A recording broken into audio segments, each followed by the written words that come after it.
Part 1, Chapter 1 of Crime and Punishment by Fyodor Dostoevsky, translated by Constance Garnett, 1861 to 1946. Part 1, Chapter 1. On an exceptionally hot evening early in July, a young man came out of the garret in which he lodged in S Place and walked slowly, as though in hesitation, towards K Bridge. He had successfully avoided meeting his landlady on the staircase. His garret was under the roof of a high, five-storied house, and was more like a cupboard than a room. The landlady who provided him with garret, dinners, and attendance lived on the floor below, and every time he went out he was obliged to pass her kitchen, the door of which invariably stood open. And each time he passed, the young man had a sick, frightened feeling, which made him scowl and feel ashamed. He was hopelessly in debt to his landlady, and was afraid of meeting her. This was not because he was cowardly and abject, quite the contrary, but for some time past he had been in an overstrained, irritable condition, verging on hypochondria. He had become so completely absorbed in himself and isolated from his fellows that he dreaded meeting not only his landlady, but anyone at all. He was crushed by poverty, but the anxieties of his position had of late ceased to weigh upon him. He had given up attending to matters of practical importance. He had lost all desire to do so. Nothing that any landlady could do had a real terror for him. But to be stopped on the stairs, to be forced to listen to her trivial, irrelevant gossip, to pestering demands for payment, threats and complaints, and to rack his brains for excuses, to prevaricate, to lie. No, rather than that, he would creep down the stairs like a cat and slip out unseen. This evening, however, on coming out into the street, he became acutely aware of his fears. "I want to attempt a thing like that, and am frightened by these trifles," he thought with an odd smile. Yes, all is in a man's hands, and he lets it all slip from cowardice. That's an axiom. It would be interesting to know what it is men are most afraid of.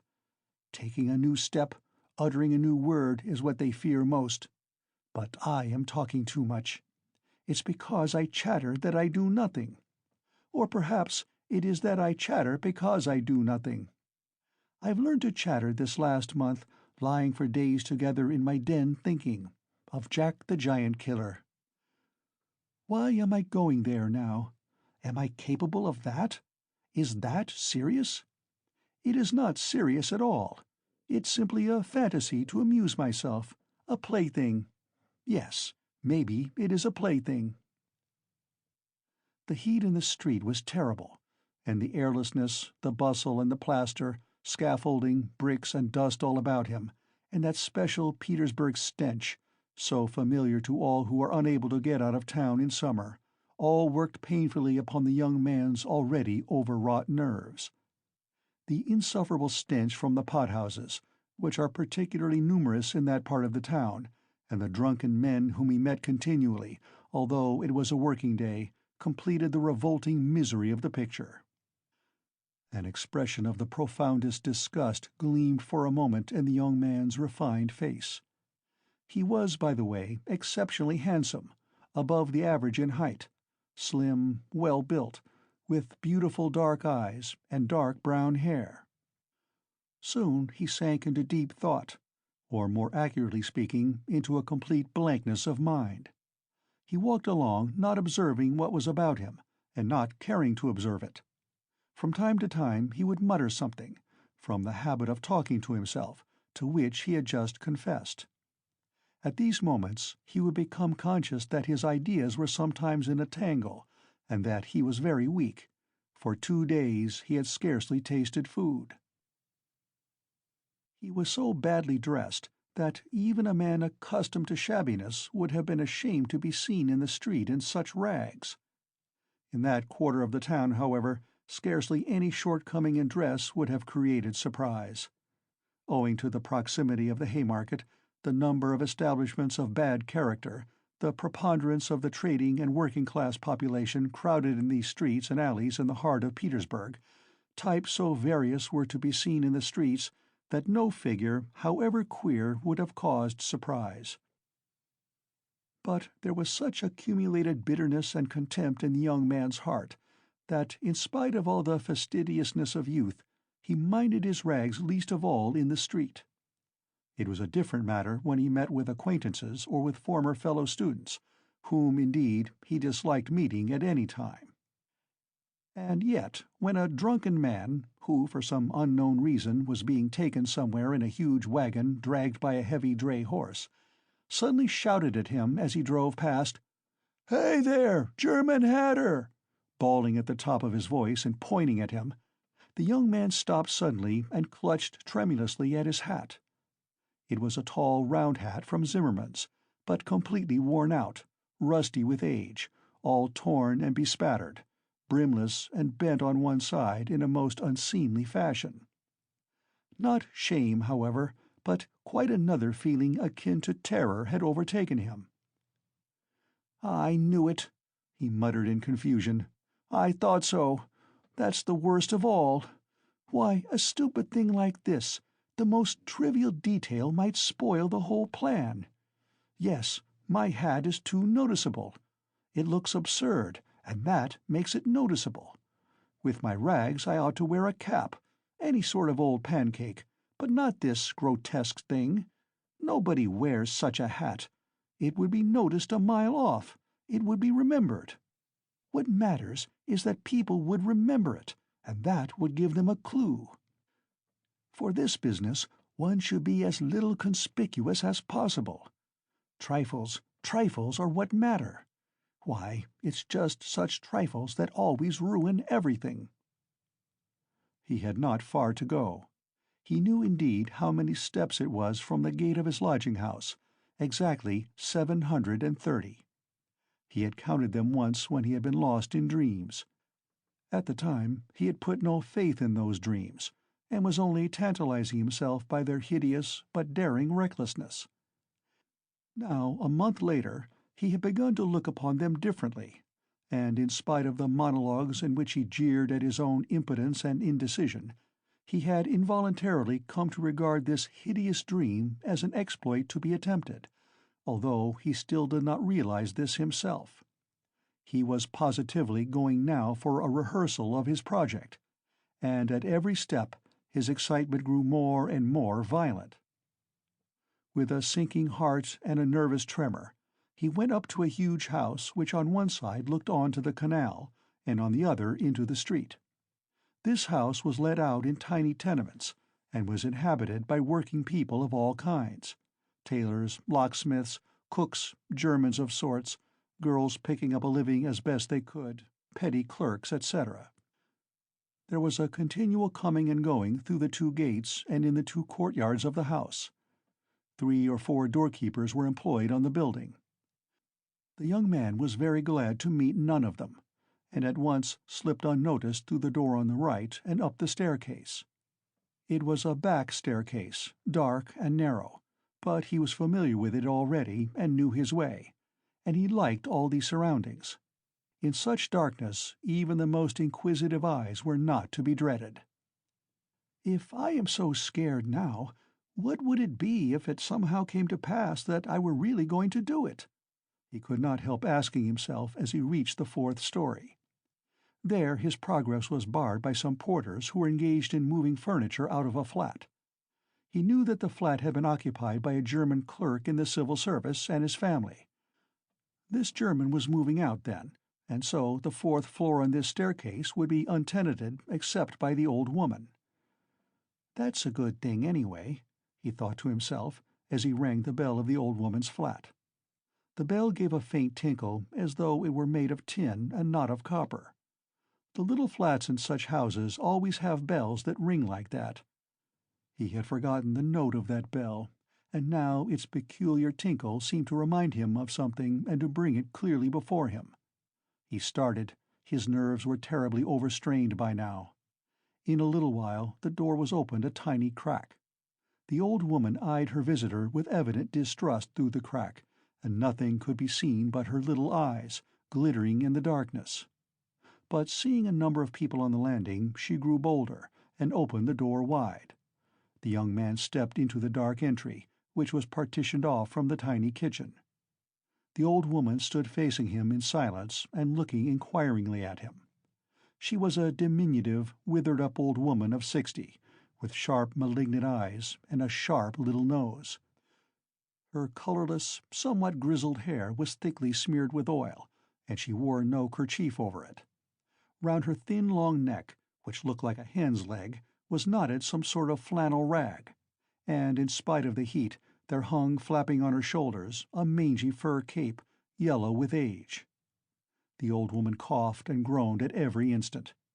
The young man must have looked at her with a rather peculiar expression, for a gleam of mistrust came into her eyes again. "Raskolnikov, a student. I came here a month ago," the young man made haste to mutter, with a half-bow, remembering that he ought to be more polite. "I remember it, my good sir. I remember quite well your coming here," the old woman said distinctly, still keeping her inquiring eyes on his face. "And here, I am again on the same errand," Raskolnikov continued, a little disconcerted and surprised at the old woman's mistrust. "Perhaps she is always like that, though, only I did not notice it the other time," he thought with an uneasy feeling. The old woman paused, as though hesitating, then stepped on one side, and pointing to the door of the room, she said, letting her visitor pass in front of her, "Step in, my good sir." The little room into which the young man walked, with yellow paper on the walls, geraniums and muslin curtains in the windows, was brightly lighted up at that moment by the setting sun. "So the sun will shine like this then, too," flashed as it were by chance through Raskolnikov's mind, and with a rapid glance he scanned everything in the room, trying as far as possible to notice and remember its arrangement. But there was nothing special in the room. The furniture, all very old and of yellow wood, consisted of a sofa with a huge bent wooden back, an oval table in front of the sofa, a dressing-table with a looking-glass fixed on it between the windows, chairs along the walls, and 2 or 3 halfpenny prints in yellow frames, representing German damsels with birds in their hands. That was all. In the corner a light was burning before a small icon. Everything was very clean.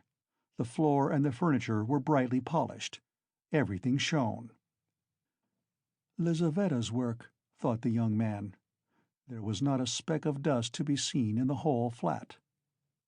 "It's in the houses of spiteful old widows that one finds such cleanliness," Raskolnikov thought again, and he stole a curious glance at the cotton curtain over the door leading into another tiny room, in which stood the old woman's bed and chest of drawers, and into which he had never looked before. These 2 rooms made up the whole flat. "What do you want?" the old woman said severely, coming into the room and, as before, standing in front of him so as to look him straight in the face. "I've brought something to pawn here," and he drew out of his pocket an old-fashioned flat silver watch, on the back of which was engraved a globe. The chain was of steel. "But the time is up for your last pledge. The month was up the day before yesterday." "I will bring you the interest for another month. Wait a little." "But that's for me to do as I please, my good sir, to wait or to sell your pledge at once." "How much will you give me for the watch, Alyona Ivanovna?" "You come with such trifles, my good sir. It's scarcely worth anything. I gave you 2 roubles last time for your ring, and one could buy it quite new at a jeweller's for 1.5 roubles. "Give me 4 roubles for it. I shall redeem it. It was my father's. I shall be getting some money soon." 1.5 roubles, and interest in advance, if you like." 1.5 roubles? cried the young man. "Please yourself." And the old woman handed him back the watch. The young man took it, and was so angry that he was on the point of going away, but checked himself at once, remembering that there was nowhere else he could go, and that he had had another object also in coming. "Hand it over," he said roughly. The old woman fumbled in her pocket for her keys, and disappeared behind the curtain into the other room. The young man, left standing alone in the middle of the room, listened inquisitively, thinking. He could hear her unlocking the chest of drawers. It must be the top drawer, he reflected. So she carries the keys in a pocket on the right, all in one bunch on a steel ring. And there's one key there, 3 times as big as all the others, with deep notches. That can't be the key of the chest of drawers. Then there must be some other chest or strong box. That's worth knowing. Strong boxes always have keys like that. But how degrading it all is. The old woman came back. Here, sir, as we say, 10 kopecks the rouble a month, so I must take 15 kopecks from a rouble and a half for the month in advance. But for the 2 roubles I lent you before, you owe me now 20 kopecks on the same reckoning in advance. That makes 35 kopecks altogether. So I must give you a rouble and 15 kopecks for the watch. Here it is. What? Only a rouble and 15 kopecks now? Just so. The young man did not dispute it and took the money. He looked at the old woman and was in no hurry to get away, as though there was still something he wanted to say or to do, but he did not himself quite know what. I may be bringing you something else in a day or two, Alyona Ivanovna, a valuable thing, silver, a cigarette box, as soon as I get it back from a friend. He broke off in confusion. Well, we will talk about it then, sir. Goodbye. Are you always at home alone? Your sister is not here with you? He asked her as casually as possible as he went out into the passage. What business is she of yours, my good sir? Oh, nothing particular. I simply asked. You are too quick. Good day, Alyona Ivanovna. Raskolnikov went out in complete confusion. This confusion became more and more intense. As he went down the stairs, he even stopped short 2 or 3 times, as though suddenly struck by some thought. When he was in the street, he cried out, "Oh, God, how loathsome it all is! And can I possibly? No, it's nonsense. It's rubbish," he added resolutely. And how could such an atrocious thing come into my head? What filthy things my heart is capable of! Yes, filthy above all, disgusting, loathsome, loathsome. And for a whole month I've been— But no words, no exclamations could express his agitation. The feeling of intense repulsion, which had begun to oppress and torture his heart while he was on his way to the old woman, had by now reached such a pitch and had taken such a definite form that he did not know what to do with himself to escape from its wretchedness. He walked along the pavement like a drunken man, regardless of the passers-by, and jostling against them, and only came to his senses when he was in the next street. Looking round, he noticed that he was standing close to a tavern which was entered by steps leading from the pavement to the basement. At that instant 2 drunken men came out at the door, and abusing and supporting one another, they mounted the steps. Without stopping to think, Raskolnikov went down the steps at once. Till that moment he had never been into a tavern, but now he felt giddy and was tormented by a burning thirst. He longed for a drink of cold beer, and attributed his sudden weakness to the want of food. He sat down at a sticky little table in a dark and dirty corner, ordered some beer, and eagerly drank off the first glassful. At once he felt easier, and his thoughts became clear. "All that's nonsense," he said hopefully, "and there's nothing in it at all to worry about. It's simply physical derangement. Just a glass of beer, a piece of dry bread, and in one moment the brain is stronger, the mind is clearer, and the will is firm. Phew, how utterly petty it all is!" But in spite of this scornful reflection, he was by now looking cheerful, as though he were suddenly set free from a terrible burden. And he gazed round in a friendly way at the people in the room. But even at that moment he had a dim foreboding that this happier frame of mind was also not normal. There were few people at the time in the tavern. Besides the 2 drunken men he had met on the steps, a group consisting of about 5 men and a girl with a concertina had gone out at the same time. Their departure left the room quiet and rather empty. The persons still in the tavern were a man who appeared to be an artisan, drunk, but not extremely so, sitting before a pot of beer, and his companion, a huge stout man with a grey beard, in a short full-skirted coat. He was very drunk, and had dropped asleep on the bench.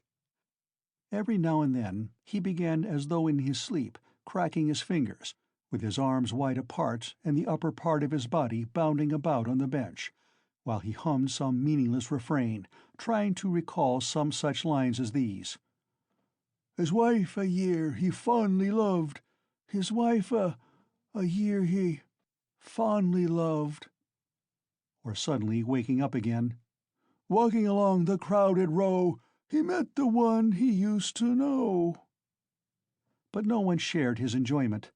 His silent companion looked with positive hostility and mistrust at all these manifestations. There was another man in the room who looked somewhat like a retired government clerk. He was sitting apart, now and then sipping from his pot and looking round at the company. He, too, appeared to be in some agitation. End of Part 1, Chapter 1.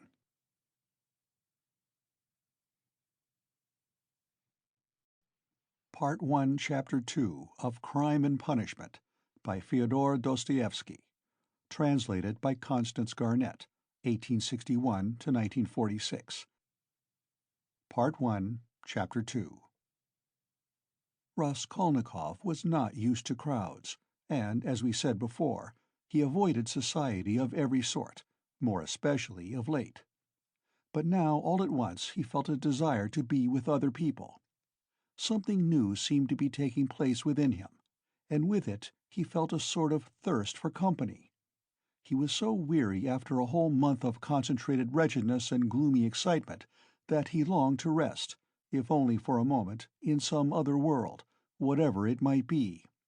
And in spite of the filthiness of the surroundings, he was glad now to stay in the tavern. The master of the establishment was in another room, but he frequently came down some steps into the main room, his jaunty, tarred boots with red turnover tops coming into view each time before the rest of his person. He wore a full coat and a horribly greasy black satin waistcoat, with no cravat, and his whole face seemed smeared with oil like an iron lock. At the counter stood a boy of about 14, and there was another boy somewhat younger who handed whatever was wanted. On the counter lay some sliced cucumber, some pieces of dried black bread, and some fish, chopped up small, all smelling very bad. It was insufferably close, and so heavy with the fumes of spirits that 5 minutes in such an atmosphere might well make a man drunk. There are chance meetings with strangers that interest us from the first moment, before a word is spoken. Such was the impression made on Raskolnikov by the person sitting a little distance from him, who looked like a retired clerk. The young man often recalled this impression afterwards, and even ascribed it to presentiment.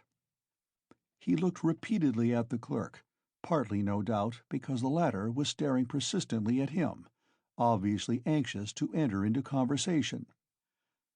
At the other persons in the room, including the tavern-keeper, the clerk looked as though he were used to their company and weary of it, showing a shade of condescending contempt for them as persons of station and culture inferior to his own, with whom it would be useless for him to converse. He was a man over 50, bald and grizzled, of medium height, and stoutly built. His face, bloated from continual drinking, was of a yellow, even greenish tinge, with swollen eyelids out of which keen reddish eyes gleamed like little chinks. But there was something very strange in him. There was a light in his eyes as though of intense feeling, perhaps there were even thought and intelligence, but at the same time there was a gleam of something like madness. He was wearing an old and hopelessly ragged black dress coat, with all its buttons missing except one, and that one he had buttoned, evidently clinging to this last trace of respectability.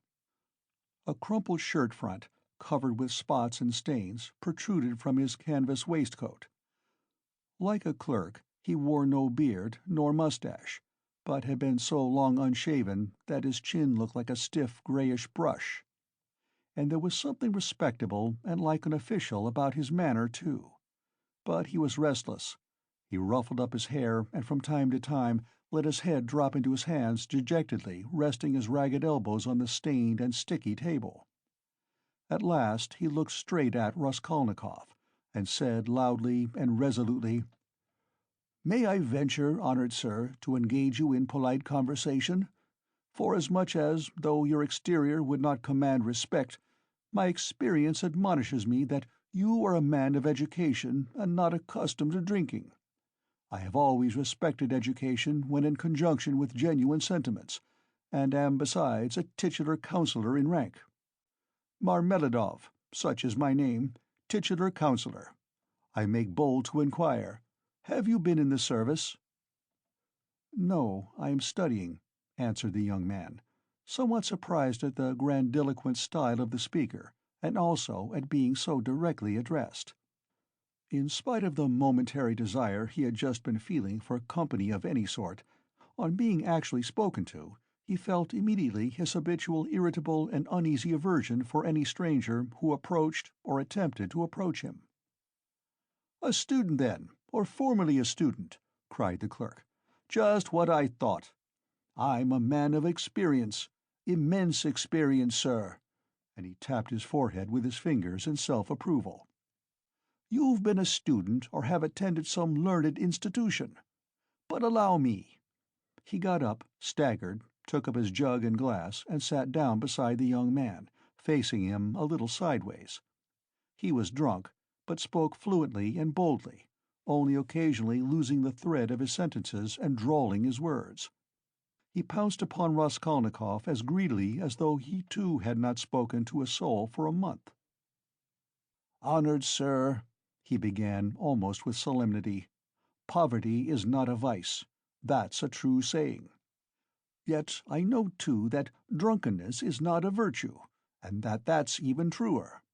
But beggary, honored sir, beggary is a vice. In poverty you may still retain your innate nobility of soul, but in beggary, never, no one. For beggary a man is not chased out of human society with a stick, he is swept out with a broom, so as to make it as humiliating as possible. And quite right, too, forasmuch as in beggary I am ready to be the first to humiliate myself. Hence the pot-house. Honored sir, a month ago Mr. Lebeziatnikov gave my wife a beating, and my wife is a very different matter from me. Do you understand? Allow me to ask you another question out of simple curiosity. Have you ever spent a night on a hay-barge on the Neva?"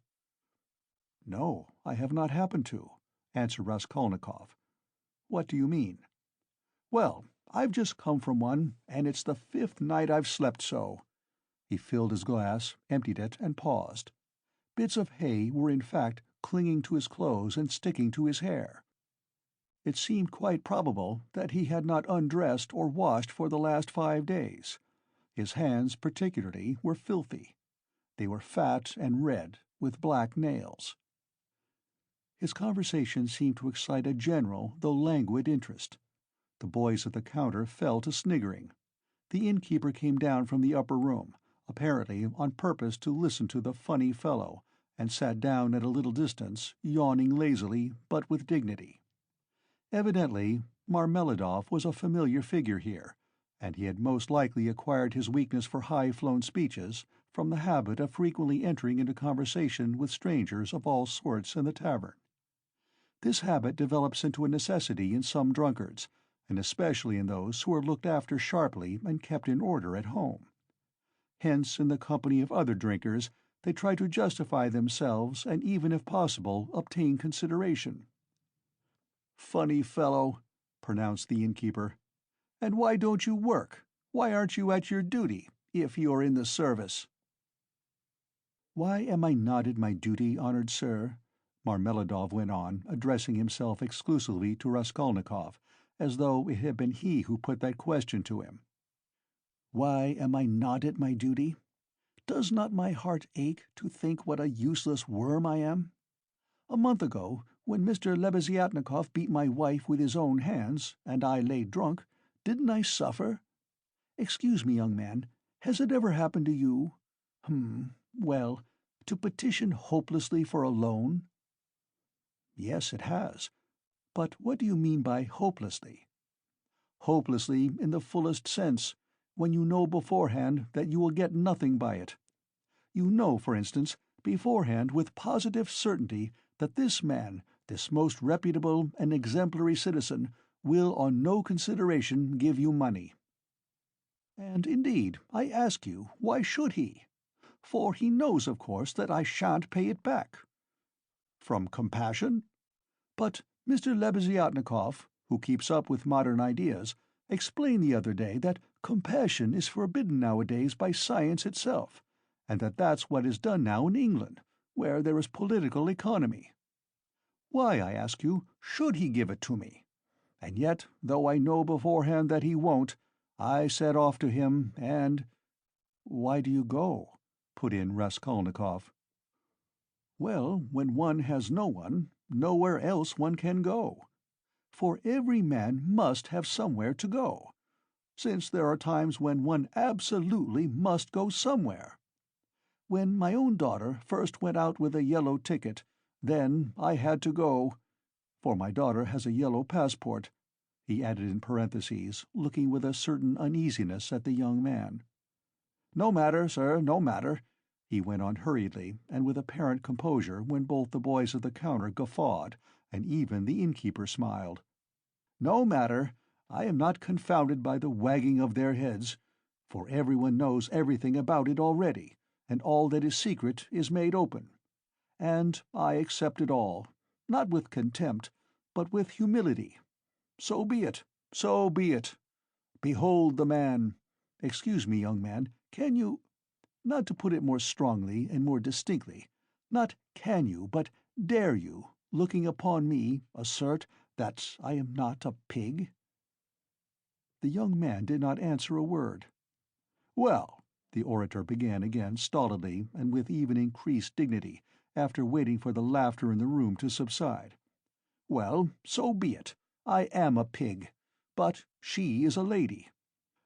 I have the semblance of a beast, but Katerina Ivanovna, my spouse, is a person of education and an officer's daughter. Granted, I am a scoundrel, but she is a woman of a noble heart, full of sentiments, refined by education. And yet, oh, if only she felt for me! Honored sir, you know every man ought to have at least one place where people feel for him. But Katerina Ivanovna, though she is magnanimous, she is unjust. And yet, although I realize that when she pulls my hair she only does it out of pity, for I repeat without being ashamed, she pulls my hair, young man," he declared with redoubled dignity, hearing the sniggering again. "But, by God, if she would but once— But no, it's all in vain, and it's no use talking, no use talking. For more than once my wish did come true, and more than once she has felt for me, but such is my fate, and I am a beast by nature." "Rather," assented the innkeeper, yawning. Marmeladov struck his fist resolutely on the table. "Such is my fate. Do you know, sir, do you know, I have sold her very stockings for drink? Not her shoes, that would be more or less in the order of things, but her stockings I have sold for drink. Her mohair shawl I sold for drink, a present to her long ago, her own property, not mine. And we live in a cold room, and she caught cold this winter, and has begun coughing and spitting blood too. We have 3 little children, and Katerina Ivanovna is at work from morning till night. She is scrubbing and cleaning and washing the children, for she's been used to cleanliness from a child. But her chest is weak, and she has a tendency to consumption, and I feel it. Do you suppose I don't feel it? And the more I drink, the more I feel it. That's why I drink too. I try to find sympathy and feeling in drink. I drink so that I may suffer twice as much." And as though in despair, he laid his head down on the table. "Young man," he went on, raising his head again, "in your face I seem to read some trouble of mind. When you came in I read it, and that was why I addressed you at once. For in unfolding to you the story of my life, I do not wish to make myself a laughing-stock before these idle listeners, who indeed know all about it already. But I am looking for a man of feeling and education.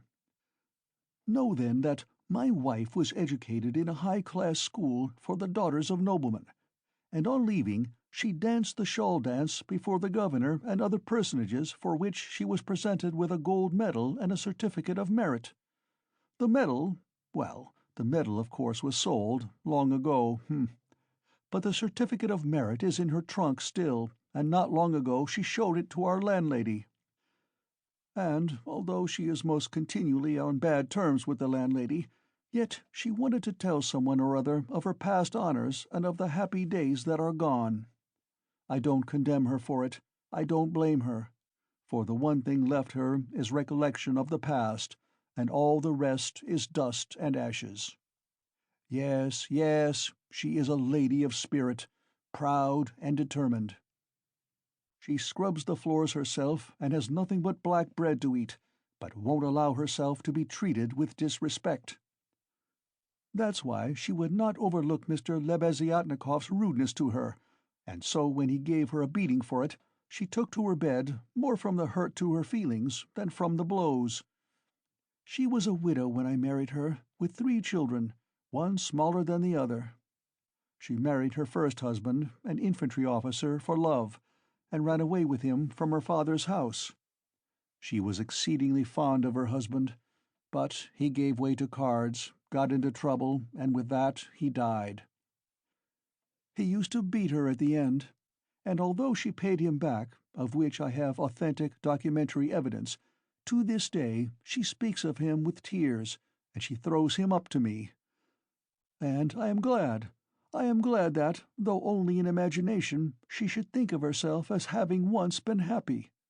And she was left at his death with 3 children in a wild and remote district where I happened to be at the time. And she was left in such hopeless poverty that, although I have seen many ups and downs of all sort, I don't feel equal to describing it even. Her relations had all thrown her off. And she was proud, too, excessively proud. And then, honored sir, and then, I, being at the time a widower, with a daughter of 14 left me by my first wife, offered her my hand, for I could not bear the sight of such suffering.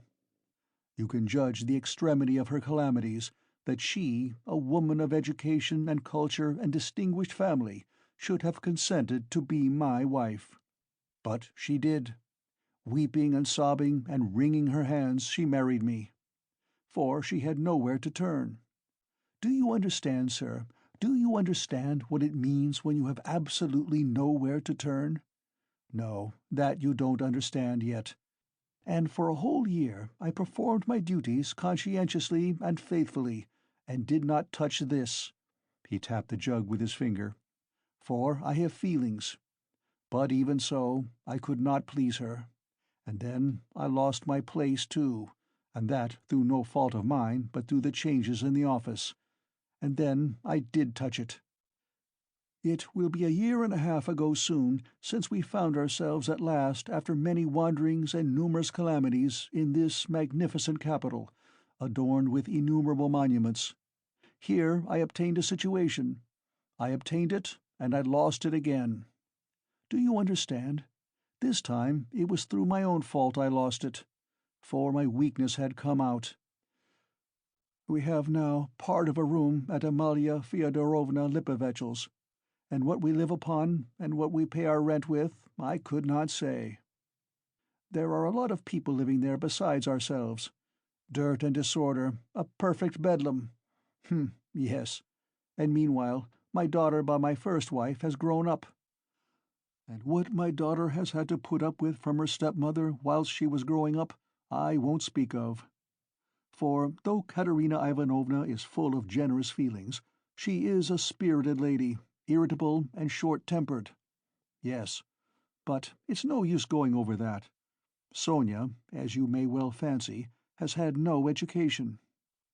I did make an effort 4 years ago to give her a course of geography and universal history, but as I was not very well up in those subjects myself, and we had no suitable books, and what books we had— Anyway, we have not even those now, so all our instruction came to an end. We stopped at Cyrus of Persia. Since she has attained years of maturity, she has read other books of romantic tendency, and of late she had read with great interest a book she got through Mr. Lebeziatnikov, Low's Physiology, do you know it? And even recounted extracts from it to us. And that's the whole of her education. And now may I venture to address you, honoured sir, on my own account with a private question? Do you suppose that a respectable poor girl can earn much by honest work?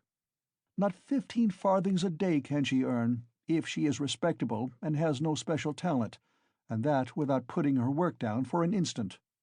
And what's more, Ivan Ivanitch Klopstock, the civil councillor, have you heard of him, has not to this day paid her for the half-dozen linen shirts she made him, and drove her roughly away, stamping and reviling her, on the pretext that the shirt-collars were not made like the pattern, and were put in askew. And there are the little ones hungry. And Katerina Ivanovna walking up and down and wringing her hands, her cheeks flushed red, as they always are in that disease.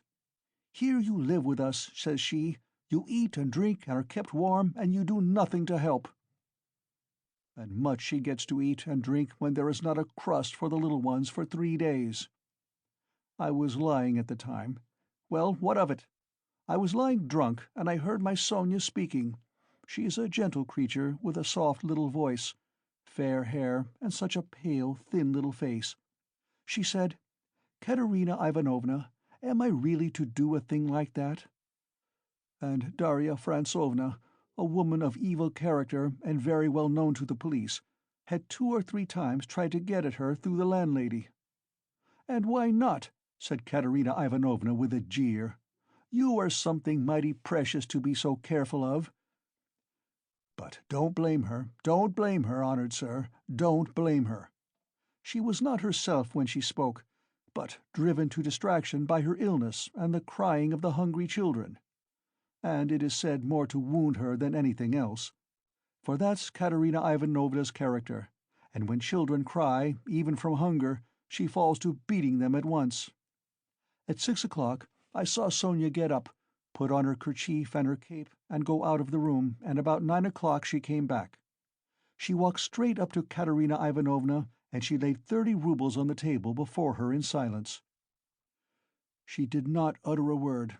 She did not even look at her. She simply picked up our big green drop-de-dam shawl, we have a shawl made of drop-de-dam, put it over her head and face, and lay down on the bed with her face to the wall. Only her little shoulders and her body kept shuddering. And I went on lying there, just as before. And then I saw, young man, I saw Katerina Ivanovna, in the same silence, go up to Sonia's little bed. She was on her knees all the evening kissing Sonia's feet, and would not get up. And then they both fell asleep in each other's arms. Together, together. Yes, and I lay drunk. Marmeladov stopped short, as though his voice had failed him. Then he hurriedly filled his glass, drank, and cleared his throat. "Since then, sir," he went on after a brief pause, "since then, owing to an unfortunate occurrence, and through information given by evil-intentioned persons, in all which Darya Frantsovna took a leading part on the pretext that she had been treated with want of respect—since then, my daughter Sofya Semyonovna has been forced to take a yellow ticket, and owing to that she is unable to go on living with us. For our landlady, Amelia Fyodorovna, would not hear of it, though she had backed up Darya Frantsovna before, and Mr. Lebeziatnikov too. All the trouble between him and Katerina Ivanovna was on Sonia's account. At first he was for making up to Sonya himself, and then all of a sudden he stood on his dignity. 'How,' said he, 'can a highly educated man like me live in the same rooms with a girl like that?' And Katerina Ivanovna would not let it pass. She stood up for her. And so that's how it happened. And Sonya comes to us now, mostly after dark. She comforts Katerina Ivanovna and gives her all she can. She has a room at the Kapernamovs, the tailors. She lodges with them. Kapernamov is a lame man with a cleft palate, and all of his numerous family have cleft palates too. And his wife too has a cleft palate. They all live in one room, but Sonya has her own, partitioned off. Yes. Very poor people, and all with cleft palates. Yes. Then I got up in the morning and put on my rags, lifted up my hands to heaven, and set off to His Excellency Ivan Afanasovitch. His Excellency Ivan Afanasovitch, do you know him? No? Well then, it's a man of God, don't you know? He is wax, wax before the face of the Lord, even as wax melteth. His eyes were dim when he heard my story. Marmeladov, once already you have deceived my expectations. I'll take you once more on my own responsibility. That's what he said. Remember, he said, and now you can go. I kissed the dust at his feet, in thought only, for in reality he would not have allowed me to do it, being a statesman and a man of modern political and enlightened ideas. I returned home, and when I announced that I'd been taken back into the service and should receive a salary, heavens, what a to-do there was. Marmeladov stopped again in violent excitement.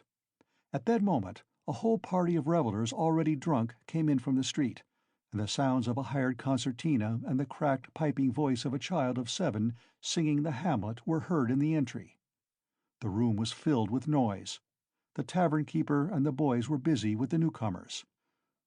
Marmeladov, paying no attention to the new arrivals, continued his story.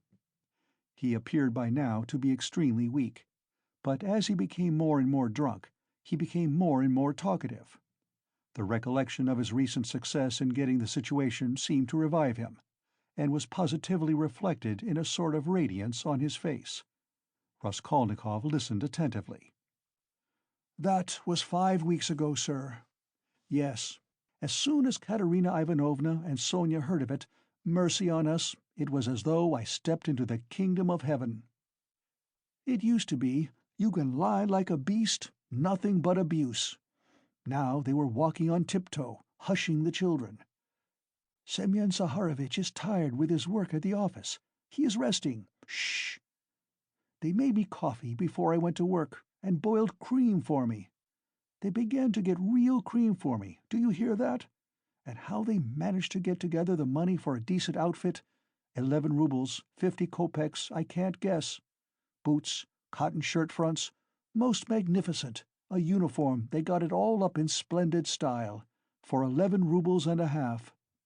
The first morning I came back from the office, I found Katerina Ivanovna had cooked 2 courses for dinner, soup and salt meat with horseradish, which we had never dreamed of till then. She had not any dresses, none at all, but she got herself up as though she were going on a visit. And not that she'd anything to do it with, she smartened herself up with nothing at all. She'd done her hair nicely, put on a clean collar of some sort, cuffs, and there she was, quite a different person. She was younger and better looking. Sonya, my little darling, had only helped with money for the time, she said. It won't do for me to come and see you too often. After dark, maybe, when no one can see. Do you hear? Do you hear? I laid down for a nap after dinner, and what do you think? Though Katerina Ivanovna had quarrelled to the last degree with our landlady, Amelia Fyodorovna, only a week before, she could not resist then asking her in to coffee. For 2 hours they were sitting, whispering together. 'Semyon Zaharovitch is in the service again now, and receiving a salary,' says she. 'And he went himself to His Excellency, and His Excellency himself came out to him, made all the others wait, and led Semyon Zaharovitch by the hand before everybody into his study. Do you hear? Do you hear?' 'To be sure,' says he. 'Semyon Zaharovitch, remembering your past service,' says he, 'and in spite of your propensity to that foolish weakness, since you promise now, and since, moreover, we've got on badly without you. Do you hear? Do you hear? And so,' says he, 'I rely now on your word as a gentleman.' And all that, let me tell you, She has simply made up for herself, and not simply out of wantonness, for the sake of bragging. No, she believes it all herself. She amuses herself with her own fancies. Upon my word she does. And I don't blame her for it. No, I don't blame her. 6 days ago, when I brought her my first earnings in full, 23 roubles 40 kopecks altogether, she called me her puppet. Puppet, said she, my little puppet. And when we were by ourselves, you understand. You would not think me a beauty. You would not think much of me as a husband, would you? Well, she pinched my cheek. My little puppet, said she. Marmeladov broke off, tried to smile, but suddenly his chin began to twitch. He controlled himself, however. The tavern, the degraded appearance of the man, the 5 nights in the hay-barge, and the pot of spirits, and yet this poignant love for his wife and children bewildered his listener. Raskolnikov listened intently, but with a sick sensation. He felt vexed that he had come here. "Honored sir, cried Marmeladov, recovering himself. "Oh, sir, perhaps all this seems a laughing matter to you, as it does to others, and perhaps I am only worrying you with the stupidity of all the trivial details of my home life, but it is not a laughing matter to me. For I can feel it all. And the whole of that heavenly day of my life, and the whole of that evening, I passed in fleeting dreams of how I would arrange it all, and how I would dress all the children, and how I should give her rest, and how I should rescue my own daughter from dishonor and restore her to the bosom of her family. And a great deal more. Quite excusable, sir. Well then, sir—" Marmeladov suddenly gave a sort of start, raised his head and gazed intently at his listener.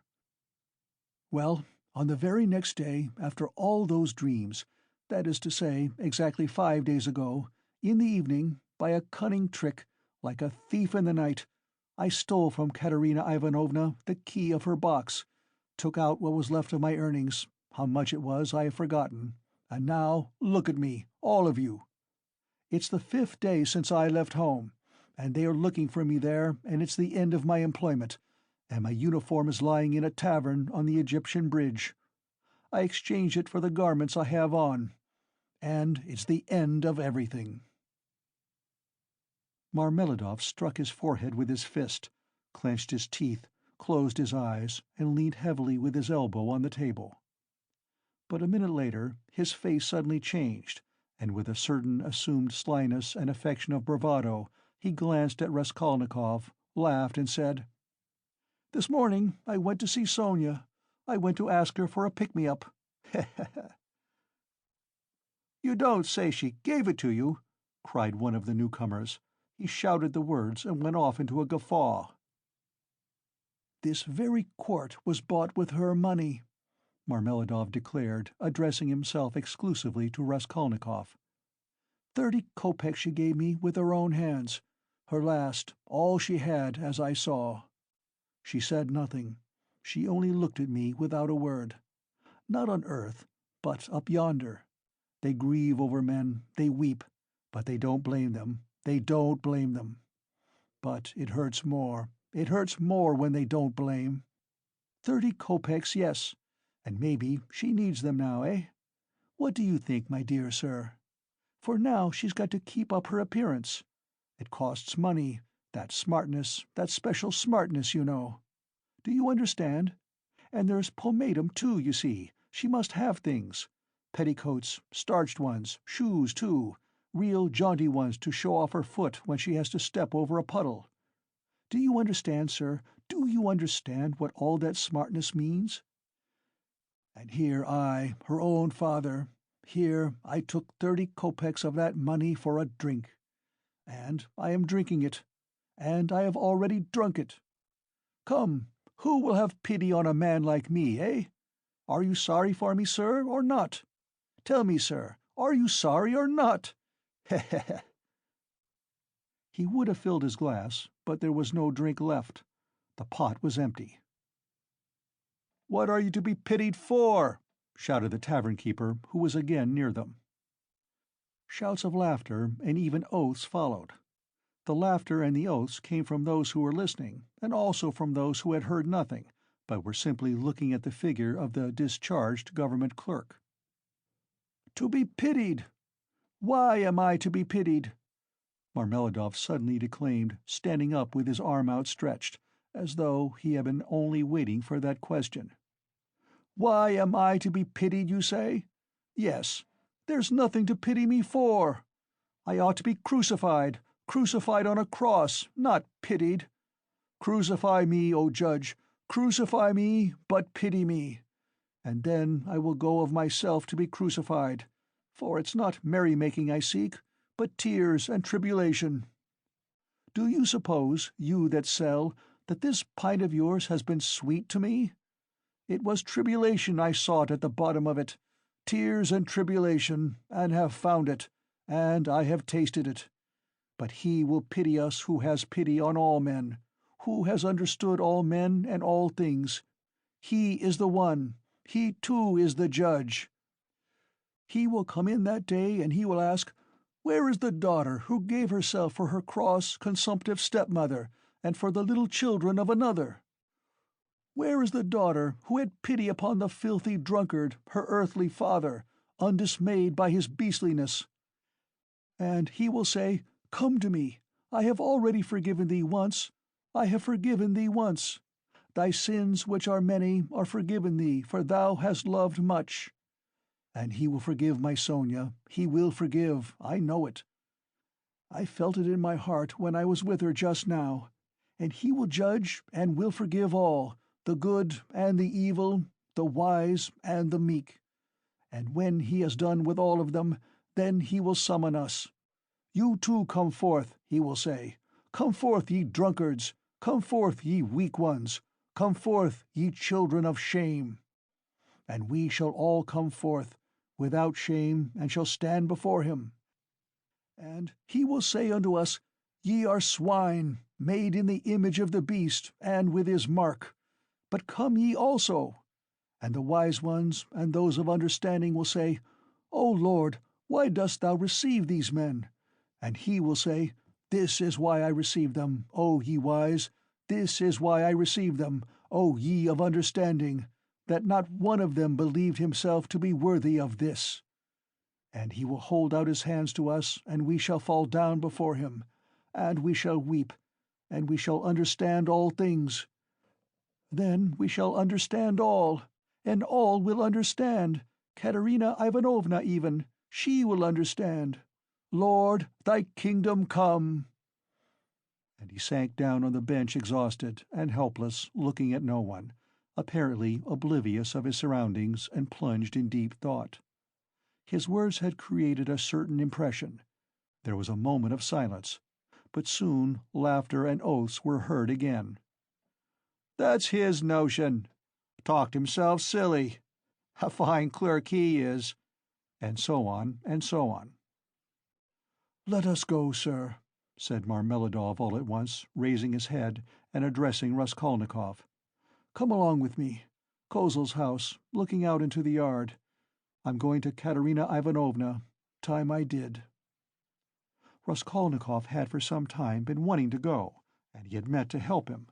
Marmeladov was much unsteadier on his legs than in his speech, and leaned heavily on the young man. They had 200 or 300 paces to go. The drunken man was more and more overcome by dismay and confusion as they drew nearer the house. "It's not Katerina Ivanovna I'm afraid of now," he muttered in agitation, "and that she will begin pulling my hair. What does my hair matter? Bother my hair! That's what I say. Indeed, it will be better if she does begin pulling it. That's not what I'm afraid of. It's her eyes I am afraid of. Yes, her eyes. The red on her cheeks, too, frightens me. And her breathing, too. Have you noticed how people in that disease breathe, when they are excited? I am frightened of the children's crying, too. For if Sonya has not taken them food, I don't know what's happened. I don't know. But blows I am not afraid of. Know, sir, that such blows are not a pain to me, but even an enjoyment. In fact, I can't get on without it. It's better so. Let her strike me, It relieves her heart. It's better so. There is the house of Kozel, the cabinet-maker, a German, well-to-do. Lead the way." They went in from the yard and up to the 4th story. The staircase got darker and darker as they went up. It was nearly 11 o'clock, and although in summer in Petersburg there is no real night, yet it was quite dark at the top of the stairs. A grimy little door at the very top of the stairs stood ajar. A very poor-looking room about 10 paces long was lighted up by a candle-end. The whole of it was visible from the entrance. It was all in disorder, littered up with rags of all sorts, especially children's garments. Across the furthest corner was stretched a ragged sheet. Behind it probably was the bed. There was nothing in the room except 2 chairs and a sofa covered with American leather, full of holes, before which stood an old deal kitchen table, unpainted and uncovered. At the edge of the table stood a smoldering tallow candle in an iron candlestick. It appeared that the family had a room to themselves, not part of a room, but their room was practically a passage. The door leading to the other rooms, or rather cupboards, into which Amelia Leprechauvel's flat was divided, stood half open, and there was shouting, uproar, and laughter within. People seemed to be playing cards and drinking tea there. Words of the most unceremonious kind flew out from time to time. Raskolnikov recognized Katerina Ivanovna at once. She was a rather tall, slim, and graceful woman, terribly emaciated, with magnificent dark brown hair and with a hectic flush in her cheeks. She was pacing up and down in her little room, pressing her hands against her chest. Her lips were parched, and her breathing came in nervous, broken gasps. Her eyes glittered as in fever, and looked about with a harsh, immovable stare. And that consumptive and excited face, with the last flickering light of the candle-end playing upon it, made a sickening impression. She seemed to Raskolnikov about 30 years old, and was certainly a strange wife for Marmeladov. She had not heard them and did not notice them coming in. She seemed to be lost in thought, hearing and seeing nothing. The room was close, but she had not opened the window. A stench rose from the staircase, but the door onto the stairs was not closed. From the inner rooms clouds of tobacco smoke floated in. She kept coughing, but did not close the door. The youngest child, a girl of 6, was asleep, sitting curled up on the floor with her head on the sofa. A boy a year older stood crying and shaking in the corner. Probably he had just had a beating. Beside him stood a girl of 9 years old, tall and thin, wearing a thin and ragged chemise, with an ancient cashmere pelisse flung over her bare shoulders, long outgrown and barely reaching her knees. Her arm, as thin as a stick, was round her brother's neck. She was trying to comfort him, whispering something to him, and doing all she could to keep him from whimpering again. At the same time, her large dark eyes, which looked larger still from the thinness of her frightened face, were watching her mother with alarm. Marmeladov did not enter the door, but dropped on his knees in the very doorway, pushing Raskolnikov in front of him. The woman, seeing a stranger, stopped indifferently facing him, coming to herself for a moment and apparently wondering what he had come for. But evidently she decided that he was going into the next room, as he had to pass through hers to get there. Taking no further notice of him, she walked towards the outer door to close it, and uttered a sudden scream on seeing her husband on his knees in the doorway. "Ah!" she cried out in a frenzy. "He has come back! The criminal! The monster! And where is the money? What's in your pocket? Show me! And your clothes are all different! Where are your clothes? Where is the money? Speak!" She fell to searching him. Marmeladov submissively and obediently held up both arms to facilitate the search. Not a farthing was there. "Where is the money?" she cried. "Mercy on us! Can he have drunk it all? There were 12 silver roubles left in the chest." And in a fury she seized him by the hair and dragged him into the room. Marmeladov seconded her efforts by meekly crawling along on his knees. "And this is a consolation to me. This does not hurt me, but is a positive consolation, honored sir," he called out, shaken to and fro by his hair, and even once striking the ground with his forehead. The child asleep on the floor woke up and began to cry. The boy in the corner, losing all control, began trembling and screaming and rushing to his sister in violent terror, almost in a fit. The eldest girl was shaking like a leaf. "He's drunk it! He's drunk it all!" the poor woman screamed in despair. "And his clothes are gone! And they're hungry! Hungry!" And wringing her hands, she pointed to the children. "Oh, accursed life! And you, are you not ashamed?" She pounced all at once upon Raskolnikov. "From the tavern! Have you been drinking with him? Have you been drinking with him, too? Go away!" The young man was hastening away without uttering a word. The inner door was thrown wide open, and inquisitive faces were peering in at it.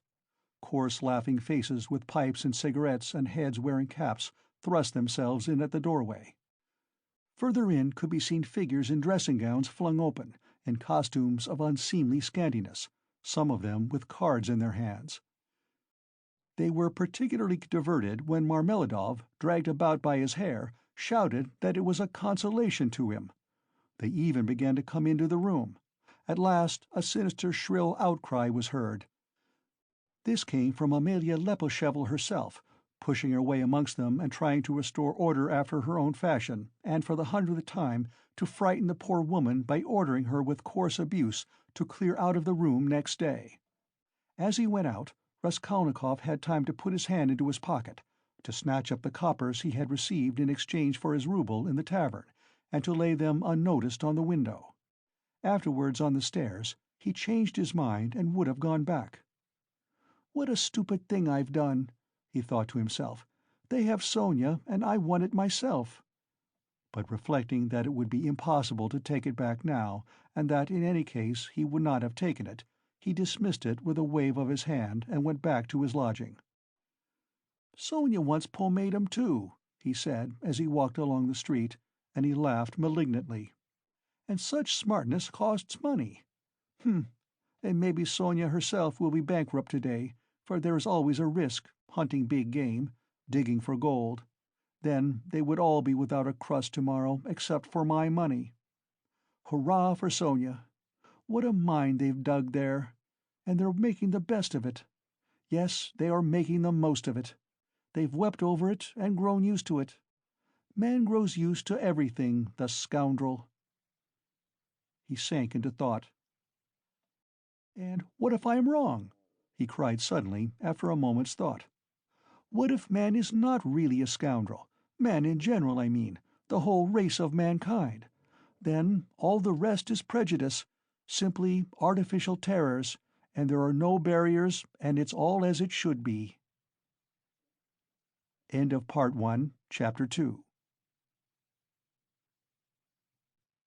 Part 1, Chapter 3 of Crime and Punishment by Fyodor Dostoevsky. Translated by Constance Garnett, 1861 to 1946. Part 1, Chapter 3. He waked up late next day after a broken sleep. But his sleep had not refreshed him. He waked up bilious, irritable, ill-tempered, and looked with hatred at his room.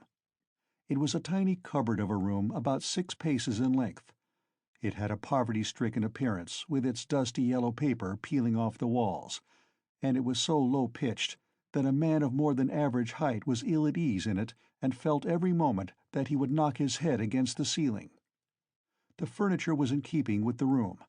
There were 3 old chairs, rather rickety, a painted table in the corner on which lay a few manuscripts and books. The dust that lay thick upon them showed that they had been long untouched. A big clumsy sofa occupied almost the whole of one wall and half the floor space of the room.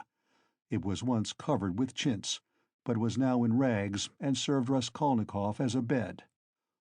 Often he went to sleep on it, as he was, without undressing, without sheets, wrapped in his old student's overcoat, with his head on one little pillow, under which he heaped up all the linen he had, clean and dirty, by way of a bolster. A little table stood in front of the sofa.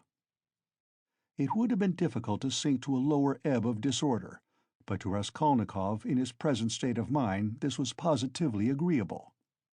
He had got completely away from everyone, like a tortoise in its shell, and even the sight of a servant girl who had to wait upon him and look sometimes into his room made him writhe with nervous irritation.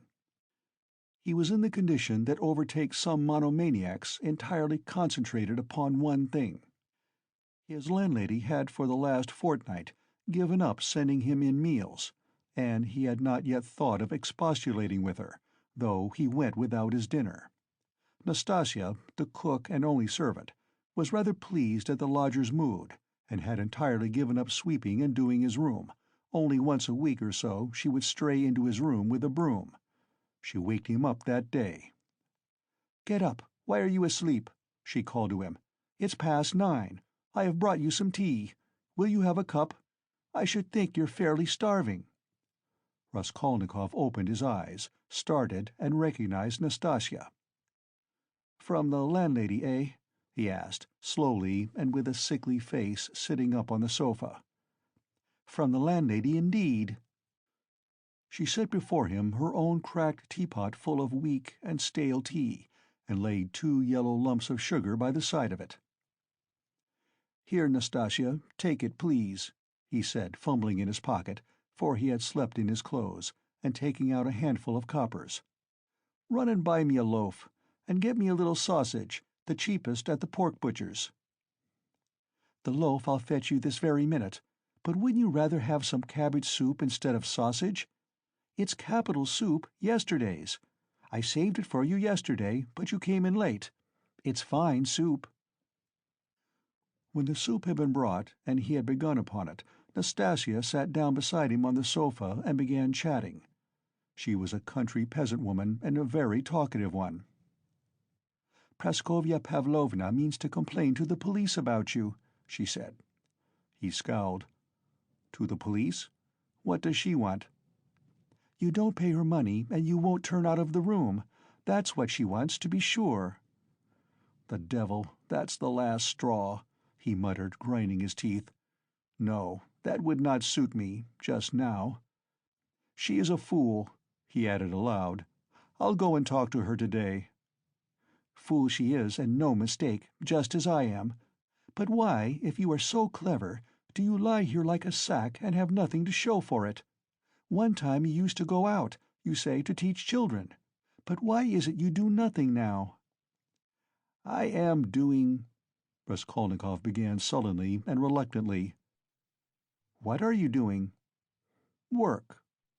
"What sort of work?" "I am thinking," he answered seriously, after a pause. Nastasia was overcome with a fit of laughter. She was given to laughter, and when anything amused her, she laughed inaudibly, quivering and shaking all over till she felt ill. "And have you made much money by your thinking?" she managed to articulate at last. "One can't go out to give lessons without boots, and I'm sick of it." "Don't quarrel with your bread and butter." "They pay so little for lessons. What's the use of a few coppers?" he answered, reluctantly, as though replying to his own thought. "And you want to get a fortune all at once?" He looked at her strangely. "Yes, I want a fortune," he answered firmly, after a brief pause. "Don't be in such a hurry. You quite frighten me. Shall I get the loaf or not?" "As you please." "Ah, I forgot. A letter came for you yesterday when you were out." "A letter? For me? From whom?" "I can't say. I gave 3 kopecks of my own to the postman for it. Will you pay me back?" "Then bring it to me, for God's sake, bring it!" cried Raskolnikov, greatly excited. "Good God!" A minute later the letter was brought him. That was it, from his mother, from the province of R. He turned pale when he took it. It was a long while since he had received a letter, but another feeling also suddenly stabbed his heart. "Nastasia, leave me alone, for goodness' sake. Here are your 3 kopecks, but for goodness' sake, make haste and go." The letter was quivering in his hand. He did not want to open it in her presence. He wanted to be left alone with his letter. When Nastasia had gone out, he lifted it quickly to his lips and kissed it. Then he gazed intently at the address, the small, sloping handwriting, so dear and familiar, of the mother who had once taught him to read and write. He delayed. He seemed almost afraid of something. At last he opened it. It was a thick, heavy letter, weighing over 2 ounces.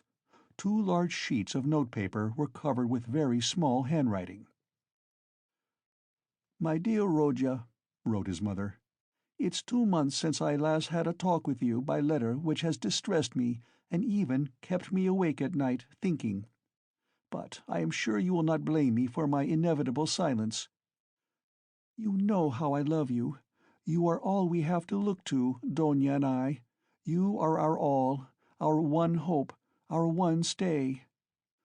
What a grief it was to me when I heard that you had given up the university some months ago, for want of means to keep yourself, and that you had lost your lessons and your other work. How could I help you out of my 120 roubles a year pension? The 15 roubles I sent you 4 months ago I borrowed, as you know, on security of my pension, from Vasily Ivanovitch Varushkin, a merchant of this town. He is a kind-hearted man, and was a friend of your father's too.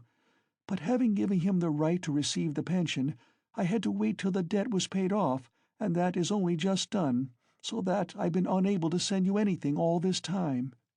But now, thank God, I believe I shall be able to send you something more, and in fact we may congratulate ourselves on our good fortune now, of which I hasten to inform you. In the first place, would you have guessed, dear Rodya, that your sister has been living with me for the last 6 weeks, and we shall not be separated in the future? Thank God, her sufferings are over, but I will tell you everything in order, so that you may know just how everything has happened and all that we have hitherto concealed from you. When you wrote to me 2 months ago that you had heard that Donya had a great deal to put up with in the Svidrigaïlov's house, when you wrote that and asked me to tell you all about it, what could I write in answer to you? If I had written the whole truth to you, I dare say you would have thrown up everything and have come to us, even if you had to walk all the way, for I know your character and your feelings, and you would not let your sister be insulted.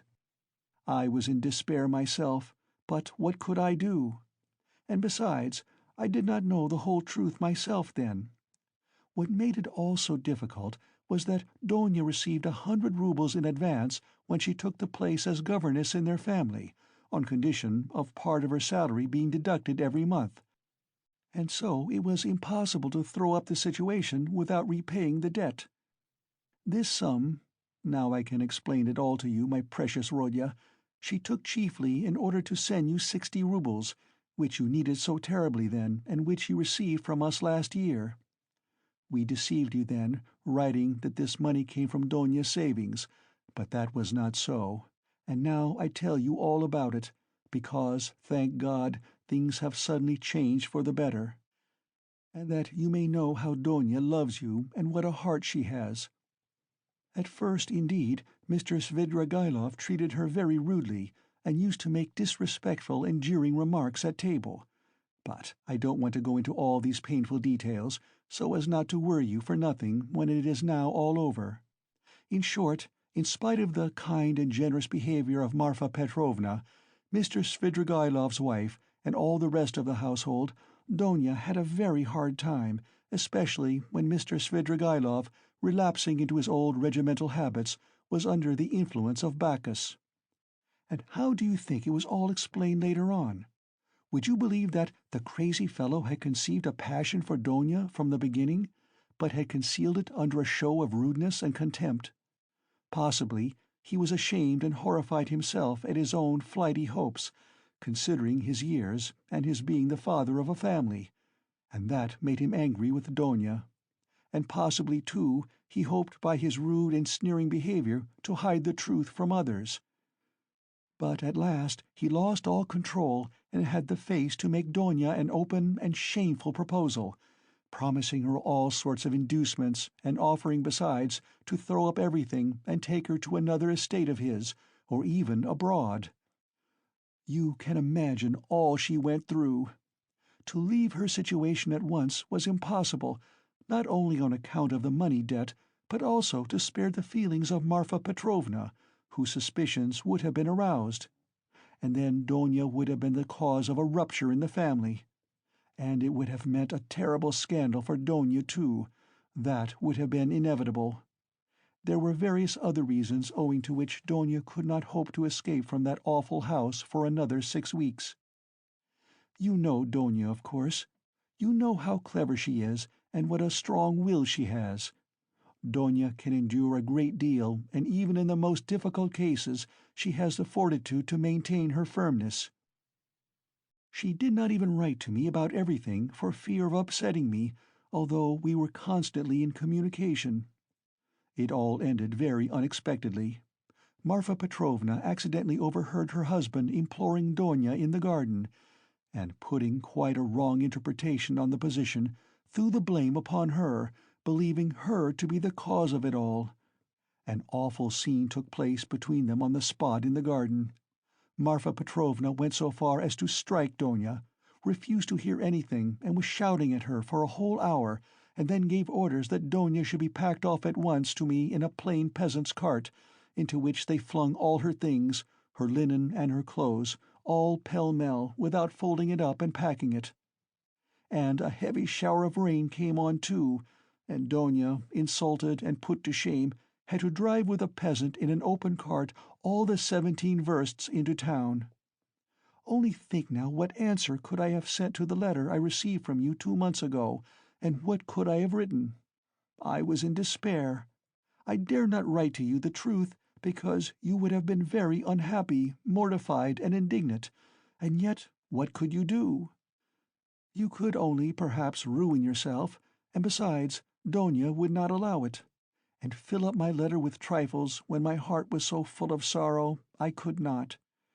For a whole month the town was full of gossip about this scandal, and it came to such a pass that Donya and I dare not even go to church on account of the contemptuous looks, whispers, and even remarks made aloud about us.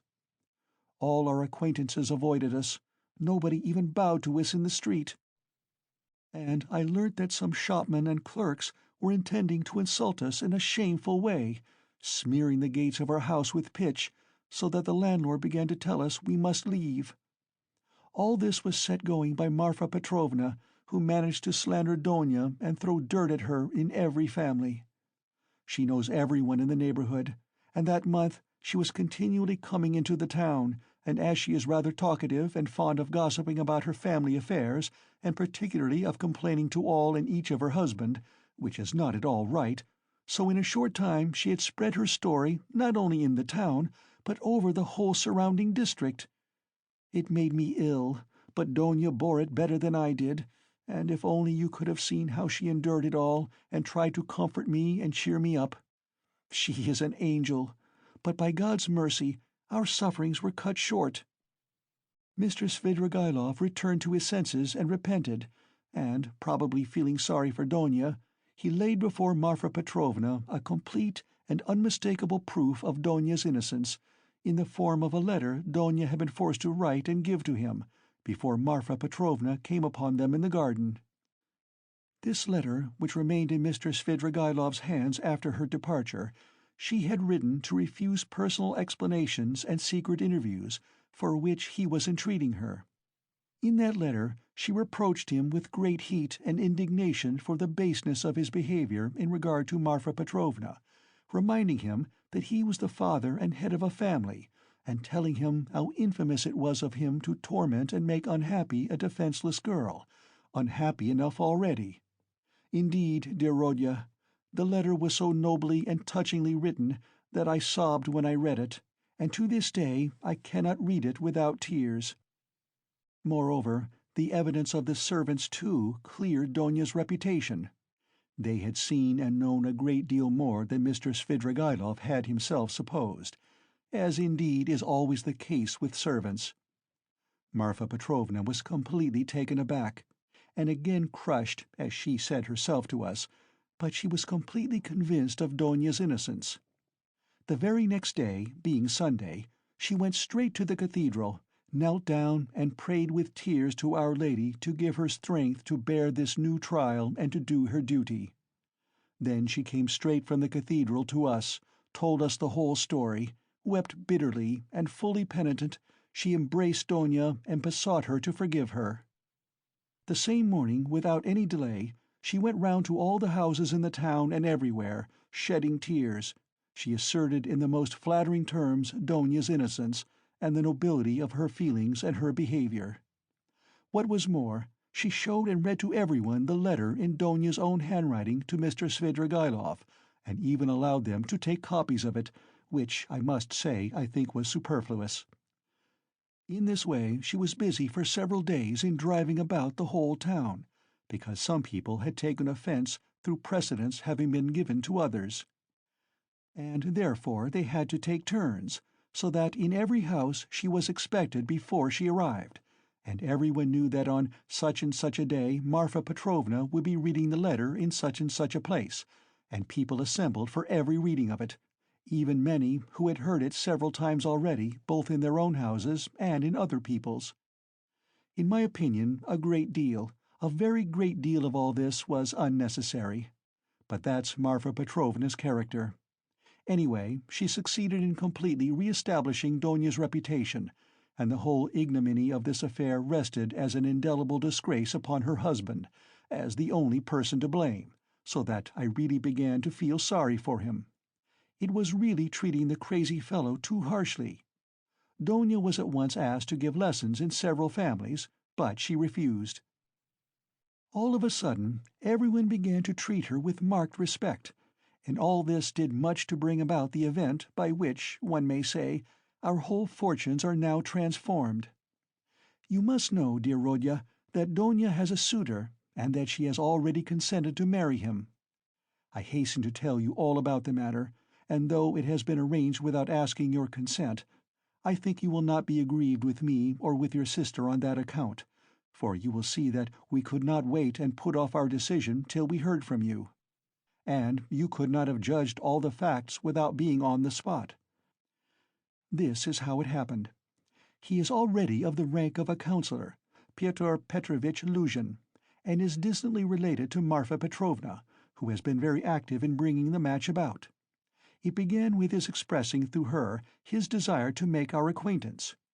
He was properly received, drank coffee with us, and the very next day he sent us a letter in which he very courteously made an offer, and begged for a speedy and decided answer. He is a very busy man, and is in a great hurry to get to Petersburg, so that every moment is precious to him. At first, of course, we were greatly surprised, as it had all happened so quickly and unexpectedly. We thought and talked it over the whole day. He is a well-to-do man, to be depended upon. He has 2 posts in the government, and has already made his fortune. It is true that he is 45 years old, but he is of a fairly prepossessing appearance, and might still be thought attractive by women. And he is altogether a very respectable and presentable man, only he seems a little morose and somewhat conceited. But possibly that may only be the impression he makes at first sight. And beware, dear Rodya, when he comes to Petersburg, as he shortly will do, beware of judging him too hastily and severely, as your way is, if there is anything you do not like in him at first sight. I give you this warning, although I feel sure that he will make a favorable impression upon you. Moreover, in order to understand any man, one must be deliberate and careful to avoid forming prejudices and mistaken ideas, which are very difficult to correct and get over afterwards. And Pyotr Petrovitch, judging by many indications, is a thoroughly estimable man. At his first visit, indeed, he told us that he was a practical man, but he still shares, as he expressed it, many of the convictions of our most rising generation, and he is an opponent of all prejudices. He said a good deal more, for he seems a little conceited and likes to be listened to, but this is scarcely a vice. I, of course, understood very little of it, but Donya explained to me that, though he is not a man of great education, he is clever and seems to be good-natured. You know your sister's character, Rodya. She is a resolute, sensible, patient, and generous girl, but she has a passionate heart, as I know very well. Of course, there is no great love either on his side or on hers, But Donya is a clever girl and has the heart of an angel, and will make it her duty to make her husband happy, who on his side will make her happiness his care. Of that we have no good reason to doubt, though it must be admitted the matter has been arranged in great haste. Besides, he is a man of great prudence, and will see to be sure of himself that his own happiness will be the more secure, the happier Donya is with him. And as for some defects of character, for some habits, and even certain differences of opinion, which indeed are inevitable even in the happiest marriages, Donya has said that, as regards all that, she relies on herself, that there is nothing to be uneasy about, and that she is ready to put up with a great deal, if only their future relationship can be an honorable and straightforward one. He struck me, for instance, at first, as rather abrupt, but that may well come from his being an outspoken man, and that is no doubt how it is. For instance, at his second visit, after he had received Donya's consent, in the course of conversation he declared that, before making Donya's acquaintance, he had made up his mind to marry a girl of good reputation, without dowry, and above all, one who had experienced poverty, because, as he explained, a man ought not to be indebted to his wife, but that it is better for a wife to look upon her husband as her benefactor. I must add that he expressed it more nicely and politely than I have done, for I have forgotten his actual phrases and only remember the meaning. And besides, it was obviously not said of a design, but slipped out in the heat of conversation, so that he tried afterwards to correct himself and smooth it over, but all the same it did strike me as somewhat rude, and I said so afterwards to Donya. But Donya was vexed, and answered that words are not deeds, and that, of course, is perfectly true. Donya did not sleep all night before she made up her mind, and thinking that I was asleep, she got out of bed and was walking up and down the room all night. At last she knelt down before the icon and prayed long and fervently, and in the morning she told me that she had decided. I have mentioned already that Pyotr Petrovitch is just setting off for Petersburg, where he has a great deal of business, and he wants to open a legal bureau. He has been occupied for many years in conducting civil and commercial litigation, and only the other day he won an important case.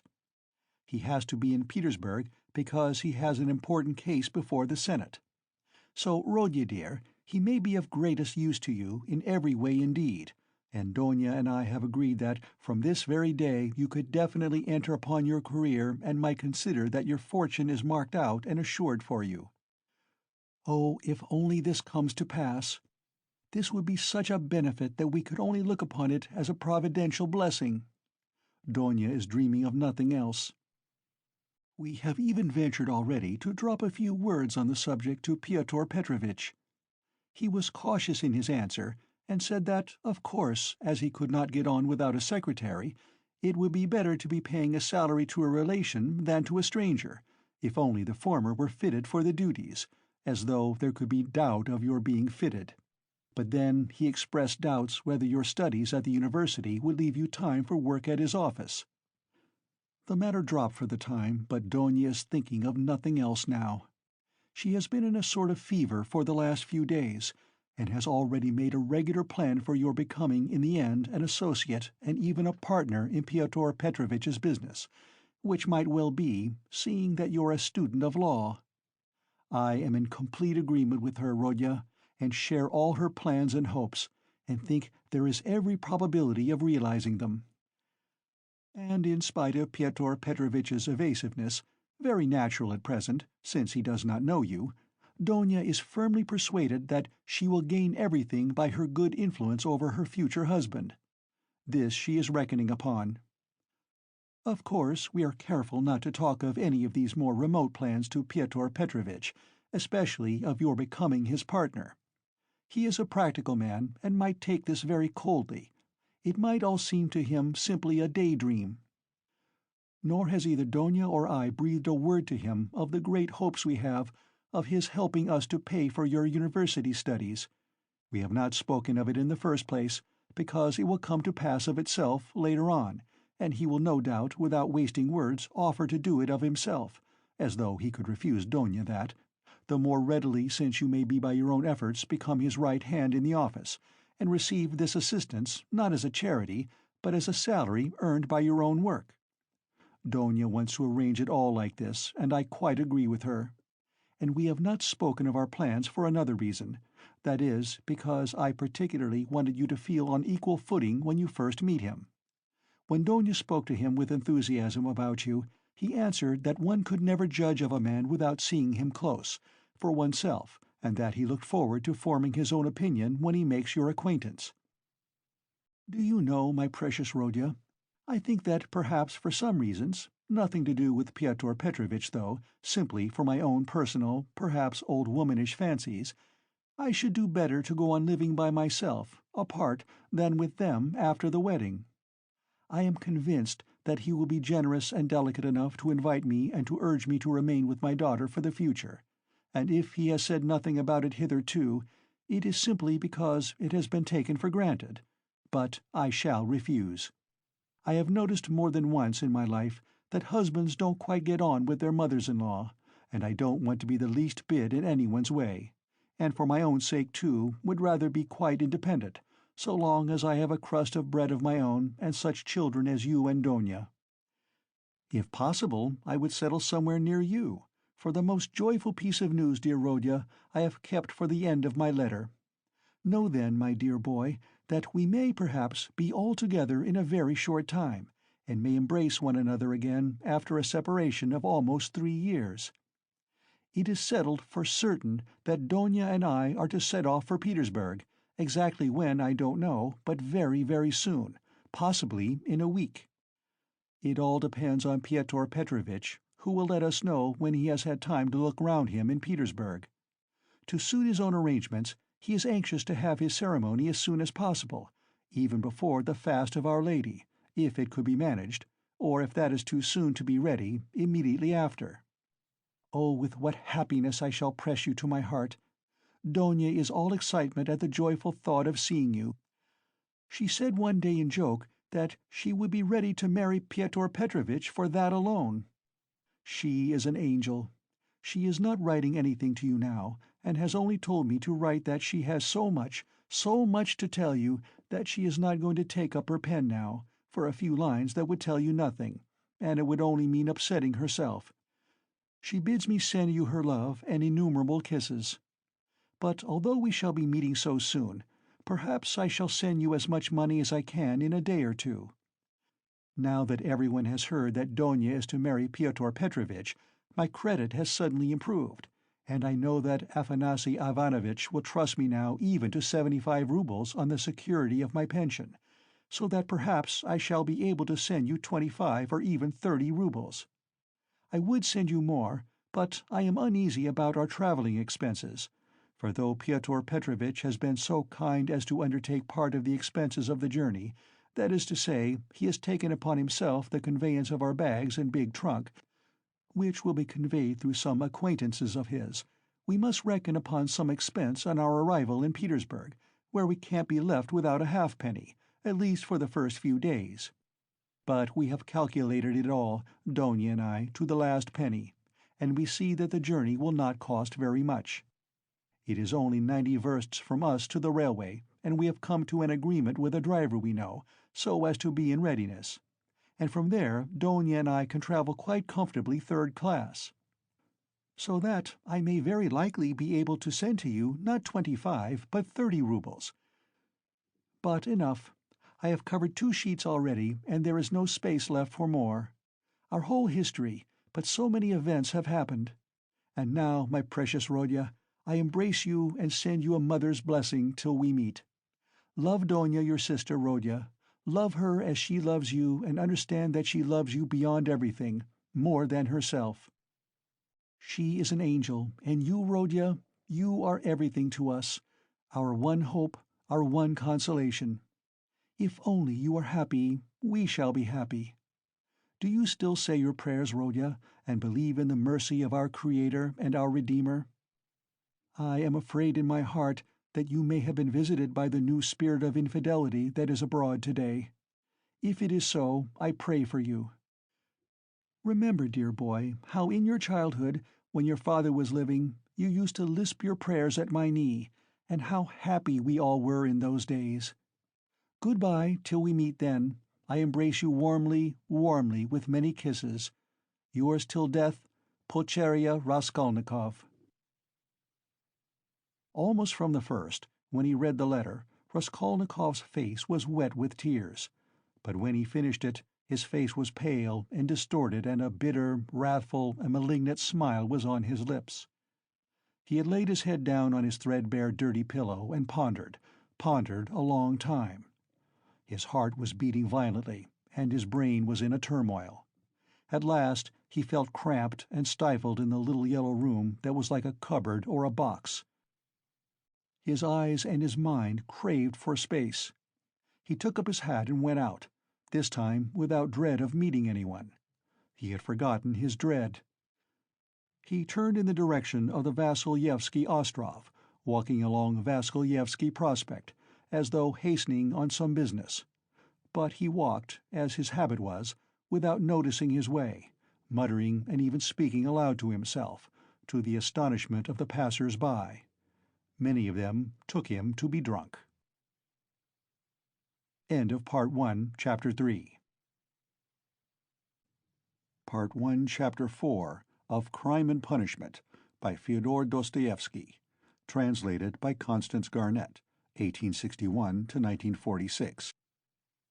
Part 1, Chapter 4. His mother's letter had been a torture to him, but as regards the chief fact in it, he had felt not one moment's hesitation, even whilst he was reading the letter. The essential question was settled, and irrevocably settled, in his mind. Never such a marriage while I am alive, and Mr. Luzhin be damned.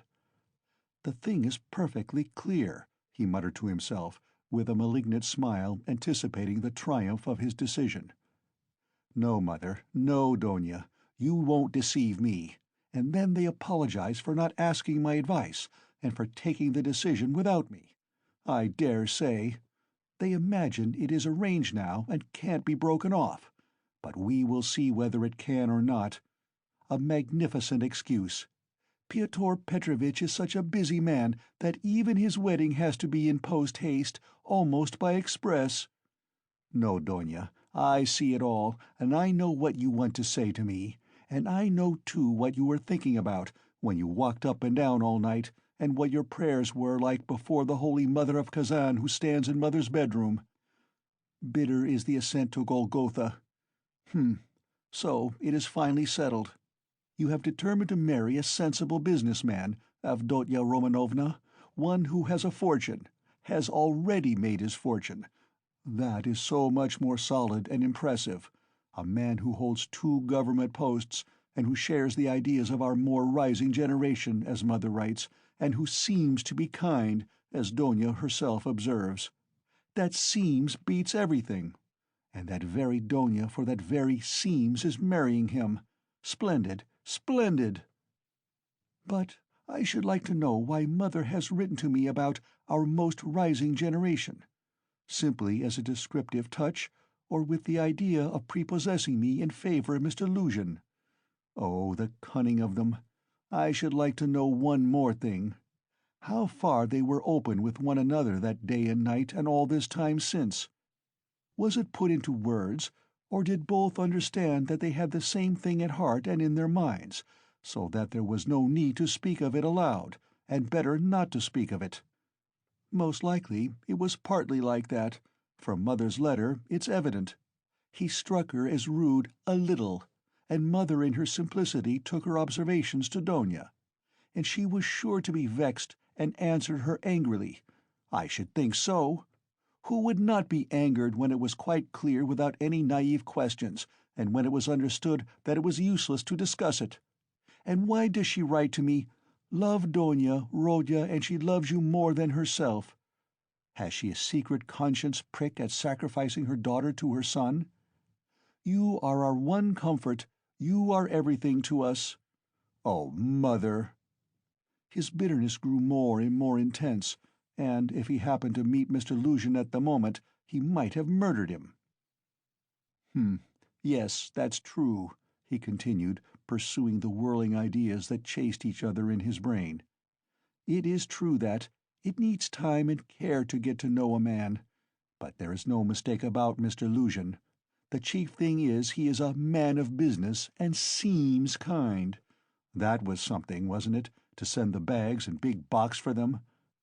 A kind man, no doubt, after that. But his bride and her mother are to drive in a peasant's cart covered with sacking. I know, I have been driven in it. No matter. It is only 90 versts, and then they can travel very comfortably third class, for 1,000 versts. Quite right, too. One must cut one's coat according to one's cloth. But what about you, Mr. Lucian? She is your bride, and you must be aware that her mother has to raise money on her pension for the journey. To be sure, it's a matter of business, a partnership for mutual benefit, with equal shares and expenses. Food and drink provided, but pay for your tobacco. The businessman has got the better of them, too. The luggage will cost less than their fares, and very likely go for nothing. How is it that they don't both see all that? Or is it that they don't want to see? And they are pleased, pleased! And to think that this is only the first blossoming, and that the real fruits are to come. But what really matters is not the stinginess, is not the meanness, but the tone of the whole thing. For that will be the tone after marriage. It's a foretaste of it. And Mother, too, why should she be so lavish? What will she have by the time she gets to Petersburg? 3 silver roubles, or 2 paper ones, as she says? That old woman.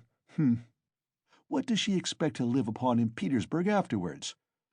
She has her reasons already for guessing that she could not live with Donya after the marriage, even for the first few months. The good man has no doubt let slip something on that subject also, though Mother would deny it. "I shall refuse," says she. On whom is she reckoning, then? Is she counting on what is left of her 120 roubles of pension when Afanasy Ivanovitch's debt is paid? She knits woolen shawls and embroiders cuffs, ruining her old eyes. And all her shawls don't add more than 20 roubles a year to her 120, I know that. So she is building all her hopes all the time on Mr. Lucian's generosity. He will offer it of himself, he will press it on me. You may wait a long time for that. That's how it always is with these Schilleresque noble hearts. Till the last moment every goose is a swan with them, till the last moment they hope for the best and will see nothing wrong, and although they have an inkling of the other side of the picture, yet they won't face the truth till they are forced to. The very thought of it makes them shiver. They thrust the truth away with both hands, until the man they deck out in false colors puts a fool's cap on them with his own hands. I should like to know whether Mr. Lucian has any orders of merit. I bet he has the Anna in his buttonhole, and that he puts it on when he goes to dine with contractors or merchants. He will be sure to have it for his wedding, too. Enough of him, confound him. Well, Mother I don't wonder at. It's like her, God bless her. But how could Donya? Donya, darling, as though I did not know you. You were nearly 20 when I saw you last. I understood you then. Mother writes that Donya can put up with a great deal. I know that very well. I knew that 2 years and a half ago, and for the last 2.5 years I have been thinking about it, thinking of just that Donya can put up with a great deal. If she could put up with Mr. Svidrigailov and all the rest of it, she certainly can put up with a great deal. And now Mother and she have taken it into their heads that she can put up with Mr. Lucian, who propounds the theory of the superiority of wives raised from destitution and owing everything to their husband's bounty, who propounds it, too, almost at the first interview. Granted that he let it slip, though he is a sensible man, yet maybe it was not a slip at all, but he meant to make himself clear as soon as possible. But Donya? She understands the man, of course, but she will have to live with the man. Why, she'd live on black bread and water. She would not sell her soul. She would not barter her moral freedom for comfort. She would not barter it for all Schleswig-Holstein, much less Mr. Lucian's money. No, Donya was not that sort when I knew her, and she is still the same, of course. Yes, there's no denying the Svidrigailovs are a bitter pill. It's a bitter thing to spend one's life a governess in the provinces for 200 rubles, but I know she would rather be a nigger on a plantation or a let with a German master than degrade her soul, and her moral dignity, by binding herself forever to a man whom she does not respect and with whom she has nothing in common, for her own advantage. And if Mr. Luzhin had been of unalloyed gold or one huge diamond, she would never have consented to become his legal concubine. Why is she consenting, then? What's the point of it? What's the answer? It's clear enough. For herself, for her comfort. To save her life she would not sell herself, but for someone else she is doing it. For one she loves, for one she adores, she will sell herself. That's what it all amounts to. For her brother, for her mother she will sell herself. She will sell everything. In such cases, we overcome our moral feeling if necessary. Freedom, peace, conscience even, all are brought into the market. Let my life go, if only my dear ones may be happy. More than that, we become casuists. We learn to be Jesuitical, and for a time, maybe, we can soothe ourselves. We can persuade ourselves that it is one's duty for a good object. That's just like us. It's as clear as daylight. It's clear that Rodion Romanovich Raskolnikov is the central figure in the business, and no one else. Oh yes, she can ensure his happiness, keep him in the university, make him a partner in the office, make his whole future secure. Perhaps he may even be a rich man later on, prosperous, respected, and may even end his life a famous man. But my mother? It's all Rodya, precious Rodya, her firstborn. For such a son, who would not sacrifice such a daughter? Oh, loving, over-partial hearts! Why, for his sake, we would not shrink even from Sonya's fate. Sonya Marmeladov, the eternal victim so long as the world lasts. Have you taken the measure of your sacrifice, both of you? Is it right? Can you bear it? Is it any use? Is there sense in it? And let me tell you, Donya, Sonya's life is no worse than life with Mr. Luzhin. There can be no question of love, Mother writes. And what if there can be no respect either? If, on the contrary, there is aversion, contempt, repulsion, what then? So you will have to keep up your appearance, too. Is not that so? Do you understand what that smartness means?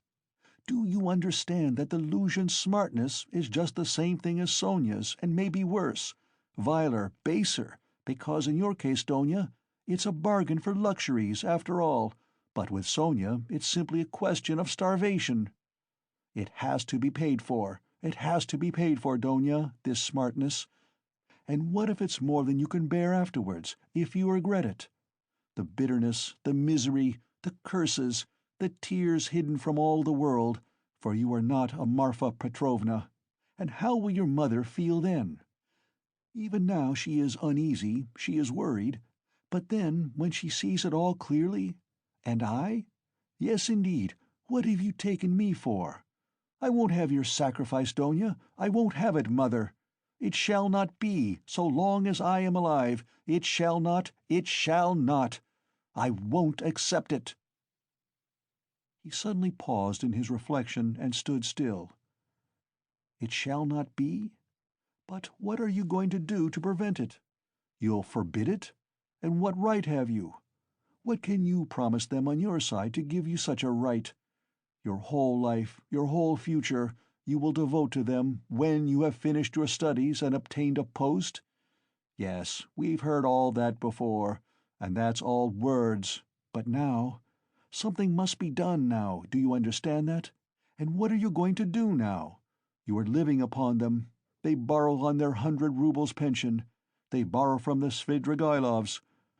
How are you going to save them from the Svidrigailovs, from Afanasy Ivanovitch Varushin, future millionaire Zeus, who would arrange their lives for them? In another 10 years? In another 10 years, Mother will be blind with knitting shawls, maybe with weeping, too. She will be worn to a shadow with fasting. And my sister? Imagine for a moment what may have become of your sister in 10 years. What may happen to her during those 10 years? Can you fancy?" So he tortured himself, fretting himself with such questions, and finding a kind of enjoyment in it. And yet all these questions were not new ones suddenly confronting him. They were old, familiar aches. It was long since they had first begun to grip and rend his heart. Long, long ago his present anguish had its first beginnings. It had waxed and gathered strength. It had matured and concentrated, until it had taken the form of a fearful, frenzied, and fantastic question, which tortured his heart and mind, clamoring insistently for an answer. Now his mother's letter had burst on him like a thunderclap. It was clear that he must not now suffer passively, worrying himself over unsolved questions, but that he must do something, do it at once, and do it quickly. Anyway, he must decide on something, or else. "Or throw up life altogether," he cried suddenly in a frenzy. "Accept one's lot humbly as it is, once for all, and stifle everything in oneself, giving up all claim to activity, life, and love. Do you understand, sir? Do you understand what it means when you have absolutely nowhere to turn?" Marmeladov's question came suddenly into his mind. "For every man must have somewhere to turn." He gave a sudden start. Another thought, that he had had yesterday, slipped back into his mind. But he did not start at the thought recurring to him, for he knew, he had felt beforehand, that it must come back. He was expecting it. Besides, it was not only yesterday's thought. The difference was that a month ago, yesterday even, the thought was a mere dream. But now it appeared not a dream at all. It had taken a new, menacing, and quite unfamiliar shape. And he suddenly became aware of this himself.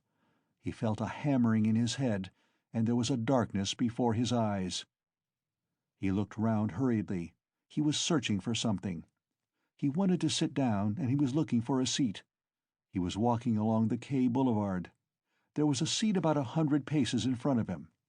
He walked towards it as fast as he could, but on the way he met with a little adventure which absorbed all his attention. Looking for the seat, he had noticed a woman walking some 20 paces in front of him, but at first he took no more notice of her than of other objects that crossed his path. It had happened to him many times going home not to notice the road by which he was going, and he was accustomed to walk like that. But there was at first sight something so strange about the woman in front of him that gradually his attention was riveted upon her, at first reluctantly and, as it were, resentfully, and then more and more intently. He felt a sudden desire to find out what it was that was so strange about the woman. In the first place, she appeared to be a girl quite young, and she was walking in the great heat bareheaded and with no parasol or gloves, waving her arms about in an absurd way. She had on a dress of some light silky material, but put on strangely awry, not properly hooked up, and torn open at the top of the skirt, close to the waist. A great piece was rent and hanging loose. A little kerchief was flung about her bare throat, but lay slanting on one side. The girl was walking unsteadily, too, stumbling and staggering from side to side. She drew Raskolnikov's whole attention at last. He overtook the girl at the seat, but on reaching it she dropped down on it in the corner. She let her head sink on the back of the seat and closed her eyes, apparently in extreme exhaustion. Looking at her closely, he saw at once that she was completely drunk. It was a strange and shocking sight. He could hardly believe that he was not mistaken. He saw before him the face of a quite young, fair-haired girl, 16, perhaps not more than 15 years old. Pretty little face, but flushed and heavy-looking, and, as it were, swollen. The girl seemed hardly to know what she was doing. She crossed one leg over the other, lifting it indecorously, and showed every sign of being unconscious that she was in the street. Raskolnikov did not sit down, but he felt unwilling to leave her, and stood facing her in perplexity. This boulevard was never much frequented, and now at 2 o'clock in the stifling heat it was quite deserted.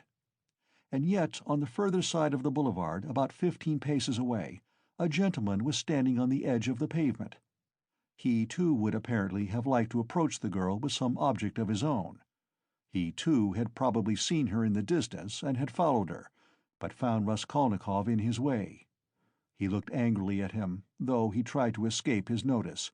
He stood impatiently biding his time, till the unwelcome man in rags should have moved away. His intentions were unmistakable. The gentleman was a plump, thickly set man, about 30, fashionably dressed, with a high color, red lips and mustaches. Raskolnikov felt furious.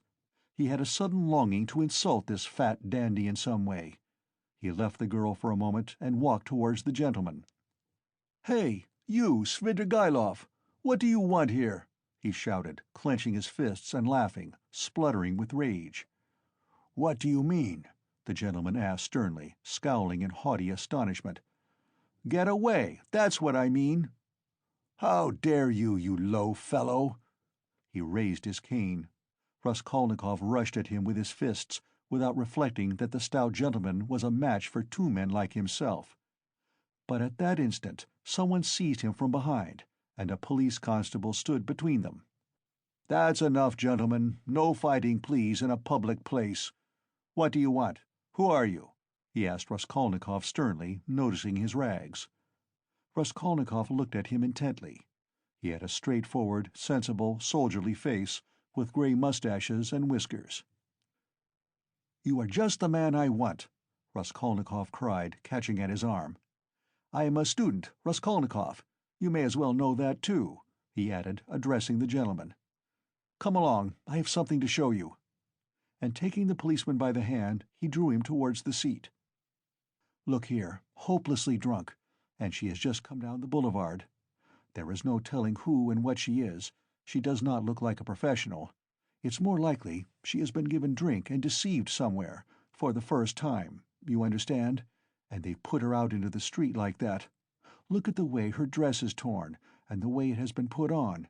She has been dressed by somebody, she has not dressed herself, and dressed by unpracticed hands, by a man's hands, that's evident. And now look there. I don't know that dandy with whom I was going to fight. I see him for the first time. But he too has seen her on the road, just now, drunk, not knowing what she is doing, and now he is very eager to get hold of her, to get her away somewhere while she is in this state. That's certain, believe me, I am not wrong. I saw him myself watching her and following her, but I prevented him, and he is just waiting for me to go away.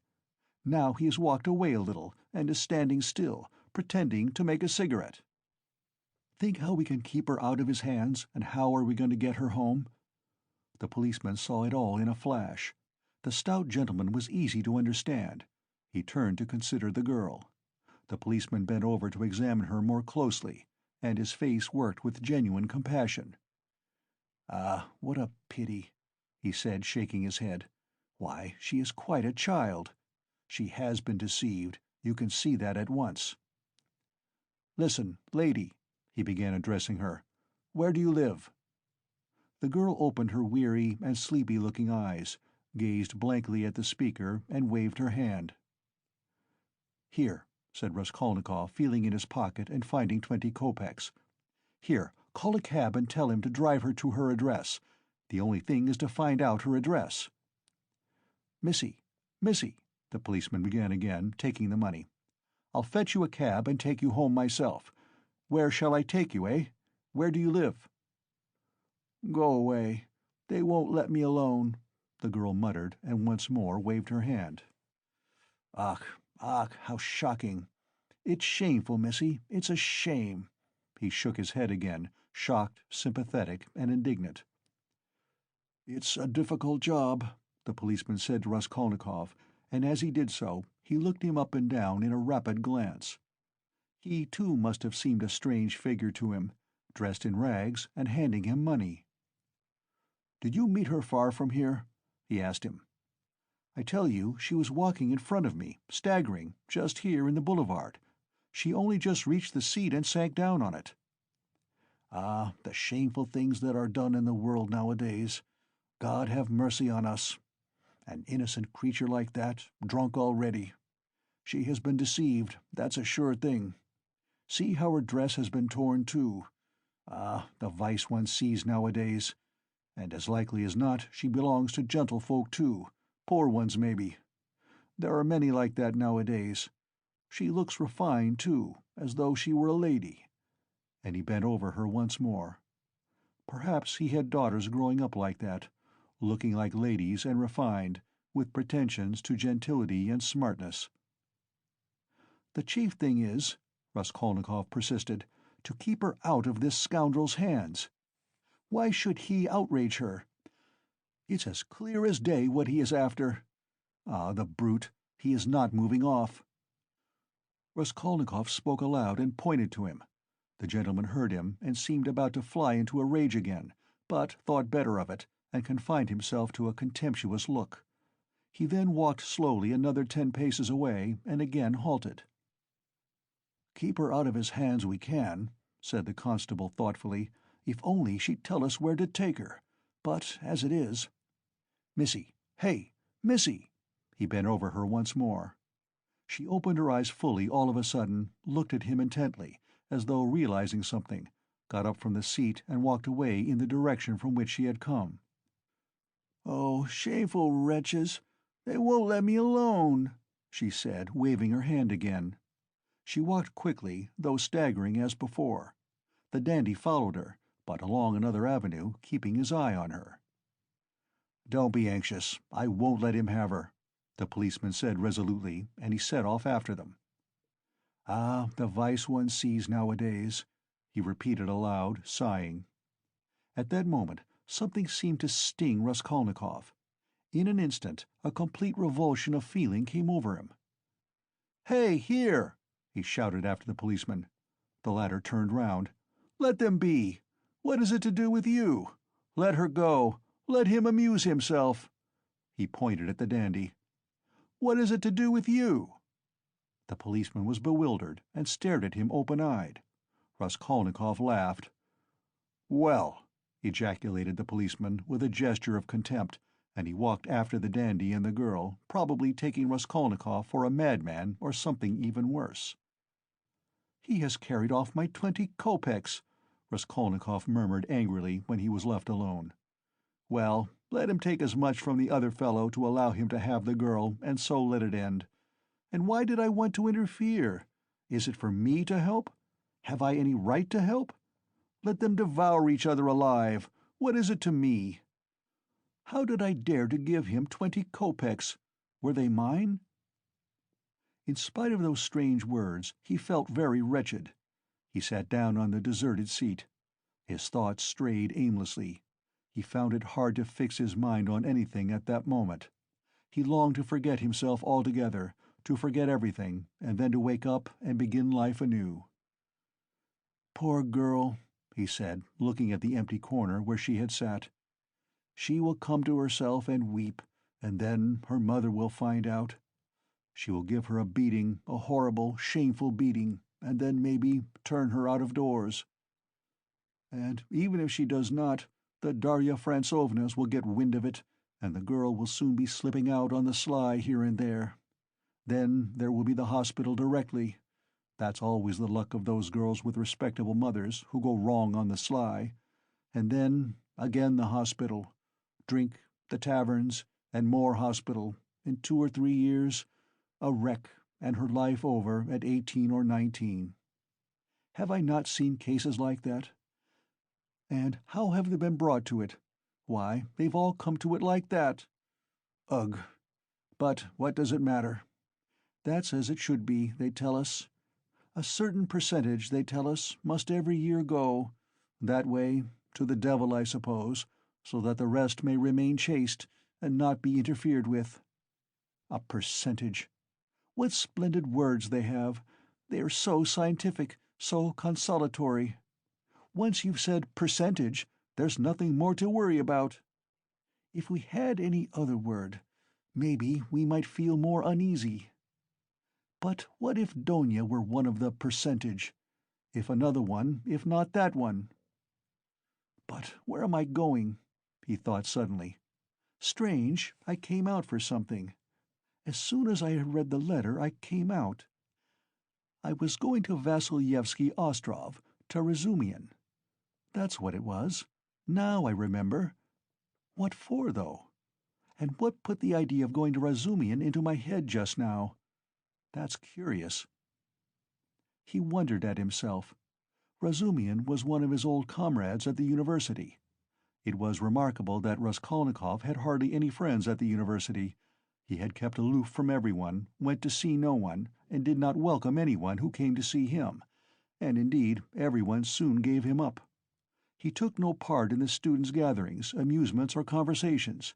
He worked with great intensity without sparing himself, and he was respected for this, but no one liked him. He was very poor, and there was a sort of haughty pride and reserve about him, as though he were keeping something to himself.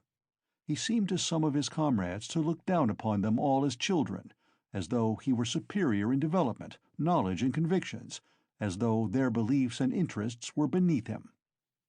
With Razumian he had got on, or at least he was more unreserved and communicative with him. Indeed, it was impossible to be on any other terms with Razumian. He was an exceptionally good-humored and candid youth, good-natured to the point of simplicity, though both depth and dignity lay concealed under that simplicity. The better of his comrades understood this, and all were fond of him. He was extremely intelligent, though he was certainly rather a simpleton at times. He was of striking appearance, tall, thin, black-haired, and always badly shaved. He was sometimes uproarious, and was reputed to be of great physical strength. One night, when out in a festive company, he had with one blow laid a gigantic policeman on his back. There was no limit to his drinking powers, but he could abstain from drink altogether. He sometimes went too far in his pranks, but he could do without pranks altogether. Another thing striking about Razumian, no failure distressed him, and it seemed as though no unfavorable circumstances could crush him. He could lodge anywhere, and bear the extremes of cold and hunger. He was very poor, and kept himself entirely on what he could earn by work of one sort or another. He knew of no end of resources by which to earn money. He spent one whole winter without lighting his stove, and used to declare that he liked it better, because one slept more soundly in the cold. For the present, he too had been obliged to give up the university, but it was only for a time, and he was working with all his might to save enough to return to his studies again. Raskolnikov had not been able to see him for the last 4 months, and Razumian did not even know his address. About 2 months before, they had met in the street, but Raskolnikov had turned away and even crossed to the other side that he might not be observed. And though Razumian noticed him, he passed him by, as he did not want to annoy him.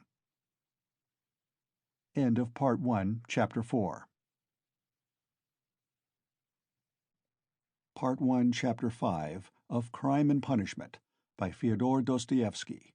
Translated by Constance Garnett, 1861 to 1946. Part 1, Chapter 5. Of course, I've been meaning lately to go to Razumian's to ask for work, to ask him to get me lessons or something, Raskolnikov thought. But what help can he be to me now? Suppose he gets me lessons. Suppose he shares his last farthing with me, if he has any farthings, so that I could get some boots and make myself tidy enough to give lessons. Well, and what then? What shall I do with the few coppers I earn? That's not what I want now. It's really absurd for me to go to Razumian. The question why he was now going to Razumian agitated him even more than he was himself aware. He kept uneasily seeking for some sinister significance in this apparently ordinary action. Could I have expected to set it all straight, and to find a way out by means of Razumian alone? He asked himself in perplexity.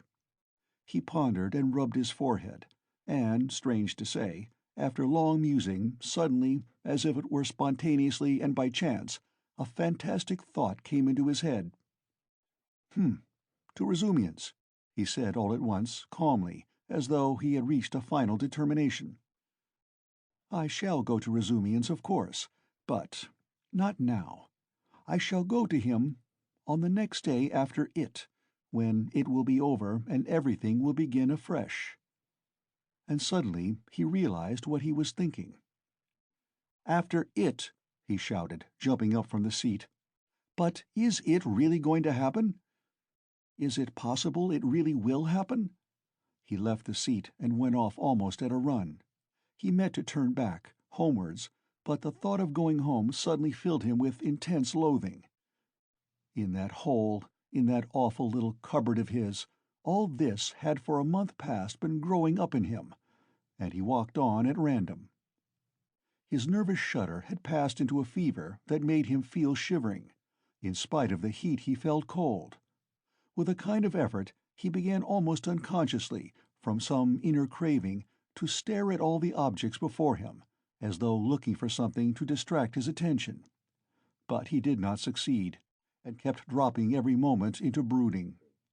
When with a start he lifted his head again and looked round, he forgot at once what he had just been thinking about, and even where he was going.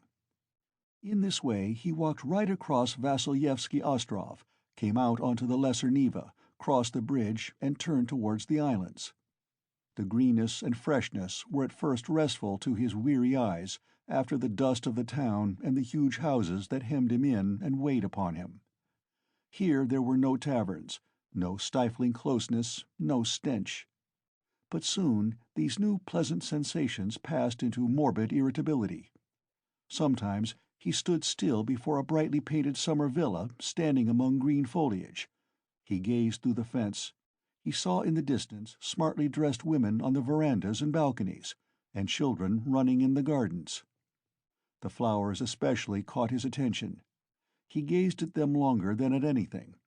He was met too by luxurious carriages and by men and women on horseback. He watched them with curious eyes, and forgot about them before they had vanished from his sight. Once he stood still and counted his money. He found he had 30 kopecks. 20 to the policeman, 3 to Nastasia for the letter. So I must have given 47 or 50 to the Marmeladovs yesterday, he thought, reckoning it up for some unknown reason, but he soon forgot with what object he had taken the money out of his pocket. He recalled it on passing an eating-house or tavern, and felt that he was hungry. Going into the tavern, he drank a glass of vodka and ate a pie of some sort. He finished eating it as he walked away. It was a long while since he had taken vodka, and it had an effect upon him at once, though he only drank a wine-glassful. His legs felt suddenly heavy, and a great drowsiness came upon him. He turned homewards, but reaching Petrovsky Ostrov, he stopped, completely exhausted, turned off the road into the bushes, sank down upon the grass, and instantly fell asleep. In a morbid condition of the brain, dreams often have a singular actuality, vividness, and extraordinary semblance of reality.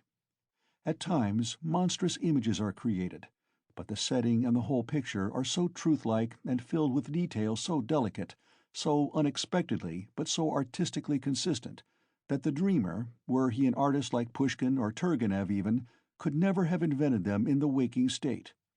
Such sick dreams always remain long in the memory and make a powerful impression on the overwrought and deranged nervous system. Raskolnikov had a fearful dream. He dreamt he was back in his childhood in the little town of his birth.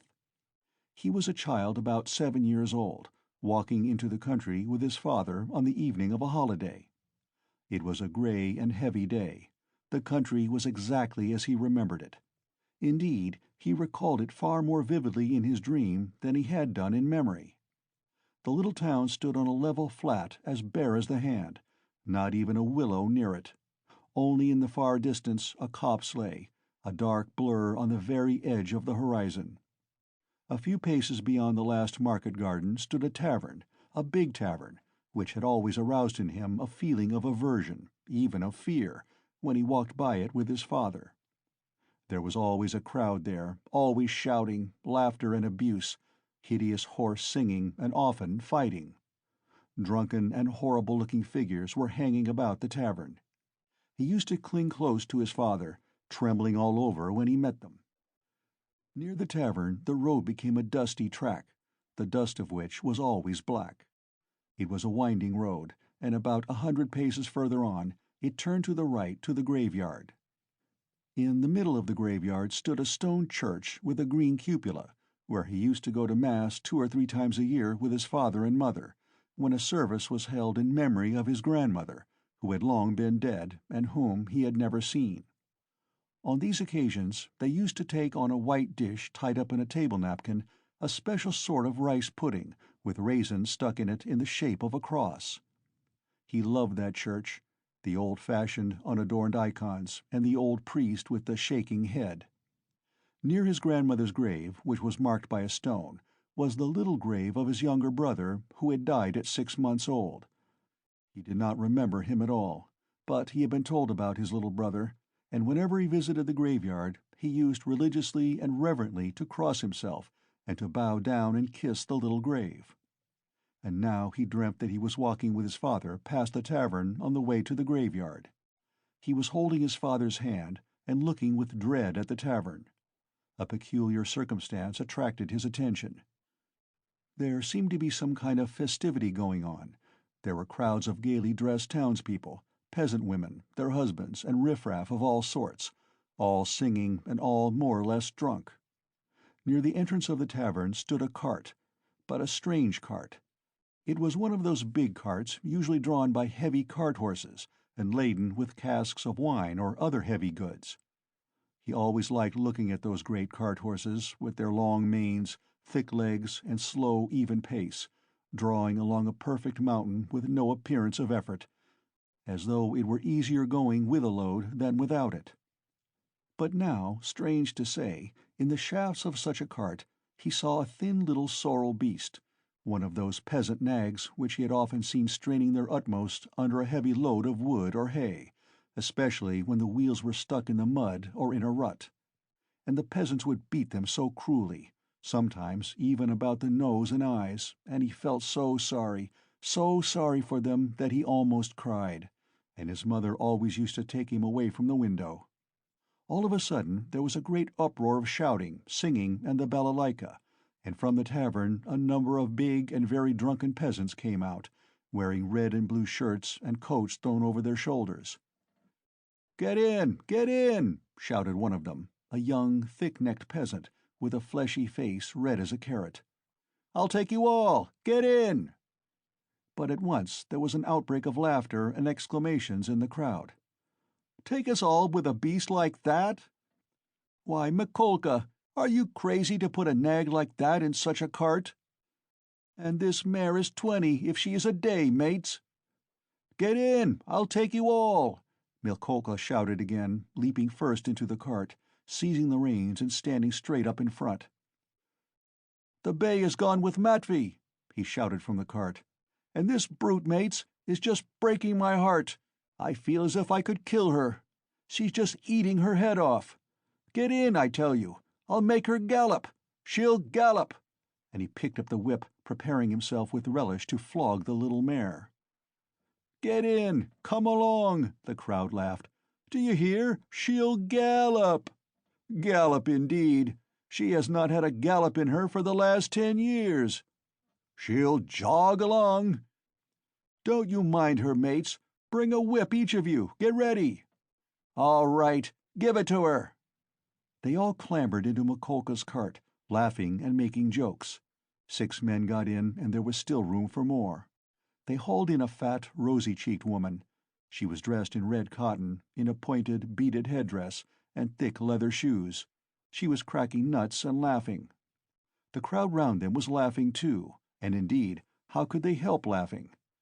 That wretched nag was to drag all the cartload of them at a gallop. 2 young fellows in the cart were just getting whips ready to help Mikolka. With the cry of "Now!" the mare tugged with all her might, but far from galloping, could scarcely move forward.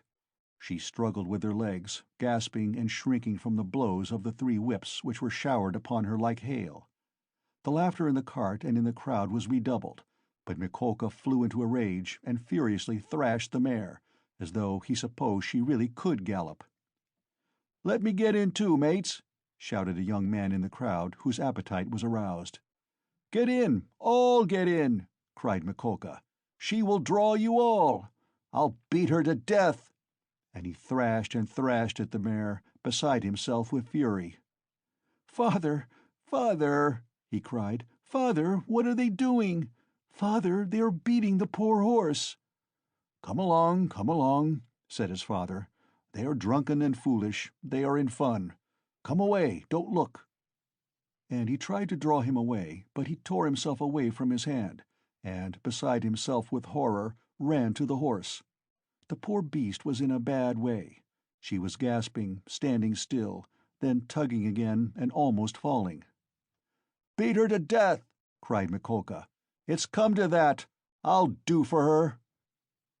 "What are you about? Are you a Christian, you devil?"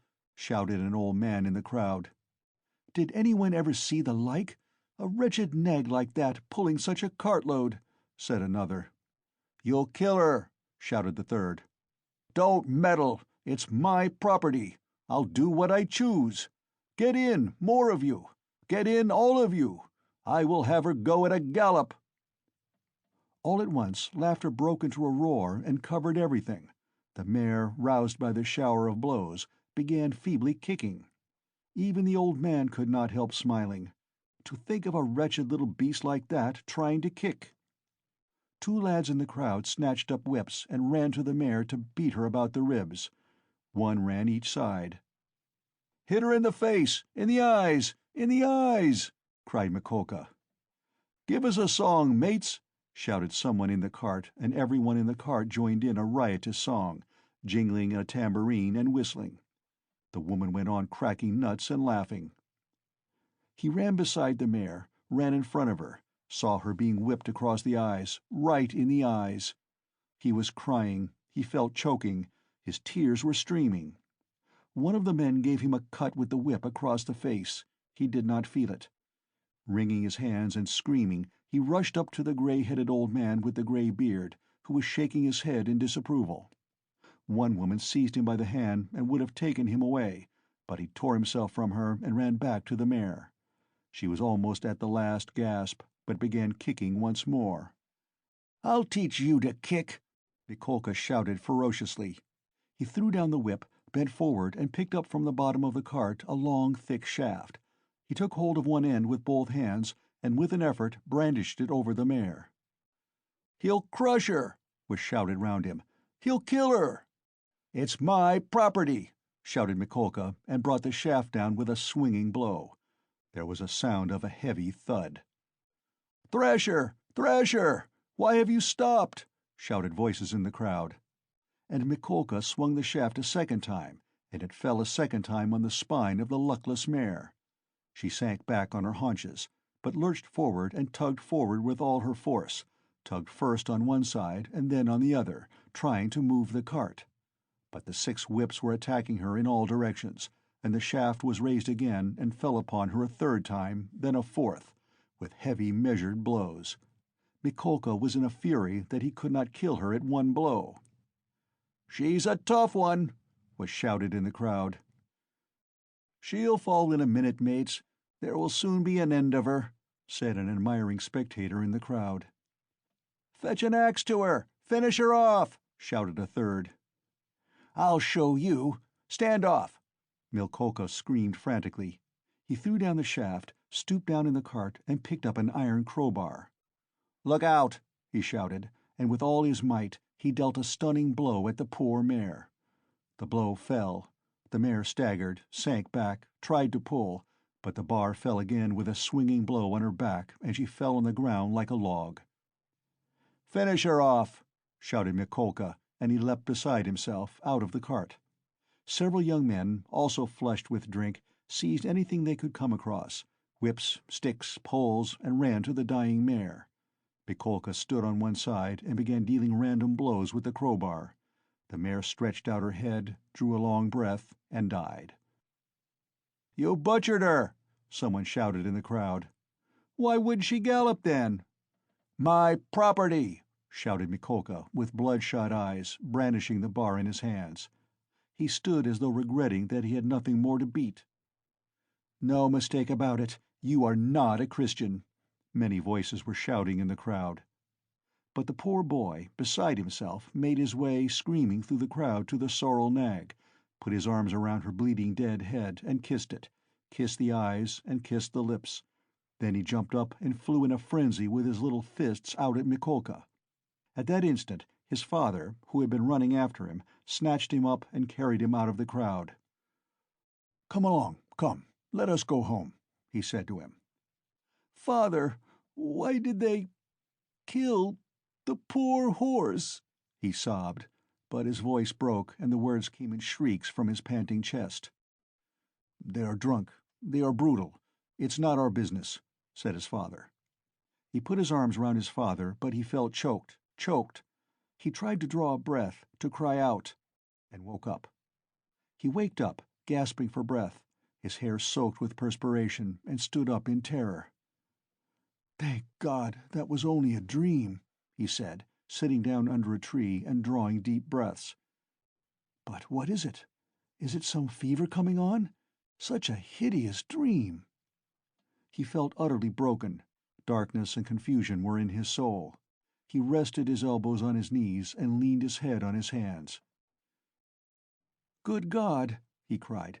Can it be that I shall really take an axe, that I shall strike her on the head, split her skull open, that I shall tread in the sticky warm blood, break the lock, steal and tremble, hide, all spattered in the blood, with the axe? Good God, can it be?" He was shaking like a leaf as he said this. "But why am I going on like this?" he continued, sitting up again, as it were in profound amazement. "I knew that I could never bring myself to it, so what have I been torturing myself for till now? Yesterday, when I went to make that experiment, yesterday I realized completely that I could never bear to do it. Why am I going over it again, then? Why am I hesitating? As I came down the stairs yesterday, I said myself that it was base, loathsome, vile, vile. The very thought of it made me sick and filled me with horror. No, I couldn't do it. I couldn't do it.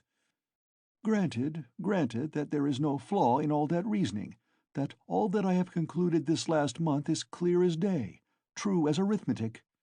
My God! Anyway, I couldn't bring myself to it.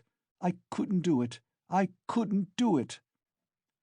Why then am I still—" He rose to his feet, looked round in wonder as though surprised at finding himself in this place, and went towards the bridge. He was pale, his eyes glowed, he was exhausted in every limb, but he seemed suddenly to breathe more easily. He felt he had cast off that fearful burden that had so long been weighing upon him, and all at once there was a sense of relief and peace in his soul. "Lord," he prayed, "show me my path. I renounce that accursed dream of mine." Crossing the bridge, he gazed quietly and calmly at the Neva, at the glowing red sun setting in the glowing sky. In spite of his weakness, he was not conscious of fatigue. It was as though an abscess that had been forming for a month past in his heart had suddenly broken. Freedom, freedom! He was free from that spell, that sorcery, that obsession. Later on, when he recalled that time and all that happened to him during those days, minute by minute, point by point, he was superstitiously impressed by one circumstance, which, though in itself not very exceptional, always seemed to him afterwards the predestined turning point of his fate. He could never understand and explain to himself why, when he was tired and worn out, when it would have been more convenient for him to go home by the shortest and most direct way, he had returned by the Haymarket where he had no need to go. It was obviously and quite unnecessarily out of his way, though not much so. It is true that it happened to him dozens of times to return home without noticing what streets he passed through. But why, he was always asking himself, why had such an important, such a decisive, and at the same time such an absolutely chance meeting happened in the Haymarket, where he had, moreover, no reason to go, at the very hour, the very minute of his life, when he was just in the very mood and in the very circumstances in which that meeting was able to exert the gravest and most decisive influence on his whole destiny, as though it had been lying in wait for him on purpose. It was about 9 o'clock when he crossed the Haymarket. At the tables and the barrows, at the booths and the shops, all the market people were closing their establishments or clearing away and packing up their wares, and, like their customers, were going home. Rag-pickers and costermongers of all kinds were crowding round the taverns in the dirty and stinking courtyards of the Haymarket. Raskolnikov particularly liked this place and the neighbouring alleys, when he wandered aimlessly in the streets. Here his rags did not attract contemptuous attention, and one could walk about in any attire without scandalizing people. At the corner of an alley, a huckster and his wife had 2 tables set out with tapes, thread, cotton handkerchiefs, etc. They too had got up to go home, but were lingering in conversation with a friend who had just come up to them. This friend was Lizavetna Ivanovna, or, as everyone called her, Lizavetna, the younger sister of the old pawnbroker Alyona Ivanovna, whom Raskolnikov had visited the previous day to pawn his watch and make his experiment. He already knew all about Lizavetna, and she knew him a little too. She was a single woman of about 35, tall, clumsy, timid, submissive, and almost idiotic. She was a complete slave, and went in fear and trembling of her sister, who made her work day and night, and even beat her.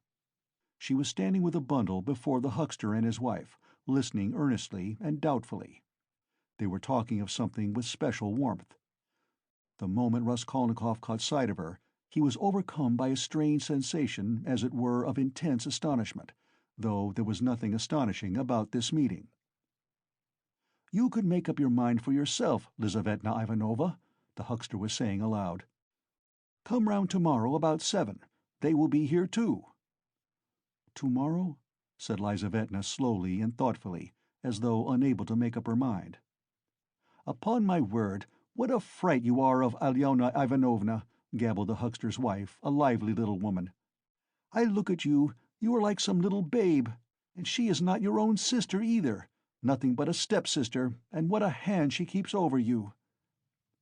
"But this time don't say a word to Alyona Ivanovna," her husband interrupted. "That's my advice, but come round to us without asking. It will be worth your while. Later on, your sister herself may have a notion." "Am I to come?" "About 7 o'clock tomorrow, and they will be here. You will be able to decide for yourself. And we'll have a cup of tea," added his wife. "All right, I'll come," said Lizavetna, still pondering, and she began slowly moving away. Raskolnikov had just passed and heard no more. He passed softly, unnoticed, trying not to miss a word. His first amazement was followed by a thrill of horror, like a shiver running down his spine. He had suddenly, quite unexpectedly learnt, that the next day at 7 o'clock, Lizavetna, the old woman's sister and only companion, would be away from home, and that therefore at 7 o'clock precisely the old woman would be left alone. He was only a few steps from his lodging. He went in like a man condemned to death. He thought of nothing, and was incapable of thinking, but he felt suddenly in his whole being that he had no more freedom of thought, no will, and that everything was suddenly and irrevocably decided. Certainly, if he had to wait whole years for a suitable opportunity, he could not reckon on a more certain step towards the success of the plan than that which had just presented itself.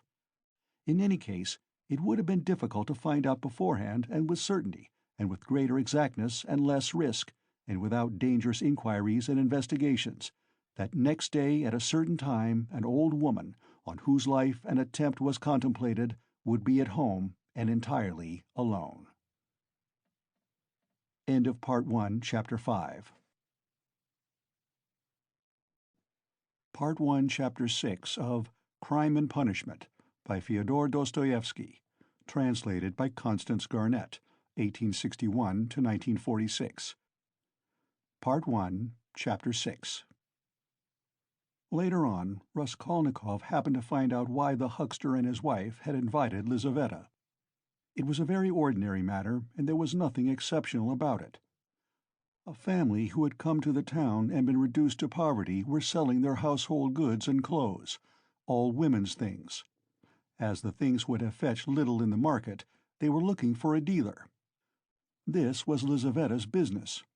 She undertook such jobs and was frequently employed, as she was very honest and always fixed a fair price and stuck to it.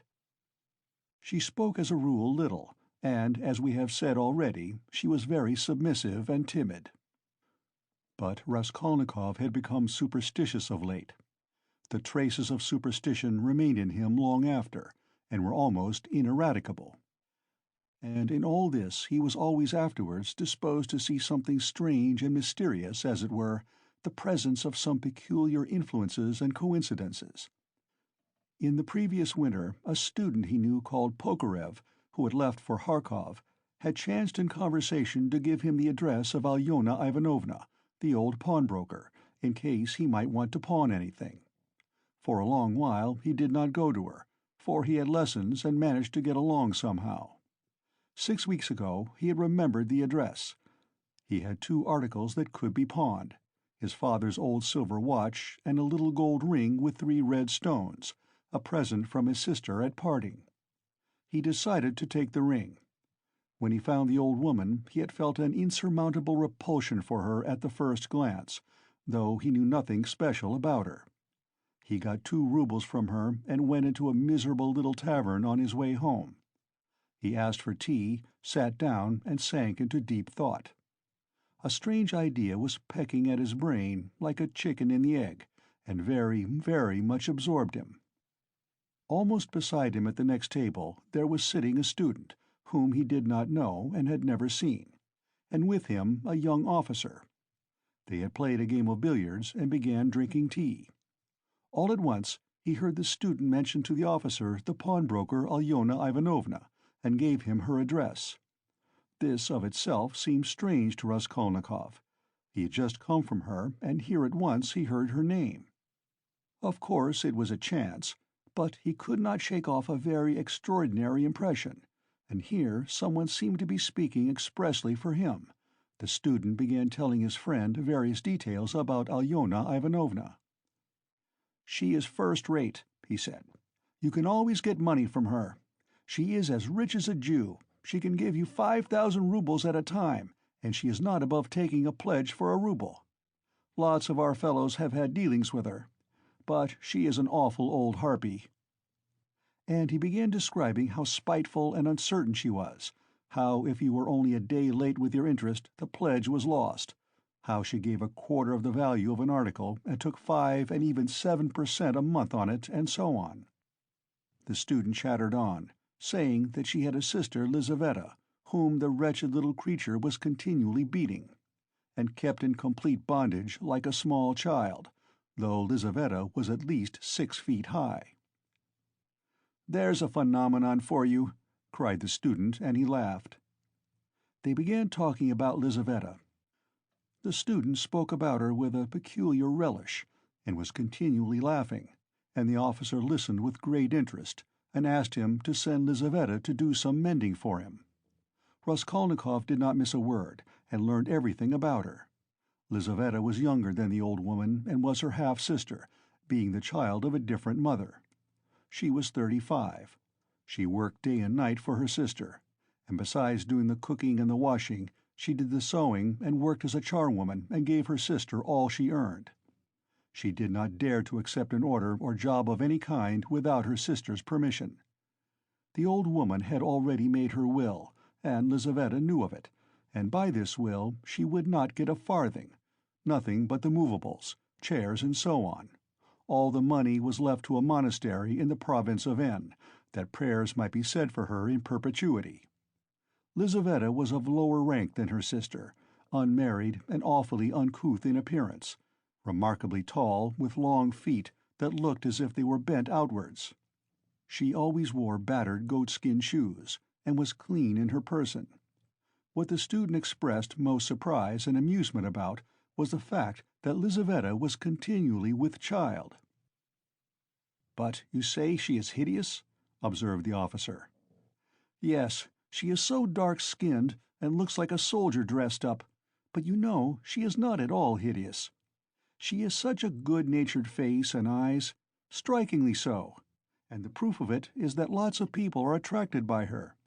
She's such a soft, gentle creature, ready to put up with anything, always willing to do anything. And her smile is really very sweet." "You seem to find her attractive yourself," laughed the officer. "From her queerness? No, I'll tell you what. I could kill that damned old woman and make off with her money, I assure you, without the faintest conscience prick," the student added with warmth. The officer laughed again, while Raskolnikov shuddered. How strange it was.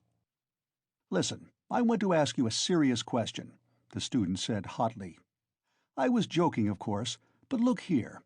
On one side, we have a stupid, senseless, worthless, spiteful, ailing, horrid old woman. Not simply useless, but doing actual mischief, who has not an idea what she is living for herself, and who will die in a day or two in any case.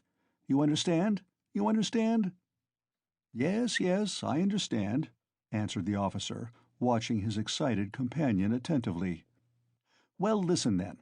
On the other side, fresh young lives thrown away for want of help, and by thousands, on every side. 100,000 good deeds could be done and helped on that old woman's money, which will be buried in a monastery. Hundreds, thousands perhaps, might be set on the right path. Dozens of families saved from destitution, from ruin, from vice, from the lock hospitals, and all with her money. Kill her, take her money, and with the help of it, devote oneself to the service of humanity and the good of all. What do you think? Would not one tiny crime be wiped out by thousands of good deeds? For one life, thousands would be saved from corruption and decay. One death and 100 lives in exchange. It's simple arithmetic. Besides, what value has the life of that sickly, stupid, ill-natured old woman in the balance of existence? No more than the life of a louse, of a blackbeetle. Less, in fact, because the old woman is doing harm. She is wearing out the lives of others. The other day, she bit Lizavetta's finger out of spite. It almost had to be amputated." "Of course she does not deserve to live," remarked the officer. "But there it is. It's nature." "Oh, well, brother, but we have to correct and direct nature, and but for that we should drown in an ocean of prejudice. But for that there would never have been a single great man. Talk of duty, conscience. I don't want to say anything against duty and conscience, but the point is, what do we mean by them? Stay, I have another question to ask you. Listen. No, you stay. I'll ask you a question. Listen. Well? You are talking and speechifying away, but tell me, would you kill the old woman yourself?" "Of course not. I was only arguing the justice of it. It's nothing to do with me." "But I think, if you would not do it yourself, there's no justice about it. Let us have another game." Raskolnikov was violently agitated. Of course, it was all ordinary youthful talk and thought, such as he had often heard before in different forms and on different themes. But why had he happened to hear such a discussion and such ideas at the very moment when his own brain was just conceiving the very same ideas? And why, just at the moment when he had brought away the embryo of his idea from the old woman, had he dropped at once upon a conversation about her? This coincidence always seemed strange to him. This trivial talk in a tavern had an immense influence on him in his later action, as though there had really been in it something preordained, some guiding hint.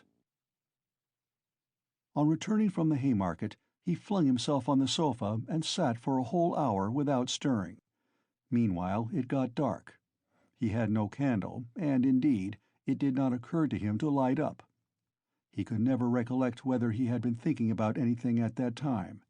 At last he was conscious of his former fever and shivering, and he realized with relief that he could lie down on the sofa. Soon heavy leaden sleep came over him, as it were crushing him. He slept an extraordinarily long time, and without dreaming. Nastasia, coming into his room at 10 o'clock the next morning, had difficulty in rousing him. She brought him in tea and bread. The tea was again the second brew, and again in her own teapot. "My goodness, how he sleeps!" she cried indignantly. "And he is always asleep." He got up with an effort. His head ached. He stood up, took a turn in his garret, and sank back on the sofa again. "Going to sleep again?" cried Nastasya. "Are you ill, eh?" He made no reply. "Do you want some tea?" "Afterwards," he said with an effort, closing his eyes again and turning to the wall. Nastasya stood over him. "Perhaps he really is ill," she said, turned and went out. She came in again at 2 o'clock with soup. He was lying as before. The tea stood untouched.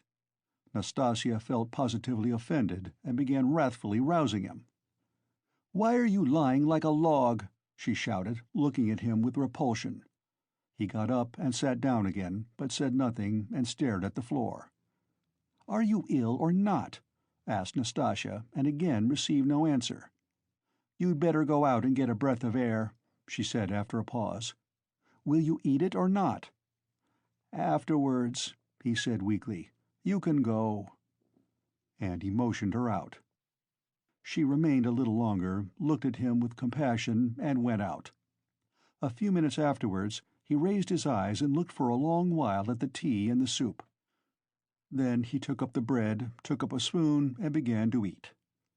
He ate a little, 3 or 4 spoonfuls, without appetite, as it were, mechanically. His head ached less. After his meal he stretched himself on the sofa again, but now he could not sleep. He lay without stirring, with his face in the pillow. He was haunted by daydreams, and such strange daydreams. In one that kept recurring, he fancied that he was in Africa, in Egypt, in some sort of oasis. The caravan was resting, the camels were peacefully lying down. The palms stood all around in a complete circle. All the party were at dinner. But he was drinking water from a spring which flowed gurgling close by. And it was so cool, it was wonderful, wonderful blue, cold water running among the party-colored stones and over the clean sand which glistened here and there like gold. Suddenly he heard a clock strike. He started, roused himself, raised his head, looked out of the window, and seeing how late it was, suddenly jumped up wide awake as though someone had pulled him off the sofa. He crept on tiptoe to the door, stealthily opened it, and began listening on the staircase. His heart beat terribly. But all was quiet on the stairs, as if everyone was asleep. It seemed to him strange and monstrous that he could have slept in such forgetfulness from the previous day and had done nothing, had prepared nothing yet. And meanwhile perhaps it had struck 6, and his drowsiness and stupefaction were followed by an extraordinary, feverish, as it were, distracted haste. But the preparations to be made were few. He concentrated all his energies on thinking of everything and forgetting nothing, and his heart kept beating and thumping so that he could hardly breathe. First he had to make a noose and sew it into his overcoat, a work of a moment. He rummaged under his pillow and picked out amongst the linen stuffed away under it a worn-out, old, unwashed shirt. From its rags he tore a long strip, a couple of inches wide and about 16 inches long. He folded this strip in 2, took off his wide, strong summer overcoat of some stout cotton material, his only outer garment, and began sewing the 2 ends of the rag on the inside, under the left armhole. His hands shook as he sewed, but he did it successfully so that nothing showed outside when he put on the coat again. The needle and thread he had got ready long before, and they lay on his table in a piece of paper. As for the noose, it was a very ingenious device of his own. The noose was intended for the axe. It was impossible for him to carry the axe through the street in his hands, and if hidden under his coat, he would still have had to support it with his hand, which would have been noticeable. Now he only had to put the head of the axe in the noose, and it would hang quietly under his arm on the inside. Putting his hand in his coat pocket, he could hold the end of the handle all the way, so that it did not swing, and as the coat was very full, a regular sack in fact, it would not be seen from outside that he was holding something with the hand that was in the pocket. This noose, too, he had designed a fortnight before.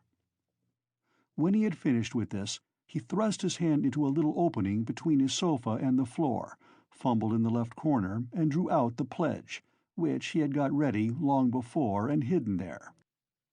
This pledge was, however, only a smoothly planed piece of wood the size and thickness of a silver cigarette case. He picked up this piece of wood in one of his wanderings in a courtyard where there was some sort of a workshop. Afterwards, he had added to the wood a thin, smooth piece of iron, which he had also picked up at the same time in the street. Putting the iron, which was a little the smaller, on the piece of wood, he fastened them very firmly, crossing and recrossing the thread round them, then wrapped them carefully and daintily in clean white paper, and tied up the parcel so that it would be very difficult to untie it. This was in order to divert the attention of the old woman for a time, while she was trying to undo the knot, and so to gain a moment. The iron strip was added to give weight, so that the woman might not guess the first minute that the thing was made of wood. All this had been stored by him beforehand under the sofa. He had only just got the pledge out when he heard someone suddenly about in the yard. "It struck 6 long ago." "Long ago? My God!" He rushed to the door, listened, caught up his hat, and began to descend his 13 steps cautiously, noiselessly, like a cat. He had still the most important thing to do: to steal the axe from the kitchen. That the deed must be done with an axe he had decided long ago. He had also a pocket pruning knife, but he could not rely on the knife, and still less on his own strength, and so resolved finally on the axe. We may note in passing one peculiarity in regard to all the final resolutions taken by him in the matter. They had one strange characteristic. The more final they were, the more hideous and the more absurd they at once became in his eyes. In spite of all his agonizing inward struggle, he never for a single instant all that time could believe in the carrying out of his plans. And indeed, if it had ever happened that everything to the least point could have been considered and finally settled, and no uncertainty of any kind had remained, he would, it seems, have renounced it all as something absurd, monstrous, and impossible. But a whole mass of unsettled points and uncertainties remained. As for getting the axe, that trifling business cost him no anxiety, for nothing could be easier. Nastasia was continually out of the house, especially in the evenings. She would run into the neighbors or to a shop, and always left the door ajar. It was the one thing the landlady was always scolding her about. And so, when the time came, he would only have to go quietly into the kitchen and to take the axe, and an hour later, when everything was over, go in and put it back again. But these were doubtful points. Supposing he returned an hour later to put it back, and Nastasia had come back and was on the spot. He would, of course, have to go by and wait till she went out again. But supposing she were in the meantime to miss the axe, look for it, make an outcry, that would mean suspicion, or at least grounds for suspicion.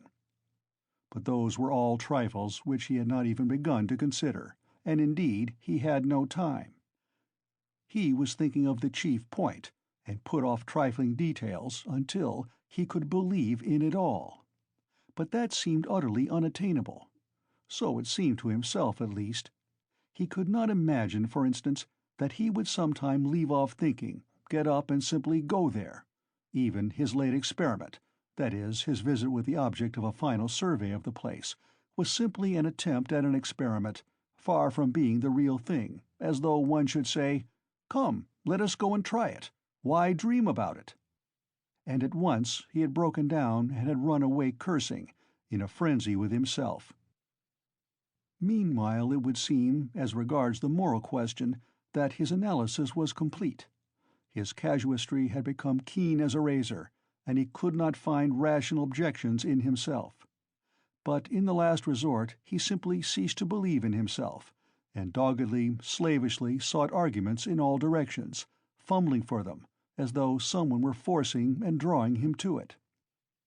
At first, long before indeed, he had been much occupied with one question: why almost all crimes are so badly concealed and so easily detected, and why almost all criminals leave such obvious traces. He had come gradually to many different and curious conclusions, and in his opinion the chief reason lay not so much in the material impossibility of concealing the crime as in the criminal himself.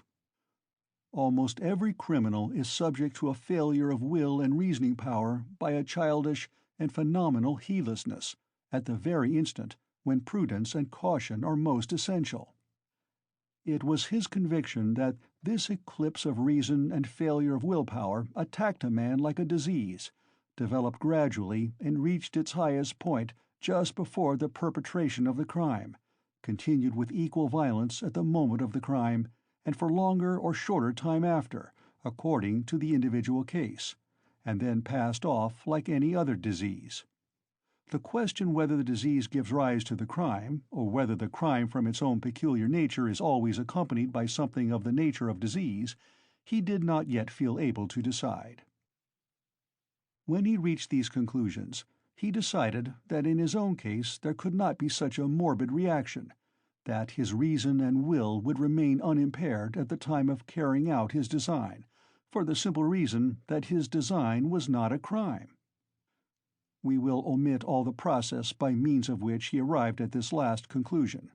We have run too far ahead already. We may add only that the practical, purely material difficulties of the affair occupied a secondary position in his mind. One has but to keep all one's will-power and reason to deal with them, and they will all be overcome at the time when once one has familiarized oneself with the minutest details of the business. But this preparation had never been begun. His final decisions were what he came to trust least, and when the hour struck, it all came to pass quite differently, as it were accidentally and unexpectedly. One trifling circumstance upset his calculations, before he had even left the staircase. When he reached the landlady's kitchen, the door of which was open as usual, he glanced cautiously in to see whether, in Nastasia's absence, the landlady herself was there, or if not, whether the door to her own room was closed, so that she might not peep out when he went in for the axe. But what was his amazement when he suddenly saw that Nastasia was not only at home in the kitchen, but was occupied there, taking linen out of a basket and hanging it on a line. Seeing him, she left off hanging the clothes, turned to him and stared at him all the time he was passing. He turned away his eyes and walked past as though he noticed nothing. But it was the end of everything. He had not the axe. He was overwhelmed. "What made me think," he reflected, as he went under the gateway, "what made me think that she would be sure not to be at home at that moment? Why did I assume this so certainly?" He was crushed and even humiliated. He could have laughed at himself in his anger. A dull animal rage boiled within him. He stood hesitating in the gateway. To go into the street, to go a walk for appearance sake, was revolting. To go back to his room, even more revolting. "And what a chance I have lost forever," he muttered, standing aimlessly in the gateway, just opposite the porter's little dark room, which was also open. Suddenly he started. From the porter's room, 2 paces away from him, something shining under the bench to the right caught his eye. He looked about him. Nobody. He approached the room on tiptoe, went down 2 steps into it, and in a faint voice called the porter. "Yes, not at home. Somewhere near, though, in the yard, for the door is wide open." He dashed to the axe. It was an axe, and pulled it out from under the bench, where it lay between 2 chunks of wood. At once, before going out, he made it fast in the noose. He thrust both hands into his pockets and went out of the room. No one had noticed him. "When reason fails, the devil helps," he thought with a strange grin. This chance raised his spirits extraordinarily. He walked along quietly and sedately, without hurry, to avoid awakening suspicion. He scarcely looked at the passers-by, tried to escape looking at their faces at all, and to be as little noticeable as possible. Suddenly he thought of his hat. "Good heavens! I had the money the day before yesterday and did not get a cap to wear instead." A curse rose from the bottom of his soul. Glancing out of the corner of his eye into a shop, he saw by a clock on the wall that it was 10 minutes past 7. He had to make haste and at the same time go some way round, so as to approach the house from the other side. When he had happened to imagine all this beforehand, he had sometimes thought that he would be very much afraid. But he was not very much afraid now, was not afraid at all indeed. His mind was even occupied by irrelevant matters, but by nothing for long. As he passed the Yusupov garden, he was deeply absorbed in considering the building of great fountains, and of their refreshing effect on the atmosphere in all the squares. By degrees he passed to the conviction that if the summer garden were extended to the Field of Mars, and perhaps joined to the garden of the Mihailovsky Palace, it would be a splendid thing and a great benefit to the town. Then he was interested by the question why in all great towns men are not simply driven by necessity, but in some peculiar way inclined to live in those parts of the town where there are no gardens nor fountains, where there is most dirt and smell and all sorts of nastiness. Then his own walks through the Haymarket came back to his mind, and for a moment he waked up to reality. "What nonsense," he thought. "Better think of nothing at all." So probably men led to execution clutch mentally at every object that meets them on the way, flashed through his mind, but simply flashed, like lightning. He made haste to dismiss this thought, and by now he was near. Here was the house. Here was the gate. Suddenly a clock somewhere struck once. "What? Can it be 7:30? Impossible! It must be fast." Luckily for him, everything went well again at the gates. At that very moment, as though expressly for his benefit, a huge wagon of hay had just driven in at the gate, completely screening him as he passed under the gateway, and the wagon had scarcely had time to drive through into the yard before he had slipped in a flash to the right. On the other side of the wagon he could hear shouting and quarreling, but no one noticed him and no one met him. Many windows looking into that huge quadrangular yard were open at that moment, but he did not raise his head. He had not the strength to. The staircase leading to the old woman's room was close by, just on the right of the gateway. He was already on the stairs. Drawing a breath, pressing his hand against his throbbing heart, and once more feeling for the axe and setting it straight, he began softly and cautiously ascending the stairs, listening every minute.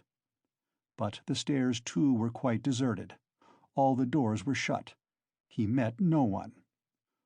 One flat indeed on the first floor was wide open, and painters were at work in it, but they did not glance at him. He stood still, thought a minute, and went on. "Of course, it would be better if they had not been here, but it's 2 stories above them." And there was the 4th story. Here was the door. Here was the flat opposite, the empty one. The flat underneath the old woman's was apparently empty also. The visiting card nailed on the door had been torn off. They had gone away. He was out of breath. For one instant the thought floated through his mind, "Shall I go back?" But he made no answer and began listening at the old woman's door, a dead silence. Then he listened again on the staircase, listened long and intently, then looked about him for the last time, pulled himself together, drew himself up, and once more tried the axe in the noose. "Am I very pale?" he wondered. "Am I not evidently agitated? She is mistrustful. Had I better wait a little longer, till my heart leaves off thumping?" But his heart did not leave off. On the contrary, as though to spite him, it throbbed more and more violently. He could stand it no longer. He slowly put out his hand to the bell and rang. Half a minute later he rang again, more loudly. No answer. To go on ringing was useless and out of place. The old woman was, of course, at home, but she was suspicious and alone. He had some knowledge of her habits, and once more he put his ear to the door. Either his senses were peculiarly keen, which it is difficult to suppose, or the sound was really very distinct. Anyway, he suddenly heard something like the cautious touch of a hand on the lock and the rustle of a skirt at the very door. Someone was standing stealthily close to the lock, and just as he was doing on the outside, was secretly listening within, and seemed to have her ear to the door. He moved a little on purpose, and muttered something aloud that he might not have the appearance of hiding, then rang a third time, but quietly, soberly, and without impatience. Recalling it afterwards, that moment stood out in his mind vividly, distinctly forever. He could not make out how he had had such cunning, for his mind was, as it were, clouded at moments, and he was almost unconscious of his body. An instant later he heard the latch unfastened. End of Part 1, Chapter 6. Part 1, Chapter 7 of Crime and Punishment by Fyodor Dostoevsky. Translated by Constance Garnett, 1861 to 1946. Part 1, Chapter 7. The door was, as before, opened a tiny crack, and again two sharp and suspicious eyes stared at him out of the darkness. Then Raskolnikov lost his head and nearly made a great mistake. Fearing the old woman would be frightened by their being alone, and not hoping that the sight of him would disarm her suspicions, he took hold of the door and drew it towards him to prevent the old woman from attempting to shut it again. Seeing this, she did not pull the door back, but she did not let go the handle, so that he almost dragged her out with it onto the stairs. Seeing that she was standing in the doorway, not allowing him to pass, he advanced straight upon her. She stepped back in alarm, tried to say something, but seemed unable to speak, and stared with open eyes at him. "Good evening, Alyona Ivanovna," he began, trying to speak easily, but his voice would not obey him. It broke and shook. "I have brought something, but we'd better come in, to the light." And leaving her, he passed straight into the room uninvited. The old woman ran after him. Her tongue was unloosed. "Good heavens! What is it? Who is it? What do you want?" "Why, Alyona Ivanovna, you know me, Raskolnikov. Here, I brought you the pledge I promised the other day." And he held out the pledge. The old woman glanced for a moment at the pledge, but at once stared in the eyes of her uninvited visitor. She looked intently, maliciously, and mistrustfully. A minute passed. He even fancied something like a sneer in her eyes, as though she had already guessed everything. He felt that he was losing his head, that he was almost frightened, so frightened that if she were to look like that and not say a word for another half-minute, he thought he would have run away from her. "Why do you look at me as though you did not know me?" he said suddenly, also with malice. "Take it if you like. If not, I'll go elsewhere. I am in a hurry." He had not even thought of saying this, but it was suddenly said of itself. The old woman recovered herself, and her visitor's resolute tone evidently restored her confidence. "But why, my good sir, all of a minute? What is it?" she asked, looking at the pledge. "The silver cigarette case. I spoke of it last time, you know." She held out her hand. "But how pale you are, to be sure, and your hands are trembling too. Have you been bathing, or what?"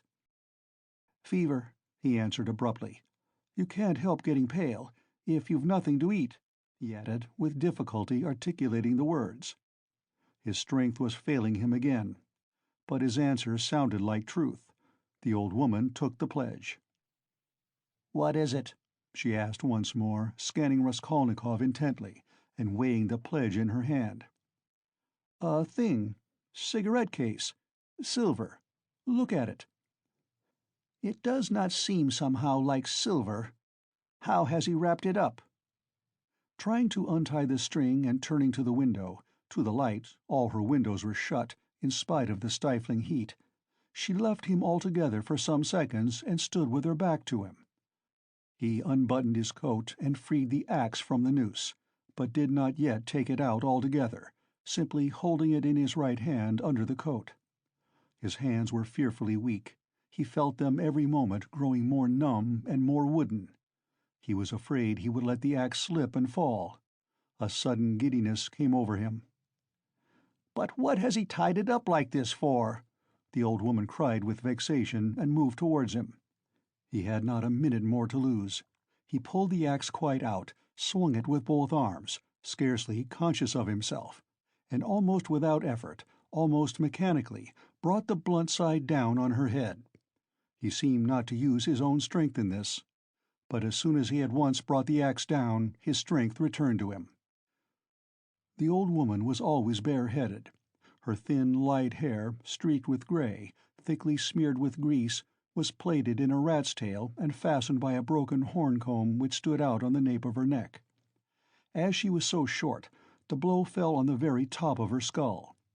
She cried out, but very faintly, and suddenly sank all of a heap on the floor, raising her hands to her head. In one hand she still held the pledge. Then he dealt her another and another blow with the blunt side and on the same spot. The blood gushed as from an overturned glass. The body fell back. He stepped back, let it fall, and at once bent over her face. She was dead. Her eyes seemed to be staring out of their sockets.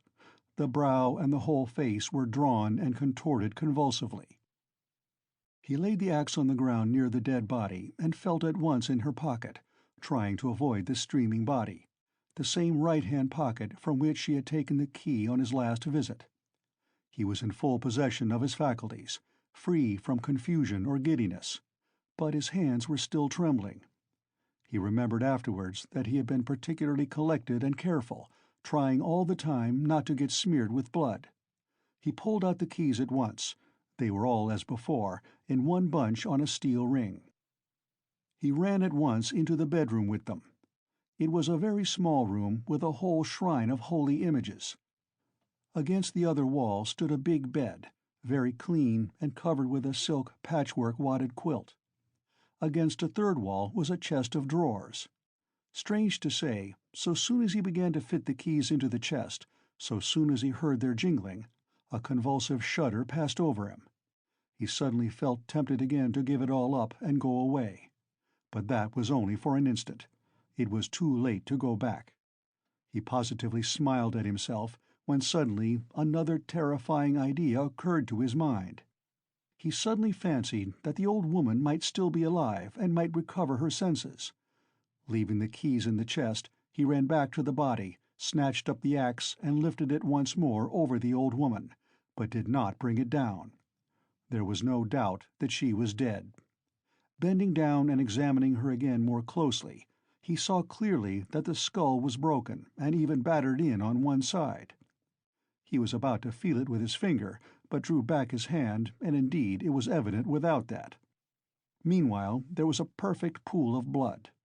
All at once he noticed a string on her neck. He tugged at it, but the string was strong and did not snap, and besides, it was soaked with blood. He tried to pull it out from the front of the dress, but something held it and prevented its coming. In his impatience, he raised the axe again to cut the string from above on the body, but did not dare, and with difficulty, smearing his hand and the axe in the blood, after 2 minutes' hurried effort, he cut the string and took it off without touching the body with the axe. He was not mistaken, it was a purse. On the string were 2 crosses, one of cypress wood and one of copper, and an image in silver filigree, and with them a small, greasy chamois leather purse with a steel rim and ring. The purse was stuffed very full. Raskolnikov thrust it in his pocket without looking at it, flung the crosses on the old woman's body, and rushed back into the bedroom, this time taking the axe with him. He was in terrible haste. He snatched the keys and began trying them again. But he was unsuccessful. They would not fit in the locks. It was not so much that his hands were shaking, but that he kept making mistakes. Though he saw, for instance, that a key was not the right one and would not fit, still he tried to put it in. Suddenly he remembered and realized that the big key with the deep notches, which was hanging there with the small keys, could not possibly belong to the chest of drawers. On his last visit this had struck him, but to some strong box, and that everything perhaps was hidden in that box. He left the chest of drawers, and at once felt under the bedstead, knowing that old women usually keep boxes under their beds. And so it was. There was a good-sized box under the bed, at least a yard in length, with an arched lid covered with red leather and studded with steel nails. The notched key fitted at once and unlocked it. At the top, under a white sheet, was a coat of red brocade lined with hareskin. Under it was a silk dress, then a shawl, and it seemed as though there was nothing below but clothes. The first thing he did was to wipe his blood-stained hands on the red brocade. "It's red, and on red blood will be less noticeable," the thought passed through his mind. Then he suddenly came to himself. "Good God, am I going out of my senses?" he thought with terror. But no sooner did he touch the clothes than a gold watch slipped from under the fur coat. He made haste to turn them all over. There turned out to be various articles made of gold among the clothes, probably all pledges, unredeemed or waiting to be redeemed, bracelets, chains, earrings, pins, and such things. Some were in cases, others simply wrapped in newspaper, carefully and exactly folded and tied round with tape. Without any delay, he began filling up the pockets of his trousers and overcoat without examining or undoing the parcels and cases, but he had not time to take many. He suddenly heard steps in the room where the old woman lay. He stopped short and was still as death. But all was quiet, so it must have been his fancy. All at once he heard distinctly a faint cry, as though someone had uttered a low, broken moan. Then again dead silence for a minute or two. He sat squatting on his heels by the box and waited, holding his breath. Suddenly he jumped up, seized the axe, and ran out of the bedroom. In the middle of the room stood Lizaveta with a big bundle in her arms. She was gazing in stupefaction at her murdered sister, white as a sheet and seeming not to have the strength to cry out. Seeing him run out of the bedroom, she began faintly quivering all over like a leaf. A shudder ran down her face. She lifted her hand, opened her mouth, but still did not scream. She began slowly backing away from him into the corner, staring intently, persistently at him, but still uttered no sound, as though she could not get breath to scream. He rushed at her with the axe. Her mouth twitched piteously, as one sees babies' mouths, when they begin to be frightened, stare intently at what frightens them and are on the point of screaming. And this hapless Lizaveta was so simple, and had been so thoroughly crushed and scared, that she did not even raise a hand to guard her face, though that was the most necessary and natural action at the moment, for the axe was raised over her face. She only put up her empty left hand, but not to her face, slowly holding it out before her as though motioning him away. The axe fell with the sharp edge just on the skull and split at one blow all the top of the head. She fell heavily at once. Raskolnikov completely lost his head. Snatching up her bundle, dropped it again, and ran into the entry. Fear gained more and more mastery over him, especially after this second, quite unexpected murder. He longed to run away from the place as fast as possible. And if at that moment he had been capable of seeing and reasoning more correctly, if he had been able to realize all the difficulties of his position, the hopelessness, the hideousness, and the absurdity of it, if he could have understood how many obstacles, and perhaps crimes he had still to overcome or to commit, to get out of that place and to make his way home, it is very possible that he would have flung up everything, and would have gone to give himself up, and not from fear, but from simple horror and loathing of what he had done. The feeling of loathing especially surged up within him and grew stronger every minute. He would not now have gone to the box or even into the room for anything in the world. But a sort of blankness, even dreaminess, had begun by degrees to take possession of him. At moments he forgot himself, or rather forgot what was of importance, and caught at trifles. Glancing, however, into the kitchen and seeing a bucket half full of water on a bench, he bethought him of washing his hands and the axe. His hands were sticky with blood. He dropped the axe with the blade in the water, snatched a piece of soap that lay in a broken saucer on the window, and began washing his hands in the bucket. When they were clean, he took out the axe, washed the blade, and spent a long time, about 3 minutes, washing the wood where there were spots of blood, rubbing them with soap. Then he wiped it all with some linen that was hanging to dry on a line in the kitchen, and then he was a long while attentively examining the axe at the window. There was no trace left on it, only the wood was still damp. He carefully hung the axe in the noose under his coat. Then, as far as was possible, in the dim light in the kitchen, he looked over his overcoat, his trousers, and his boots. At the first glance there seemed to be nothing but stains on the boots. He wetted the rag and rubbed the boots. But he knew he was not looking thoroughly, that there might be something quite noticeable that he was overlooking. He stood in the middle of the room, lost in thought. Dark, agonizing ideas rose in his mind. The idea that he was mad, and that at that moment he was incapable of reasoning, of protecting himself, that he ought perhaps to be doing something utterly different from what he was now doing. "Good God!" he muttered. "I must fly! Fly!" And he rushed into the entry. But here a shock of terror awaited him such as he had never known before. He stood and gazed and could not believe his eyes. The door, the outer door from the stairs, at which he had not long before waited and rung, was standing unfastened and at least 6 inches open. No lock, no bolt, all the time, all that time. The old woman had not shut it after him, perhaps as a precaution. But, good God, why, he had seen Lizaveta afterwards, and how could he have failed to reflect that she must have come in somehow? She could not have come through the wall. He dashed to the door and fastened the latch. But no, the wrong thing again. I must get away, get away. He unfastened the latch, opened the door, and began listening on the staircase. He listened a long time.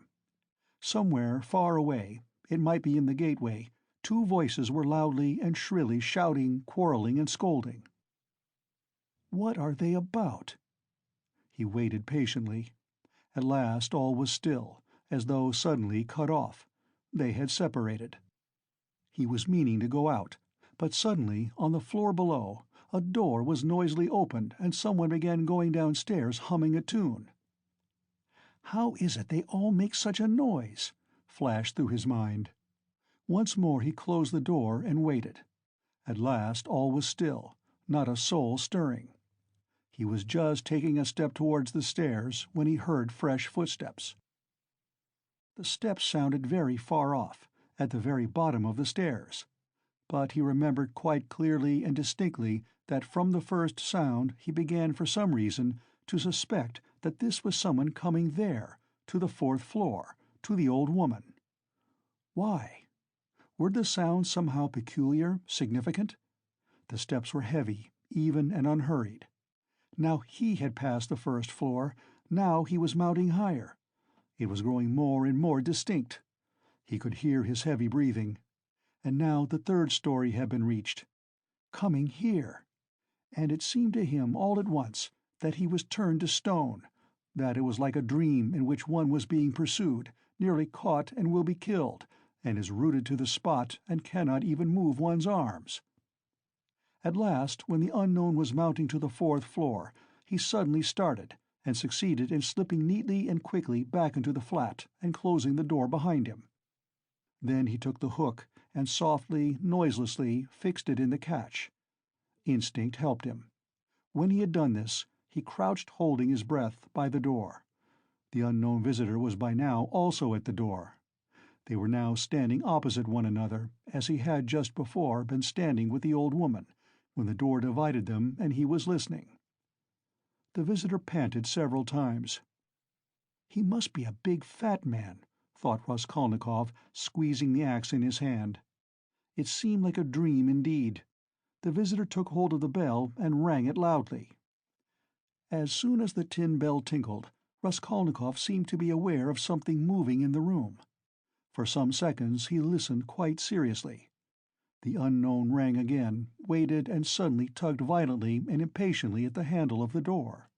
Raskolnikov gazed in horror at the hook shaking in its fastening, and in blank terror expected every minute that the fastening would be pulled out. It certainly did seem possible, so violently was he shaking it. He was tempted to hold the fastening, but he might be aware of it. A giddiness came over him again. "I shall fall down," flashed through his mind, but the unknown began to speak, and he recovered himself at once. "What's up? Are they asleep or murdered? Damn them!" he bawled in a thick voice. Hey, Alyona Ivanovna, old witch! Lizaveta Ivanovna, hey, my beauty, open the door! Oh, damn them! Are they asleep or what?" And again enraged, he tugged with all his might a dozen times at the bell. He must certainly be a man of authority and an intimate acquaintance. At this moment, light hurried steps were heard not far off on the stairs. Someone else was approaching. Raskolnikov had not heard them at first. "You don't say there's no one at home?" the newcomer cried in a cheerful, ringing voice, addressing the first visitor, who still went on pulling the bell. "Good evening, Coke." From his voice, he must be quite young, thought Raskolnikov. "Who the devil can tell? I've almost broken the lock," answered Coke. "But how do you come to know me?" "Why, the day before yesterday I beat you 3 times running at billiards at Gambrinus." "Oh. So they are not at home? That's queer. It's awfully stupid, though. Where could the old woman have gone? I've come on business." "Yes, and I have business with her, too." "Well, what can we do? Go back, I suppose." Aye, and I was hoping to get some money," cried the young man. "We must give it up, of course, but what did she fix this time for? The old witch fixed the time for me to come myself. It's out of my way. And where the devil she can have got to, I can't make out. She sits here from year's end to year's end, the old hag. Her legs are bad, and yet here all of a sudden she's out for a walk." "Hadn't we better ask the porter?" "What?" "Where she's gone and when she'll come back." Damn it all. We might ask. But you know she never does go anywhere." And he once more tugged at the door handle. "Damn it all, there's nothing to be done. We must go." "Stay," cried the young man suddenly. "Do you see how the door shakes if you pull it?" "Well?" "That shows it's not locked, but fastened with the hook. Do you hear how the hook clanks?" "Well?" "Why, don't you see? That proves that one of them is at home. If they were all out, they would have locked the door from the outside with the key and not with the hook from the inside. There, do you hear how the hook is clanking? To fasten the hook on the inside, they must be at home, don't you see? So there they are sitting inside and don't open the door." "Well, and so they must be," cried Coke, astonished. "What are they about in there?" And he began furiously shaking the door. "Stay!" cried the young man again. "Don't pull at it. There must be something wrong here. Here you've been ringing and pulling at the door, and still they don't open. So either they both fainted, or—" "What?" "I tell you what. Let's go fetch the porter. Let him wake them up." "All right." Both were going down. "Stay. You stop here while I run down for the porter." "What for?" "Well, you'd better." "All right." "I'm studying the law, you see. It's evident there's something wrong here," the young man cried hotly, and he ran downstairs. Coke remained. Once more he softly touched the bell, which gave one tinkle, then gently, as though reflecting and looking about him, began touching the door handle, pulling it and letting it go to make sure once more that it was only fastened by the hook. Then, puffing and panting, he bent down and began looking at the keyhole. But the key was in the lock on the inside, and so nothing could be seen. Raskolnikov stood keeping tight hold of the axe. He was in a sort of delirium. He was even making ready to fight when they should come in. While they were knocking and talking together, the idea several times occurred to him to end it all at once and shout to them through the door. Now and then he was tempted to swear at them, to jeer at them, while they could not open the door. "Only make haste," was the thought that flashed through his mind. But what the devil is he about? Time was passing, 1 minute and another. No one came. Coke began to be restless. "What the devil?" he cried suddenly, and in impatience, deserting his sentry duty, he too went down, hurrying and thumping with his heavy boots on the stairs. The steps died away. "Good heavens! What am I to do?" Raskolnikov unfastened the hook, opened the door. There was no sound. Abruptly, without any thought at all, he went out, closing the door as thoroughly as he could, and went downstairs. He had gone down 3 flights when he suddenly heard a loud voice below. Where could he go? There was nowhere to hide. He was just going back to the flat. "Hey there! Catch the brute!" Somebody dashed out of a flat below, shouting, and rather fell than ran down the stairs, bawling at the top of his voice. "Mitka! Mitka! Mitka! Mitka! Mitka! Blast him!" The shout ended in a shriek. The last sounds came from the yard. All was still. But at the same instant several men talking loud and fast began noisily mounting the stairs. There were 3 or 4 of them. He distinguished the ringing voice of the young man. "Hey!" Filled with despair, he went straight to meet them, feeling, come what must. If they stopped him, all was lost. If they let him pass, all was lost too. They would remember him. They were approaching. They were only a flight from him, and suddenly deliverance.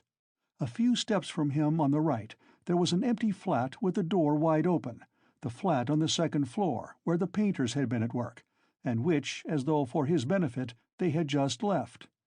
It was they, no doubt, who had just run down, shouting. The floor had only just been painted.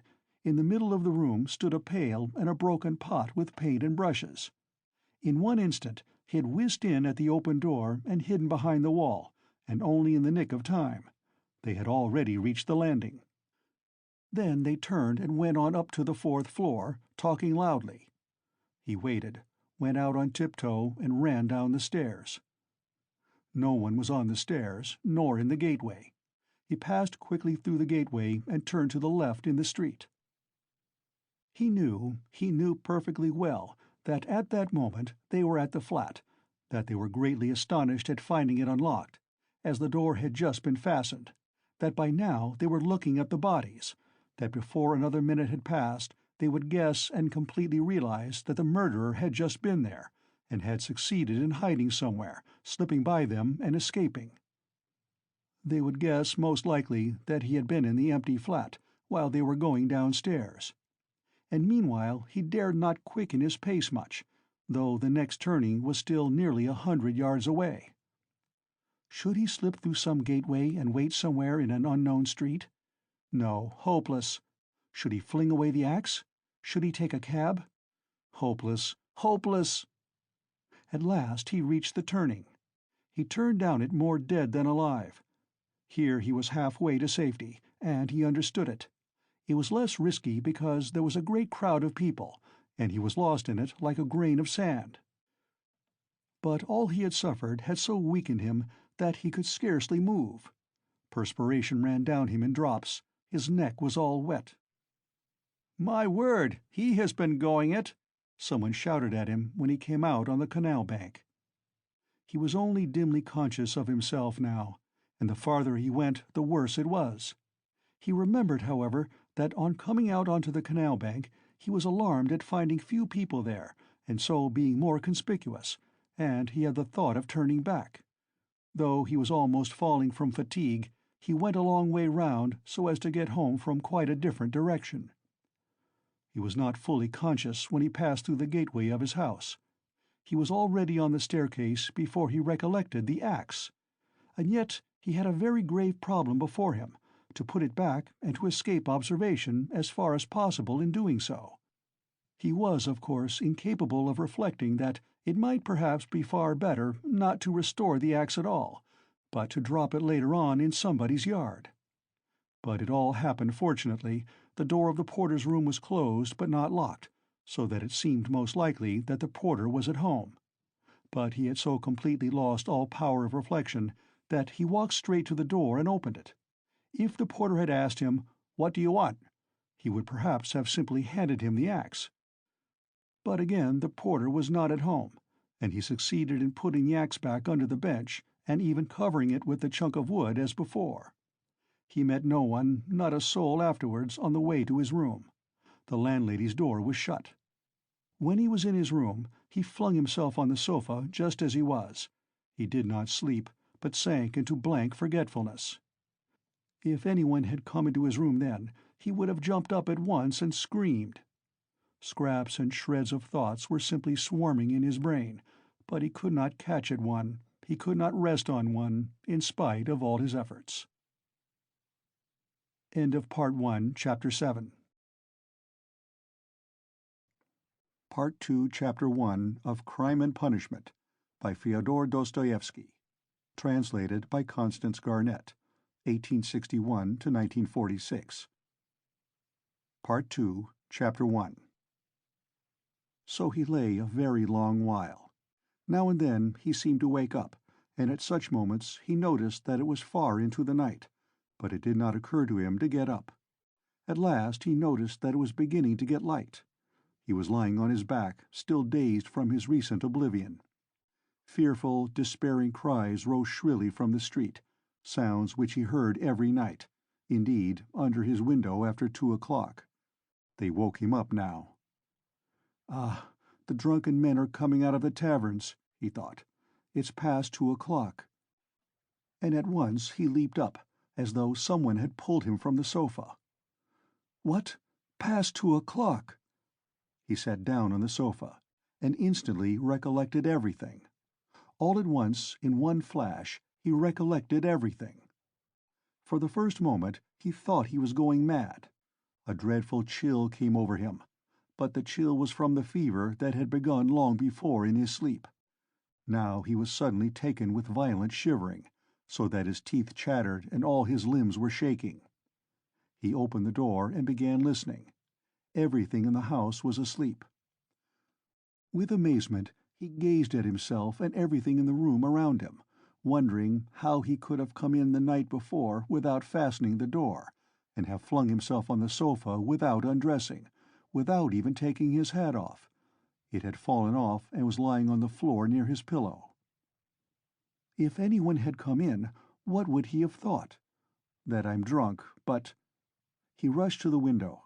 There was light enough, and he began hurriedly looking himself all over from head to foot, all his clothes. Were there no traces? But there was no doing it like that. Shivering with the cold, he began taking off everything and looking over again. He turned everything over to the last threads and rags, and, mistrusting himself, went through his search 3 times. But there seemed to be nothing, no trace, except in one place, where some thick drops of congealed blood were clinging to the frayed edge of his trousers. He picked up a big clasp knife and cut off the frayed threads. There seemed to be nothing more. Suddenly he remembered that the purse and the things he had taken out of the old woman's box were still in his pockets. He had not thought till then of taking them out and hiding them. He had not even thought of them while he was examining his clothes. What next? Instantly he rushed to take them out and fling them on the table. When he had pulled out everything, and turned the pocket inside out to be sure there was nothing left, he carried the whole heap to the corner. The paper had come off the bottom of the wall and hung there in tatters. He began stuffing all the things into the hole under the paper. "They're in, all out of sight, and the purse too," he thought gleefully, getting up and gazing blankly at the hole which bulged out more than ever. Suddenly he shuddered all over with horror. "My God," he whispered in despair, "what's the matter with me? Is that hidden? Is that the way to hide things?" He had not reckoned on having trinkets to hide. He had only thought of money, and so had not prepared a hiding place. "But now what am I glad of?" he thought. "Is that hiding things? My reason's deserting me, simply." He sat down on the sofa in exhaustion, and was at once shaken by another unbearable fit of shivering. Mechanically he drew from a chair beside him his old student's winter coat, which was still warm though almost in rags, covered himself up with it, and once more sank into drowsiness and delirium. He lost consciousness. Not more than 5 minutes had passed when he jumped up a second time, and at once pounced in a frenzy on his clothes again. How could I go to sleep again with nothing done? Yes, I have not taken the loop off the armhole. I forgot a thing like that. Such a piece of evidence. He pulled off the noose, hurriedly cut it to pieces, and threw the bits among his linen under the pillow. Pieces of torn linen couldn't rouse suspicion, whatever happened. I think not. I think not, anyway, he repeated, standing in the middle of the room, and with painful concentration he fell to gazing about him again, at the floor and everywhere, trying to make sure he had not forgotten anything. The conviction that all his faculties, even memory and the simplest power of reflection, were failing him began to be an insufferable torture. Surely it isn't beginning already. Surely it isn't my punishment coming upon me. It is. The frayed rags he had cut off his trousers were actually lying on the floor in the middle of the room, where anyone coming in would see them. "What is the matter with me?" he cried again, like one distraught. Then a strange idea entered his head. That perhaps all his clothes were covered with blood, that perhaps there were a great many stains, but that he did not see them, did not notice them because his perceptions were failing, were going to pieces. His reason was clouded. Suddenly he remembered that there had been blood on the purse too. Ah, then there must be blood on the pocket too, for I put the wet purse in my pocket. In a flash he had turned the pocket inside out, and yes, there were traces, stains on the lining of the pocket. So my reason has not quite deserted me, so I still have some sense and memory, since I guessed it of myself, he thought triumphantly, with a deep sigh of relief. It's simply the weakness of fever, a moment's delirium. And he tore the whole lining out of the left pocket of his trousers. At that instant the sunlight fell on his left boot. On the sock which poked out from the boot he fancied there were traces. He flung off his boots. Traces indeed! The tip of the sock was soaked with blood. He must have unwarily stepped into that pool. But what am I to do with this now? Where am I to put the sock and rags and pocket? He gathered them all up in his hands and stood in the middle of the room. In the stove? But they would ransack the stove first of all. Burn them? But what can I burn them with? There are no matches even. No, better go out and throw it all away somewhere. Yes, better throw it away, he repeated, sitting down on the sofa again. And at once, this minute, without lingering. But his head sank on the pillow instead. Again the unbearable icy shivering came over him. Again he drew his coat over him.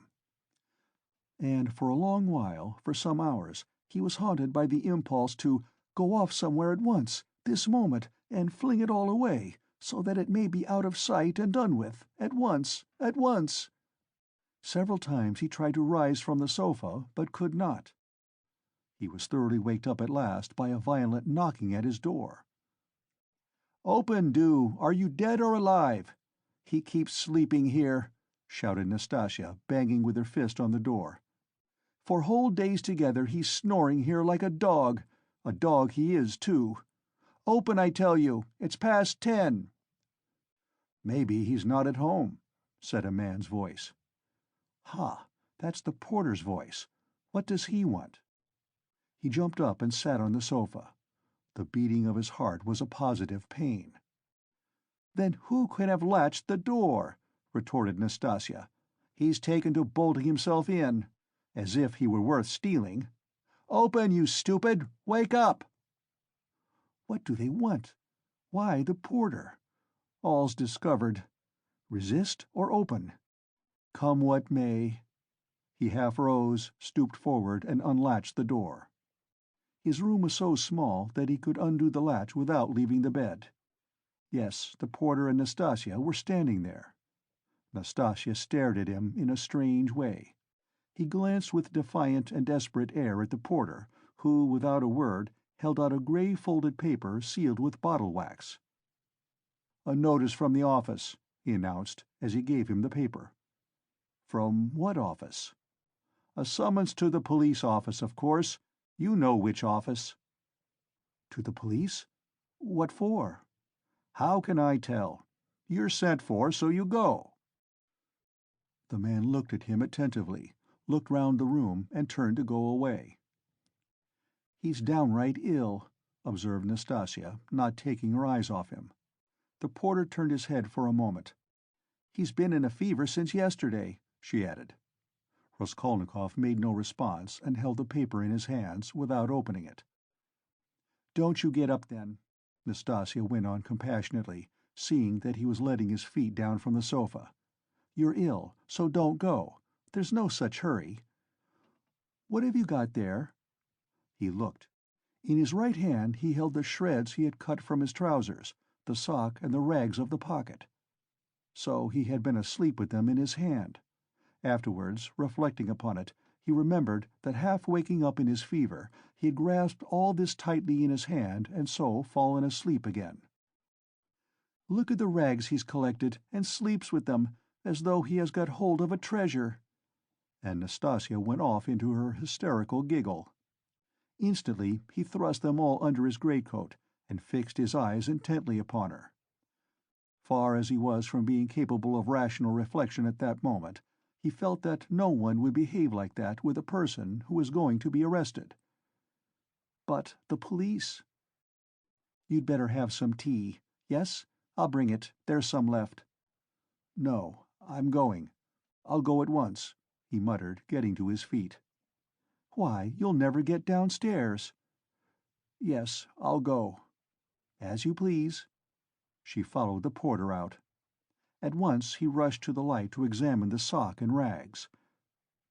There are stains, but not very noticeable, all covered with dirt, and rubbed and already discolored. No one who had no suspicion could distinguish anything. Nastasia, from a distance, could not have noticed, thank God. Then, with a tremor, he broke the seal of the notice and began reading. He was a long while reading, before he understood. It was an ordinary summons from the district police station to appear that day at 9:30 at the office of the district superintendent. "But when has such a thing happened? I never have anything to do with the police. And why just today?" he thought in agonizing bewilderment. "Good God, only get it over soon." He was flinging himself on his knees to pray, but broke into laughter, not at the idea of prayer, but at himself. He began hurriedly dressing. "If I'm lost, I am lost. I don't care. Shall I put the sock on?" he suddenly wondered. "It will get dustier still, and the traces will be gone." But no sooner had he put it on than he pulled it off again in loathing and horror. He pulled it off, but reflecting that he had no other socks, he picked it up and put it on again, and again he laughed. "That's all conventional. That's all relative, merely a way of looking at it," he thought in a flash, but only on the top surface of his mind, while he was shuddering all over. "There, I've got it on. I finished by getting it on." But his laughter was quickly followed by despair. "No, it's too much for me," he thought. His legs shook. "From fear," he muttered. His head swam and ached with fever. "It's a trick. They want to decoy me there and confound me over everything," he mused as he went out onto the stairs. "The worst of it is I'm almost light-headed. I may blurt out something stupid." On the stairs he remembered that he was leaving all the things just as they were in the hole in the wall. "And very likely it's on purpose to search when I'm out," he thought, and stopped short. But he was possessed by such despair, such cynicism of misery, if one might so call it, that with a wave of his hand he went on. "Only to get it over." In the street the heat was insufferable again. Not a drop of rain had fallen all those days. Again dust, bricks and mortar. Again the stench from the shops and pot-houses. Again the drunken men, the Finnish peddlers and half-broken-down cabs. The sun shone straight in his eyes, so that it hurt him to look out of them, and he felt his head going round, as a man in fever is apt to feel when he comes out into the street on a bright sunny day. When he reached the turning into the street, in an agony of trepidation he looked down it, at the house, and at once averted his eyes. "If they question me, perhaps I'll simply tell," he thought, as he drew near the police station. The police station was about a quarter of a mile off. It had lately been moved to new rooms on the fourth floor of a new house. He had been once for a moment in the old office, but long ago. Turning in at the gateway, he saw on the right a flight of stairs which a peasant was mounting with a book in his hand. A house porter, no doubt. So then the office is here. And he began ascending the stairs on the chance. He did not want to ask questions of anyone. "I'll go in, fall on my knees, and confess everything," he thought as he reached the fourth floor. The staircase was steep, narrow, and all sloppy with dirty water. The kitchens of the flats opened onto the stairs and stood open almost the whole day. So there was a fearful smell and heat. The staircase was crowded with porters going up and down with their books under their arms, policemen and persons of all sorts and both sexes. The door of the office, too, stood wide open. Peasants stood waiting within. There, too, the heat was stifling, and there was a sickening smell of fresh paint and stale oil from the newly decorated rooms. After a little while he decided to move forward into the next room. All the rooms were small and low-pitched. A fearful impatience drew him on and on. No one paid attention to him. In the second room some clerks sat writing, dressed hardly better than he was, and rather a queer-looking set. He went up to one of them. "What is it?" He showed the notice he had received. "You are a student?" the man asked, glancing at the notice. "Yes, formerly a student." The clerk looked at him, but without the slightest interest. He was a particularly unkempt person, with the look of a fixed idea in his eye.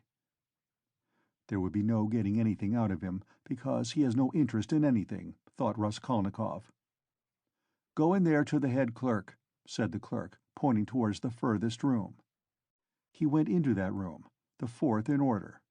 It was a small room and packed full of people, rather better dressed than in the outer rooms. Among them were two ladies. One, poorly dressed in mourning, sat at the table opposite the chief clerk, writing something at his dictation. The other, a very stout, buxom woman with a purplish-red, blotchy face, excessively smartly dressed with a brooch on her bosom as big as a saucer, was standing on one side, apparently waiting for something. Raskolnikov thrust his notice upon the head clerk. The latter glanced at it, said, "Wait a minute," and went on attending to the lady in mourning. He breathed more freely. It can't be that. By degrees he began to regain confidence. He kept urging himself to have courage and be calm. "Some foolishness, some trifling carelessness, and I may betray myself. It's a pity there's no air here," he added. "It's stifling. It makes one's head dizzier than ever, and one's mind, too." He was conscious of a terrible inner turmoil. He was afraid of losing his self-control. He tried to catch at something and fix his mind on it, something quite irrelevant, but he could not succeed in this at all. Yet the head clerk greatly interested him. He kept hoping to see through him and guess something from his face. He was a very young man, about 22, with a dark, mobile face that looked older than his years. He was fashionably dressed and foppish, with his hair parted in the middle, well combed and pomaded, and wore a number of rings on his well-scrubbed fingers, and a gold chain on his waistcoat. He said a couple of words in French to a foreigner who was in the room, and said them fairly correctly. "Louise Ivanovna, you can sit down," he said casually to the gaily dressed, purple-faced lady, who was still standing as though not venturing to sit down, though there was a chair beside her. "Ich danke," said the latter, and softly, with a rustle of silk, she sank into the chair. Her light blue dress trimmed with white lace floated about the table like an air balloon, and filled almost half the room. She smelt of scent. But she was obviously embarrassed at filling half the room and smelling so strongly of scent, and though her smile was impudent as well as cringing, it betrayed evident uneasiness. The lady in mourning had done at last and got up.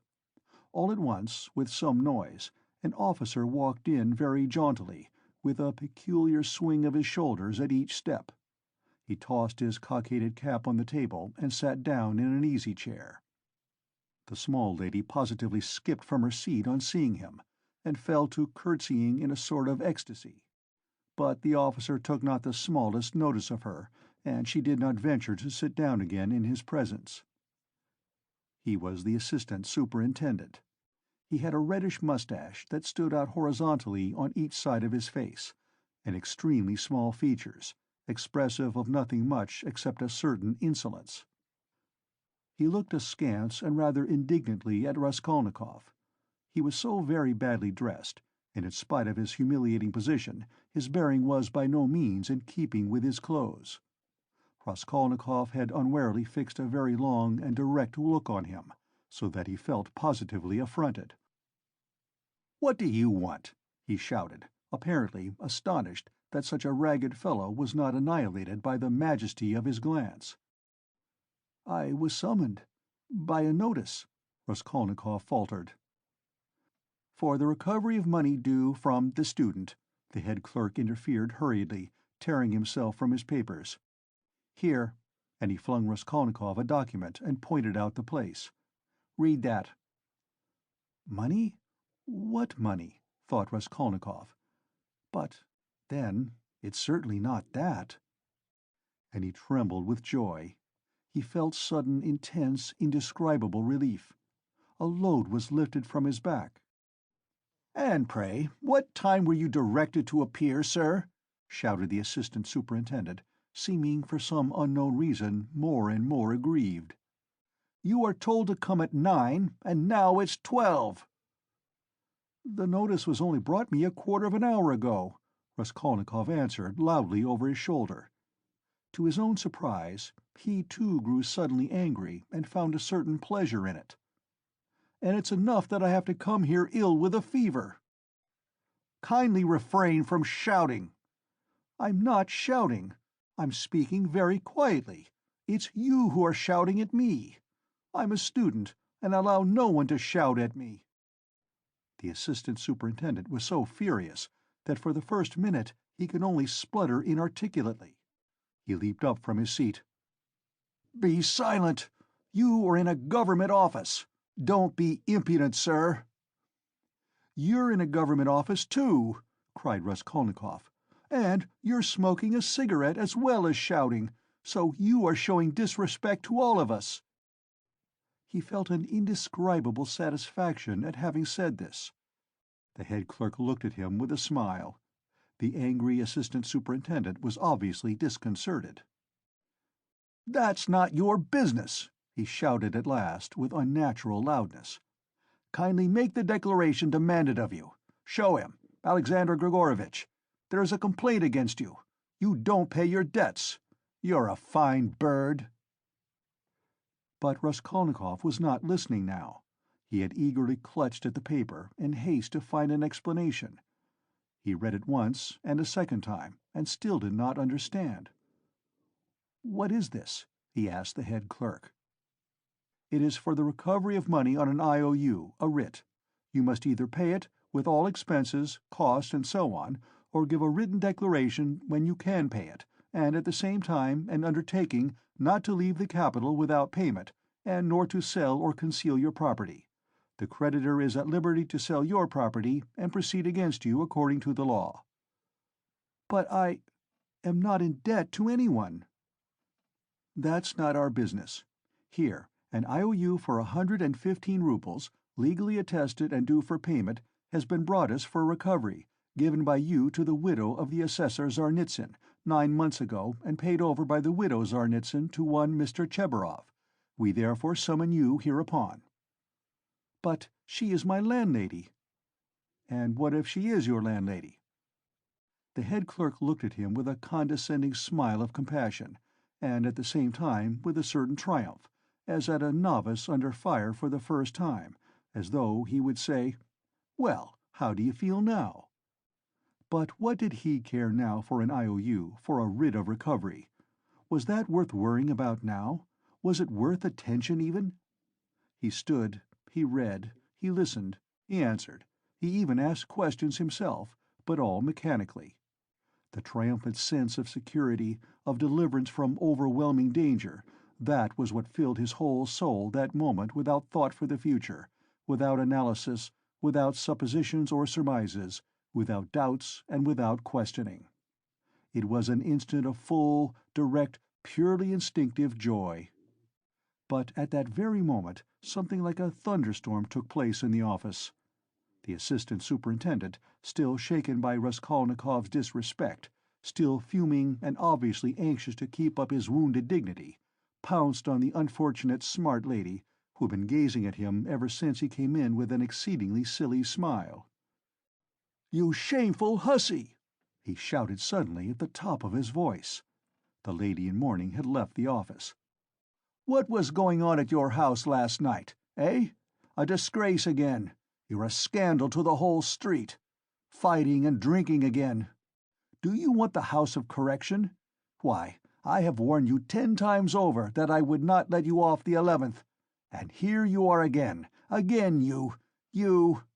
The paper fell out of Raskolnikov's hands, and he looked wildly at the smart lady who was so unceremoniously treated. But he soon saw what it meant, and at once began to find positive amusement in the scandal. He listened with pleasure, so that he longed to laugh and laugh. All his nerves were on edge. "Ilya Petrovitch," the head clerk was beginning anxiously, but stopped short, for he knew from experience that the enraged assistant could not be stopped except by force. As for the smart lady, at first she positively trembled before the storm. But, strange to say, the more numerous and violent the terms of abuse became, the more amiable she looked, and the more seductive the smile she lavished on the terrible assistant. She moved uneasily and curtsied incessantly, waiting impatiently for a chance of putting in her word, and at last she found it. "There was no sort of noise or fighting in my house, Mr. Captain," she pattered all at once, like peas dropping, speaking Russian confidently, though with a strong German accent. "And no sort of scandal, and His Honor came drunk, and it's the whole truth I am telling, Mr. Captain, and I am not to blame.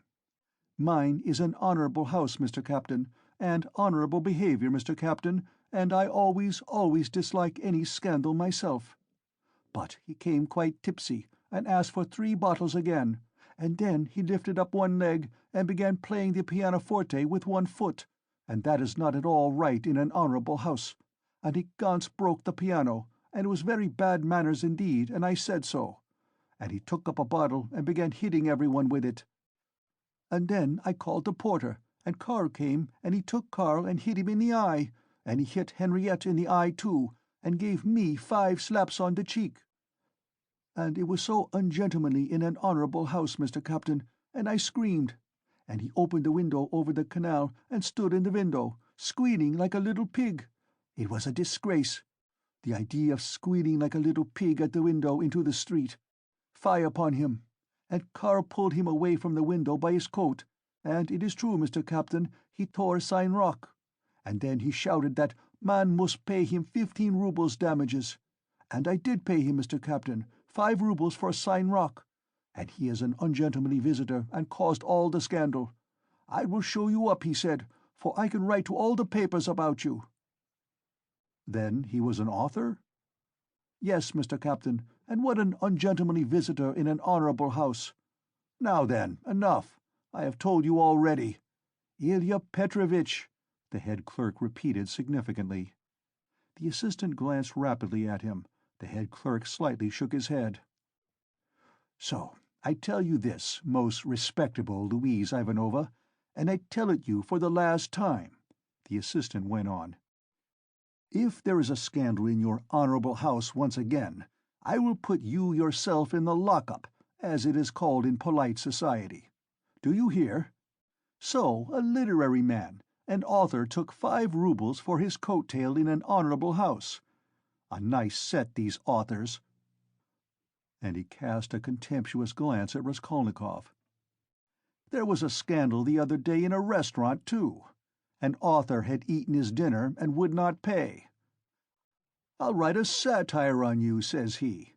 And there was another of them on a steamer last week, use the most disgraceful language to the respectable family of a civil councillor, his wife and daughter. And there was one of them turned out of a confectioner's shop the other day. They are all like that, authors, literary men, students, town criers. Phew! You get along. I shall look in upon you myself one day. Then you had better be careful. Do you hear?" With hurried deference, Louise Ivanova fell to curtsying in all directions, and so curtsied herself to the door. But at the door she stumbled backwards against a good-looking officer with a fresh, open face and splendid, thick, fair whiskers. This was the superintendent of the district himself, Nikodim Fomitch. Louise Ivanova made haste to curtsy almost to the ground, and with mincing little steps she fluttered out of the office. "Again, thunder and lightning, a hurricane," said Nikodim Fomitch to Ilya Petrovitch in a civil and friendly tone.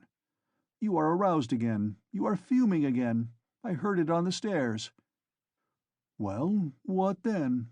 Ilya Petrovitch drawled with gentlemanly nonchalance, and he walked with some papers to another table, with a jaunty swing of his shoulders at each step. "Here, if you will kindly look. An author, or a student, has been one at least, does not pay his debts, has given an IOU, won't clear out of his room, and complaints are constantly being lodged against him. And here he is pleased to make a protest against my smoking in his presence. He behaves like a cad himself, and just look at him, please. Here's the gentleman, and very attractive he is." "Poverty is not a vice, my friend, but we know you go off like powder. You can't bear a slight. I dare say you took offense at something and went too far yourself," continued Nikodim Fomitch, turning affably to Raskolnikov. "But you were wrong there. He is a capital fellow, I assure you, but explosive, explosive. He gets hot, fires up, boils over, and no stopping him. And then it's all over. And at the bottom he's a heart of gold. His nickname in the regiment was the Explosive Lieutenant." "And what a regiment it was, too!" cried Ilya Petrovitch, much gratified at this agreeable banter, though still sulky. Raskolnikov had a sudden desire to say something exceptionally pleasant to them all. "Excuse me, Captain," he began easily, suddenly addressing Nikodim Fomitch. "Will you enter in my position? I am ready to ask pardon if I have been ill-mannered. I am a poor student, sick and shattered was the word he used, by poverty. I am not studying because I cannot keep myself now, but I shall get money. I have a mother and sister in the province of X. They will send it to me, and I will pay. My landlady is a good-hearted woman, but she is so exasperated at my having lost my lessons, and not paying her for the last 4 months, that she does not even send up my dinner. And I don't understand this IOU at all. She is asking me to pay her on this IOU. How am I to pay her? Judge for yourselves." "But that is not our business, you know," the head clerk was observing. "Yes, yes, I perfectly agree with you. But allow me to explain." Raskolnikov put in again, still addressing Nikodim Fomitch, but trying his best to address Ilya Petrovitch also, though the latter persistently appeared to be rummaging among his papers and to be contemptuously oblivious of him. "Allow me to explain that I have been living with her for nearly 3 years, and at first, for why should I not confess it? At the very beginning I promised to marry her daughter. It was a verbal promise, freely given. She was a girl. Indeed, I liked her, though I was not in love with her. A youthful affair, in fact. That is, I mean to say that my landlady gave me credit freely in those days, and I led a life I was very heedless." "Nobody asks you for these personal details, sir. We've no time to waste," Ilya Petrovitch interposed roughly and with a note of triumph. But Raskolnikov stopped him hotly, though he suddenly found it exceedingly difficult to speak. "But excuse me, it is for me to explain how it all happened. In my turn. Though I agree with you, it is unnecessary. But a year ago the girl died of typhus. I remained lodging there as before, and when my landlady moved into her present quarters, she said to me, and in a friendly way, that she had complete trust in me, but still, would I not give her an IOU for 115 roubles, all the debt I owed her? She said if only I gave her that, she would trust me again, as much as I liked, and that she would never, never, those were her own words, make use of that IOU till I could pay of myself. And now, when I have lost my lessons and have nothing to eat, she takes action against me. What am I to say to that?" "All these affecting details are no business of ours," Ilya Petrovitch interrupted rudely. "You must give a written undertaking, but as for your love affairs and all these tragic events, we have nothing to do with that." "Come now, you are harsh," muttered Nicodim Fomitch, sitting down at the table and also beginning to write. He looked a little ashamed. "Write," said the head clerk to Raskolnikov. "Write what?" the latter asked gruffly. "I will dictate to you." Raskolnikov fancied that the head clerk treated him more casually and contemptuously after his speech, but strange to say, he suddenly felt completely indifferent to anyone's opinion, and this revulsion took place in a flash, in one instant. If he had cared to think a little, he would have been amazed indeed that he could have talked to them like that a minute before, forcing his feelings upon them. And where had those feelings come from? Now, if the whole room had been filled, not with police officers, but with those nearest and dearest to him, he would not have found one human word for them, so empty was his heart. A gloomy sensation of agonizing, everlasting solitude and remoteness took conscious form in his soul. It was not the meanness of his sentimental effusions before Ilya Petrovitch, nor the meanness of the latter's triumph over him that had caused this sudden revulsion in his heart. Oh, what had he to do now with his own baseness, with all these petty vanities, officers, German women, debts, police offices? If he had been sentenced to be burnt at that moment, he would not have stirred, would hardly have heard the sentence to the end. Something was happening to him entirely new, sudden and unknown. It was not that he understood, but he felt clearly, with all the intensity of sensation, that he could never more appeal to these people in the police office with sentimental effusions like his recent outburst, or with anything whatever, and that if they had been his own brothers and sisters, and not police officers, it would have been utterly out of the question to appeal to them in any circumstance of life. He had never experienced such a strange and awful sensation. And what was most agonizing, it was more a sensation than a conception or idea, a direct sensation, the most agonizing of all the sensations he had known in his life. The head clerk began dictating to him the usual form of declaration, that he could not pay, that he undertook to do so at a future date, that he would not leave the town, nor sell his property, and so on. "But you can't write. You can hardly hold the pen," observed the head clerk, looking with a curiosity at Raskolnikov. "Are you ill?" "Yes, I am giddy." "Go on." "That's all. Sign it." The head clerk took the paper and turned to attend to others. Raskolnikov gave back the pen, but instead of getting up and going away, he put his elbows on the table and pressed his head in his hands. He felt as if a nail were being driven into his skull. A strange idea suddenly occurred to him, to get up at once, to go to Nicodim Fomitch and tell him everything that had happened yesterday, and then to go with him to his lodgings and to show him the things in the hole in the corner. The impulse was so strong that he got up from his seat to carry it out. "Hadn't I better think a minute?" flashed through his mind. "No, better cast off the burden without thinking." But all at once he stood still, rooted to the spot.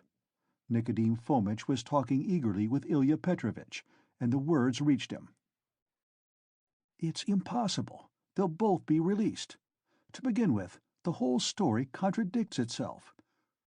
Why should they have called the porter, if it had been their doing? To inform against themselves? Or as a blind? No, that would be too cunning. Besides, Pestryakov, the student, was seen at the gate by both the porters and a woman as he went in. He was walking with 3 friends, who left him only at the gate, and he asked the porters to direct him in the presence of the friends. Now, would he have asked his way if he had been going with such an object? As for Coke, he spent half an hour at the silversmith's below, before he went up to the old woman and left him at exactly 7:45. Now just consider.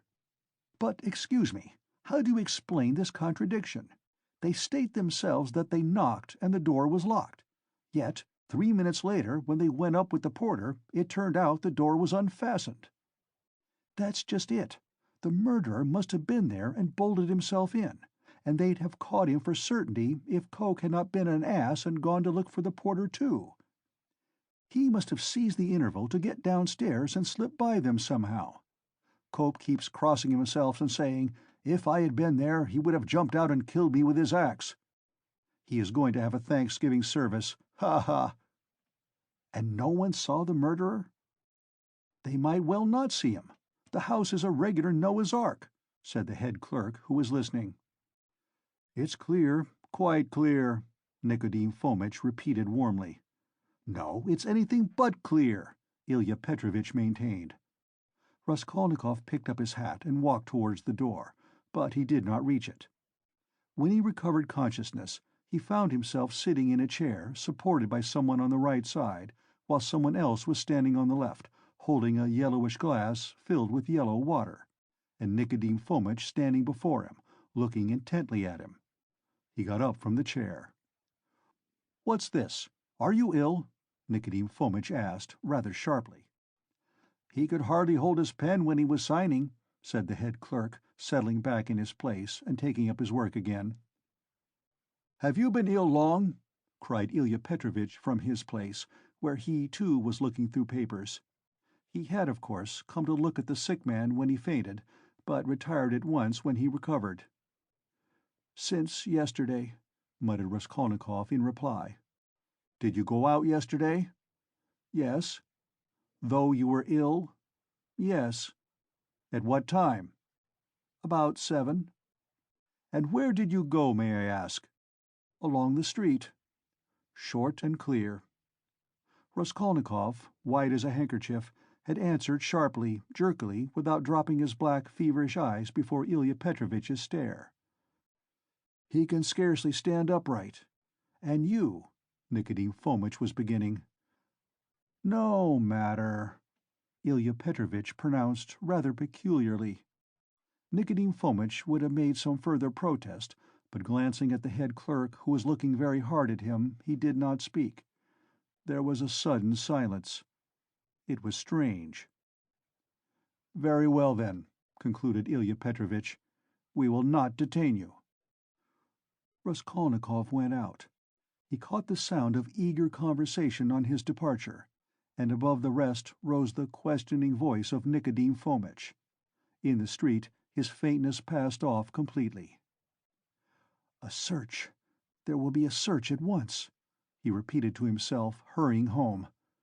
"The brutes. They suspect." His former terror mastered him completely again. End of Part 2, Chapter 1. Part 2, Chapter 2 of Crime and Punishment by Fyodor Dostoevsky, translated by Constance Garnett, 1861 to 1946. Part 2, Chapter 2. And what if there has been a search already? What if I find them in my room? But here was his room. Nothing and no one in it. No one had peeped in. Even Nastasia had not touched it. But heavens, how could he have left all those things in the hole? He rushed to the corner, slipped his hand under the paper, pulled the things out and lined his pockets with them. There were 8 articles in all. 2 little boxes with earrings or something of the sort. He hardly looked to see. Then 4 small leather cases. There was a chain, too, merely wrapped in newspaper, and something else in newspaper that looked like a decoration. He put them all in the different pockets of his overcoat, and the remaining pocket of his trousers, trying to conceal them as much as possible. He took the purse, too. Then he went out of his room, leaving the door open.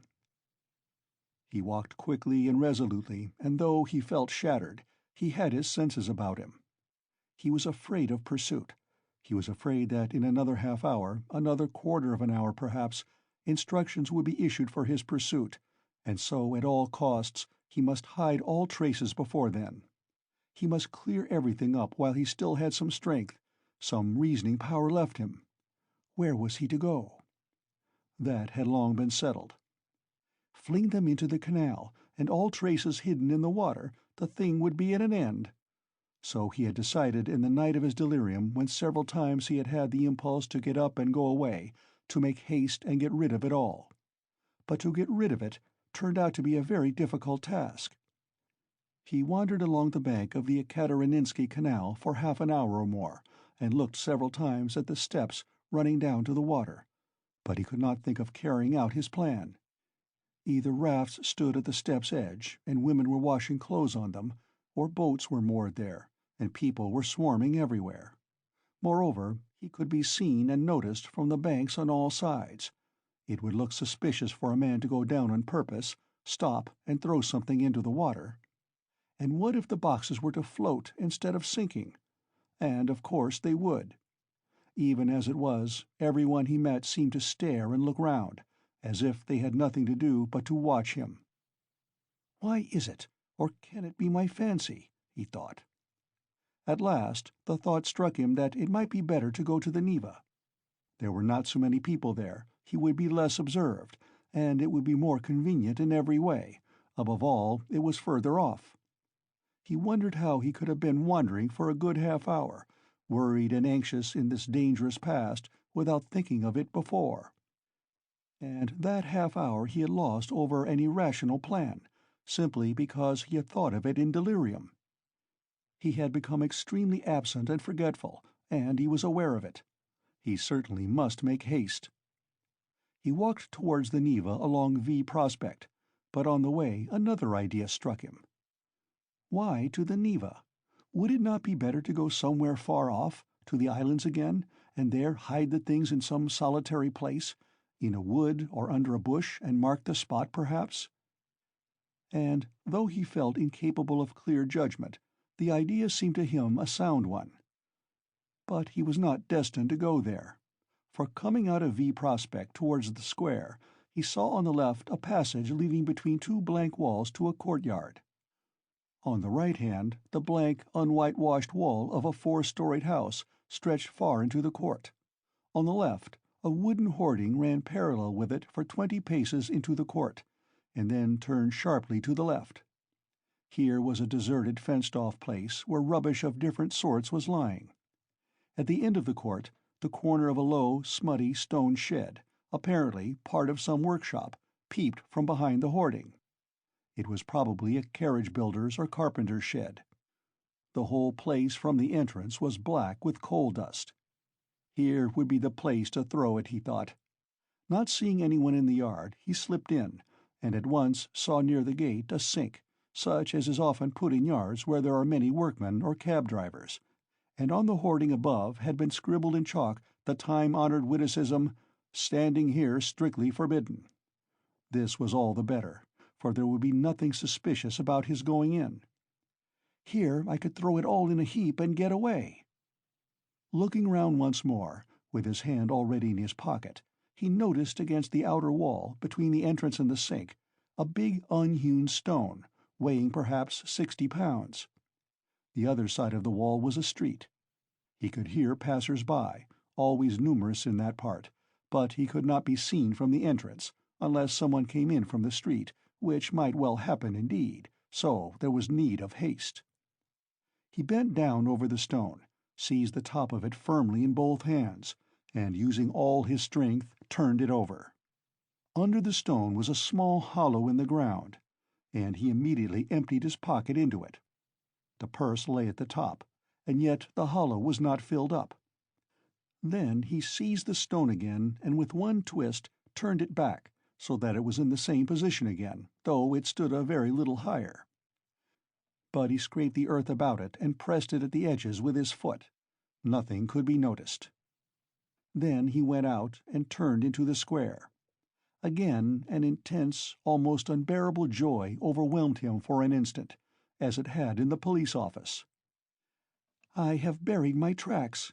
And who can think of looking under that stone? It has been lying there most likely ever since the house was built, and will lie as many years more.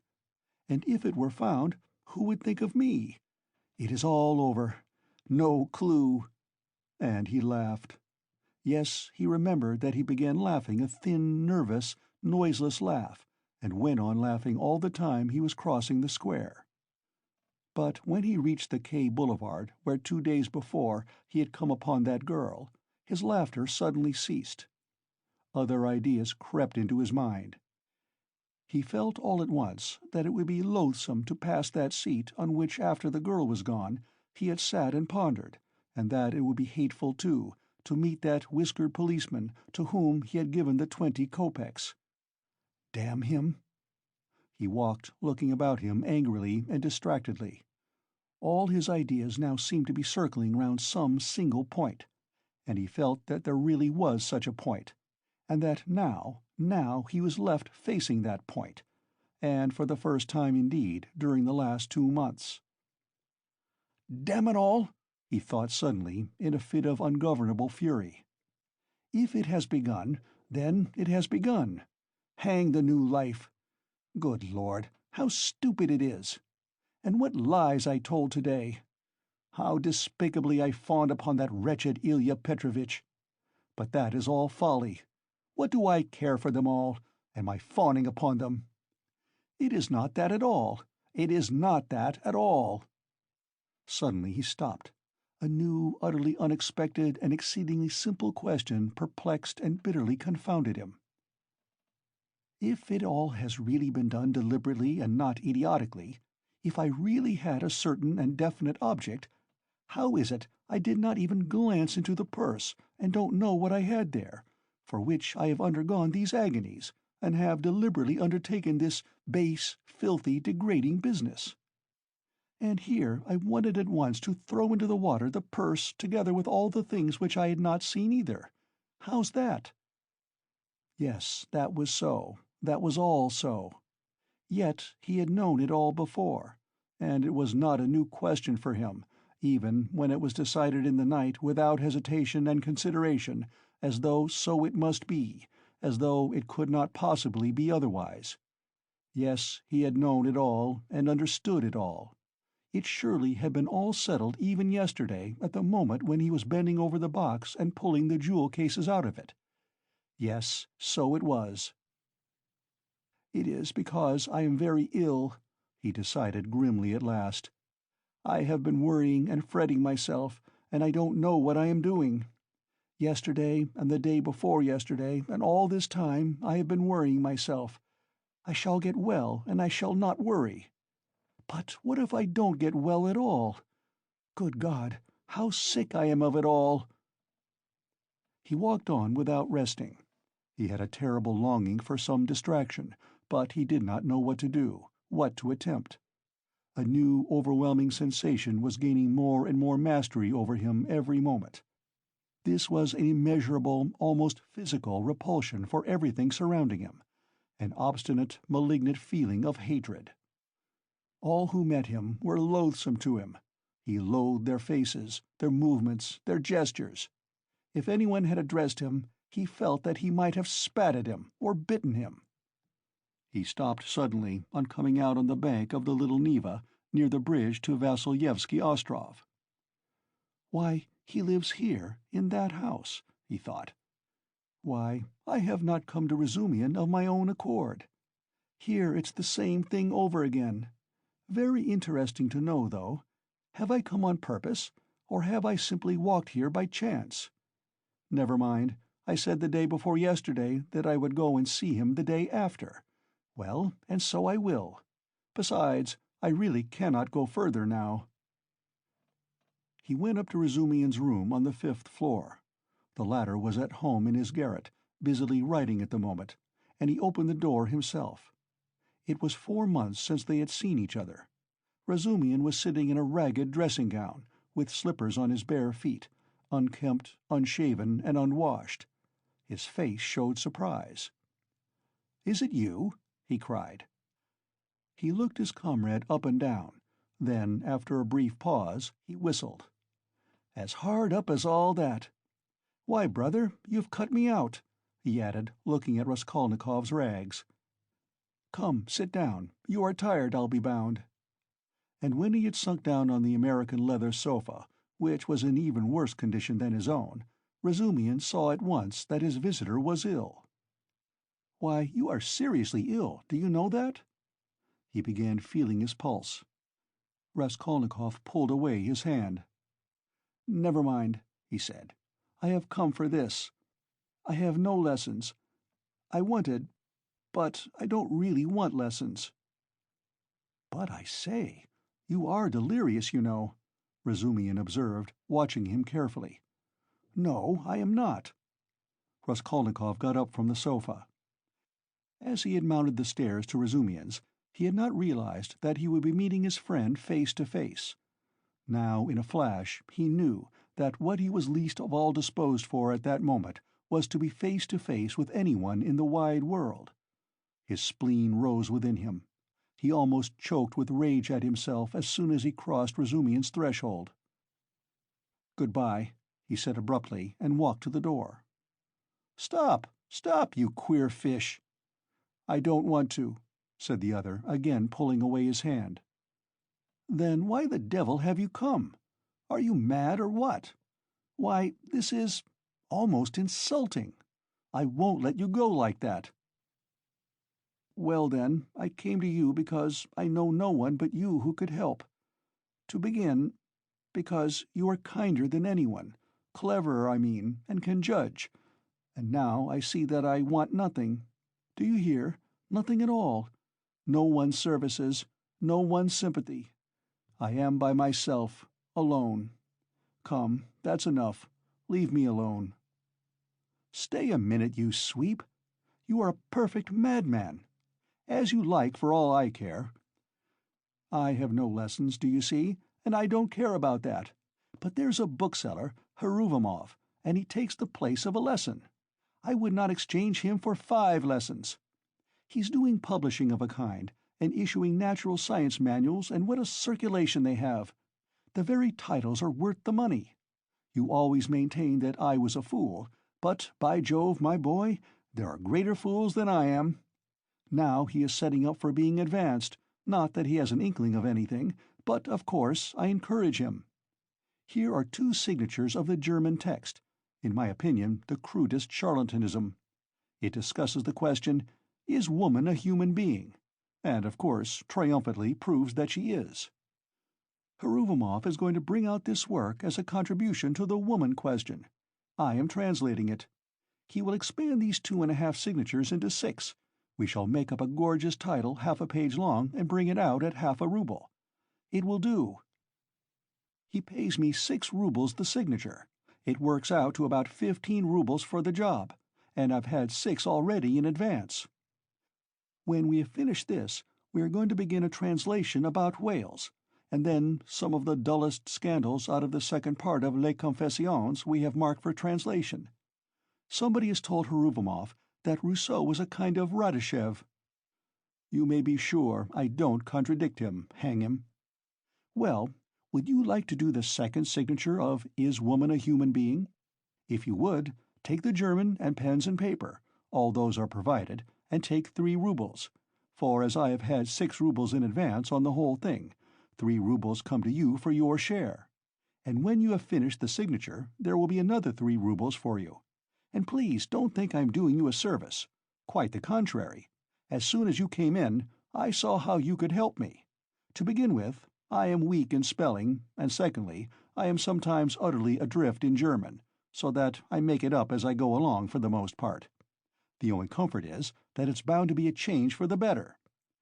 Though, who can tell, maybe it's sometimes for the worse. Will you take it?" Raskolnikov took the German sheets in silence, took the 3 rubles, and without a word went out. Razumihin gazed after him in astonishment. But when Raskolnikov was in the next street, he turned back, mounted the stairs to Razumihin's again, and laying on the table the German article and the 3 rubles, went out again, still without uttering a word. "Are you raving, or what?" Razumihin shouted, roused to fury at last. "What farce is this? You'll drive me crazy, too. What did you come to see me for, damn you?" "I don't want translation," muttered Raskolnikov from the stairs. "Then what the devil do you want?" shouted Razumihin from above. Raskolnikov continued descending the staircase in silence. "Hey there! Where are you living?" No answer. "Well, confound you then!" But Raskolnikov was already stepping into the street. On the Nikolaevsky Bridge, he was roused to full consciousness again by an unpleasant incident. A coachman, after shouting at him 2 or 3 times, gave him a violent lash on the back with his whip for having almost fallen under the horse's hoofs. The lash so infuriated him that he dashed away to the railing. For some unknown reason, he had been walking in the very middle of the bridge in the traffic. He angrily clenched and ground his teeth. He heard laughter, of course. "Serves him right. A pickpocket, I dare say. Pretending to be drunk for sure, and getting under the wheels on purpose. And you have to answer for him. It's a regular profession, that's what it is." But while he stood at the railing, still looking angry and bewildered after the retreating carriage, and rubbing his back, he suddenly felt someone thrust money into his hand. He looked. It was an elderly woman in a kerchief and goatskin shoes, with a girl, probably her daughter, wearing a hat and carrying a green parasol. "Take it, my good man, in Christ's name." He took it, and they passed on. It was a piece of 20 kopecks. From his dress and appearance, they might well have taken him for a beggar asking alms in the streets, and the gift of 20 kopecks he doubtless owed to the blow, which made them feel sorry for him. He closed his hand on the 20 kopecks, walked on for 10 paces, and turned, facing the Neva, looking towards the palace. The sky was without a cloud, and the water was almost bright blue, which is so rare in the Neva. The cupola of the cathedral, which is seen at its best from the bridge about 20 paces from the chapel, glittered in the sunlight, and in the pure air every ornament on it could be clearly distinguished. The pain from the lash went off, and Raskolnikov forgot about it. One uneasy and not quite definite idea occupied him now completely. He stood still, and gazed long and intently into the distance. This spot was especially familiar to him. When he was attending the university, he had hundreds of times, generally on his way home, stood still on this spot, gazed at this truly magnificent spectacle, and almost always marveled at a vague and mysterious emotion it roused in him. It left him strangely cold. This gorgeous picture was for him blank and lifeless. He wondered every time at his somber and enigmatic impression, and, mistrusting himself, put off finding the explanation of it. He vividly recalled those old doubts and perplexities, and it seemed to him that it was no mere chance that he recalled them now. It struck him as strange and grotesque that he should have stopped at the same spot as before, as though he actually imagined he could think the same thoughts, be interested in the same theories and pictures that had interested him so short a time ago. He felt it almost amusing, and yet it wrung his heart. Deep down, hidden far away out of sight, all that seemed to him now, all his old past, his old thoughts, his old problems and theories, his old impressions, and that picture and himself and all, he felt as though he were flying upwards, and everything were vanishing from his sight. Making an unconscious movement with his hand, he suddenly became aware of the piece of money in his fist. He opened his hand, stared at the coin, and with a sweep of his arm flung it into the water. Then he turned and went home. It seemed to him he had cut himself off from everyone and from everything at that moment. Evening was coming on when he reached home, so that he must have been walking about 6 hours. How and where he came back he did not remember. Undressing and quivering like an overdriven horse, he lay down on the sofa, drew his greatcoat over him, and at once sank into oblivion. It was dusk when he was waked up by a fearful scream. Good God, what a scream! Such unnatural sounds, such howling, wailing, grinding, tears, blows and curses he had never heard. He could never have imagined such brutality, such frenzy. In terror he sat up in bed, almost swooning with agony. But the fighting, wailing and cursing grew louder and louder. And then, to his intense amazement, he caught the voice of his landlady. She was howling, shrieking and wailing, rapidly, hurriedly, incoherently, so that he could not make out what she was talking about. She was beseeching, no doubt, not to be beaten, for she was being mercilessly beaten on the stairs. The voice of her assailant was so horrible, from spite and rage, that it was almost a croak. But he too was saying something, and just as quickly and indistinctly, hurrying and spluttering. All at once Raskolnikov trembled. He recognized the voice. It was the voice of Ilya Petrovitch. Ilya Petrovitch here and beating the landlady. He is kicking her, banging her head against the steps. That's clear, that can be told from the sounds, from the cries and the thuds. How is it? Is the world topsy-turvy? He could hear people running in crowds from all the stories and all the staircases. He heard voices, exclamations, knocking, doors banging. But why? Why, and how could it be? He repeated, thinking seriously that he had gone mad. But no, he heard too distinctly. And they would come to him then next. For, no doubt, it's all about that, about yesterday. Good God! He would have fastened his door with the latch, but he could not lift his hand. Besides, it would be useless. Terror gripped his heart like ice, tortured him and numbed him. But at last all this uproar, after continuing about 10 minutes, began gradually to subside. The landlady was moaning and groaning. Ilya Petrovitch was still uttering threats and curses. But at last he too seemed to be silent, and now he could not be heard. Can he have gone away? Good Lord! Yes, and now the landlady was going too, still weeping and moaning, and then her door slammed. Now the crowd was going from the stairs to their rooms, exclaiming, disputing, calling to one another, raising their voices to a shout, dropping them to a whisper. There must have been numbers of them, almost all the inmates of the block. But, good God, how could it be? And why had he come here? Raskolnikov sank worn out on the sofa, but could not close his eyes. He lay for half an hour in such anguish, such an intolerable sensation of infinite terror as he had never experienced before. Suddenly a bright light flashed into his room. Nastasya came in with a candle and a plate of soup. Looking at him carefully and ascertaining that he was not asleep, she set the candle on the table and began to lay out what she had brought: bread, salt, a plate, a spoon. "You've eaten nothing since yesterday, I warrant. You've been trudging about all day, and you're shaking with fever." "Nastasya, what were they beating the landlady for?" She looked intently at him. "Who beat the landlady?" "Just now, half an hour ago, Ilya Petrovitch, the assistant superintendent, on the stairs. Why was he ill-treating her like that, and why was he here?" Nastasya scrutinized him, silent and frowning, and her scrutiny lasted a long time. He felt uneasy, even frightened at her searching eyes.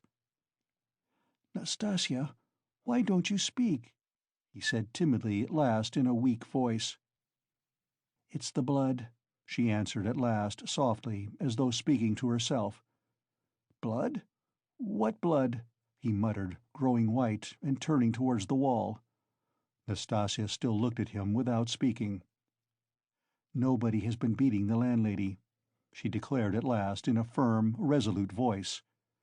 He gazed at her, hardly able to breathe. "I heard it myself. I was not asleep. I was sitting up," he said still more timidly. "I listened a long while. The assistant superintendent came. Everyone ran out onto the stairs from all the flats." "No one has been here. That's the blood crying in your ears. When there's no outlet for it and it gets clotted, you begin fancying things. Will you eat something?" He made no answer. Nastasya still stood over him, watching him. "Give me something to drink, Nastasya."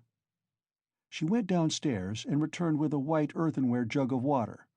He remembered only swallowing one sip of the cold water and spilling some on his neck. Then followed forgetfulness. End of Part 2, Chapter 2. Part 2, Chapter 3 of Crime and Punishment by Fyodor Dostoevsky, translated by Constance Garnett, 1861 to 1946. Part 2, Chapter 3. He was not completely unconscious, however, all the time he was ill. He was in a feverish state, sometimes delirious, sometimes half-conscious. He remembered a great deal afterwards. Sometimes it seemed as though there were a number of people round him. They wanted to take him away somewhere. There was a great deal of squabbling and discussing about him. Then he would be alone in the room. They had all gone away afraid of him, and only now and then opened the door a crack to look at him. They threatened him, plotted something together, laughed and mocked at him. He remembered Nastasia often at his bedside. He distinguished another person, too, whom he seemed to know very well, though he could not remember who he was, and this fretted him, even made him cry. Sometimes he fancied he had been lying there a month. At other times it all seemed part of the same day. But of that, he had no recollection, and yet every minute he felt that he had forgotten something he ought to remember. He worried and tormented himself trying to remember, moaned, flew into a rage, or sank into awful, intolerable terror. Then he struggled to get up, would have run away, but someone always prevented him by force, and he sank back into impotence and forgetfulness. At last he returned to complete consciousness. It happened at 10 o'clock in the morning. On fine days the sun shone into the room at that hour, throwing a streak of light on the right wall and the corner near the door. Nastasia was standing beside him with another person, a complete stranger, who was looking at him very inquisitively. He was a young man with a beard, wearing a full, short-waisted coat, and looked like a messenger. The landlady was peeping in at the half-open door. Raskolnikov sat up.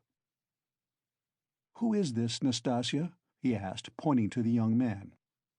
"I say, he's himself again," she said. "He is himself," echoed the man.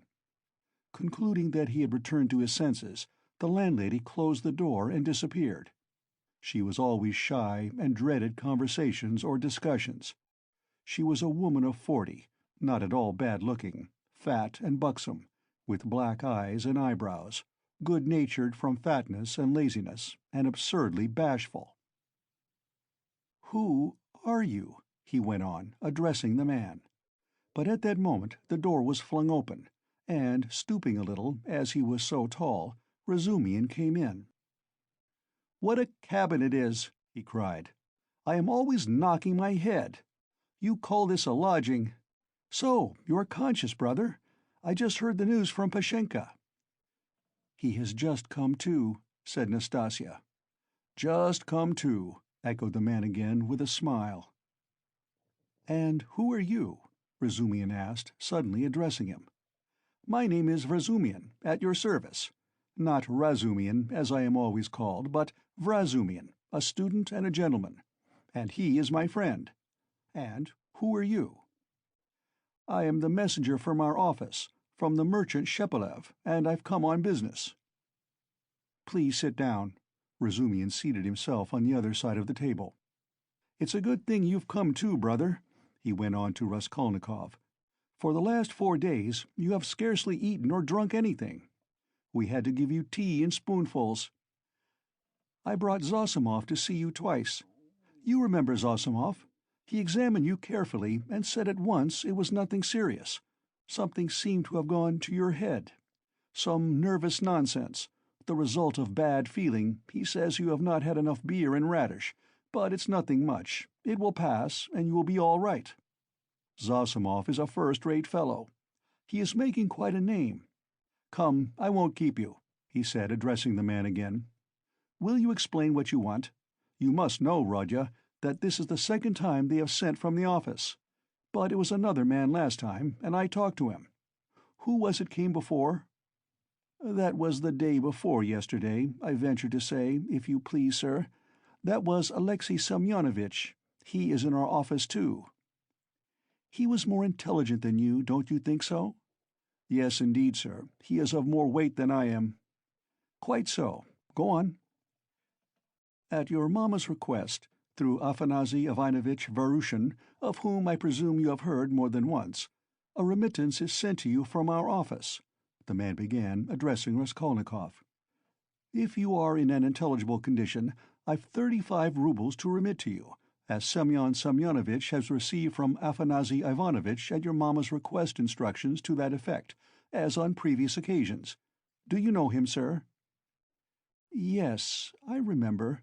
Varushin," Raskolnikov said dreamily. "You hear, he knows Varushin," cried Razumian. "He is in an intelligible condition. And I see you are an intelligent man, too. Well, it's always pleasant to hear words of wisdom." "That's the gentleman Varushin, Afanasy Ivanovitch. And at the request of your mamma, who has sent you a remittance once before in the same manner through him, he did not refuse this time also, and sent instructions to Semyon Semyonovitch some days since to hand you 35 roubles in the hope of better to come."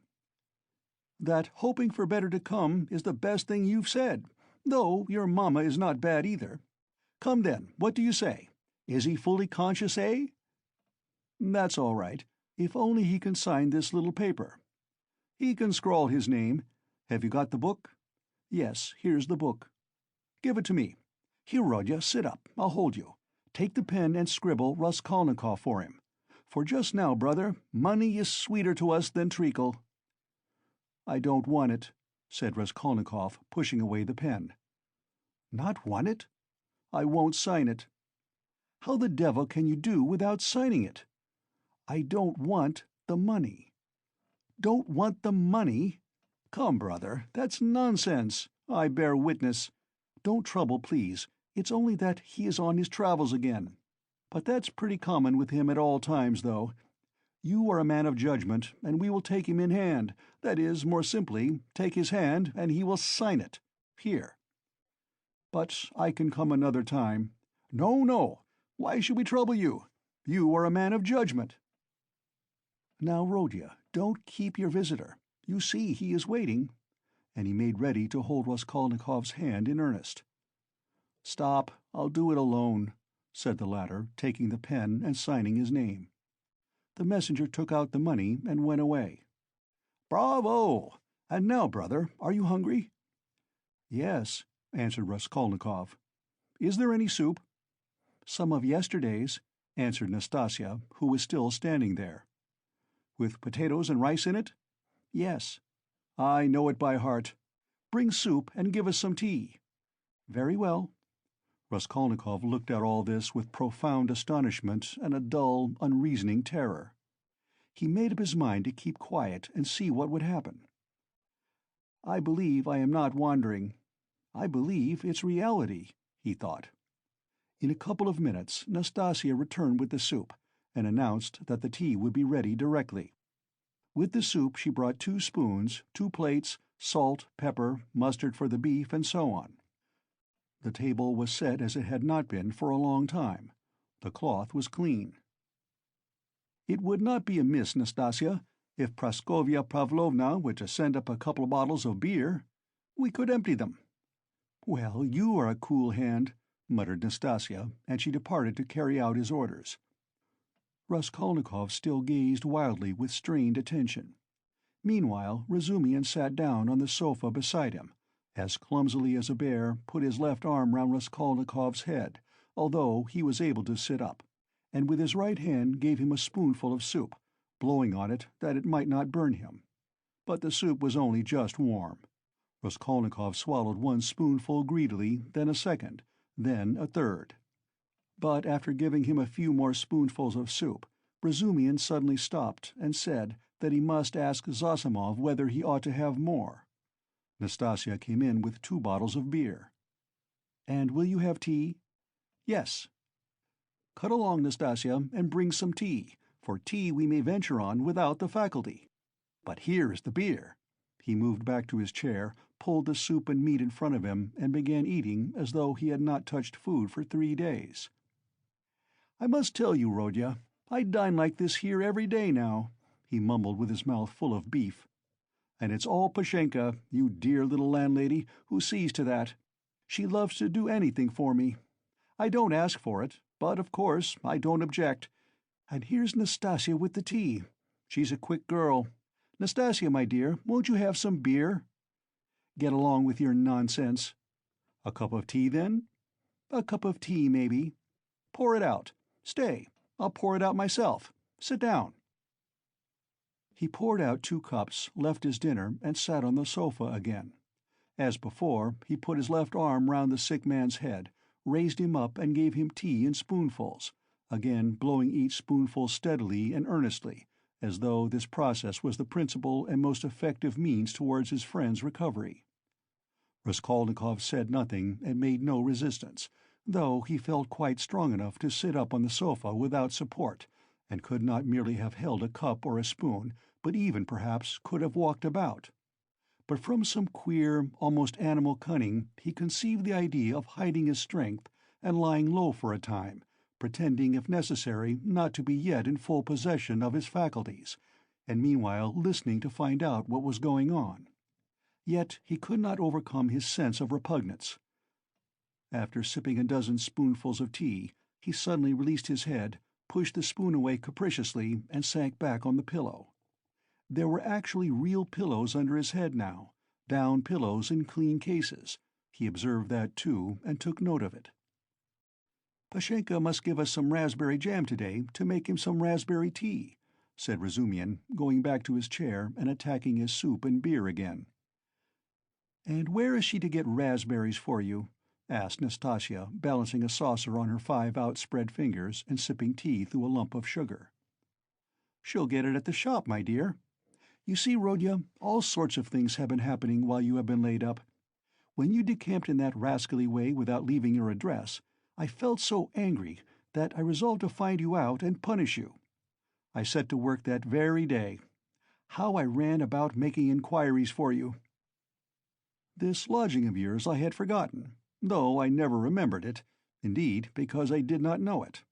And as for your old lodgings, I could only remember it was at the 5 Corners, Harlamov's house. I kept trying to find that Harlamov's house, and afterwards it turned out that it was not Harlamov's, but Book's. How one muddles up sounds sometimes. So I lost my temper, and I went on the chance to the address bureau next day, and only fancy, in 2 minutes they looked you up. Your name is down there." "My name?" "I should think so. And yet a General Kobolev they could not find while I was there.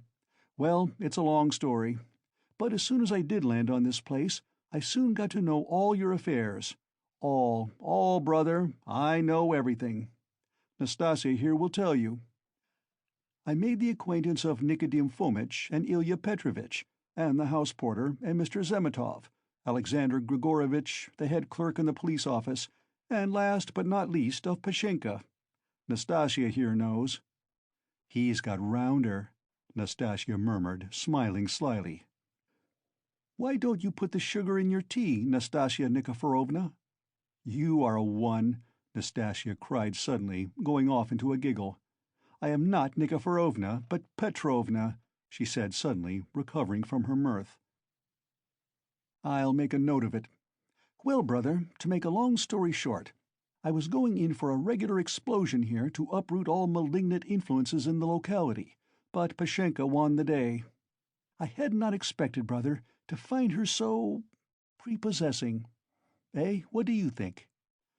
Raskolnikov did not speak, but he still kept his eyes fixed upon him, full of alarm.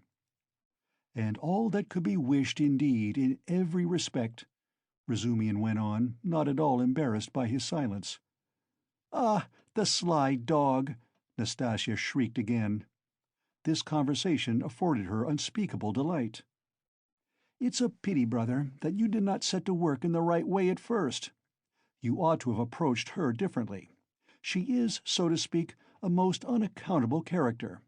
But we will talk about her character later. How could you let things come to such a pass that she gave up sending you your dinner? And that IOU. You must have been mad to sign an IOU. And that promise of marriage when her daughter, Natalia Yegorovna, was alive? I know all about it. But I see that's a delicate matter, and I am an ass. Forgive me. But talking of foolishness, do you know Praskovya Pavlovna is not nearly so foolish as you would think at first sight? No, mumbled Raskolnikov, looking away, but feeling that it was better to keep up the conversation. She isn't, is she? Cried Razumian, delighted to get an answer out of him. But she is not very clever either, eh? She is essentially an unaccountable character. I am sometimes quite at a loss, I assure you. She must be 40. She says she is 36, and of course she has every right to say so. But I swear I judge her intellectually simply from the metaphysical point of view. There is a sort of symbolism sprung up between us, a sort of algebra or what-not. I don't understand it. Well, that's all nonsense. Only, seeing that you are not a student now and have lost your lessons and your clothes, and that through the young lady's death she has no need to treat you as a relation, she suddenly took fright, and as you hid in your den and dropped all your old relations with her, she planned to get rid of you, and she's been cherishing that design a long time, but she was sorry to lose the IOU, for you assured her yourself that your mother would pay. It was base of me to say that. My mother herself is almost a beggar, and I told a lie to keep my lodging and be fed, Raskolnikov said loudly and distinctly. Yes, you did very sensibly.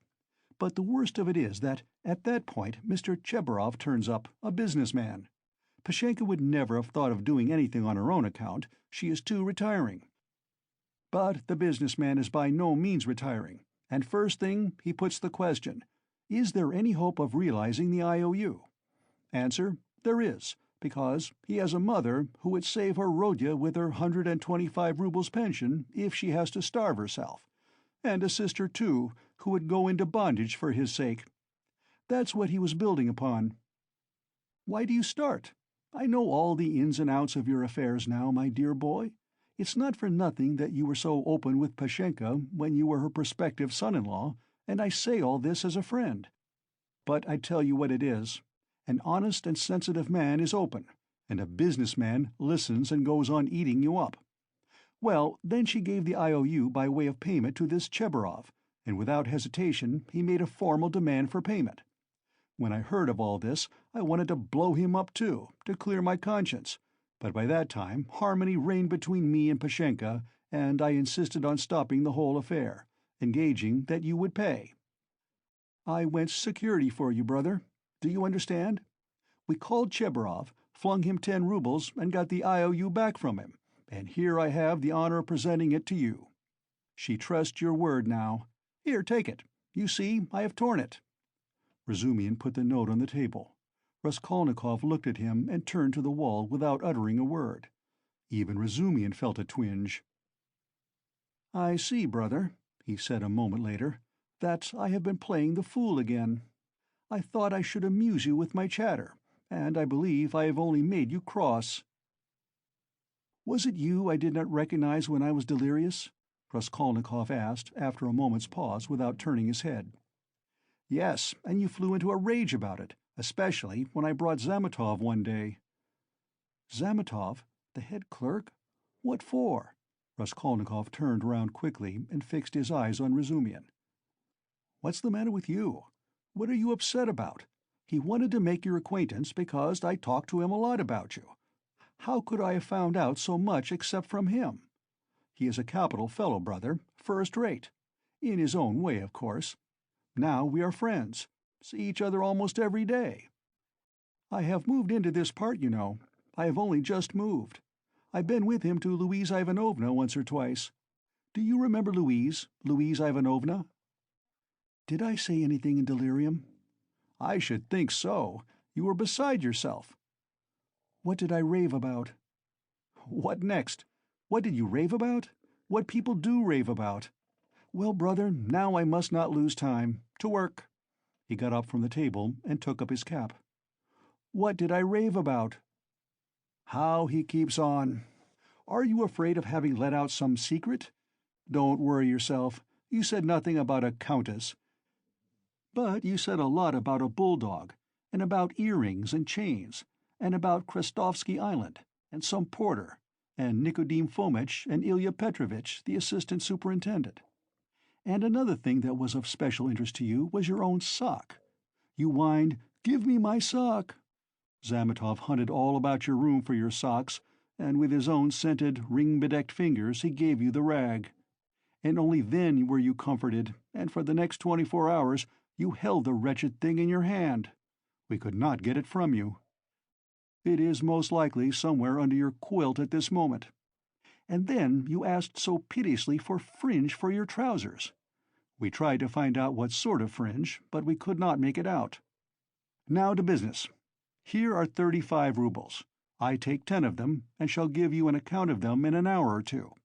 I will let Zosimov know at the same time, though he ought to have been here long ago, for it is nearly 12. And you, Nastasia, look in pretty often while I am away, to see whether he wants a drink or anything else, and I will tell Pashenka what is wanted myself. Goodbye."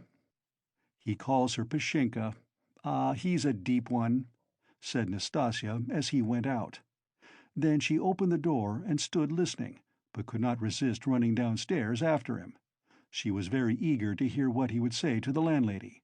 She was evidently quite fascinated by Razumihin. No sooner had she left the room than the sick man flung off the bedclothes and leapt out of the bed like a madman. With burning, twitching impatience, he had waited for them to be gone so that he might set to work. But to what work? Now, as though to spite him, it eluded him.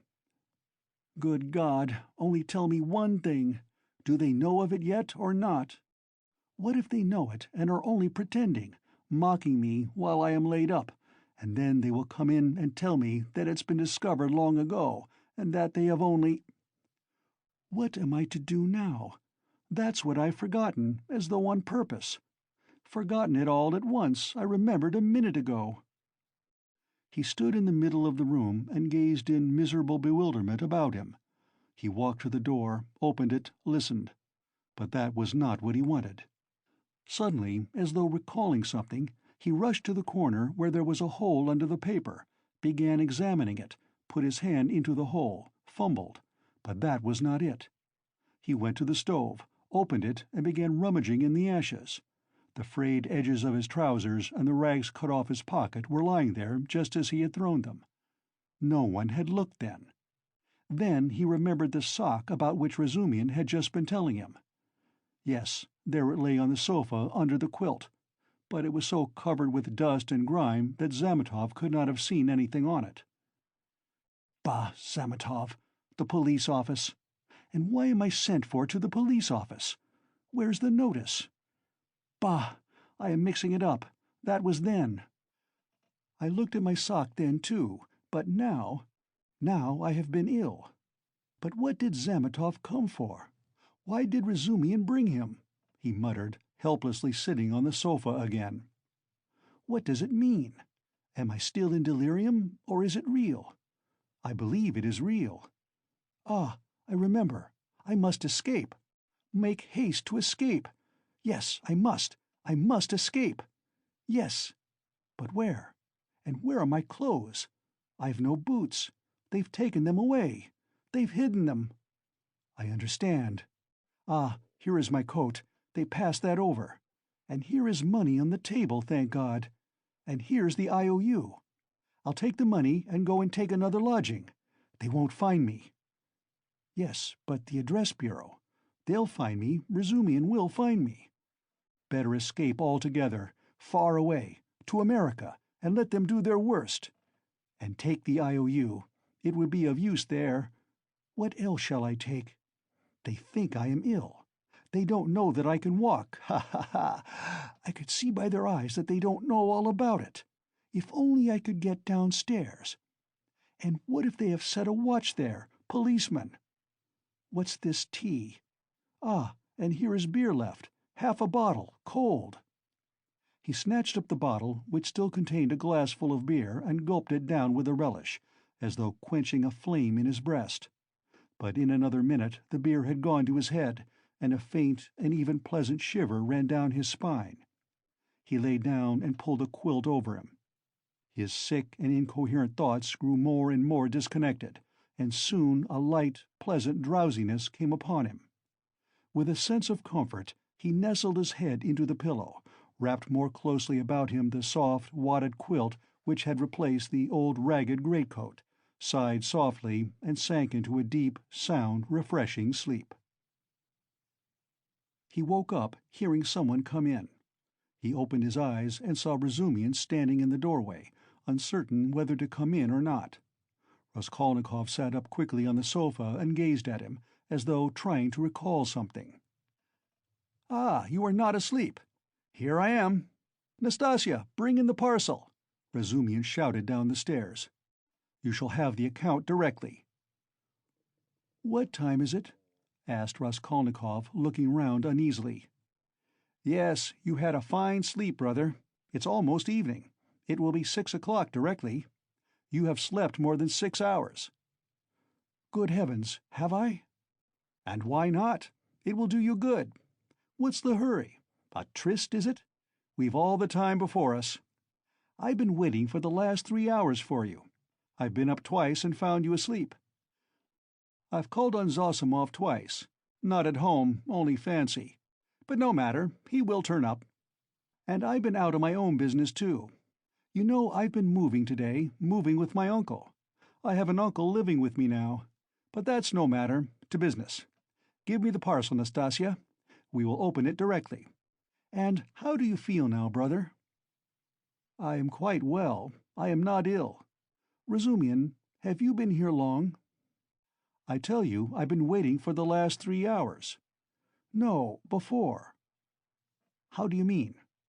How long have you been coming here?" "Why, I told you all about it this morning. Don't you remember?" Raskolnikov pondered. The morning seemed like a dream to him. He could not remember alone, and looked inquiringly at Razumian. Said the latter. "He has forgotten. I fancied then that you were not quite yourself. Now you are better for your sleep. You really look much better. First rate. Well, to business. Look here, my dear boy." He began untying the bundle, which evidently interested him. "Believe me, brother, this is something specially near my heart, for we must make a man of you. Let's begin from the top. Do you see this cap?" he said, taking out of the bundle a fairly good, though cheap and ordinary cap. "Let me try it on." "Presently, afterwards," said Raskolnikov, waving it off pettishly. "Come, Rodya, my boy, don't oppose it. Afterwards will be too late, and I shan't sleep all night, for I bought it by guess, without measure." "Just right," he cried triumphantly, fitting it on. "Just your size. A proper head covering is the first thing in dress, and a recommendation in its own way. Tolstyakov, a friend of mine, is always obliged to take off his pudding basin when he goes into any public place where other people wear their hats or caps.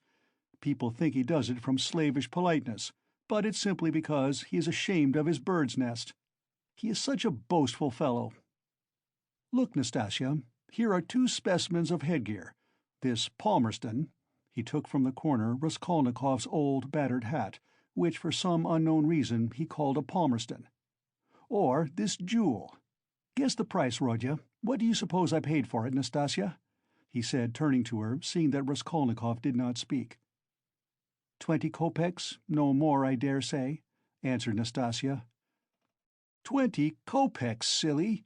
he cried, offended. "Why, nowadays you would cost more than that. 80 kopecks. And that only because it has been worn. And it's bought on condition that, when it's worn out, they will give you another next year. Yes, on my word.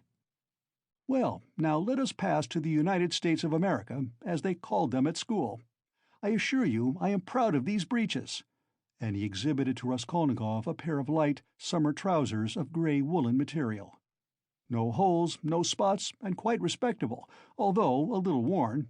And a waistcoat to match, quite in the fashion. And it's being worn really as an improvement. It's softer, smoother. You see, Rodya, to my thinking, the great thing for getting on in the world is always to keep to the seasons. If you don't insist on having asparagus in January, you keep your money in your purse, and it's the same with this purchase. It's summer now, so I've been buying summer things. Warmer materials will be wanted for autumn, so you'll have to throw these away in any case, especially as they will be done for by then from their own lack of coherence, if not your higher standard of luxury. Come, price them. What do you say? 2 rubles 25 kopecks. And remember the condition. If you wear these out, you will have another suit for nothing. They only do business on that system at Fadyev's. If you've bought a thing once, you are satisfied for life, for you will never go there again of your own free will. Now for the boots. What do you say? You see that they are a bit worn, but they'll last a couple of months, for it's foreign work and foreign leather. The secretary of the English embassy sold them last week. He had only worn them 6 days, but he was very short of cash. Price, 1.5 rubles. A bargain? But perhaps they won't fit, observed Nastasia. Not fit? Just look. And he pulled out of his pocket Raskolnikov's old broken boot, stiffly coated with dry mud. I did not go empty-handed. They took the size from this monster. We all did our best. And as to your linen, your landlady has seen to that. Here, to begin with, are 3 shirts, hempen but with a fashionable front. Well, now then, 80 kopecks the cap, 2 rubles 25 kopecks the suit. Together, 3 rubles 5 kopecks, 1.5 rubles for the boots, for you see they are very good, and that makes 4 rubles 55 kopecks. 5 rubles for the underclothes. They were bought in the low, which makes exactly 9 rubles 55 kopecks. 55 kopecks change in coppers. Will you take it? And so, Rodya, you are set up with a complete new rig-out, for your overcoat will serve, and even has a style of its own. That comes from getting one's clothes from Sharmer's. As for your socks and other things, I leave them to you. We've 25 rubles left. And as for Pashenka and paying for your lodging, don't you worry. I tell you, she'll trust you for anything. And now, brother, let me change your linen, for I dare say you will throw off your illness with your shirt. Let me be. I don't want to. Raskolnikov waved him off. He had listened with disgust to Razumian's efforts to be playful about his purchases. Come, brother, don't tell me I've been trudging around for nothing, Razumian insisted. Nastasia, don't be bashful, but help me. That's it. And in spite of Raskolnikov's resistance, he changed his linen. The latter sank back on the pillows and for a minute or two said nothing. It will be long before I get rid of them, he thought. What money was all that bought with? He asked at last, gazing at the wall. Money? Why, your own, what the messenger brought from Varushin. Your mother sent it. Have you forgotten that too? I remember now, said Raskolnikov after a long, sullen silence.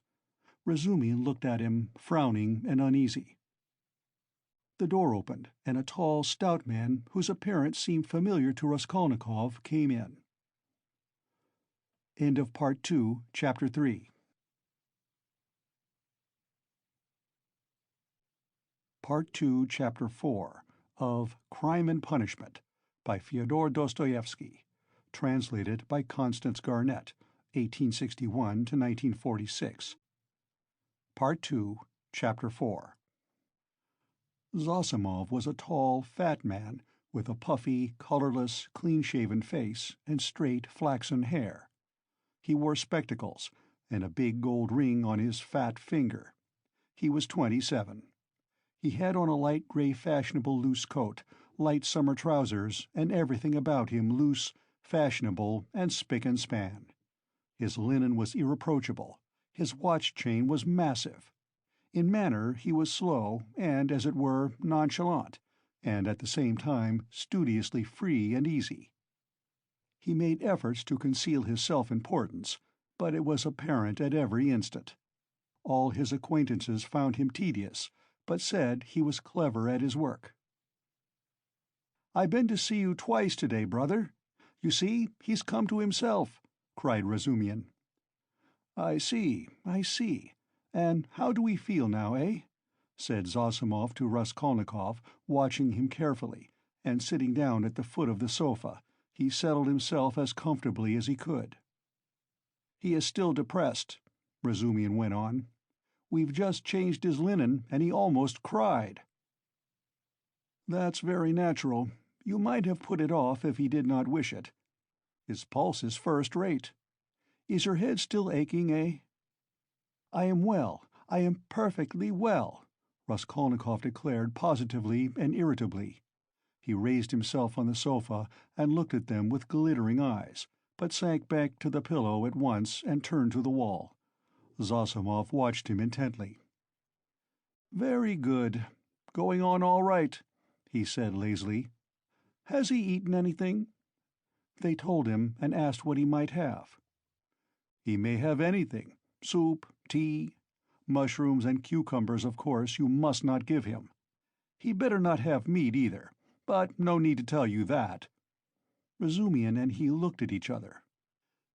"No more medicine or anything. I'll look at him again tomorrow. Perhaps today even. But never mind." "Tomorrow evening I shall take him for a walk," said Razumian. "We are going to the Yusupov garden and then to the Palais de Cristal. I would not disturb him tomorrow at all, but I don't know. A little maybe, but we'll see." "Ach, what a nuisance!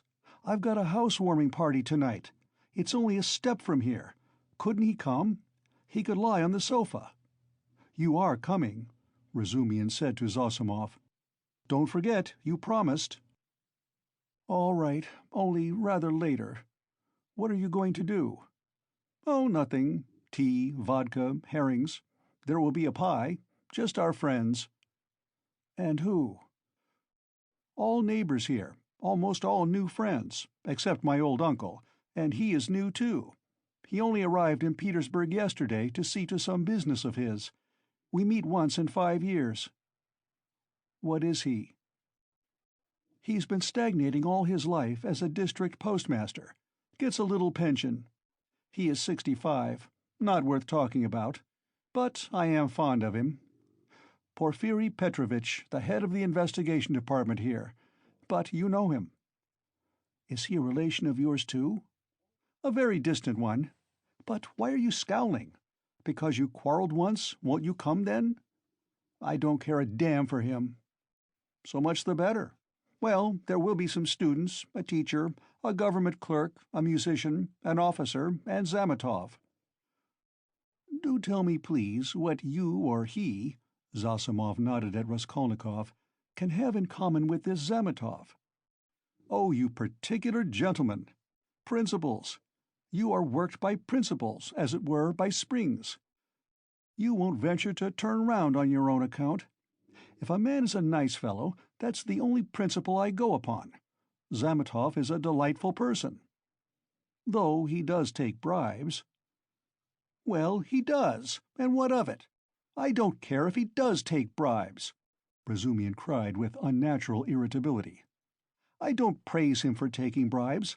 I only say he is a nice man in his own way.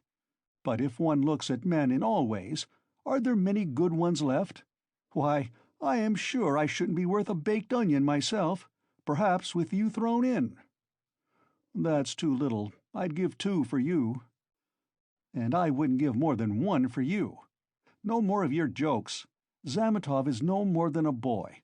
I can pull his hair, and one must draw him, not repel him. You'll never improve a man by repelling him, especially a boy. One has to be twice as careful with a boy.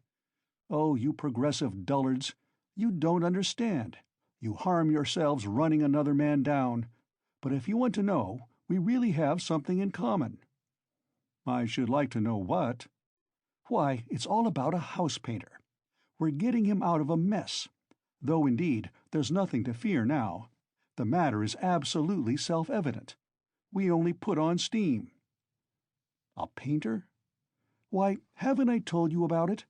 I only told you the beginning then about the murder of the old pawnbroker woman. Well, the painter is mixed up in it."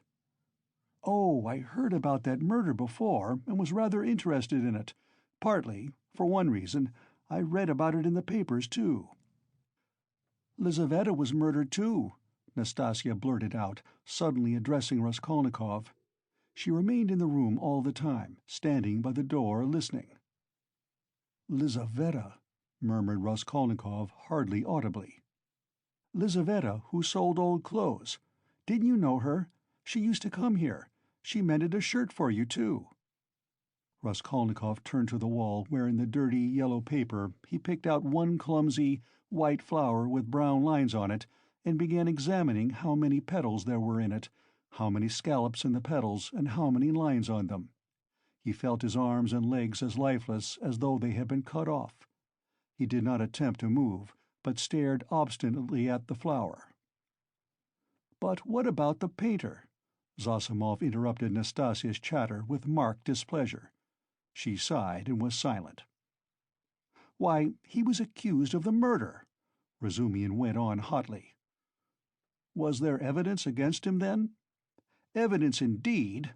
Evidence that was no evidence, and that's what we have to prove. It was just as they pitched on those fellows Koch and Pestrikov at first. Phoo, how stupidly it's all done, it makes one sick, though it's not one's business. Pestrikov may be coming tonight. By the way, Rodya, you've heard about the business already. It happened before you were ill, the day before you fainted at the police office while they were talking about it." Zosimov looked curiously at Raskolnikov. He did not stir. "But I say, Razumihin, I wonder at you. What a busybody you are," Zosimov observed. "Maybe I am, but we will get him off anyway," shouted Razumihin, bringing his fist down on the table. "What's the most offensive is not their lying. One can always forgive lying. Lying is a delightful thing, for it leads to the truth. What is offensive is that they lie and worship their own lying. I respect Porfiry, but what threw them out at first? The door was locked, and when they came back with the porter it was open. So it followed that Koch and Pestrikov were the murderers. That was their logic." "But don't excite yourself. They simply detained them. They could not help that. And by the way, I've met with that man Koch. He used to buy unredeemed pledges from the old woman, eh?" "Yes, he is a swindler. He buys up bad debts, too. He makes a profession of it. But enough of him. Do you know what makes me angry?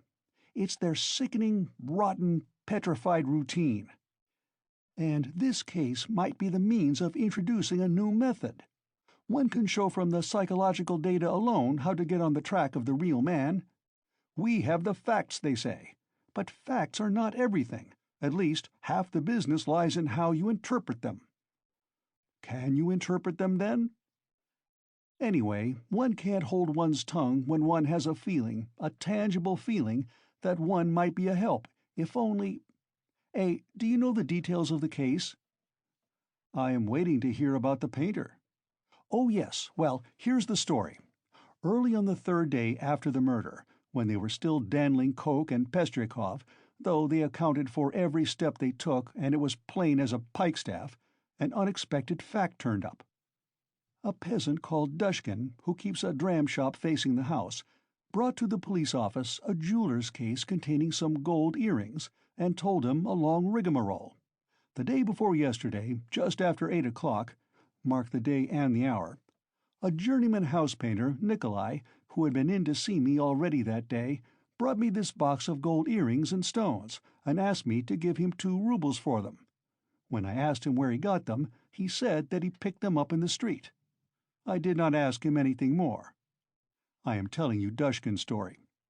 I gave him a note, a ruble that is, for I thought if he did not pawn it with me, he would with another. It would all come to the same thing. He'd spent it on drink, so the thing had better be with me. The further you hide it, the quicker you will find it, and if anything turns up, if I hear any rumors, I'll take it to the police. Of course, that's all taradiddle. He lies like a horse, for I know this Dushkin.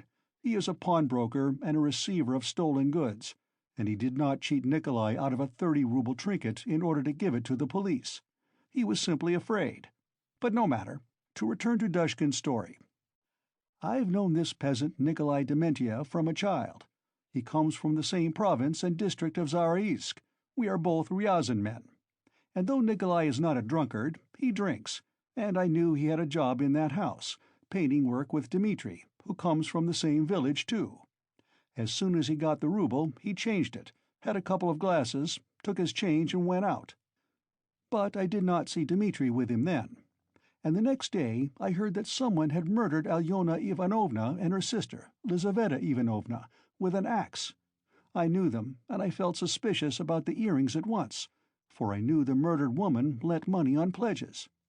I went to the house and began to make careful inquiries without saying a word to anyone. First of all I asked, "Is Nikolai here?" Dmitri told me that Nikolai had gone off on the spree. He had come home at daybreak drunk, stayed in the house about 10 minutes, and went out again.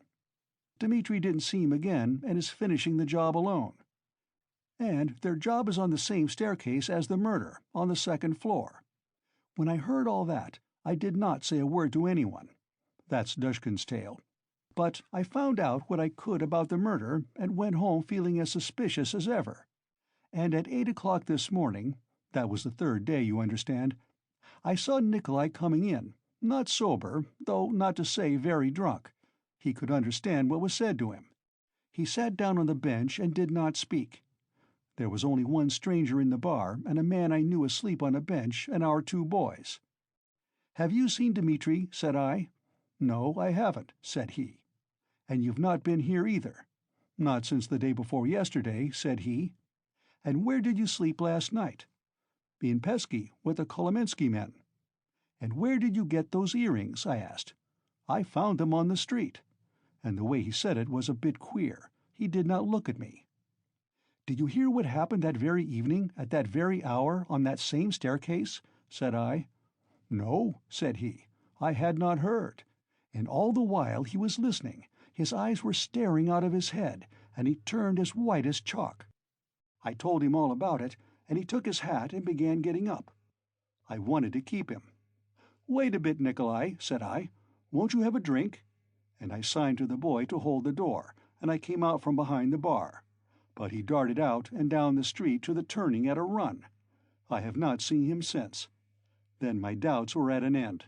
It was his doing, as clear as could be. "I should think so," said Zosimov. "Wait, hear the end. Of course they sought high and low for Nikolai. They detained Dushkin and searched his house. Dmitri too was arrested. The Kolomensky men also were turned inside out. And the day before yesterday they arrested Nikolai in a tavern at the end of town. He had gone there, taken the silver cross off his neck, and asked for a dram for it. They gave it to him. A few minutes afterwards, the woman went to the cowshed, and through a crack in the wall she saw in the stable adjoining he had made a noose of his sash from the beam, stood on a block of wood, and was trying to put his neck in the noose. The woman screeched her hardest. People ran in. 'So that's what you are up to.' 'Take me,' he says, 'to such and such a police officer. I'll confess everything.' Well, they took him to that police station, that is here, with a suitable escort. So they asked him this and that, how old he is, 22, and so on. At the question, 'When you were working with Dmitri, didn't you see anyone on the staircase at such and such a time?' Answer, 'To be sure, folks may have gone up and down, but I did not notice them.' 'And didn't you hear anything, any noise, and so on?' 'We heard nothing special.' 'And did you hear, Nikolai, that on the same day widow so-and-so and her sister were murdered and robbed?' 'I never knew a thing about it. The first I heard of it was from Afanasy Pavlovitch the day before yesterday.' 'And where did you find the earrings?' 'I found them on the pavement.' 'Why didn't you go to work with Dmitri the other day?' 'Because I was drinking.' 'And where were you drinking?' 'Oh, in such and such a place.' 'Why did you run away from Dushkin's?' 'Because I was awfully frightened.' 'What were you frightened of?' 'That I should be accused.' 'How could you be frightened if you felt free from guilt?' Now, Zosimov, you may not believe me, that question was put literally in those words. I know it for a fact. It was repeated to me exactly. What do you say to that?" "Well, anyway, there's the evidence." "I'm not talking of the evidence now. I am talking about that question, of their own idea of themselves. Well, so they squeezed and squeezed him, and he confessed. I did not find it in the street, but in the flat where I was painting with Dmitri. And how was that? Why, Dmitri and I were painting there all day, and we were just getting ready to go, and Dmitri took a brush and painted my face, and he ran off and I after him. I ran after him, shouting my hardest, and at the bottom of the stairs I ran right against the porter and some gentlemen, and how many gentlemen there were I don't remember. And the porter swore at me, and the other porter swore too, and the porter's wife came out and swore at us too. And a gentleman came into the entry with a lady, and he swore at us too, for Dmitri and I lay right across their way. I got hold of Dmitri's hair and knocked him down and began beating him. And Dmitri, too, caught me by the hair and began beating me. But we did it all not for temper, but in a friendly way, for sport. And then Dmitri escaped and ran into the street, and I ran after him. But I did not catch him, and went back to the flat alone. I had to clear up my things. I began putting them together, expecting Dmitri to come, and there in the passage, in the corner by the door, I stepped on the box. I saw it lying there wrapped up in paper. I took off the paper, saw some little hooks, undid them, and in the box were the earrings. "Behind the door? Lying behind the door? Behind the door?" Raskolnikov cried suddenly, staring with a blank look of terror at Razumihin, and he slowly sat up on the sofa, leaning on his hand. "Yes, why? What's the matter? What's wrong?" Razumihin, too, got up from his seat. "Nothing," Raskolnikov answered faintly, turning to the wall. All were silent for a while. "He must have waked from a dream," Razumihin said at last, looking inquiringly at Zosimov. The latter slightly shook his head. "Well, go on," said Zosimov. "What next?" "What next? As soon as he saw the earrings, forgetting Dmitri and everything, he took up his cap and ran to Dushkin, and, as we know, got a rouble from him. He told a lie, saying he found them in the street, and went off drinking. He keeps repeating his old story about the murder. I know nothing of it, never heard of it till the day before yesterday. And why didn't you come to the police till now? I was frightened. And why did you try to hang yourself? From anxiety. What anxiety? That I should be accused of it. Well, that's the whole story. And now what do you suppose they deduce from that?" "Why, there's no supposing. There's a clue, such as it is, a fact. You wouldn't have your painter set free." "Now they've simply taken him for the murderer. They haven't a shadow of doubt." "That's nonsense. You are excited. But what about the earrings? You must admit that, if on the very same day and hour earrings from the old woman's box have come into Nikolai's hands, they must have come there somehow. That's a good deal in such a case."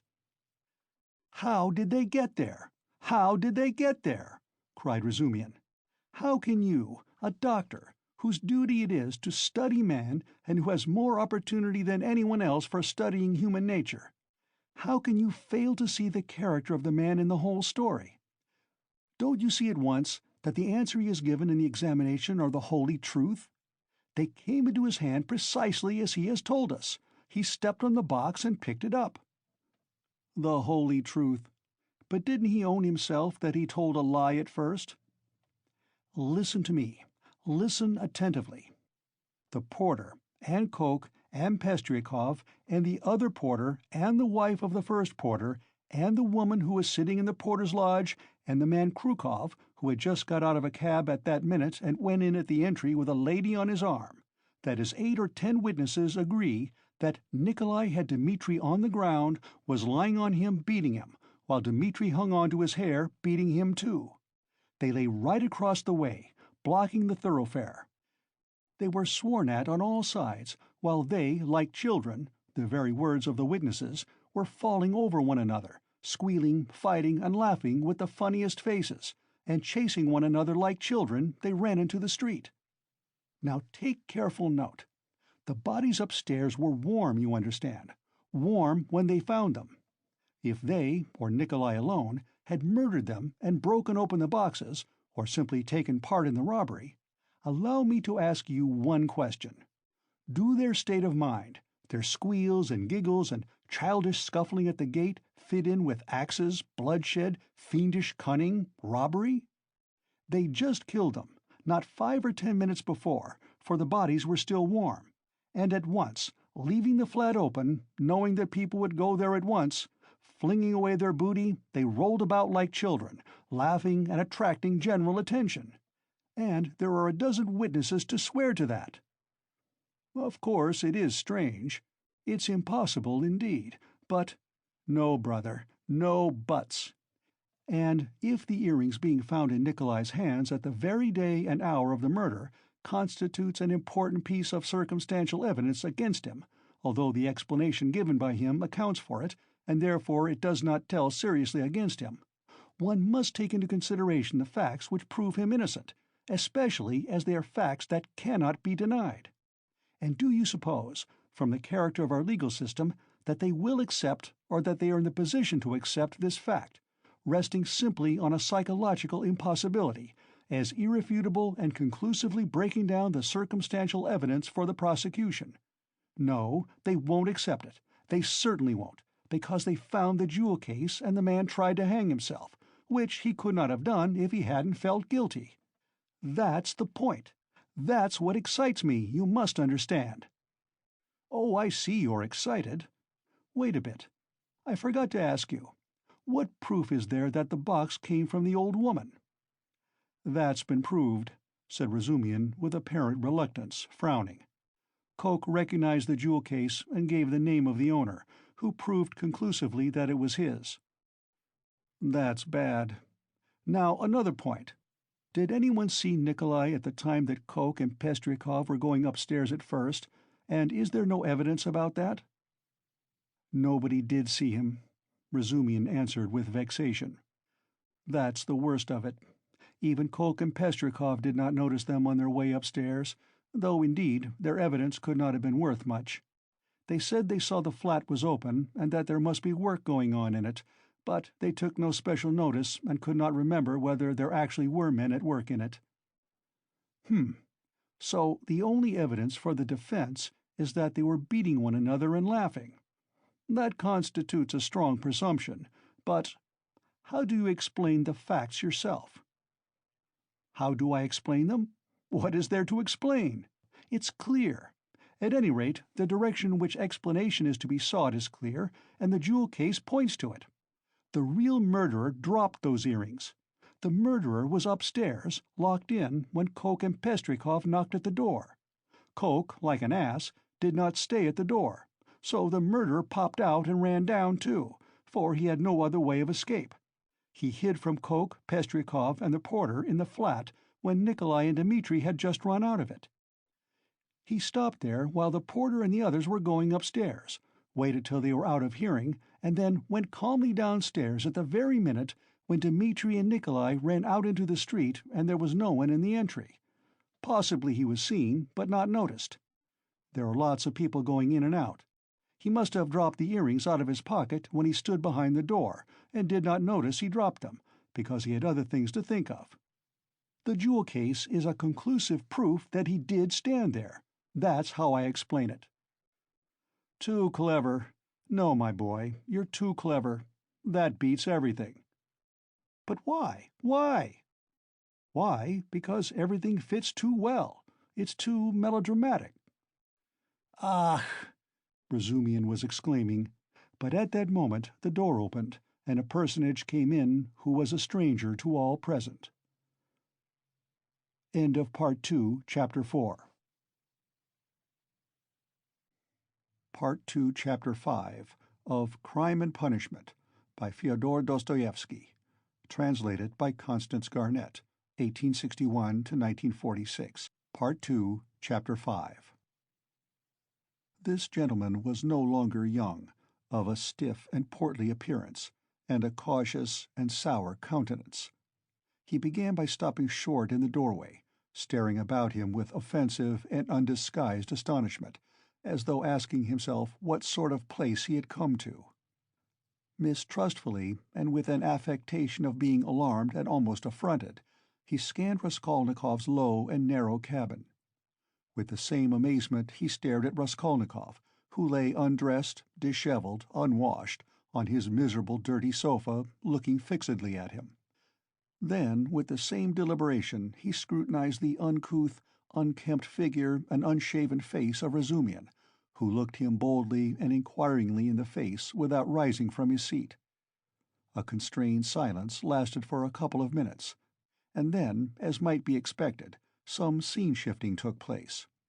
Reflecting, probably from certain fairly unmistakable signs, that he would get nothing in this cabin by attempting to overawe them, the gentleman softened somewhat, and civilly, though with some severity, emphasizing every syllable of his question, addressed Zosimov. "Rodion Romanovich Raskolnikov, a student, or formerly a student?" Zosimov made a slight movement, and would have answered, had not Razumian anticipated him. "He is lying on the sofa. What do you want?" This familiar "what do you want" seemed to cut the ground from the feet of the pompous gentleman. He was turning to Razumian, but checked himself in time and turned to Zosimov again. "This is Raskolnikov," mumbled Zosimov, nodding towards him. Then he gave a prolonged yawn, opening his mouth as wide as possible.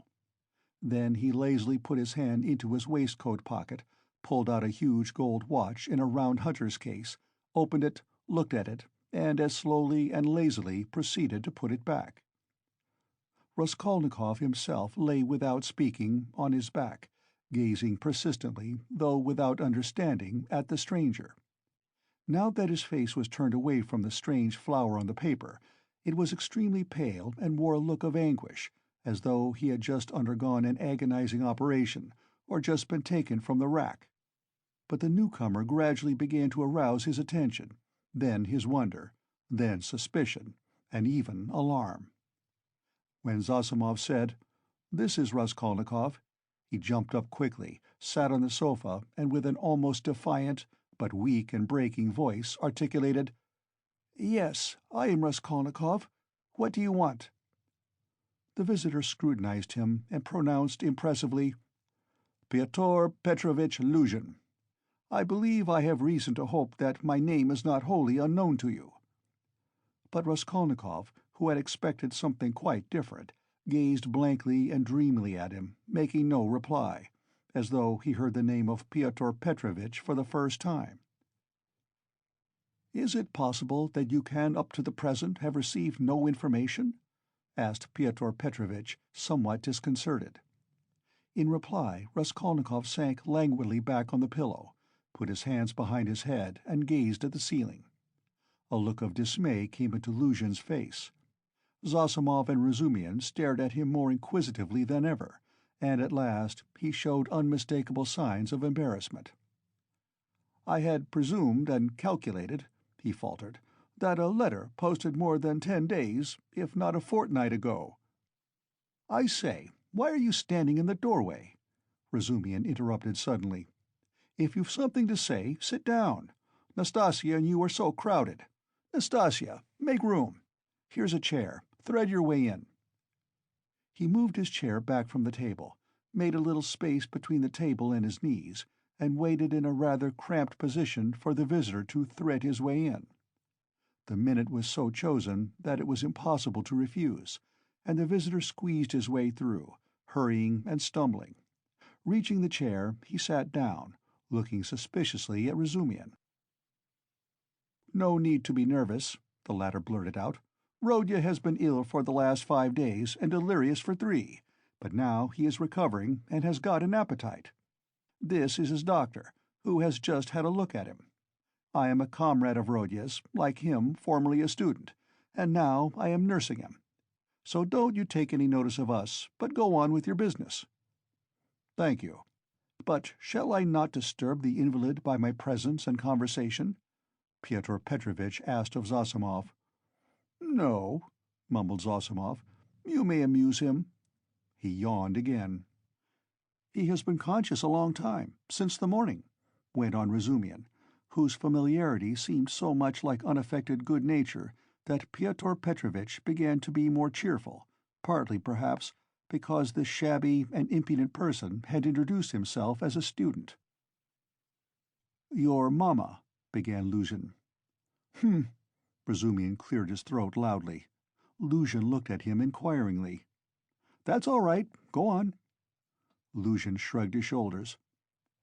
"Your mamma had commenced a letter to you while I was sojourning in her neighborhood.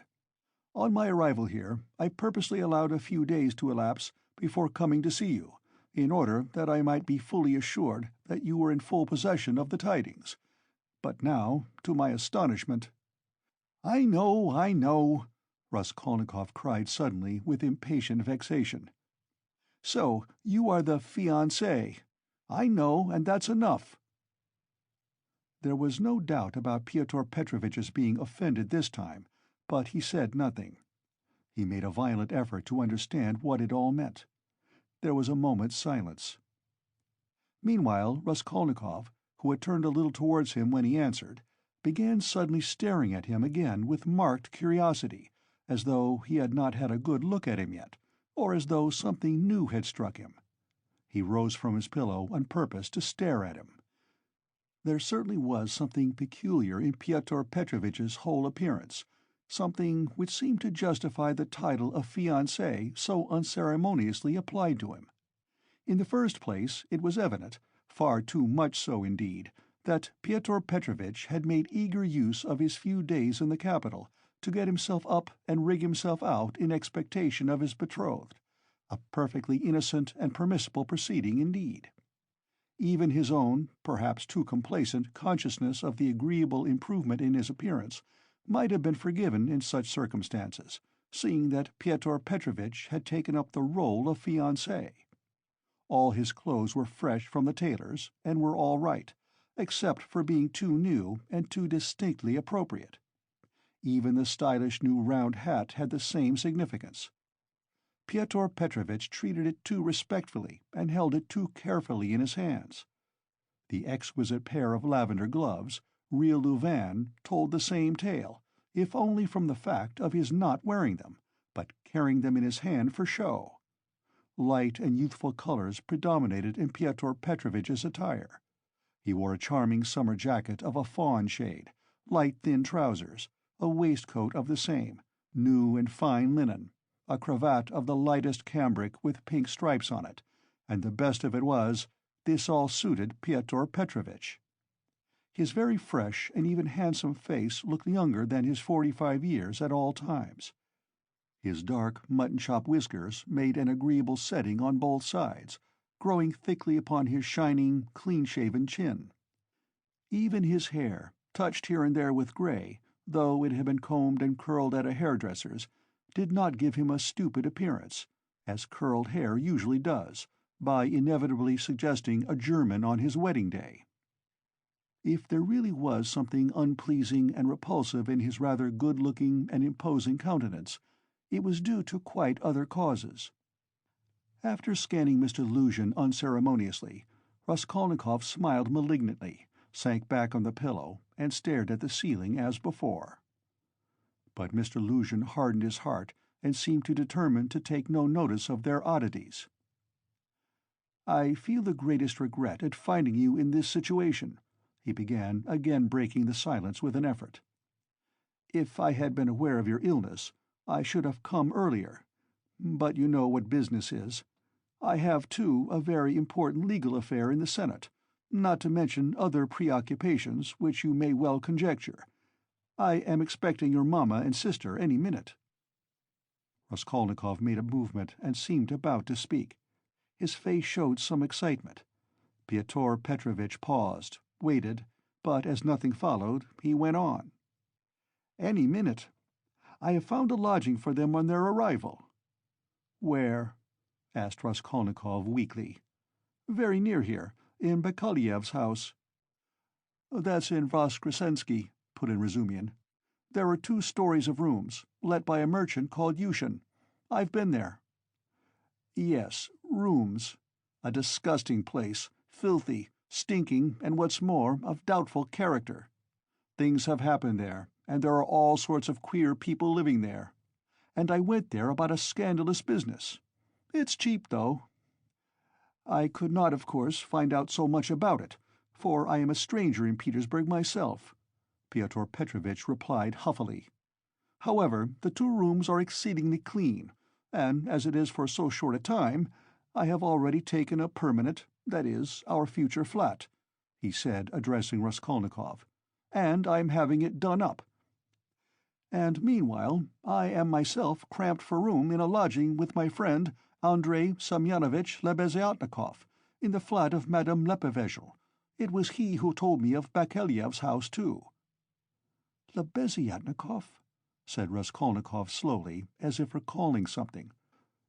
"Yes, Andrei Semyonovitch Lebeziatnikov, a clerk in the ministry.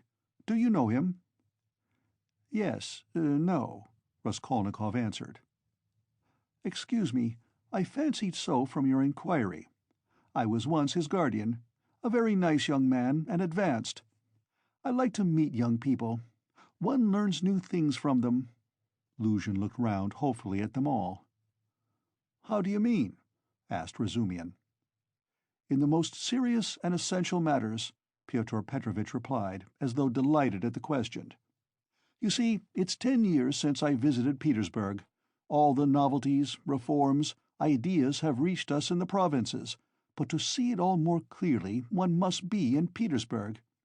And it's my notion that you observe and learn most by watching the younger generation. And I confess I am delighted." "At what?" "Your question is a wide one.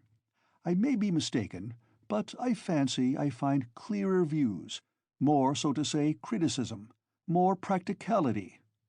"That's true," Zosimov let drop. "Nonsense! There's no practicality," Razumihin flew at him. "Practicality is a difficult thing to find.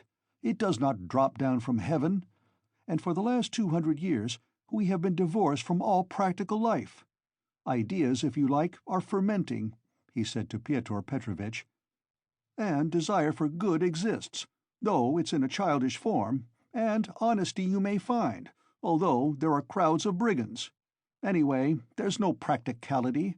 Practicality goes well shod." "I don't agree with you," Pyotr Petrovitch replied, with evident enjoyment.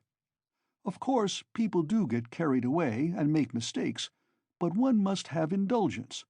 Those mistakes are merely evidence of enthusiasm for the cause, and of abnormal external environment. If little has been done, the time has been but short. Of means I will not speak. It's my personal view, if you care to know, that something has been accomplished already. New valuable ideas, new valuable works are circulating in the place of our old dreamy and romantic authors. Literature is taking a maturer form. Many injurious prejudices have been rooted up and turned into ridicule. In a word, we have cut ourselves off irrevocably from the past, and that, to my thinking, is a great thing." "He's learned it by heart to show off," Raskolnikov pronounced suddenly. "What?" asked Pyotr Petrovitch, not catching his words, but he received no reply. "That's all true," Zosimov hastened to interpose. "Isn't it so?" Pyotr Petrovitch went on, glancing affably at Zosimov. "You must admit," he went on, addressing Razumihin with a shade of triumph and superciliousness, he almost added, "young man," "that there is an advance, or, as they say now, progress, in the name of science and economic truth." "A commonplace." "No, not a commonplace. Hitherto, for instance, if I were told, 'Love thy neighbour,' what came of it?" Pyotr Petrovitch went on, perhaps with excessive haste. "It came to my tearing my coat in half to share with my neighbour, and we both were left half naked. As a Russian proverb has it, 'Catch several hares and you won't catch one.' Science now tells us, 'Love yourself before all men,' for everything in the world rests on self-interest. You love yourself and manage your own affairs properly, and your coat remains whole.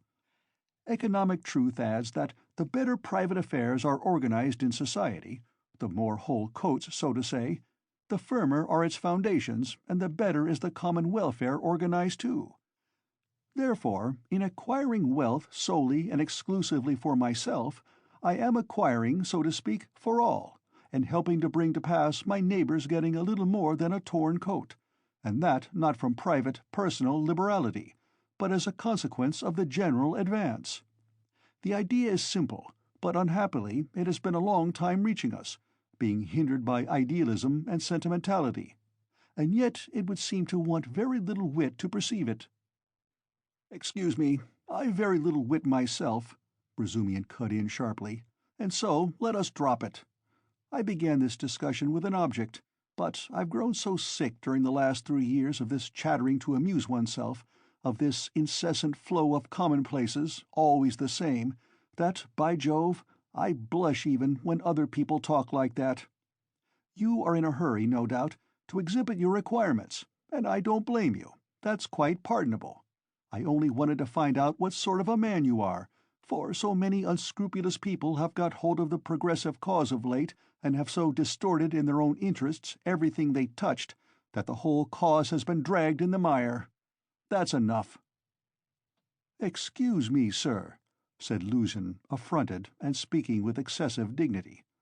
"Do you mean to suggest, so unceremoniously, that I, too— Oh, my dear sir, how could I— Come, that's enough," Razumian concluded, and he turned abruptly to Zossimov to continue their previous conversation. Pyotr Petrovitch had the good sense to accept the disavowal. He made up his mind to take leave in another minute or two. "I trust our acquaintance," he said, addressing Raskolnikov, "may, upon your recovery, and in view of the circumstances of which you are aware, become closer. Above all, I hope for your return to health." Raskolnikov did not even turn his head. Pyotr Petrovitch began getting up from his chair. "One of her customers must have killed her," Zossimov declared positively.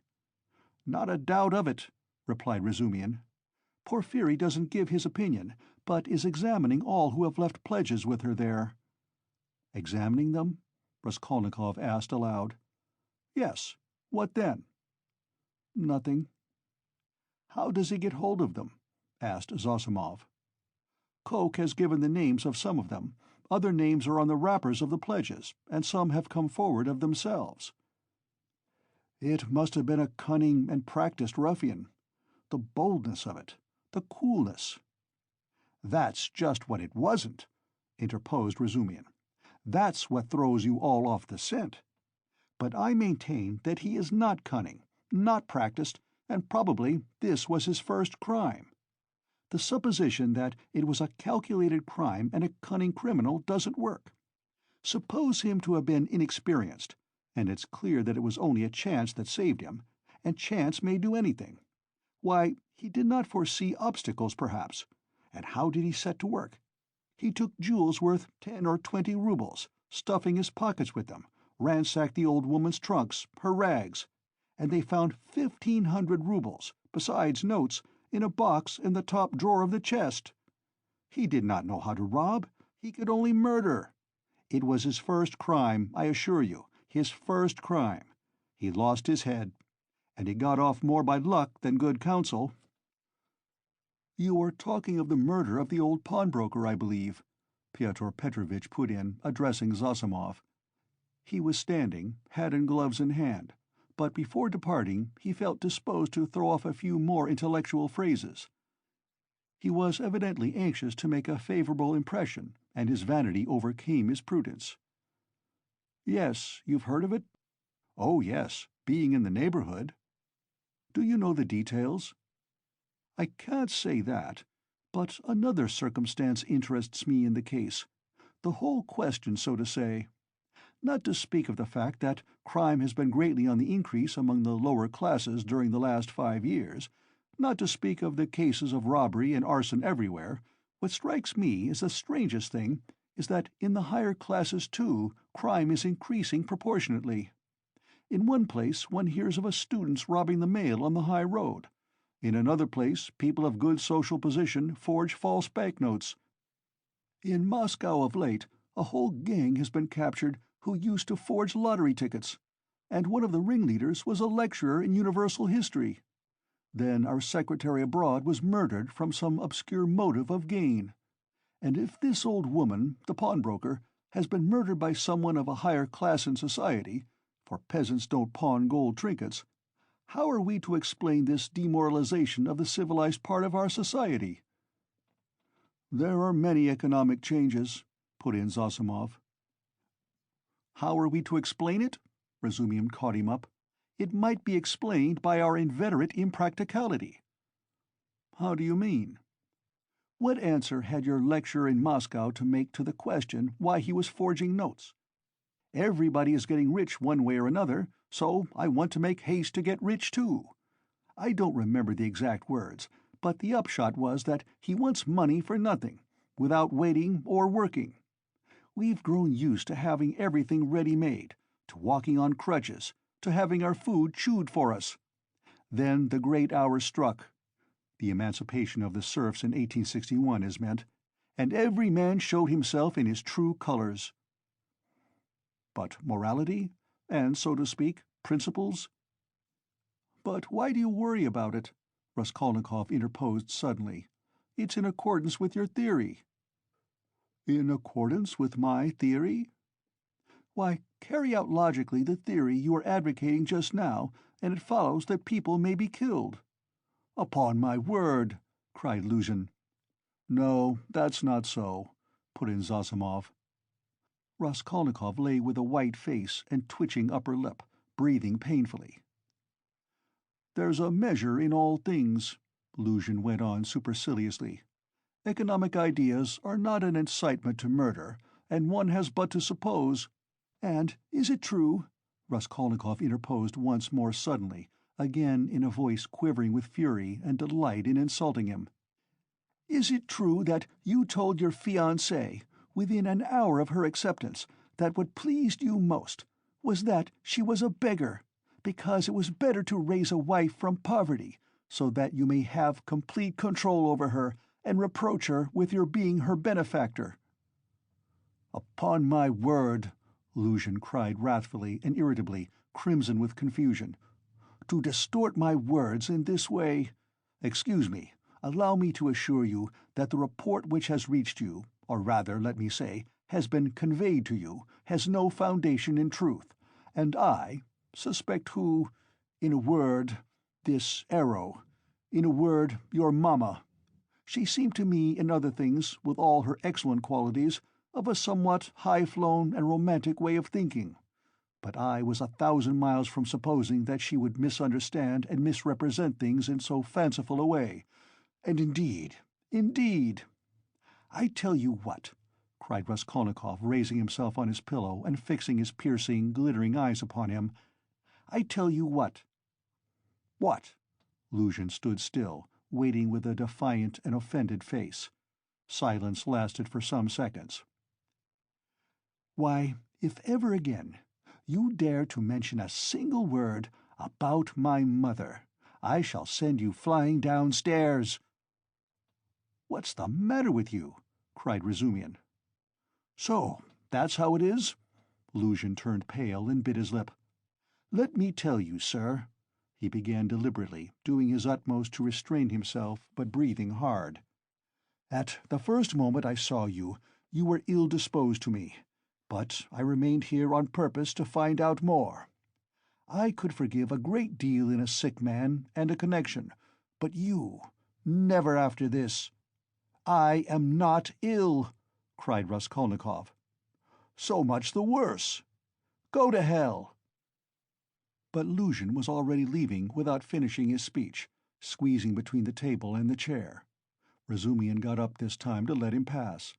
Without glancing at anyone, and not even nodding to Zossimov, who had for some time been making signs to him to let the sick man alone, he went out, lifting his hat to the level of his shoulders to avoid crushing it as he stooped to go out of the door. And even the curve of his spine was expressive of the horrible insult he had received. "How could you? How could you?" Razumian said, shaking his head in perplexity. "Let me alone! Let me alone, all of you!" Raskolnikov cried in a frenzy. "Will you ever leave off tormenting me? I am not afraid of you. I am not afraid of anyone now. Get away from me. I want to be alone, alone, alone!" "Come along," said Zossimov, nodding to Razumian. "But we can't leave him like this." "Come along," Zossimov repeated insistently, and he went out.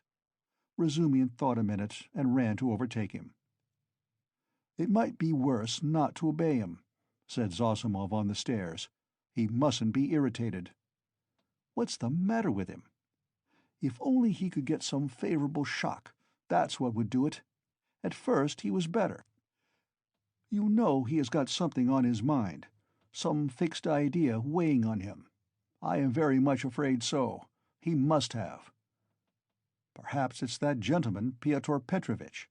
From his conversation, I gather he is going to marry his sister, and that he had received a letter about it just before his illness. Yes, confound the man. He may have upset the case altogether. But have you noticed, he takes no interest in anything. He does not respond to anything except one point on which he seems excited. That's the murder? Yes, yes, Razumihin agreed. I noticed that too. He is interested, frightened. It gave him a shock on the day he was ill in the police office. He fainted. Tell me more about that this evening, and I'll tell you something afterwards. He interests me very much. In half an hour I'll go and see him again. There'll be no inflammation, though. Thanks. And I'll wait with Pashenka meantime, and we'll keep watching him through Nastasia. Raskolnikov, left alone, looked with impatience and misery at Nastasia, but she still lingered. "Won't you have some tea now?" she asked. "Later. I am sleepy. Leave me." He turned abruptly to the wall. Nastasia went out. End of Part 2, Chapter 5. Part 2, Chapter 6 of Crime and Punishment by Fyodor Dostoevsky. Translated by Constance Garnett, 1861 to 1946. Part 2, Chapter 6. But as soon as she went out, he got up, latched the door, undid the parcel which Razumihin had brought in that evening and had tied up again, and began dressing.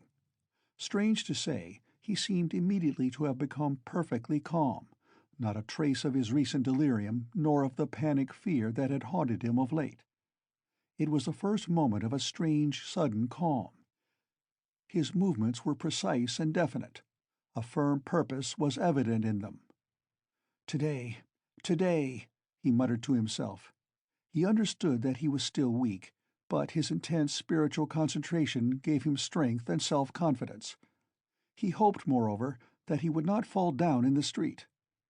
When he had dressed in entirely new clothes, he looked at the money lying on the table, and after a moment's thought put it in his pocket. It was 25 rubles. He took also all the copper change from the 10 rubles spent by Razumihin on the clothes. Then he softly unlatched the door, went out, slipped downstairs, and glanced in at the open kitchen door. Nastasia was standing with her back to him, blowing up the landlady's samovar. She heard nothing. Who would have dreamed of his going out, indeed? A minute later he was in the street. It was nearly 8 o'clock. The sun was setting. It was as stifling as before, but he eagerly drank in the stinking, dusty town air. His head felt rather dizzy. A sort of savage energy gleamed suddenly in his feverish eyes and his wasted, pale and yellow face. He did not know and did not think where he was going. He had one thought only: that all this must be ended today, once and for all, immediately, that he would not return home without it, because he would not go on living like that. How, with what, to make an end? He had not an idea about it. He did not even want to think of it. He drove away thought. Thought tortured him. All he knew, all he felt, was that everything must be changed one way or another, he repeated with desperate and immovable self-confidence and determination. From old habit, he took his usual walk in the direction of the Haymarket. A dark-haired young man with a barrel organ was standing in the road in front of a little general shop and was grinding out a very sentimental song. He was accompanying a girl of 15, who stood on the pavement in front of him. She was dressed up in a crinoline, a mantle, and a straw hat with a flame-colored feather in it, all very old and shabby. In a strong and rather agreeable voice, cracked and coarsened by street singing, she sang in hope of getting a copper from the shop. Raskolnikov joined 2 or 3 listeners, took out a 5-kopeck piece and put it in the girl's hand. She broke off abruptly on a sentimental high note, shouted sharply to the organ-grinder, "Come on!" and both moved on to the next shop. "Do you like street music?" said Raskolnikov, addressing a middle-aged man standing idly by him. The man looked at him, startled and wondering. "I love to hear singing to a street organ," said Raskolnikov, and his manner seemed strangely out of keeping with the subject. "I like it on cold, dark, damp autumn evenings. They must be damp, when all the passers-by have pale green, sickly faces, or better still, when the wet snow is falling straight down, when there's no wind, you know what I mean? And the street lamps shine through it." "I don't know. Excuse me," muttered the stranger, frightened by the question and Raskolnikov's strange manner, and he crossed over to the other side of the street. Raskolnikov walked straight on and came out at the corner of the Haymarket, where the huckster and his wife had talked with Lizaveta. But they were not there now. Recognizing the place, he stopped, looked round, and addressed a young fellow in a red shirt, who stood gaping before a corn-chandler's shop. "Isn't there a man who keeps a booth with his wife at this corner?" "All sorts of people keep booths here," answered the young man, glancing superciliously at Raskolnikov. "What's his name?" "What he was christened." "Aren't you a Zaraïsky man, too? Which province?" The young man looked at Raskolnikov again. "It's not a province, Your Excellency, but a district. Graciously forgive me, Your Excellency." "Is that a tavern at the top there?" "Yes, it's an eating-house, and there's a billiard-room, and you'll find princesses there, too. La la!" Raskolnikov crossed the square. In that corner there was a dense crowd of peasants. He pushed his way into the thickest part of it, looking at the faces. He felt an unaccountable inclination to enter into conversation with people. But the peasants took no notice of him. They were all shouting in groups together. He stood and thought a little, and took a turning to the right in the direction of V. He had often crossed that little street which turns at an angle, leading from the market-place to Sadovy Street. Of late he had often felt drawn to wander about this district, when he felt depressed, that he might feel more so. Now he walked along, thinking of nothing. At that point there is a great block of buildings, entirely let out in dram-shops and eating-houses. Women were continually running in and out, bareheaded and in their indoor clothes. Here and there they gathered in groups on the pavement, especially about the entrances to various festive establishments in the lower stories.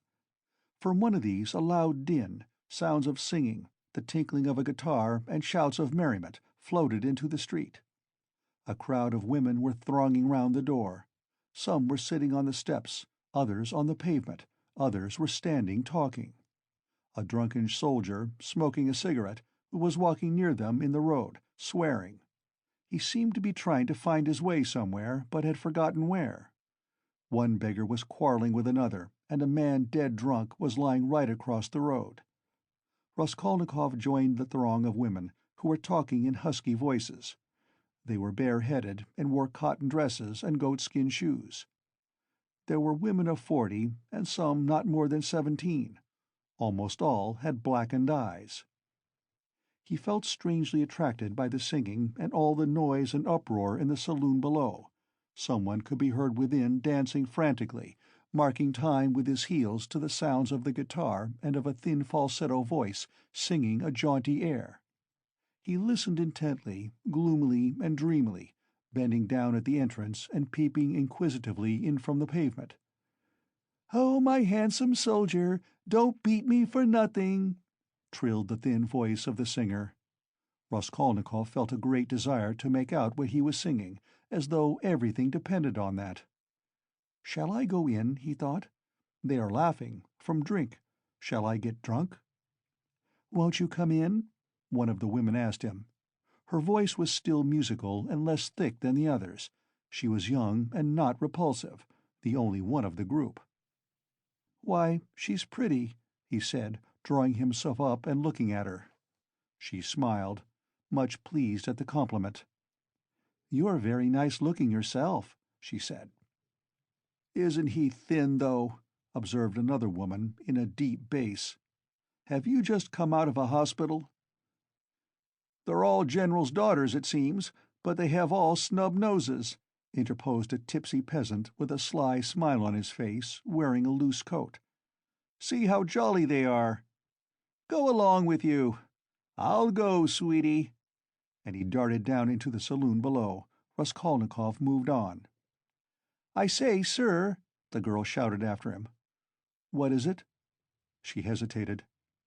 "I'll always be pleased to spend an hour with you, kind gentleman, but now I feel shy. Give me 6 kopecks for a drink, there's a nice young man." Raskolnikov gave her what came first, 15 kopecks. "Ah, what a good-natured gentleman." "What's your name?" "Ask for Duclida." "Well, that's too much," one of the women observed, shaking her head at Duclida. "I don't know how you can ask like that. I believe I should drop with shame." Raskolnikov looked curiously at the speaker. She was a pock-marked wench of 30, covered with bruises, with her upper lip swollen. She made her criticism quietly and earnestly. "Where is it," thought Raskolnikov, "where is it I've read that someone condemned to death says or thinks, an hour before his death, that if he had to live on some high rock, on such a narrow ledge that he'd only room to stand, and the ocean, everlasting darkness, everlasting solitude, everlasting tempest around him, if he had to remain standing on a square yard of space all his life, 1,000 years, eternity, it were better to live so than to die at once. Only to live and live. Life, whatever it may be. How true it is. Good God, how true! Man is a vile creature, and vile is he who calls him vile for that," he added a moment later. He went into another street. Bah, the Palais de Cristal. Razumihin was just talking of the Palais de Cristal.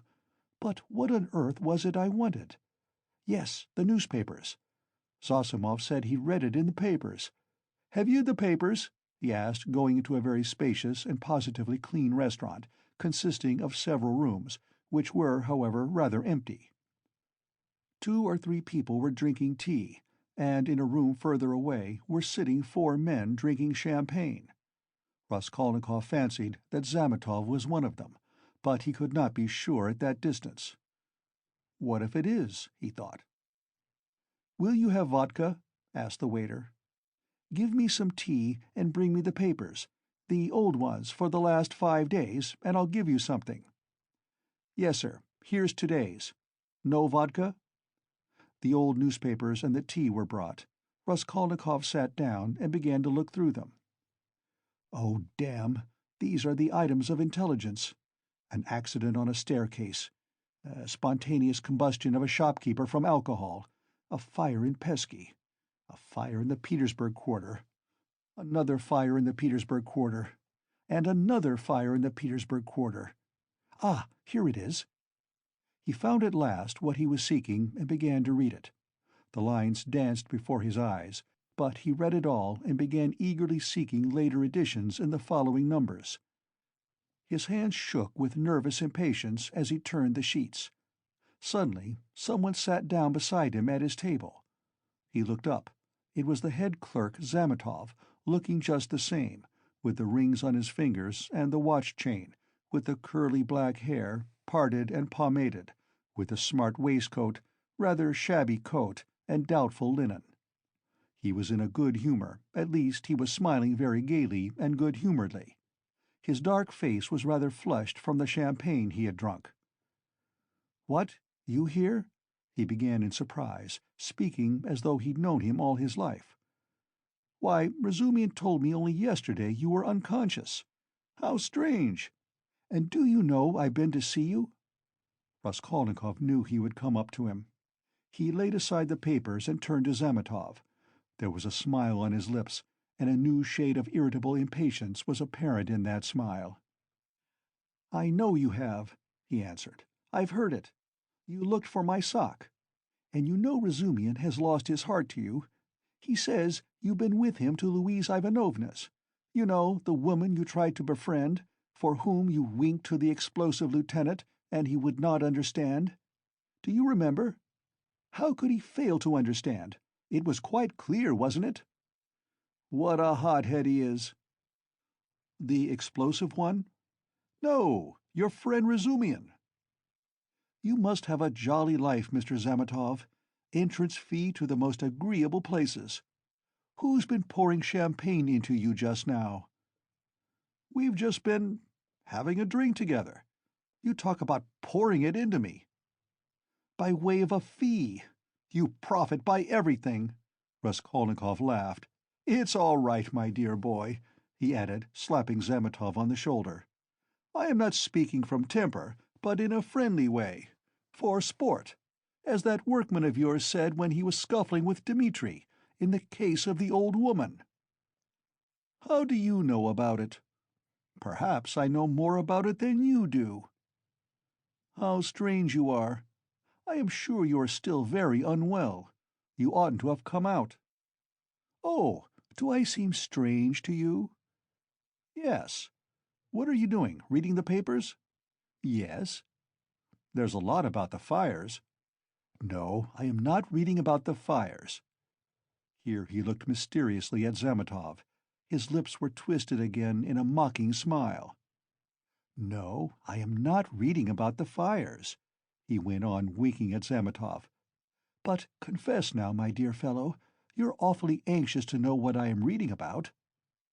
I am not in the least. Mayn't I ask a question? Why do you keep on? Listen, you are a man of culture and education. I was in the 6th class at the gymnasium, said Zametov with some dignity. 6th class? Ah, my cock-sparrow!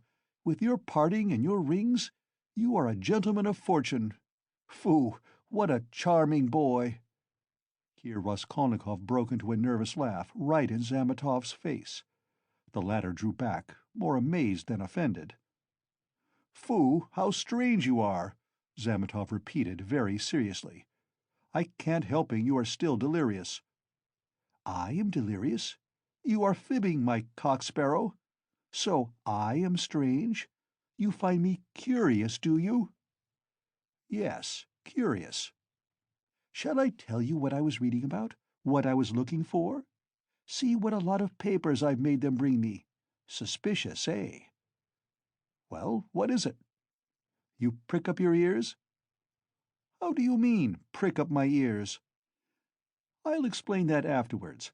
But now, my boy, I declare to you— No, better, I confess— No, that's not right either. I make a deposition, and you take it. I depose that I was reading, that I was looking and searching. He screwed up his eyes and paused. I was searching, and came here on purpose to do it, for news of the murder of the old pawnbroker woman. He articulated at last, almost in a whisper, bringing his face exceedingly close to the face of Zametov. Zametov looked at him steadily, without moving or drawing his face away. What struck Zametov afterwards as the strangest part of it all was that silence followed for exactly a minute, and that they gazed at one another all the while. "What if you have been reading about it?" he cried at last, perplexed and impatient. "That's no business of mine. What of it?" "The same old woman," Raskolnikov went on in the same whisper, not heeding Zametov's explanation, "about whom you were talking in the police office. You remember, when I fainted. Well, do you understand now?" "What do you mean? Understand what?" Zametov brought out, almost alarmed. Raskolnikov's set and earnest face was suddenly transformed, and he suddenly went off into the same nervous laugh as before, as though utterly unable to restrain himself. And in one flash he recalled with extraordinary vividness of sensation a moment in the recent past, that moment when he stood with the axe behind the door, while the latch trembled and the men outside swore and shook it, and he had a sudden desire to shout at them, to swear at them, to put out his tongue at them, to mock them, to laugh and laugh and laugh. "You are either mad, or—" began Zametov, and he broke off, as though stunned by the idea that had suddenly flashed into his mind. "Or what? What? Come, tell me." "Nothing," said Zametov, getting angry. "It's all nonsense." Both were silent. After his sudden fit of laughter, Raskolnikov became suddenly thoughtful and melancholy. He put his elbow on the table and leaned his head on his hand. He seemed to have completely forgotten Zametov. The silence lasted for some time. "Why don't you drink your tea? It's getting cold," said Zametov. "What? Tea? Oh, yes." Raskolnikov sipped the glass, put a morsel of bread in his mouth, and suddenly, looking at Zametov, seemed to remember everything and pulled himself together. At the same moment, his face resumed its original mocking expression. He went on drinking tea. "There have been a great many of these crimes lately," said Zametov. "Only the other day I read in the Moscow news that a whole gang of false coiners had been caught in Moscow. It was a regular society. They used to forge tickets." "Oh, but it was a long time ago.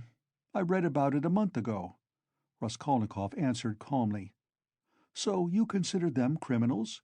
he added, smiling. "Of course they are criminals." "They? They are children, simpletons, not criminals. Why, 100 people meeting for such an object, what an idea!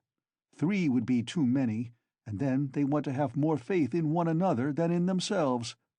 One has only to blab in his cups and it all collapses. Simpletons! They engaged untrustworthy people to change the notes. What a thing to trust to a casual stranger! Well, let us suppose that these simpletons succeed and each makes $1 million, and what follows for the rest of their lives? Each is dependent on the others for the rest of his life. Better hang oneself at once. And they did not know how to change the notes either.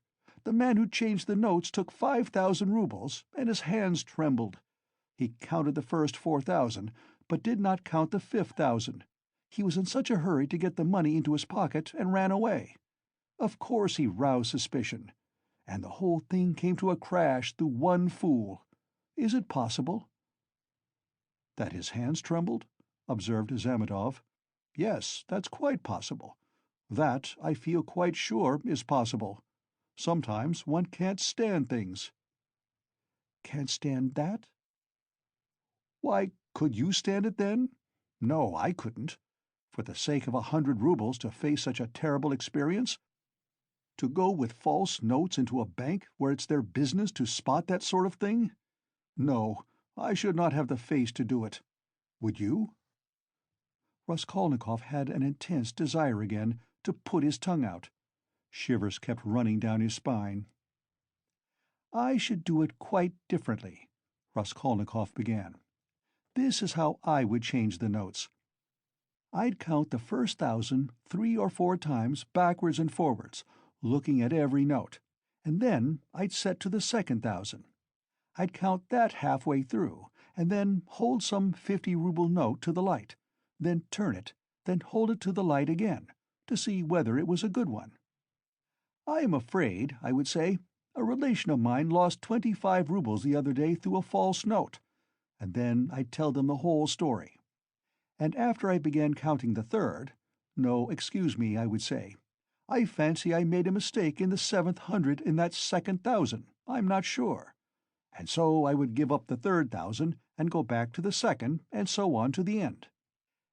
And when I had finished, I'd pick out one from the 5th and one from the second 1,000, and take them again to the light and ask again, 'Change them, please,' and put the clerk into such a stew that he would not know how to get rid of me.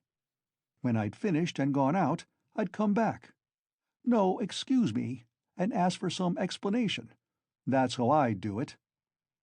"Phoo! What terrible things you say," said Zametov, laughing. "But all that is only talk. I dare say when it came to deeds you'd make a slip. I believe that even a practiced, desperate man cannot always reckon on himself, much less you and I. To take an example near home, that old woman murdered in our district. The murderer seems to have been a desperate fellow. He risked everything in open daylight, was saved by a miracle. But his hands shook too. He did not succeed in robbing the place. He couldn't stand it. That was clear from the—" Raskolnikov seemed offended. "Clear? Why don't you catch him, then?" he cried, maliciously jibing at Zametov. "Well, they will catch him." "Who? You? Do you suppose you could catch him? You've a tough job. A great point for you is whether a man is spending money or not. If he had no money and suddenly begins spending, he must be the man, so that any child can mislead you." "The fact is, they always do that, though," answered Zametov.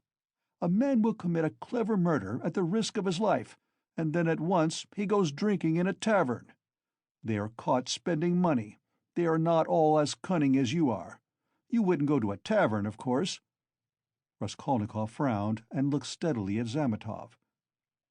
"You seem to enjoy the subject, and would like to know how I should behave in that case, too?" he asked with displeasure. "I should like to," Zametov answered firmly and seriously. Somewhat too much earnestness began to appear in his words and looks. "Very much?" "Very much." "All right, then. This is how I should behave," Raskolnikov began, again bringing his face close to Zametov's, again staring at him and speaking in a whisper, so that the latter positively shuddered. "This is what I should have done. I should have taken the money and jewels. I should have walked out of there and have gone straight to some deserted place with fences round it, and scarcely anyone to be seen, some kitchen garden or place of that sort. I should have looked out beforehand some stone weighing 100 weight or more, which had been lying in the corner from the time the house was built. I would lift that stone, there was sure to be a hollow under it, and I would put the jewels and money in that hole. Then I'd roll the stone back so that it would look as before, would press it down with my foot and walk away. And for a year or two, 3 maybe, I would not touch it. And, well, they could search. There'd be no trace." "You are a madman," said Zametov, and for some reason he too spoke in a whisper, and moved away from Raskolnikov, whose eyes were glittering. He had turned fearfully pale, and his upper lip was twitching and quivering. He bent down as close as possible to Zametov, and his lips began to move without uttering a word. This lasted for half a minute. He knew what he was doing, but could not restrain himself. The terrible word trembled on his lips, like the latch on that door. In another moment it will break out. In another moment he will let it go. He will speak out. "And what if it was I who murdered the old woman and Lizaveta?" he said suddenly, and realized what he had done. Zametov looked wildly at him and turned white as the tablecloth. His face wore a contorted smile. "But is it possible?" he brought out faintly. Raskolnikov looked wrathfully at him. "Own up that you believed it. Yes, you did?" "Not a bit of it. I believe it less than ever now," Zametov cried hastily. "I've caught my cock-sparrow. So you did believe it before, if now you believe it less than ever." "Not at all," cried Zametov, obviously embarrassed. "Have you been frightening me so as to lead up to this?" "You don't believe it, then? What were you talking about behind my back when I went out of the police office? And why did the explosive lieutenant question me after I fainted?" "Hey there!" he shouted to the waiter, getting up and taking his cap. "How much?" 30 kopecks, the latter replied, running up. "And there is 20 kopecks for vodka. See what a lot of money!" He held out his shaking hand to Zametov with notes in it. "Red notes and blue, 25 roubles. Where did I get them? And where did my new clothes come from? You know I had not a kopeck. You've cross-examined my landlady, I'll be bound. Well, that's enough, as it goes, till we meet again." He went out, trembling all over from a sort of wild hysterical sensation, in which there was an element of insufferable rapture. Yet he was gloomy and terribly tired. His face was twisted as after a fit. His fatigue increased rapidly. Any shock, any irritating sensation stimulated and revived his energies at once, but his strength failed as quickly when the stimulus was removed. Zametov, left alone, sat for a long time in the same place, plunged in thought. Raskolnikov had unwittingly worked a revolution in his brain on a certain point, and had made up his mind for him conclusively. Ilya Petrovitch is a blockhead, he decided. Raskolnikov had hardly opened the door of the restaurant when he stumbled against Razumian on the steps. They did not see each other till they almost knocked against each other. For a moment they stood looking each other up and down. Razumian was greatly astounded. Then anger, real anger, gleamed fiercely in his eyes. "So here you are!" he shouted at the top of his voice. "You ran away from your bed! And here I've been looking for you under the sofa! We went up to the garret. I almost beat Nastasia on your account. And here he is after all. Rodya, what is the meaning of it? Tell me the whole truth. Confess. Do you hear?"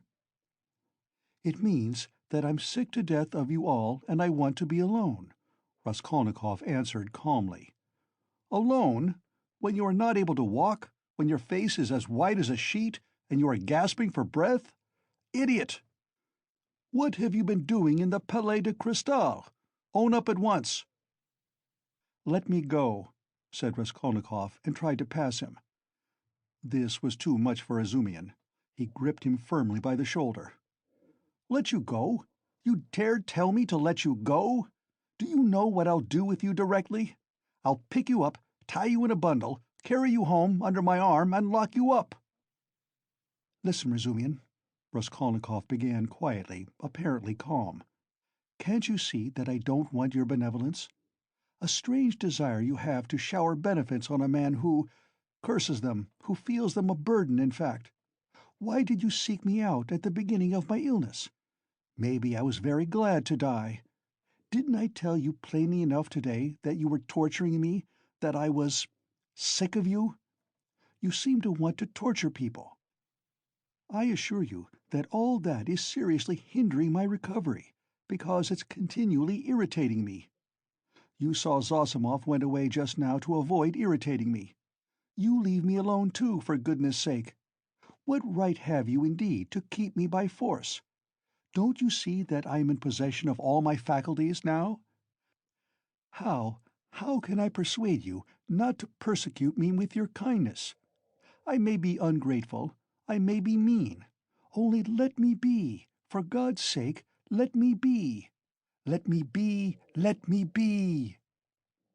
He began calmly, gloating beforehand over the venomous phrases he was about to utter, but finished, panting for breath, in a frenzy, as he had been with Luzhin.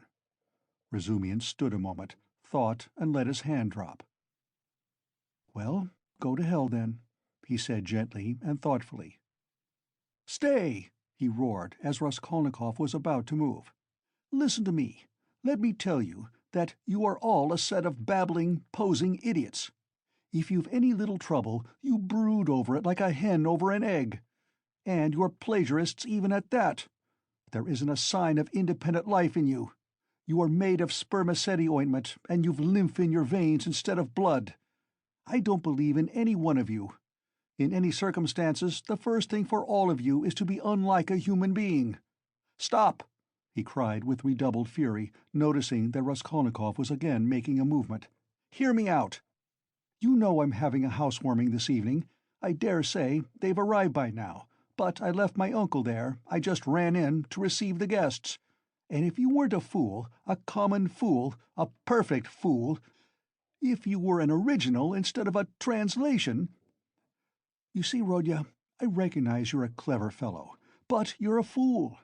And if you weren't a fool, you'd come round to me this evening instead of wearing out your boots in the street. Since you have gone out, there's no help for it. I'd give you a snug easy-chair, my landlady has one, a cup of tea, company, or you could lie on the sofa. Any way you would be with us. Zosimov will be there too. Will you come?" "No." "Rubbish!" Razumian shouted, out of patience. "How do you know? You can't answer for yourself. You don't know anything about it. Thousands of times I've fought tooth and nail with people and run back to them afterwards. One feels ashamed and goes back to a man.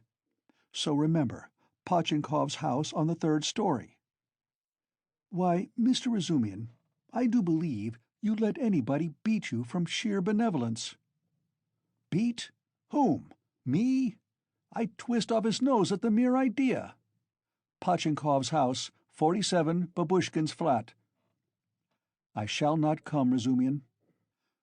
Raskolnikov turned and walked away. I'll bet you will, Razumian shouted after him. I refuse to know you if you don't. Stay! Hey, is Zametov in there? Yes. Did you see him? Yes. Talk to him? Yes. What about? Confound you, don't tell me then. Pochinkov's house, 47, Babushkin's flat, remember. Raskolnikov walked on and turned the corner into Sadovy Street. Razumian looked after him thoughtfully. Then, with a wave of his hand, he went into the house, but stopped short of the stairs. Confound it, he went on almost aloud. He talked sensibly, but yet... I am a fool. As if madmen didn't talk sensibly. And this was just what Zosimov seemed afraid of. He struck his finger on his forehead. What if... How could I let him go off alone? He may drown himself. Ah, what a blunder! I can't. And he ran back to overtake Raskolnikov, but there was no trace of him. With a curse, he returned with rapid steps to the Palais de Cristal to question Zametov.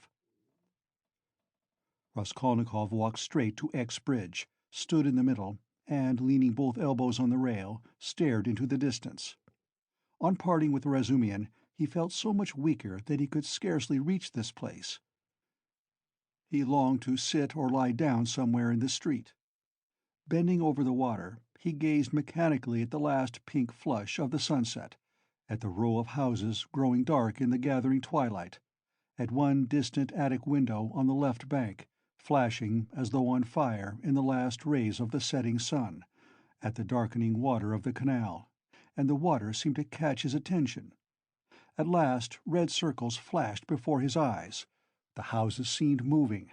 The passers-by, the canal banks, the carriages all danced before his eyes. Suddenly he started, saved again perhaps from swooning by an uncanny and hideous sight. He became aware of someone standing on the right side of him. He looked and saw a tall woman with a kerchief on her head, with a long, yellow, wasted face and red, sunken eyes. She was looking straight at him, but obviously she saw nothing and recognized no one. Suddenly she leaned her right hand on the parapet, lifted her right leg over the railing, then her left, and threw herself into the canal. The filthy water parted and swallowed up its victim for a moment. Then, an instant later, the drowning woman floated to the surface, moving slowly with the current, her head and legs in the water, her skirt inflated like a balloon over her back. "A woman drowning! A woman drowning!" shouted dozens of voices. People ran up. Both banks were thronged with spectators. On the bridge, people crowded about Raskolnikov, pressing up behind him. "Mercy on it! It's our Afrosinya!" a woman cried tearfully close by.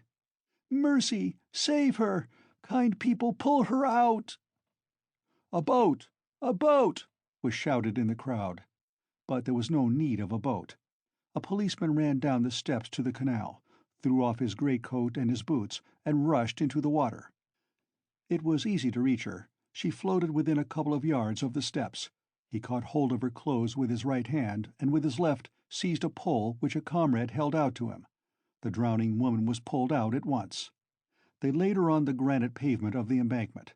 She soon recovered consciousness, raised her head, sat up, and began sneezing and coughing, stupidly wiping her wet dress with her hands. She said nothing. "She's drunk herself out of her senses," the same woman's voice wailed at her side. "Out of her senses. The other day she tried to hang herself. We cut her down. I ran out to the shop just now, left my little girl to look after her, and here she's in trouble again. A neighbor, gentlemen, a neighbor. We live close by. The second house from the end. See, yonder." The crowd broke up. The police still remained round the woman, Someone mentioned the police station. Raskolnikov looked on with a strange sensation of indifference and apathy. He felt disgusted. "No, that's loathsome. Water. It's not good enough," he muttered to himself. "Nothing will come of it," he added. "No use to wait. What about the police office? And why isn't Zametov at the police office? The police office is open till 10 o'clock. He turned his back to the railing and looked about him. "Very well, then," he said resolutely. He moved from the bridge and walked in the direction of the police office. His heart felt hollow and empty. He did not want to think. Even his depression had passed. There was not a trace now of the energy with which he had set out to make an end of it all. Complete apathy had succeeded to it. "Well, it's a way out of it," he thought, walking slowly and listlessly along the canal bank. "Anyway, I'll make an end, for I want to. But is it a way out? What does it matter? There'll be the square yard of space. Ha! But what an end! Is it really the end? Shall I tell them or not? Ah, damn! How tired I am! If I could find somewhere to sit or lie down soon. What I am most ashamed of is its being so stupid. But I don't care about that either. What idiotic ideas come into one's head!" To reach the police office, he had to go straight forward and take the second turning to the left. It was only a few paces away. But at the first turning he stopped, and, after a minute's thought, turned into a side street and went 2 streets out of his way, possibly without any object, or possibly to delay a minute and gain time. He walked, looking at the ground. Suddenly someone seemed to whisper in his ear. He lifted his head and saw that he was standing at the very gate of the house. He had not passed it, he had not been near it since that evening. An overwhelming, unaccountable prompting drew him on. He went into the house, passed through the gateway, then into the first entrance on the right, and began mounting the familiar staircase to the 4th story. The narrow, steep staircase was very dark. He stopped at each landing and looked round him with curiosity. On the first landing, the framework of the window had been taken out. That wasn't so, then, he thought. Here was the flat on the 2nd story where Nikolai and Dmitri had been working. It's shut up, and the door newly painted. So it's to let. Then the 3rd story and the 4th. Here. He was perplexed to find the door of the flat wide open. There were men there. He could hear voices. He had not expected that. After brief hesitation, he mounted the last stairs and went into the flat. It, too, was being done up. There were workmen in it. This seemed to amaze him. He somehow fancied that he would find everything as he had left it, even, perhaps, the corpses in the same places on the floor. And now, bare walls, no furniture. It seemed strange. He walked to the window and sat down on the window-sill. There were 2 workmen, both young fellows, but one much younger than the other. They were papering the walls with a new white paper covered with lilac flowers, instead of the old, dirty yellow one. Raskolnikov, for some reason, felt horribly annoyed by this. He looked at the new paper with dislike, as though he felt sorry to have it all so changed. The workmen had obviously stayed beyond their time, and now they were hurriedly rolling up their paper and getting ready to go home. They took no notice of Raskolnikov's coming in. They were talking. Raskolnikov folded his arms and listened. "She comes to me in the morning," said the elder to the younger, "very early, all dressed up. 'Why are you preening and prinking?' says I. 'I am ready to do anything to please you, Tit Vassilitch.' That's a way of going on, and she dressed up like a regular fashion book." "And what is a fashion book?" the younger one asked. He obviously regarded the other as an authority.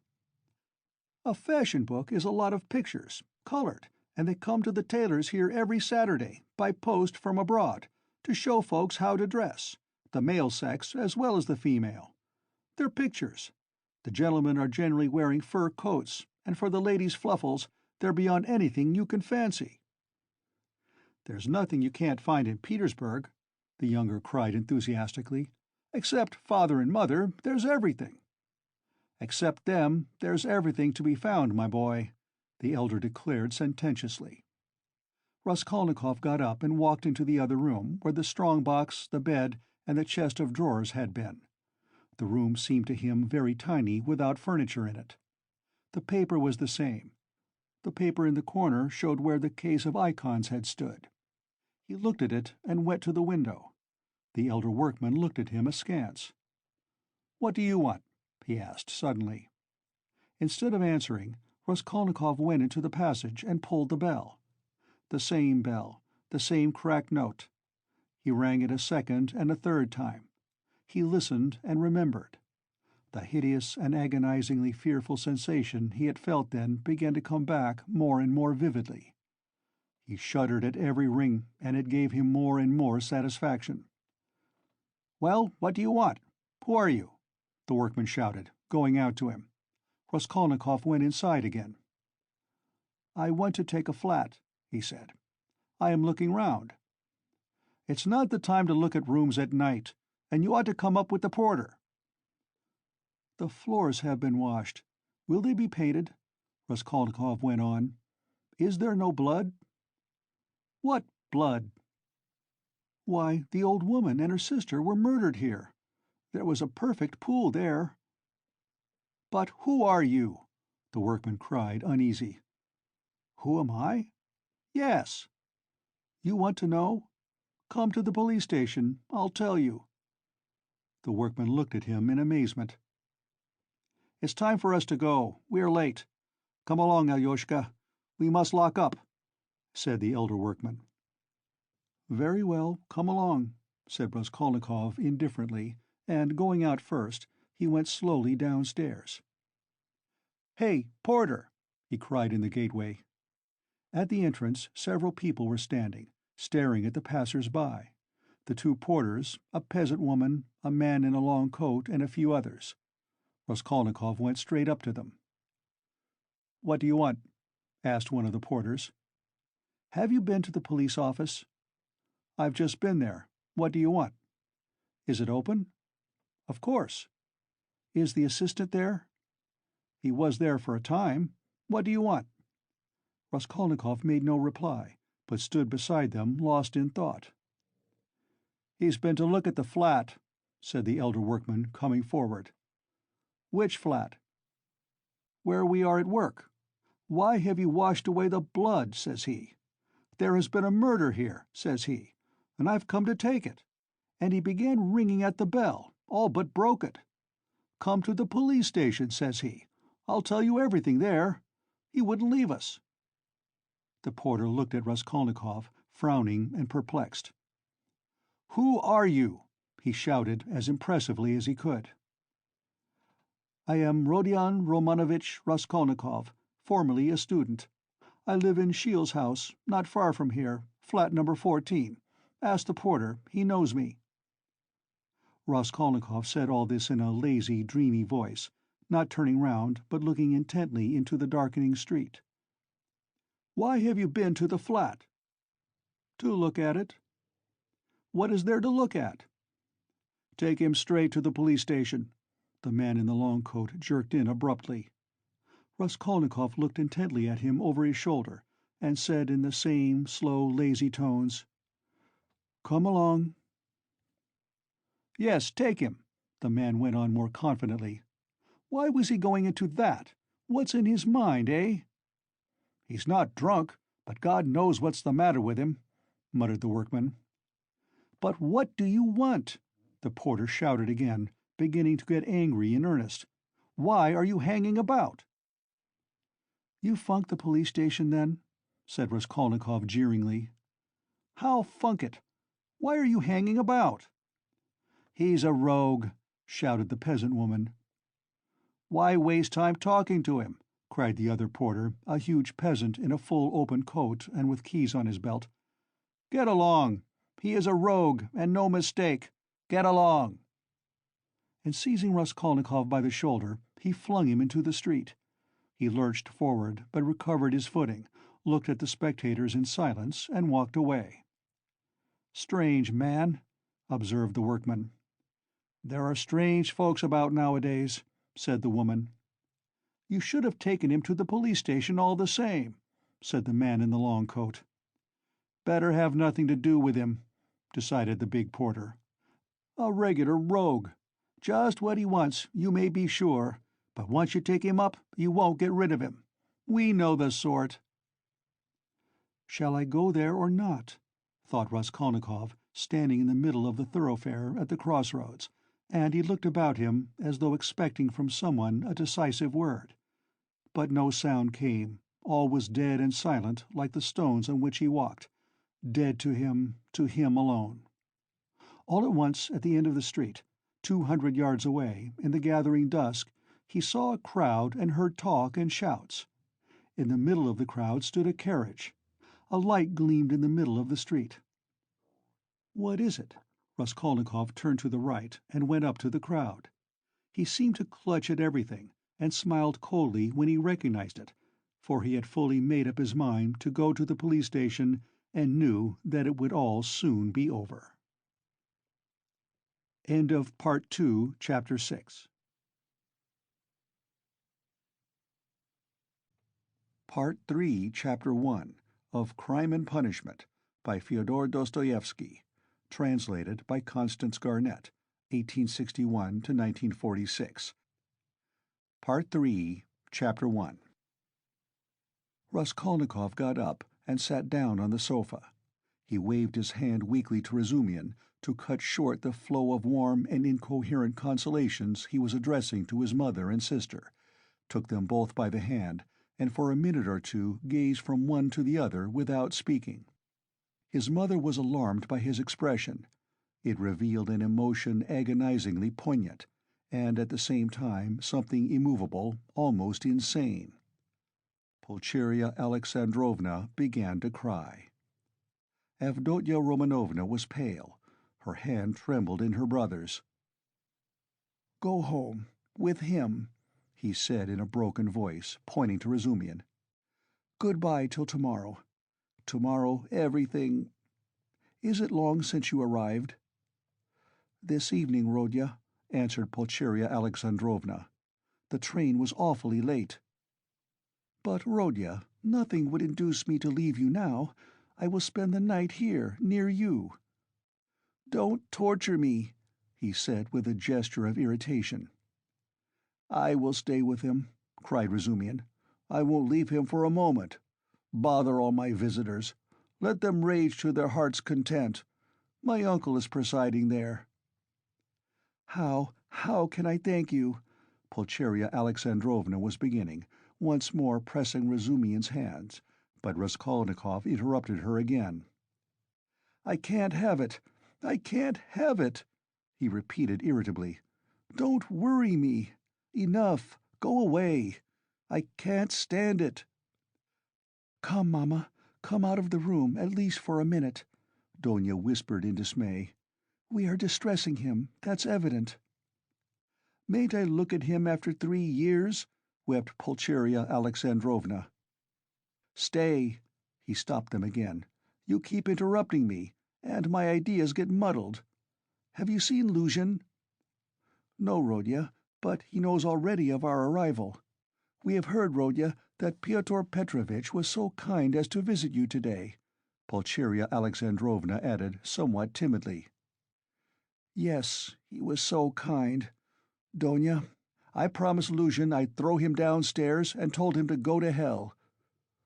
"Rodya, what are you saying? Surely you don't mean to tell us—" Pulcheria Alexandrovna began in alarm, but she stopped, looking at Donya. Avdotya Romanovna was looking attentively at her brother, waiting for what would come next.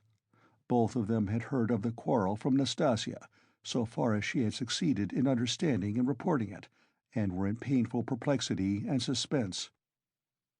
"Donya," Raskolnikov continued with an effort, "I don't want that marriage. So at the first opportunity tomorrow you must refuse Luzhin, so that we may never hear his name again." "Good heavens!"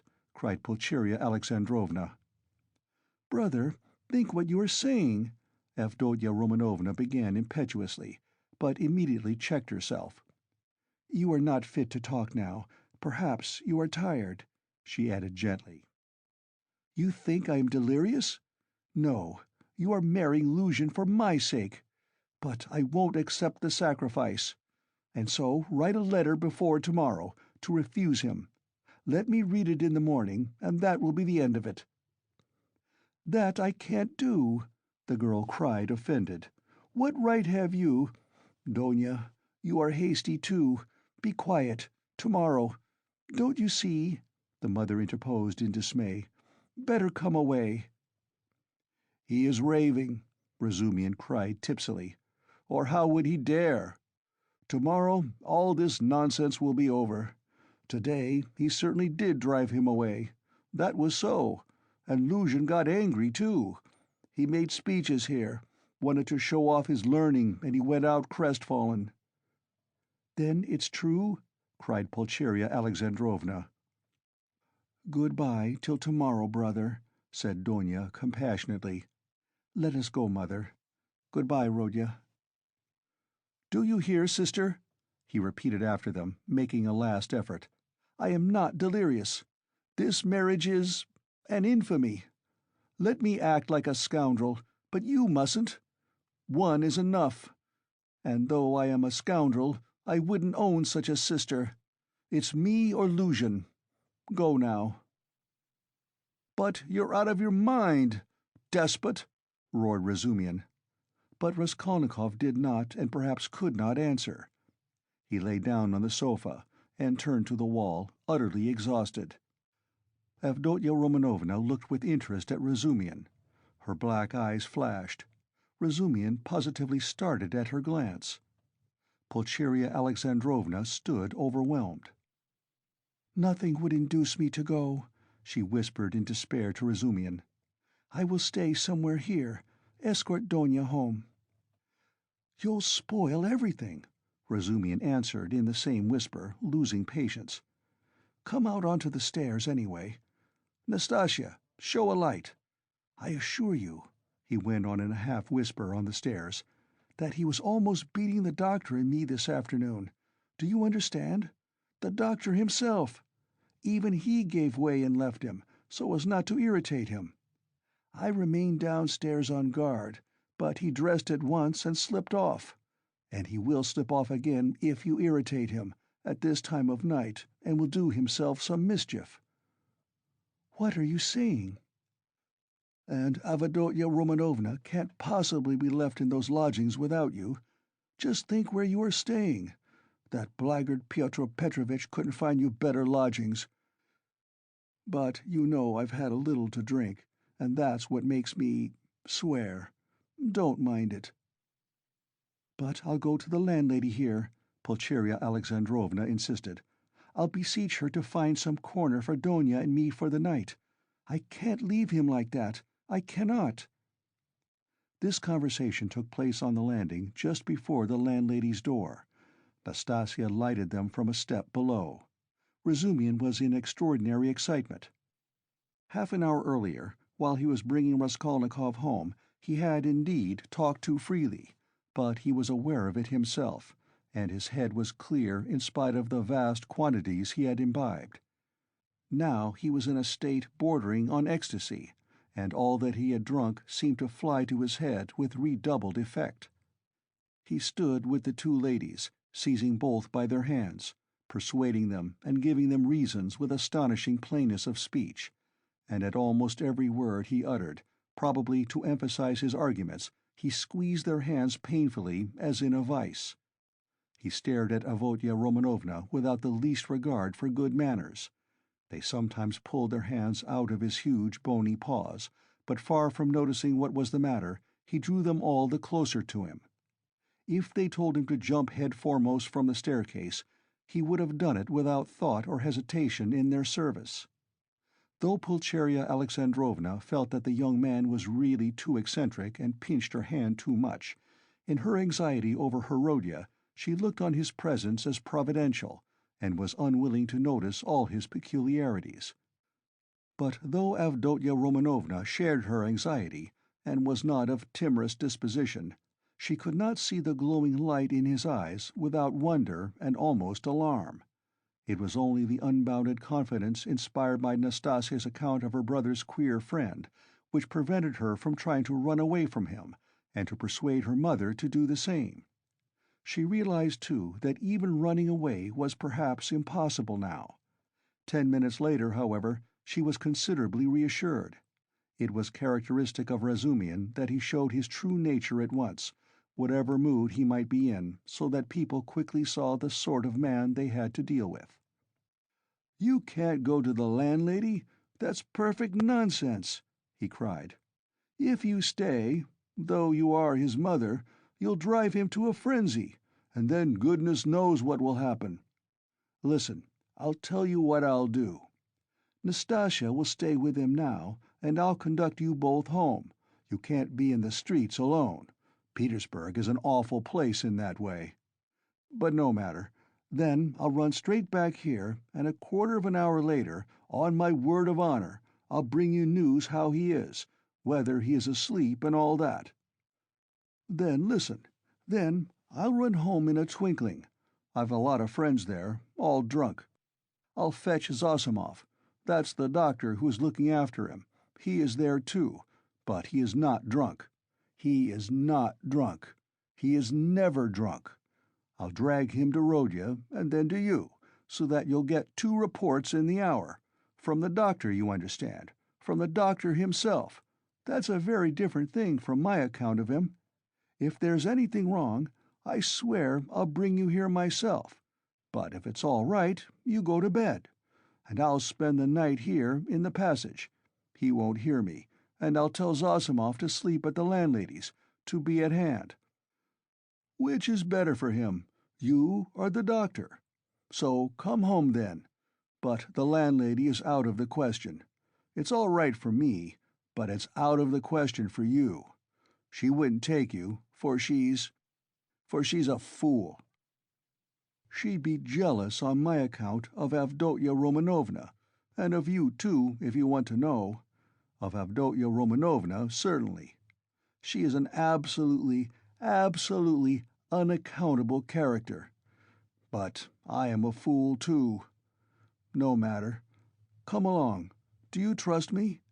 Come, do you trust me or not?" "Let's go, Mother," said Avdotya Romanovna. "He will certainly do what he has promised. He has saved Rodya already, and if the doctor really will consent to spend the night here, what could be better?" "You see, you understand me, because you are an angel," Razumihin cried in ecstasy. "Let us go. Nastasia, fly upstairs and sit with him with a light. I'll come in a quarter of an hour." Though Pulcheria Alexandrovna was not perfectly convinced, she made no further resistance. Razumihin gave an arm to each and drew them down the stairs. He still made her uneasy, as though he was competent and good-natured. Was he capable of carrying out his promise?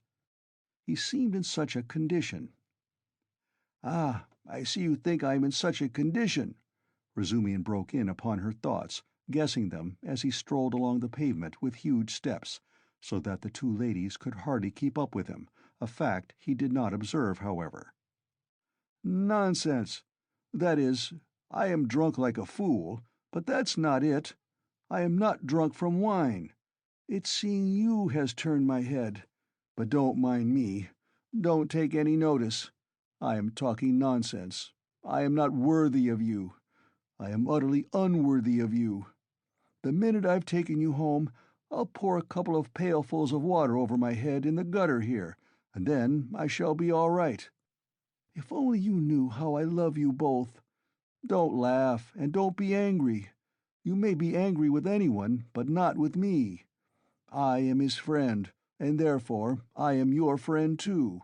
I want to be. I had a presentiment. Last year there was a moment, though it wasn't a presentiment really, for you seem to have fallen from heaven. And I expect I shan't sleep all night. Zosimov was afraid a little time ago that he would go mad.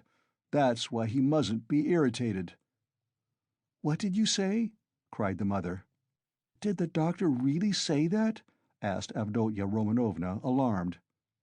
"Yes, but it's not so. Not a bit of it. He gave him some medicine, a powder. I saw it, and then you're coming here. Ah, it would have been better if you had come tomorrow. It's a good thing we went away. And in an hour Zosimov himself will report to you about everything. He is not drunk, and I shan't be drunk. And what made me get so tight? Because they got me into an argument, damn them. I've sworn never to argue. They talk such trash. I almost came to blows. I've left my uncle to preside. Would you believe they insist on complete absence of individualism, and that's just what they relish? Not to be themselves, to be as unlike themselves as they can. That's what they regard as the highest point of progress. If only their nonsense were their own, but as it is— "Listen," Pulcheria Alexandrovna interrupted timidly, but it only added fuel to the flames. "What do you think?" shouted Razumian, louder than ever. "You think I am attacking them for talking nonsense? Not a bit. I like them to talk nonsense. That's man's one privilege over all creation. Through error you come to the truth. I am a man because I err. You never reach any truth without making 14 mistakes, and very likely 114. And a fine thing, too, in its way. But we can't even make mistakes on our own account. Talk nonsense, but talk your own nonsense, and I'll kiss you for it. To go wrong in one's own way is better than to go right in someone else's. In the first case, you are a man. In the second, you're no better than a bird. Truth won't escape you, but life can be cramped. There have been examples. And what are we doing now?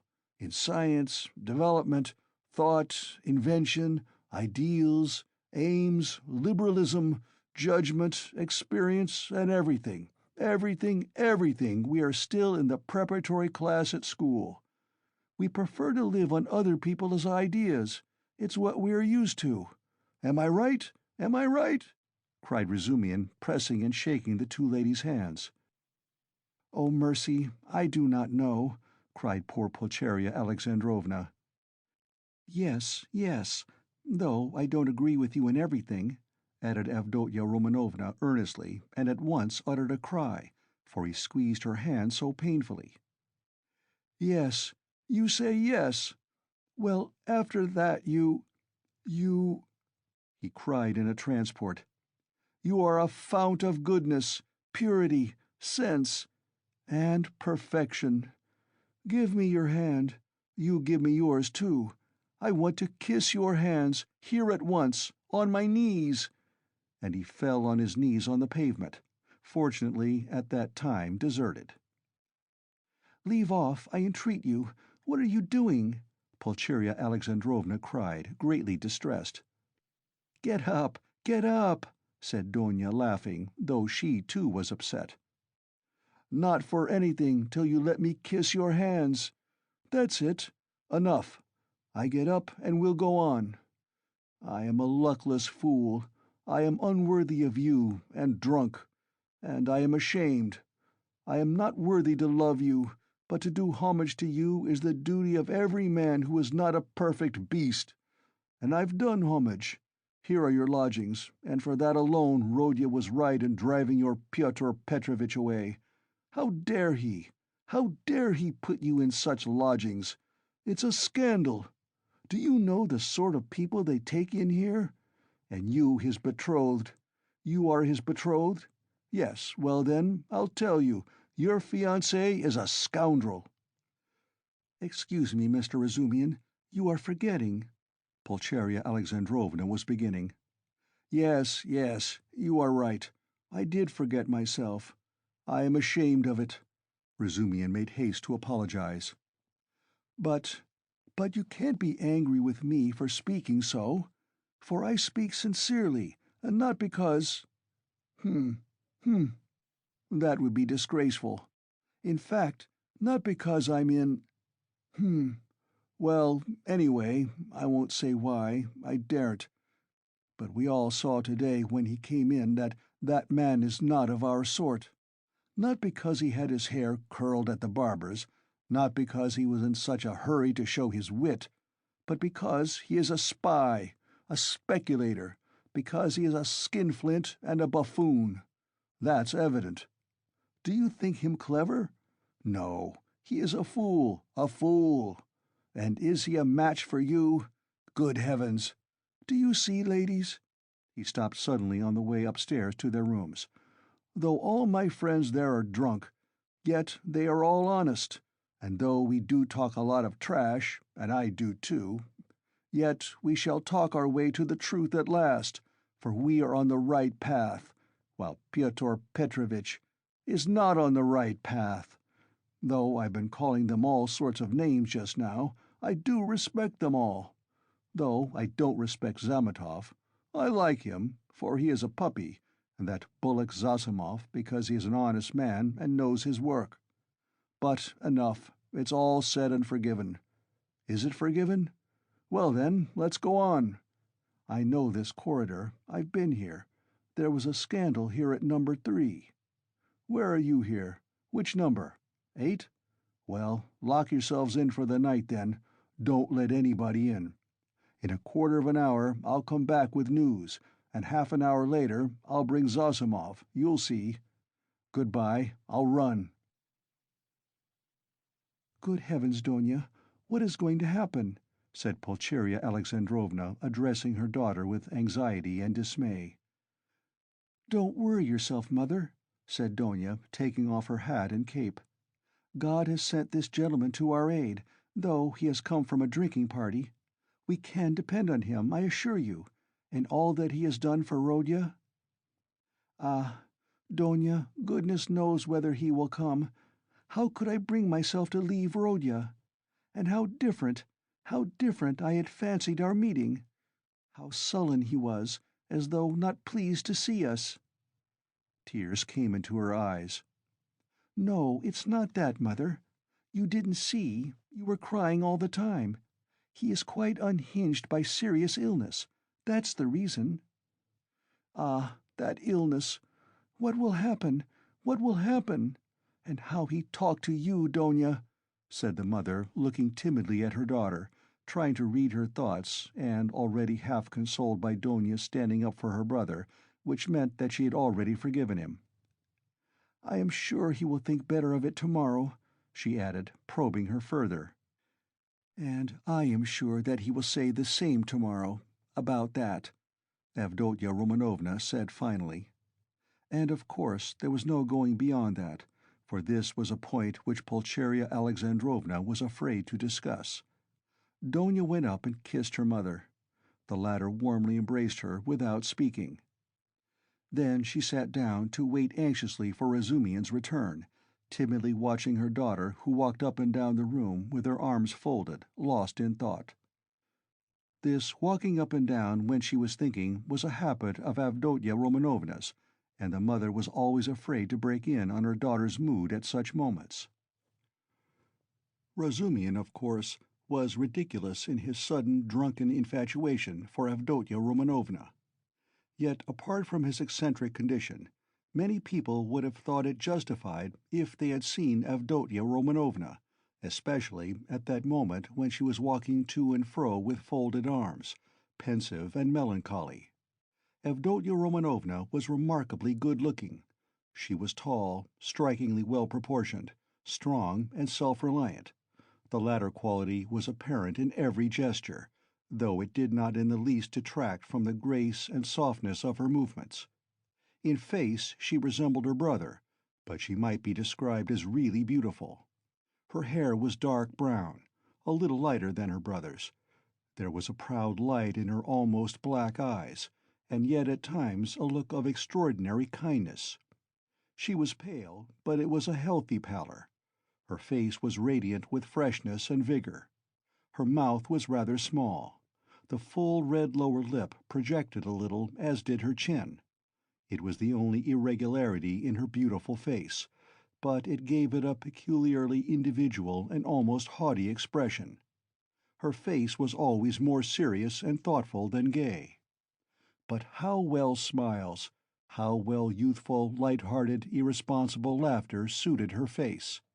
It was natural enough that a warm, open, simple-hearted, honest giant like Razumian, who had never seen anyone like her and was not quite sober at the time, should lose his head immediately.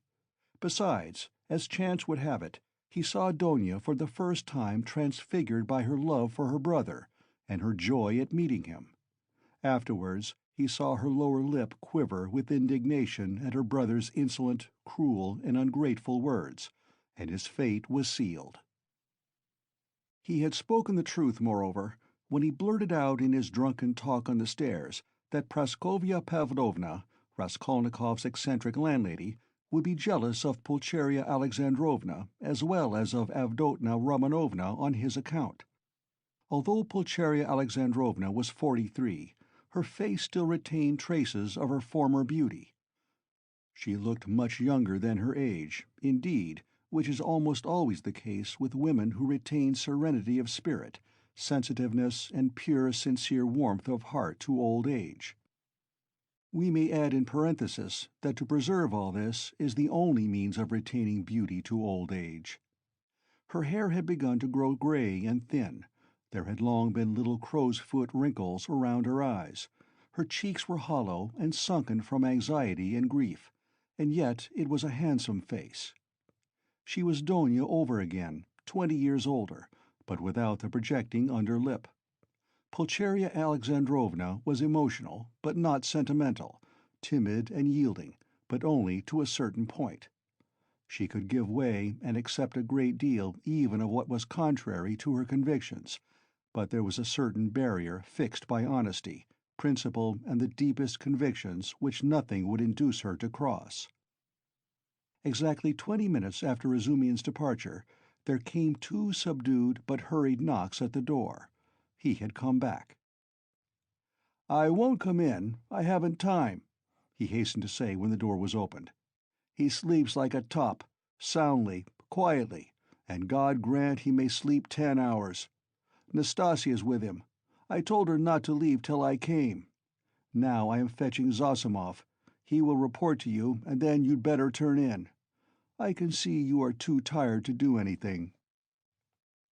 And he ran off down the corridor. "What a very competent and devoted young man!" cried Pulcheria Alexandrovna, exceedingly delighted. "He seems a splendid person," Avdotya Romanovna replied with some warmth, resuming her walk up and down the room. It was nearly an hour later when they heard footsteps in the corridor, and another knock at the door. Both women waited this time, completely relying on Razumian's promise. He actually had succeeded in bringing Zosimov. Zosimov had agreed at once to desert the drinking party to go to Raskolnikov's, but he came reluctantly and with the greatest suspicion to see the ladies, mistrusting Razumian in his exhilarated condition. But his vanity was at once reassured and flattered. He saw that they were really expecting him as an oracle. He stayed just 10 minutes, and succeeded in completely convincing and comforting Pulcheria Alexandrovna. He spoke with marked sympathy, but with the reserve and extreme seriousness of a young doctor at an important consultation. He did not utter a word on any other subject, and did not display the slightest desire to enter into more personal relations with the 2 ladies. Remarking at his first entrance the dazzling beauty of Avdotya Romanovna, he endeavored not to notice her at all during his visit, and addressed himself solely to Pulcheria Alexandrovna. All this gave him extraordinary inward satisfaction. He declared that he thought the invalid at this moment going on very satisfactorily. According to his observations, the patient's illness was due partly to his unfortunate material surroundings during the last few months, but it had partly also a moral origin, was, so to speak, the product of several material and moral influences, anxieties, apprehensions, troubles, certain ideas, and so on. Noticing stealthily that Avdotya Romanovna was following his words with close attention, Zosimov allowed himself to enlarge on this theme. On Pulcheria Alexandrovna's anxiously and timidly inquiring as to some suspicion of insanity, he replied with a composed and candid smile that his words had been exaggerated, that certainly the patient had some fixed idea, something approaching a monomania. He, Zossimov, was now particularly studying this interesting branch of medicine, but that it must be recollected that until today the patient had been in delirium, and that no doubt the presence of his family would have a favorable effect on his recovery and distract his mind. If only all fresh shocks can be avoided, he added significantly. Then he got up, took leave with an impressive and affable bow, while blessings, warm gratitude, and entreaties were showered upon him, and Avdotya Romanovna spontaneously offered her hand to him. He went out exceedingly pleased with his visit, and still more so with himself. "We'll talk tomorrow. Go to bed at once," Razumian said in conclusion, following Zossimov out. "I'll be with you tomorrow morning as early as possible with my report." "That's a fetching little girl, Avdotya Romanovna," remarked Zossimov, almost licking his lips as they both came out into the street. "Fetching? You said fetching?" roared Razumian, and he flew at Zossimov and seized him by the throat. "If you ever dare! Do you understand? Do you understand?" he shouted, shaking him by the collar and squeezing him against the wall. "Do you hear?" "Let me go, you drunken devil," said Zossimov, struggling, and when he had let him go, he stared at him and went off into a sudden guffaw. Razumian stood facing him in gloomy and earnest reflection. "Of course, I am an ass," he observed, somber as a storm cloud. "But still, you are another." "No, brother, not at all such another. I am not dreaming of any folly." They walked along in silence, and only when they were close to Raskolnikov's lodgings, Razumian broke the silence in considerable anxiety. "Listen," he said. "You're a first-rate foe, but among your other failings, you're a loose fish, that I know, and a dirty one too. You're a feeble, nervous wretch, and a mass of whims. You're getting fat and lazy and can't deny yourself anything. And I call that dirty because it leads one straight into the dirt. You've let yourself get so slack that I don't know how it is you're still a good, even a devoted doctor. You, a doctor, sleep on a feather bed and get up at night to your patients. In another 3 or 4 years you won't get up for your patients. But hang it all, that's not the point. You are going to spend tonight in the landlady's flat here. Hard work I've had to persuade her. And I'll be in the kitchen. So here's a chance for you to get to know her better. It's not what you think. There's not a trace of anything of the sort, brother." "But I don't think." "Here you have modesty, brother, silence, bashfulness, a savage virtue. And yet she's sighing and melting like wax, simply melting. Save me from her, by all that's unholy. She's most prepossessing. I'll repay you. I'll do anything." Zossimov laughed more violently than ever. "Well, you are smitten. But what am I to do with her?" "It won't be much trouble, I assure you. Talk any rot you like to her, as long as you sit by her and talk. You're a doctor, too. Try curing her of something. I swear you won't regret it. She has a piano, and you know, I strum a little. I have a song there, a genuine Russian one. I shed hot tears. She likes the genuine article. And well, it all began with that song. Now you're a regular performer, a maître, a Rubinstein. I assure you, you won't regret it." "But have you made her some promise? Something signed? A promise of marriage, perhaps?" "Nothing, nothing, absolutely nothing of the kind. Besides, she is not that sort at all. Chebarov tried that." "Well then, drop her." "But I can't drop her like that." "Why can't you?" Well, I can't. That's all about it. There's an element of attraction here, brother. Then why have you fascinated her? I haven't fascinated her. Perhaps I was fascinated myself in my folly, but she won't care a straw whether it's you or I, so long as somebody sits beside her, sighing. I can't explain the position, brother. Look here. You are good at mathematics, and working at it now. Begin teaching her the integral calculus. Upon my soul, I'm not joking. I'm in earnest. It'll be just the same to her. She will gaze at you and sigh for a whole year together. I talked to her once for 2 days at a time about the Prussian House of Lords, for one must talk of something. She just sighed and perspired. And you mustn't talk of love. She's bashful to hysterics. But just let her see you can't tear yourself away. That's enough. It's fearfully comfortable. You're quite at home. You can read, sit, lie about, write. You may even venture on a kiss if you're careful. But what do I want with her? Ah, I can't make you understand. You see, you are made for each other. I have often been reminded of you. You'll come to it in the end. So, does it matter whether it's sooner or later? Here's the feather-bed element here, brother. Ah, and not only that, there's an attraction here. Here you have the end of the world, an anchorage, a quiet haven, the navel of the earth, the three fishes that are the foundation of the world, the essence of pancakes, of savory fish pies, of the evening samovar, of soft sighs and warm shawls, and hot stoves to sleep on, as snug as though you were dead, and yet you're alive. The advantages of both at once. Well, hang it, brother, what stuff I'm talking. It's bedtime. Listen, I sometimes wake up at night, so I'll go in and look at him. But there's no need. It's all right. Don't you worry yourself. Yet, if you like, you might just look in once, too. But if you notice anything, delirium or fever, wake me at once. But there can't be. End of Part 3, Chapter 1.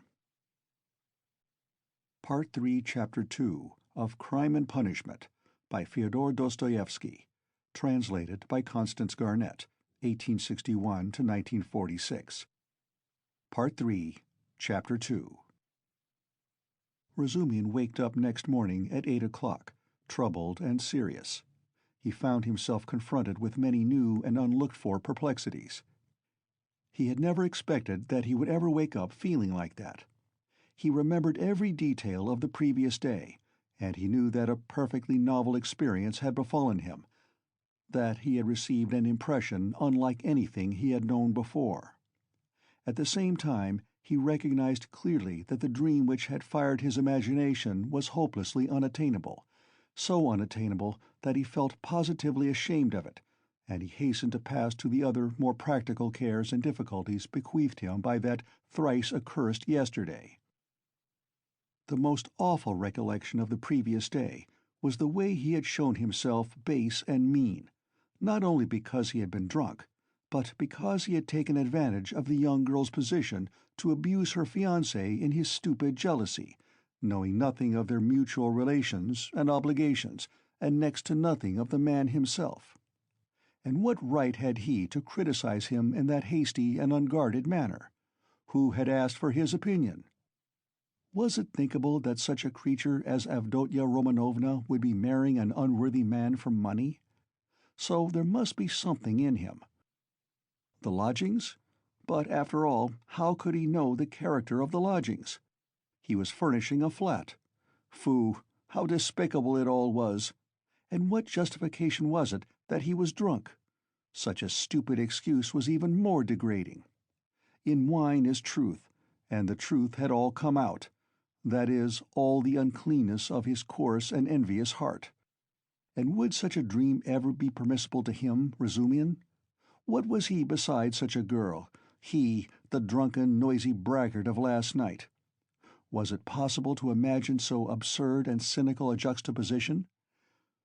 Razumihin blushed desperately at the very idea, and suddenly the recollection forced itself vividly upon him of how he had said last night on the stairs that the landlady would be jealous of Avdotya Romanovna. That was simply intolerable. He brought his fist down heavily on the kitchen stove, hurt his hand, and sent one of the bricks flying.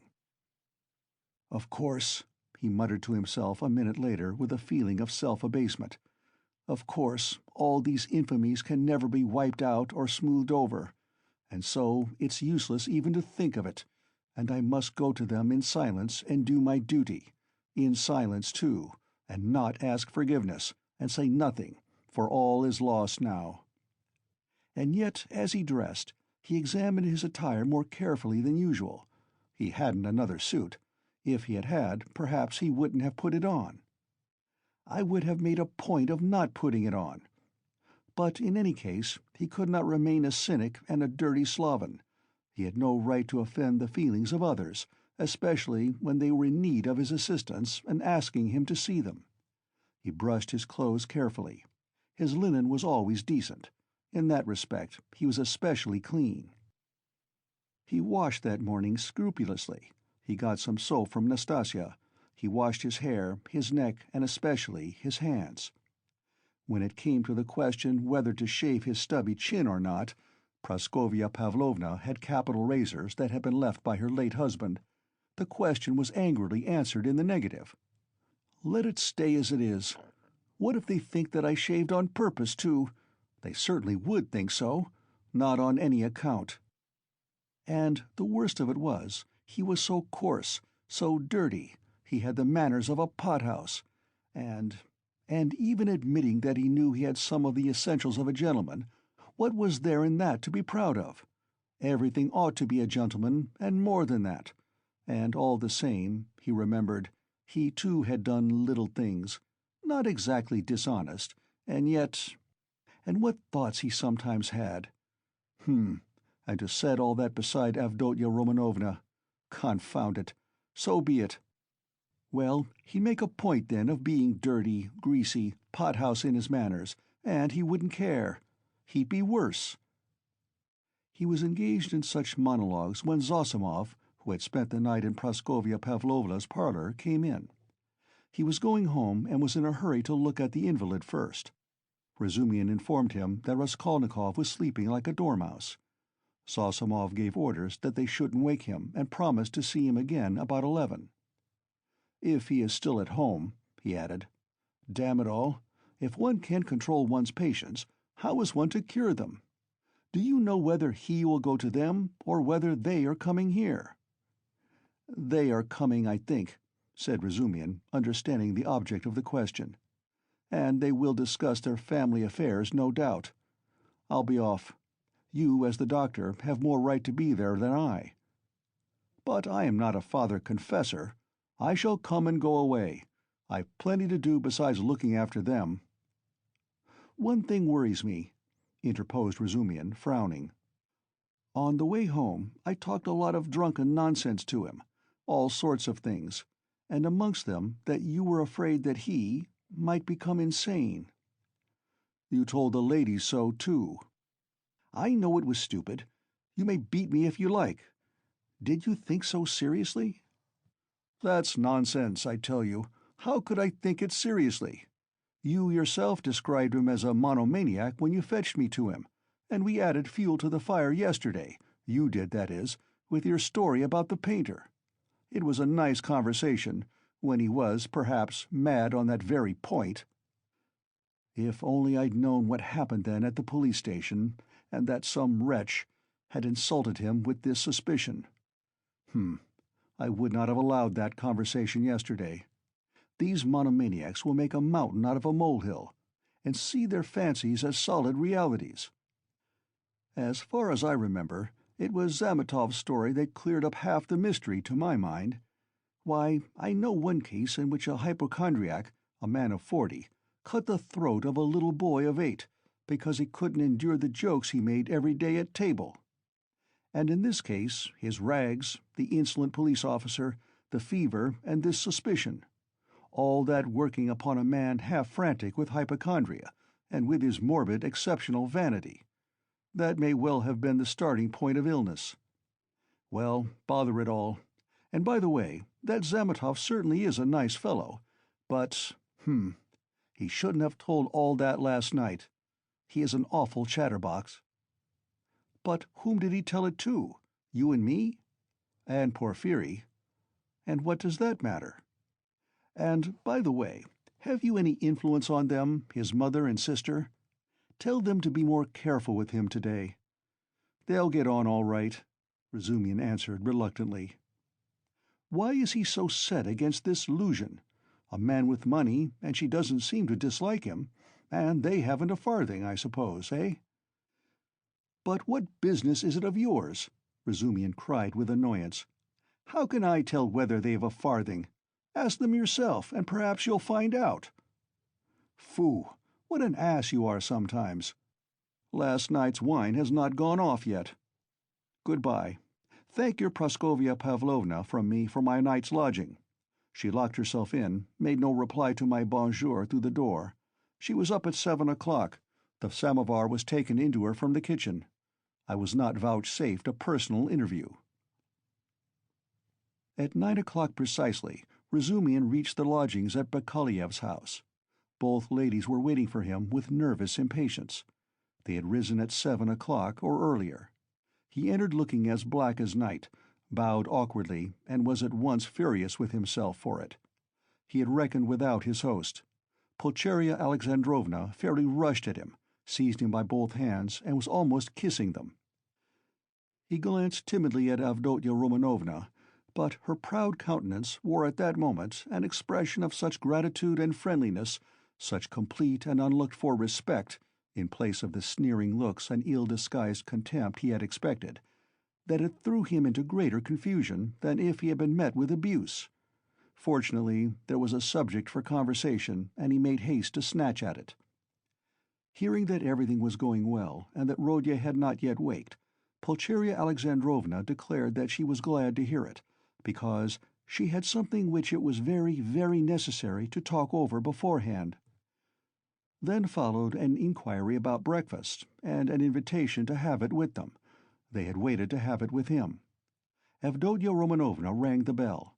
It was answered by a ragged, dirty waiter, and they asked him to bring tea, which was served at last, but in such a dirty and disorderly way that the ladies were ashamed.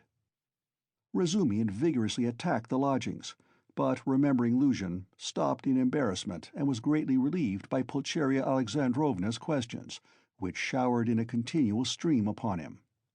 He talked for 3/4 of an hour, being constantly interrupted by their questions, and succeeded in describing to them all the most important facts he knew of the last year of Raskolnikov's life, concluding with a circumstantial account of his illness. He omitted, however, many things, which were better omitted, including the scene at the police station with all its consequences. They listened eagerly to his story, and when he thought he had finished and satisfied his listeners, he found that they considered he had hardly begun.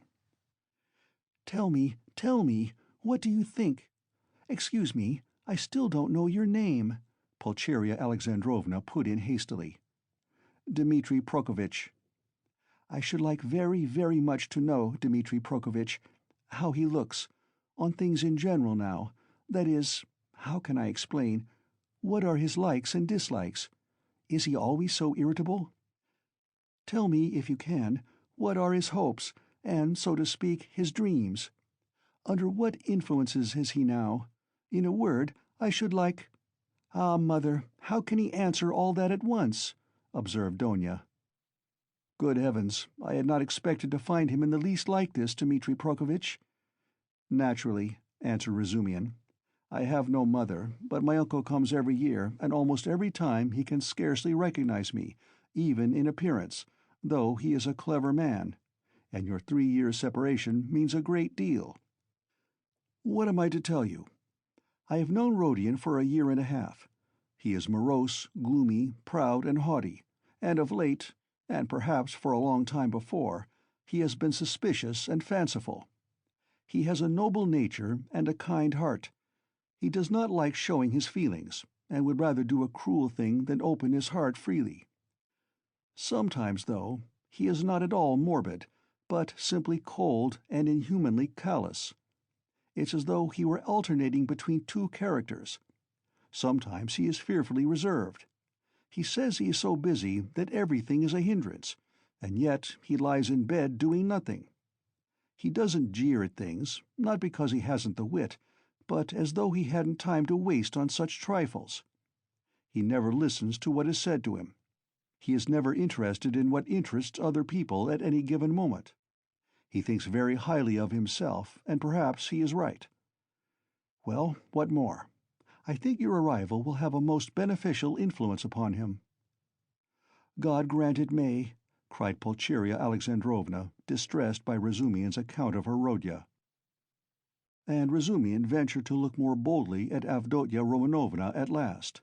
He glanced at her often while he was talking, but only for a moment, and looked away again at once.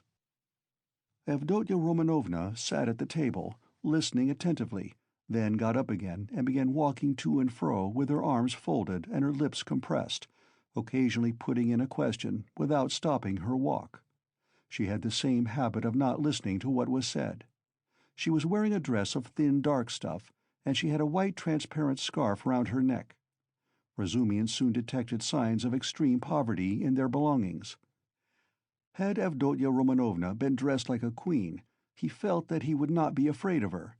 But perhaps just because she was poorly dressed, and that he noticed all the misery of her surroundings, his heart was filled with dread, and he began to be afraid of every word he uttered, every gesture he made, which was very trying for a man who already felt diffident. "You've told us a great deal that is interesting about my brother's character, and have told it impartially. I am glad. I thought that you were too uncritically devoted to him," observed Avdotya Romanovna with a smile. "I think you are right that he needs a woman's care," she added thoughtfully. "I didn't say so, but I dare say you are right. Only—" "What?" "He loves no one, and perhaps he never will," Razumian declared decisively. "You mean he is not capable of love?" "Do you know, Avdotya Romanovna, you are awfully like your brother, in everything indeed," he blurted out suddenly, to his own surprise, but remembering at once what he had just before said of her brother, he turned as red as a crab and was overcome with confusion. Avdotya Romanovna couldn't help laughing when she looked at him. "You may both be mistaken about Rodya," Pulcheria Alexandrovna remarked, slightly piqued. "I am not talking of our present difficulty, Donya. What Pyotr Petrovitch writes in his letter, and what you and I have supposed, may be mistaken, but you can't imagine, Dmitri Prokofitch, how moody and, so to say, capricious he is. I never could depend on what he would do when he was only 15. And I am sure that he might do something now that nobody else would think of doing. Well, for instance, do you know how a year and a half ago he astounded me and gave me a shock that nearly killed me, when he had the idea of marrying that girl, what was her name, his landlady's daughter?" "Did you hear about that affair?" asked Avdotya Romanovna. "Do you suppose," Pulcheria Alexandrovna continued warmly, "do you suppose that my tears, my entreaties, my illness, my possible death from grief, our poverty would have made him pause? No, he would calmly have disregarded all obstacles. And yet it isn't that he doesn't love us." "He has never spoken a word of that affair to me," Razumian answered cautiously. "But I did hear something from Praskovia Pavlovna herself, though she is by no means a gossip. And what I heard certainly was rather strange." "And what did you hear?" both the ladies asked at once. "Well, nothing very special. I only learned that the marriage, which only failed to take place through the girl's death, was not at all to Praskovia Pavlovna's liking. They say, too, the girl was not at all pretty, in fact, I am told, positively ugly. And such an invalid, and queer. But she seems to have had some good qualities. She must have had some good qualities, or it's quite inexplicable. She had no money either, and he wouldn't have considered her money, but it's always difficult to judge in such matters." "I am sure she was a good girl," Avdotya Romanovna observed briefly. God forgive me, I simply rejoiced at her death, though I don't know which of them would have caused most misery to the other, he to her or she to him," Pulcheria Alexandrovna concluded. Then she began tentatively questioning him about the scene on the previous day with Luzhin, hesitating and continually glancing at Donya, obviously to the latter's annoyance. This incident, more than all the rest, evidently caused her uneasiness, even consternation. Razumian described it in detail again, but this time he added his own conclusions. He openly blamed Raskolnikov for intentionally insulting Pyotr Petrovitch, not seeking to excuse him on the score of his illness. "He had planned it before his illness," he added. "I think so, too," Pulcheria Alexandrovna agreed with a dejected air. But she was very much surprised at hearing Razumian express himself so carefully, and even with a certain respect, about Pyotr Petrovitch. Avdotya Romanovna, too, was struck by it. "So this is your opinion of Pyotr Petrovitch?" Pulcheria Alexandrovna could not resist asking. "I can have no other opinion of your daughter's future husband," Razumian answered firmly and with warmth. "And I don't say it simply from vulgar politeness, but simply because Avdotya Romanovna has of her own free will deigned to accept this man. If I spoke so rudely of him last night, it was because I was disgustingly drunk, and mad besides. Yes, mad, crazy. I lost my head completely. And this morning I am ashamed of it." He crimsoned and ceased speaking. Avdotya Romanovna flushed, but did not break the silence. She had not uttered a word from the moment they began to speak of Luzhin. Without her support, Pulcheria Alexandrovna obviously did not know what to do. At last, faltering and continually glancing at her daughter, she confessed that she was exceedingly worried by one circumstance. "You see, Dmitri Prokofitch," she began, "I'll be perfectly open with Dmitri Prokofitch, Donya." "Of course, mother," said Avdotya Romanovna emphatically. "This is what it is," she began in haste, as though the permission to speak of her trouble lifted a weight off her mind. "Very early this morning we got a note from Pyotr Petrovitch in reply to our letter announcing our arrival. He promised to meet us at the station, you know. Instead of that, he sent a servant to bring us the address of these lodgings and to show us the way. And he sent a message that he would be there himself this morning. But this morning this note came from him. You'd better read it yourself. There is one point in it which worries me very much. You will soon see what that is, and... Tell me your candid opinion, Dmitri Prokofitch. You know Rodya's character better than anyone, and no one can advise us better than you can. Donya, I must tell you, made her decision at once, but I still don't feel sure how to act, and I've been waiting for your opinion." Razumian opened the note, which was dated the previous evening, and read as follows. "Dear Madam Pulcheria Alexandrovna, I have the honor to inform you that, owing to unforeseen obstacles, I was rendered unable to meet you at the railway station. I sent a very competent person with the same object in view. I likewise shall be deprived of the honor of an interview with you tomorrow morning by business in the Senate that does not admit of delay, and also that I may not intrude on your family circle while you are meeting your son, and Avdotya Romanovna, her brother. I shall have the honor of visiting you and paying you my respects at your lodgings not later than tomorrow evening at 8 o'clock precisely, and herewith I venture to present my earnest, and, I may add, imperative request that Rodion Romanovitch may not be present at our interview, as he offered me a gross and unprecedented affront on the occasion of my visit to him in his illness yesterday. And, moreover, since I desire from you, personally, an indispensable and circumstantial explanation upon a certain point, in regard to which I wish to learn your own interpretation. I have the honor to inform you, in anticipation, that if, in spite of my request, I meet Rodion Romanovitch, I shall be compelled to withdraw immediately, and then you have only yourself to blame. I write on the assumption that Rodion Romanovitch, who appeared so ill at my visit, suddenly recovered 2 hours later, and so, being able to leave the house, may visit you also." I was confirmed in that belief by the testimony of my own eyes in the lodging of a drunken man who was run over and has since died, to whose daughter, a young woman of notorious behavior, he gave 25 roubles on the pretext of the funeral, which gravely surprised me, knowing what pains you were at to raise that sum. Herewith expressing my special respect to your estimable daughter, Avdotya Romanovna, I beg you to accept the respectful homage of your humble servant, P. Luzhin. "What am I to do now, Dmitri Prokofitch?" began Pulcheria Alexandrovna, almost weeping. "How can I ask Rodya not to come? Yesterday he insisted so earnestly on our refusing Pyotr Petrovitch, and now we are ordered not to receive Rodya. He will come on purpose if he knows, and what will happen then?" "Act on Avdotya Romanovna's decision," Razumihin answered calmly at once. "Oh, dear me! She says— goodness knows what she says. She doesn't explain her object. She says that it would be best, at least not that it would be best, but that it's absolutely necessary that Rodya should make a point of being here at 8 o'clock, and that they must meet.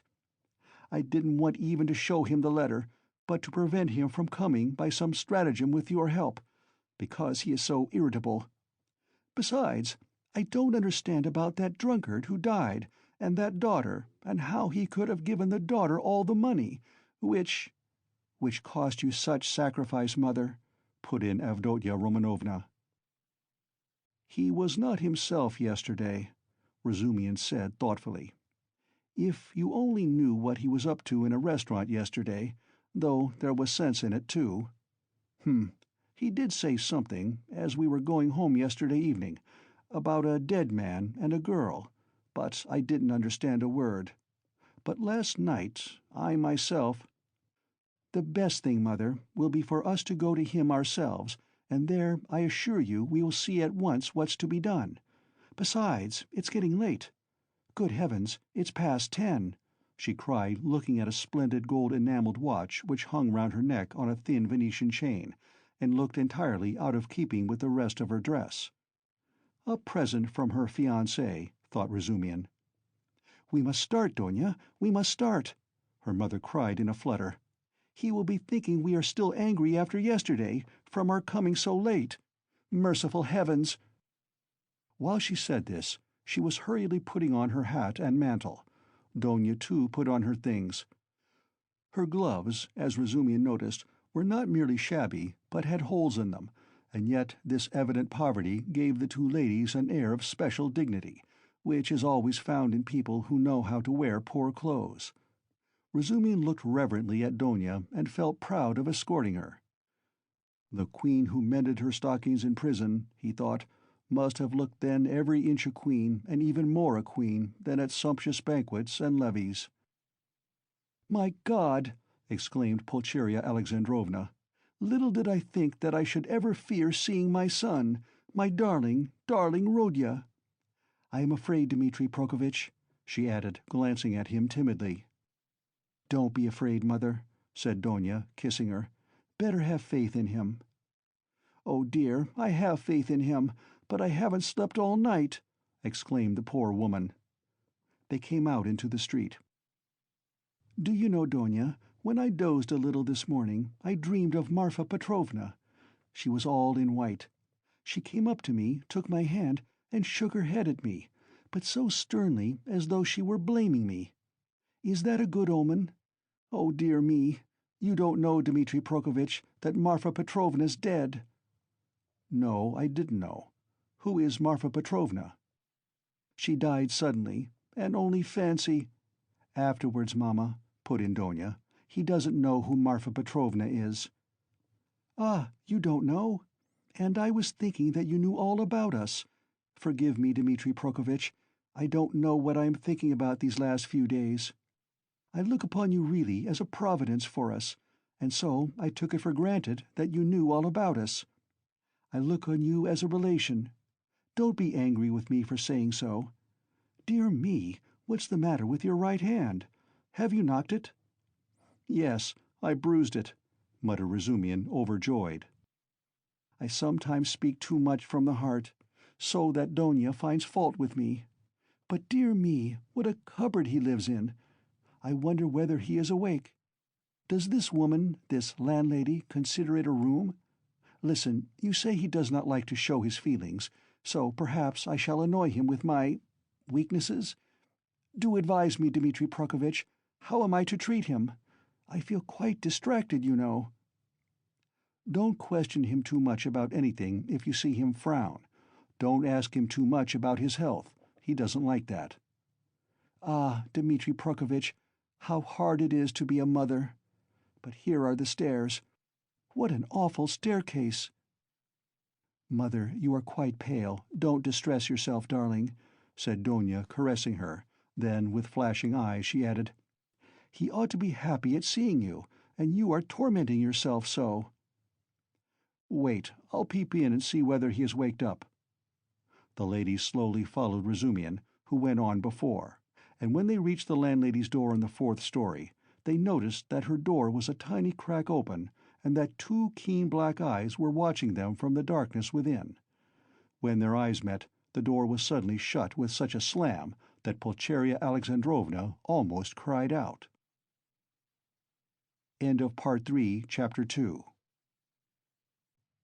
Part 3, Chapter 3 of Crime and Punishment by Fyodor Dostoevsky, translated by Constance Garnett, 1861 to 1946. Part 3, Chapter 3. He is well, quite well, Zosimov cried cheerfully as they entered. He had come in 10 minutes earlier and was sitting in the same place as before on the sofa. Raskolnikov was sitting in the opposite corner, fully dressed and carefully washed and combed, as he had not been for some time past. The room was immediately crowded, yet Nastasia managed to follow the visitors in and stayed to listen. Raskolnikov really was almost well, as compared with his condition the day before, but he was still pale, listless, and somber. He looked like a wounded man, or one who has undergone some terrible physical suffering. His brows were knitted, his lips compressed, his eyes feverish. He spoke little and reluctantly, as though performing a duty, and there was a restlessness in his movements. He only wanted a sling on his arm or a bandage on his finger to complete the impression of a man with a painful abscess or a broken arm. The pale, somber face lighted up for a moment when his mother and sister entered, but this only gave it a look of more intense suffering, in place of its listless dejection. The light soon died away, but the look of suffering remained, and Zosimov, watching and studying his patient with all the zest of a young doctor beginning to practice, noticed in him no joy at the arrival of his mother and sister, but a sort of bitter, hidden determination to bear another hour or two of inevitable torture. He saw later that almost every word of the following conversation seemed to touch on some sore place and irritate it. But at the same time he marveled at the power of controlling himself and hiding his feelings in a patient who the previous day had, like a monomaniac, fallen into a frenzy at the slightest word. "Yes, I see myself now that I am almost well," said Raskolnikov, giving his mother and sister a kiss of welcome which made Pulcheria Alexandrovna radiant at once. "And I don't say this as I did yesterday," he said, addressing Razumian with a friendly pressure of his hand. "Yes, indeed, I am quite surprised at him today," began Zosimov, much delighted at the lady's entrance, for he had not succeeded in keeping up a conversation with his patient for 10 minutes. "In another 3 or 4 days, if he goes on like this, he will be just as before, that is, as he was a month ago, or 2, or perhaps even 3. This has been coming on for a long while, eh? Confess now that it has been perhaps your own fault," he added, with a tentative smile, as though still afraid of irritating him. "It is very possible," answered Raskolnikov coldly. "I should say so too," continued Zosimov with zest, "that your complete recovery depends solely on yourself. Now that one can talk to you, I should like to impress upon you that it is essential to avoid the elementary, so to speak, fundamental causes tending to produce your morbid condition. In that case you will be cured. If not, it will go from bad to worse. These fundamental causes I don't know, but they must be known to you. You are an intelligent man, and must have observed yourself, of course. I fancy the first stage of your derangement coincides with your leaving the university. You must not be left without occupation, and so work and a definite aim set before you might, I fancy, be very beneficial. Yes, you are perfectly right. I will make haste and return to the university, and then everything will go smoothly. Zosimov, who had begun his sage advice partly to make an effect before the ladies, was certainly somewhat mystified when, glancing at his patient, he observed unmistakable mockery on his face. This lasted an instant, however. Pulcheria Alexandrovna began at once thanking Zosimov, especially for his visit to their lodging the previous night. "What? He saw you last night?" Raskolnikov asked, as though startled. "Then you have not slept either after your journey." "Ah, Rodya, that was only till 2 o'clock. Donya and I never go to bed before 2 at home." "I don't know how to thank him either," Raskolnikov went on, suddenly frowning and looking down. "Setting aside the question of payment, forgive me for referring to it," he turned to Zosimov, "I really don't know what I have done to deserve such special attention from you. I simply don't understand it. And it weighs upon me, indeed, because I don't understand it. I tell you so candidly." "Don't be irritated." Zosimov forced himself to laugh. "Assume that you are my first patient. Well, we fellows just beginning to practice love our first patients as if they were our children, and some almost fall in love with them. And, of course, I am not rich in patients." "I say nothing about him," added Raskolnikov, pointing to Razumihin, "though he has had nothing from me either but insult and trouble." "What nonsense he is talking! Why, you're in a sentimental mood today, are you?" shouted Razumihin. If he had had more penetration, he would have seen that there was no trace of sentimentality in him, but something indeed quite the opposite. But Avdotya Romanovna noticed it. She was intently and uneasily watching her brother. "As for you, mother, I don't dare to speak," he went on, as though repeating a lesson learned by heart. "It is only today that I have been able to realize a little how distressed you must have been here yesterday, waiting for me to come back." When he had said this, he suddenly held out his hand to his sister, smiling without a word. But in this smile there was a flash of real, unfeigned feeling. Donya caught it at once, and warmly pressed his hand, overjoyed and thankful. It was the first time he had addressed her since their dispute the previous day. The mother's face lighted up with ecstatic happiness at the sight of this conclusive unspoken reconciliation. "Yes, that is what I love him for," Razumihin, exaggerating it all, muttered to himself, with a vigorous turn in his chair. "He has these movements." "And how well he does it all!" the mother was thinking to herself. "What generous impulses he has, and how simply, how delicately he put an end to all the misunderstanding with his sister, simply by holding out his hand at the right minute and looking at her like that. And what fine eyes he has, and how fine his whole face is! He is even better looking than Donya. But, good heavens, what a suit! How terribly he's dressed! Vasya, the messenger boy in Afanasy Ivanitch's shop, is better dressed. I could rush at him and hug him, weep over him, but I am afraid. Oh dear, he's so strange. He's talking kindly, but I'm afraid. Why, what am I afraid of?" "Oh, Rodya, you wouldn't believe," she began suddenly, in haste to answer his words to her, "how unhappy Donya and I were yesterday. Now that it's all over and done with, we are quite happy again, I can tell you. Fancy, we ran here almost straight from the train to embrace you, and that woman— ah, here she is. Good morning, Nastasya. She told us at once that you were lying in a high fever and had just run away from the doctor in delirium, and they were looking for you in the streets. You can't imagine how we felt. I couldn't help thinking of the tragic end of Lieutenant Potenchikov, a friend of your father's. You can't remember him, Rodya, who ran out in the same way in a high fever and fell into the well in the courtyard, and they couldn't pull him out till the next day. Of course, we exaggerated things. We were on the point of rushing to find Pyotr Petrovitch to ask him to help, because we were alone, utterly alone," she said plaintively, and stopped short suddenly, recollecting it was still somewhat dangerous to speak of Pyotr Petrovitch, although we are quite happy again. "Yes, yes, of course, it's very annoying," Raskolnikov muttered in reply, but with such a preoccupied and inattentive air that Donia gazed at him in perplexity. "What else was it I wanted to say?" He went on, trying to recollect. "Oh, yes, Mother, and you too, Donia. Please don't think that I didn't mean to come and see you today, and was waiting for you to come first." "What are you saying, Rodya?" cried Pulcheria Alexandrovna. She, too, was surprised. "Is he answering us as a duty?" Donia wondered.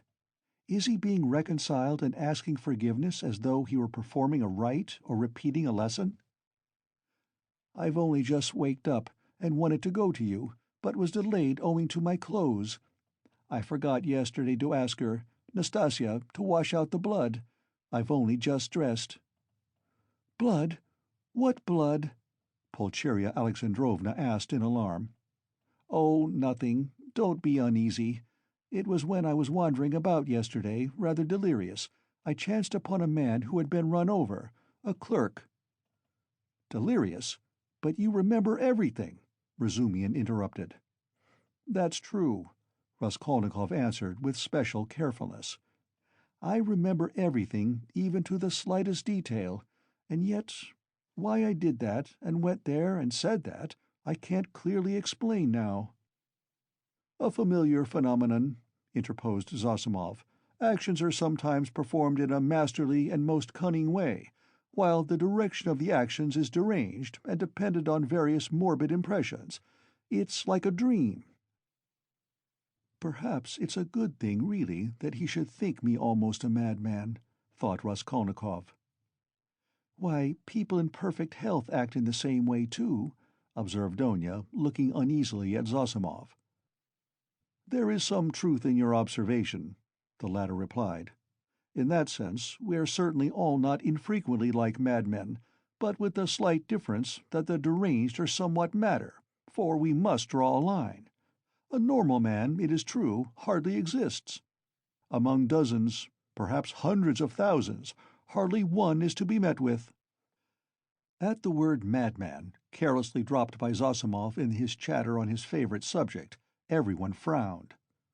Raskolnikov sat, seeming not to pay attention, plunged in thought, with a strange smile on his pale lips. He was still meditating on something. "Well, what about the man who was run over? I interrupted you," Razumian cried hastily. "What?" Raskolnikov seemed to wake up.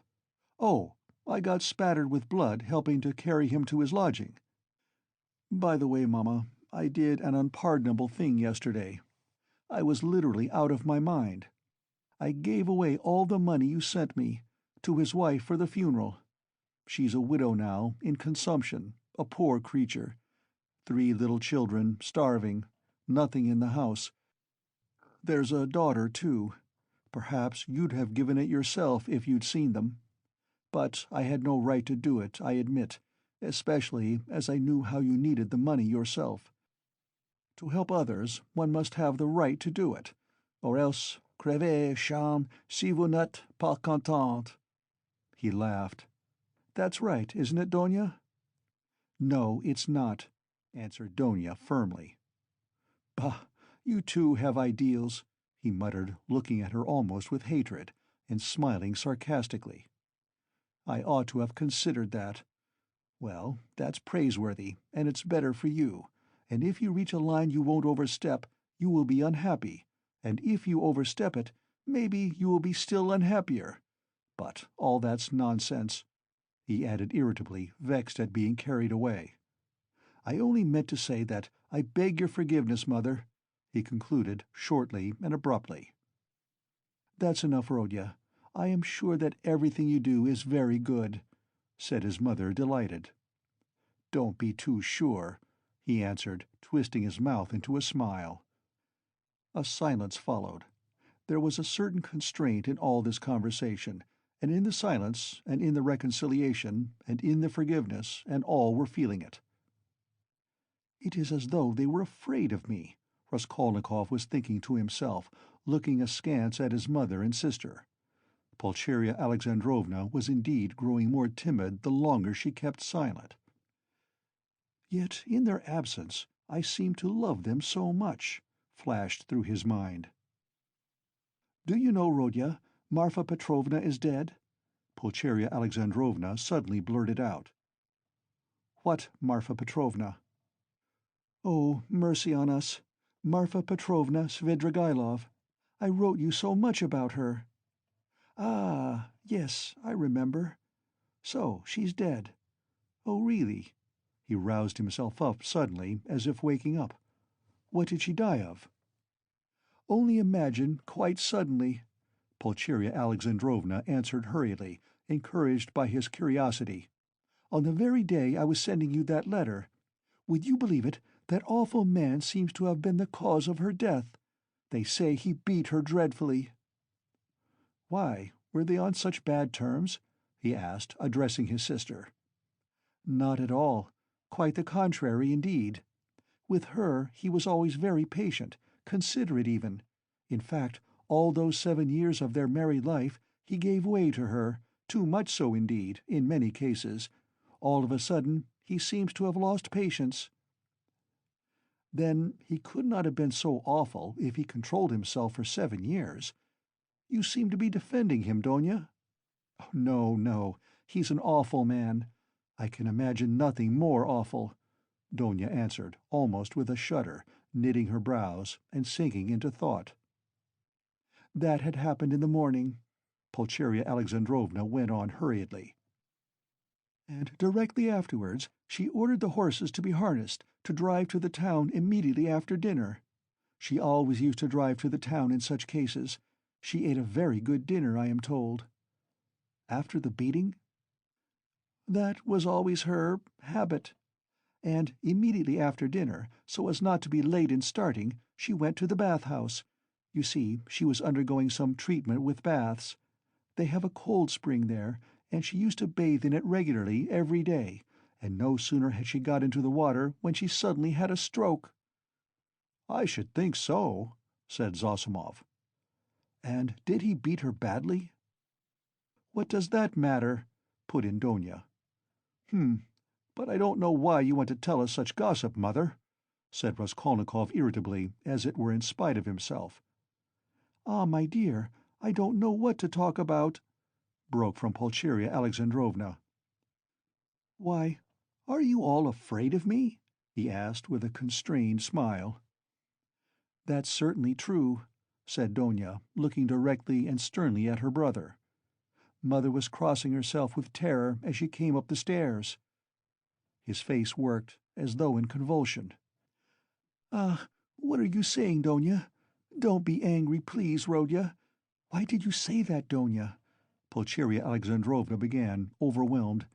"You see, coming here, I was dreaming all the way, in the train, how we should meet, how we should talk over everything together, and I was so happy, I did not notice the journey. But what am I saying? I am happy now. You should not, Donya. I am happy now, simply in seeing you, Rodya."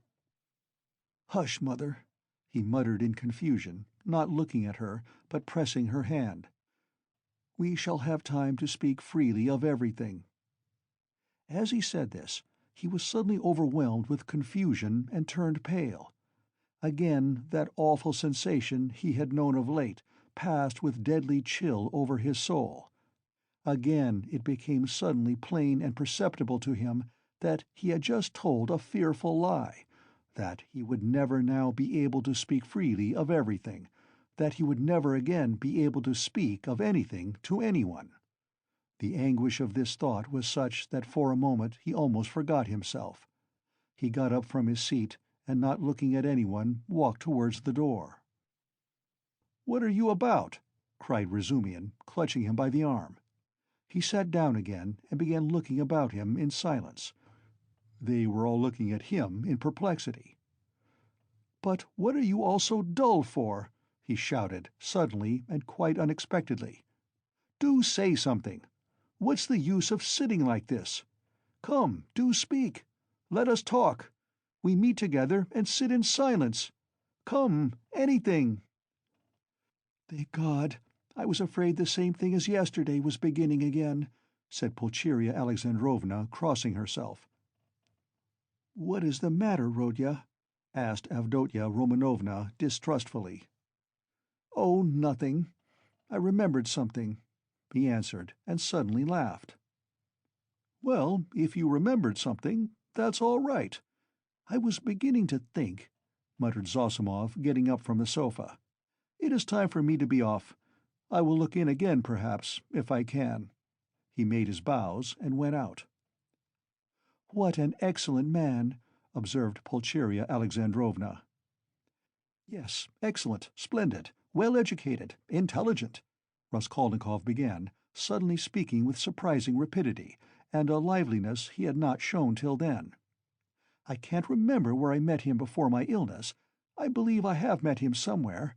And this is a good man, too." He nodded at Razumian. "Do you like him, Donya?"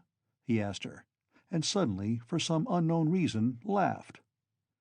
"Very much," answered Donya. "Phoo! What a pig you are!" Razumian protested, blushing in terrible confusion, and he got up from his chair. Pulcheria Alexandrovna smiled faintly, but Raskolnikov laughed aloud. "Where are you off to?" "I must go." "You need not at all. Stay. Zossimov has gone, so you must. Don't go. What's the time? Is it 12 o'clock? What a pretty watch you have got, Donya. But why are you all silent again? I do all the talking." "It was a present from Marfa Petrovna," answered Donya. "And a very expensive one," added Pulcheria Alexandrovna. "Ah, what a big one! Hardly like a lady's." "I like that sort," said Donya. "So it is not a present from her fiancé," thought Razumian, and was unreasonably delighted. "I thought it was Luzhin's present," observed Raskolnikov. "No, he has not made Donya any presents yet." "Ah. And do you remember, Mother, I was in love and wanted to get married?" he said suddenly, looking at his mother, who was disconcerted by the sudden change of subject and the way he spoke of it. "Oh, yes, my dear." Pulcheria Alexandrovna exchanged glances with Donya and Razumian. Yes. What shall I tell you? I don't remember much indeed. She was such a sickly girl," he went on, growing dreamy and looking down again. "Quite an invalid. She was fond of giving alms to the poor, and was always dreaming of a nunnery, and once she burst into tears when she began talking to me about it. Yes, yes, I remember. I remember very well.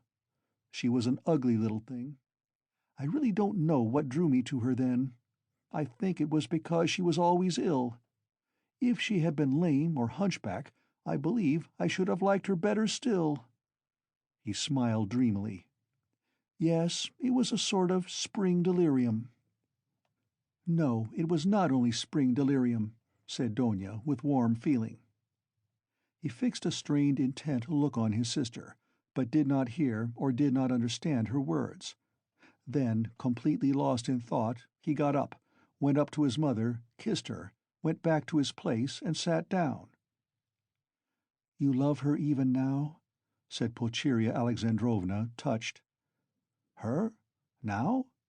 Oh, yes, you ask about her. No. That's all now, as it were, in another world.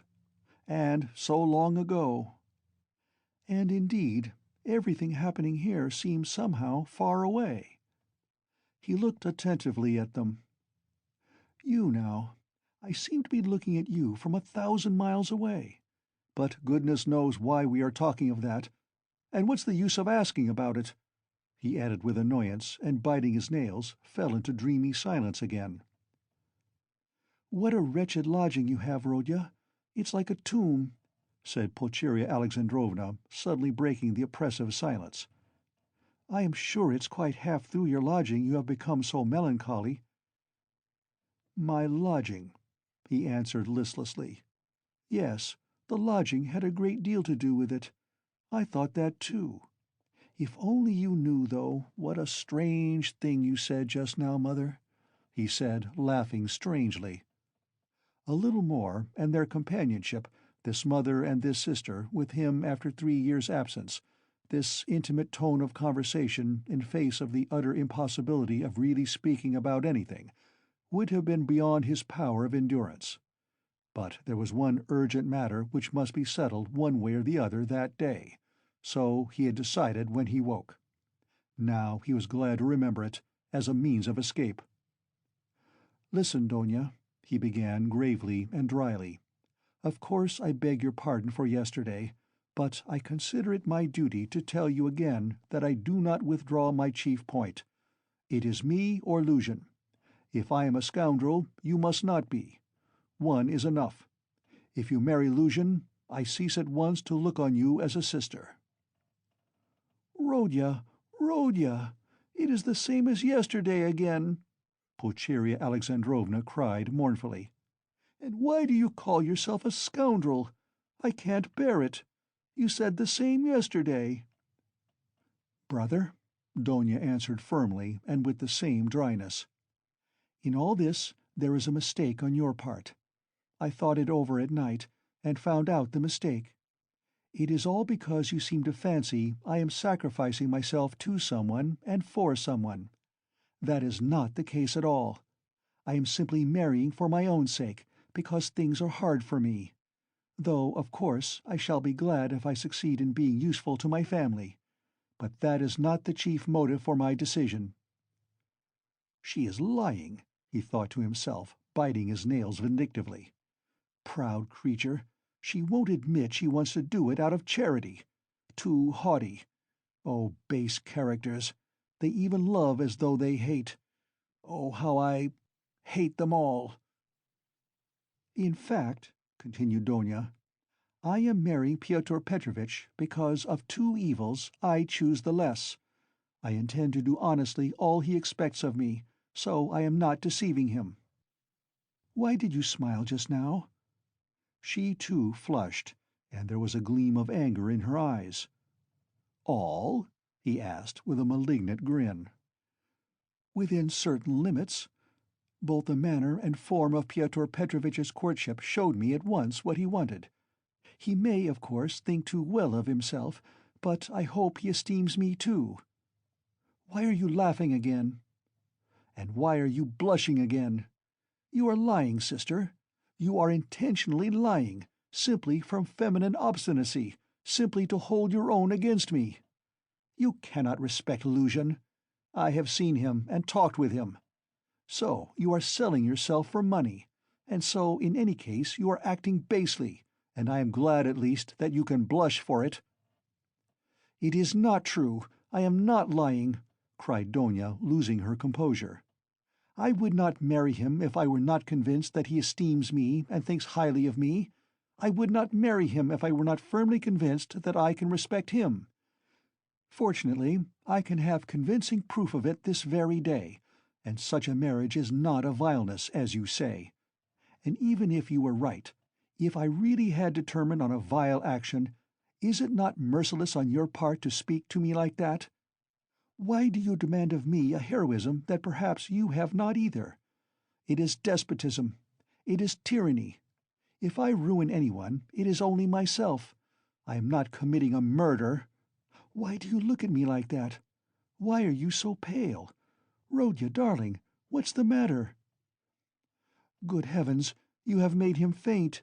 cried Pulcheria Alexandrovna. "No, no, nonsense. It's nothing. A little giddiness. Not fainting. You have fainting on the brain. Yes, what was I saying? Oh, yes. In what way will you get convincing proof today that you can respect him, and that he esteems you, as you said? I think you said today?" "Mother, show Rodya Pyotr Petrovitch's letter," said Donya. With trembling hands, Pulcheria Alexandrovna gave him the letter. He took it with great interest, but before opening it, he suddenly looked with a sort of wonder at Donya. "It is strange," he said slowly, as though struck by a new idea. "What am I making such a fuss for? What is it all about? Marry whom you like." He said this as though to himself, but said it aloud, and looked for some time at his sister, as though puzzled. He opened the letter at last, still with the same look of strange wonder on his face. Then slowly and attentively he began reading, and read it through twice. Pulcheria Alexandrovna showed marked anxiety, and all indeed expected something particular. "What surprises me," he began, after a short pause, handing the letter to his mother, but not addressing anyone in particular, "is that he is a business-man, a lawyer, and his conversation is pretentious indeed. And yet he writes such an uneducated letter." They all started. They had expected something quite different. "But they all write like that, you know," Razumihin observed abruptly. "Have you read it?" "Yes." "We showed him, Rodya. We consulted him just now," Pulcheria Alexandrovna began, embarrassed. "That's just the jargon of the courts," Razumihin put in. "Legal documents are written like that to this day." "Legal? Yes, it's just legal. Business language. Not so very uneducated, and not quite educated. Business language. Pyotr Petrovitch makes no secret of the fact that he had a cheap education. He is proud indeed of having made his own way," Avdotya Romanovna observed, somewhat offended by her brother's tone. "Well, if he's proud of it, he has reason, I don't deny it. You seem to be offended, sister, at my making only such a frivolous criticism on the letter, and to think that I speak of such trifling matters on purpose to annoy you. It is quite the contrary. An observation apropos of the style occurred to me that is by no means irrelevant as things stand.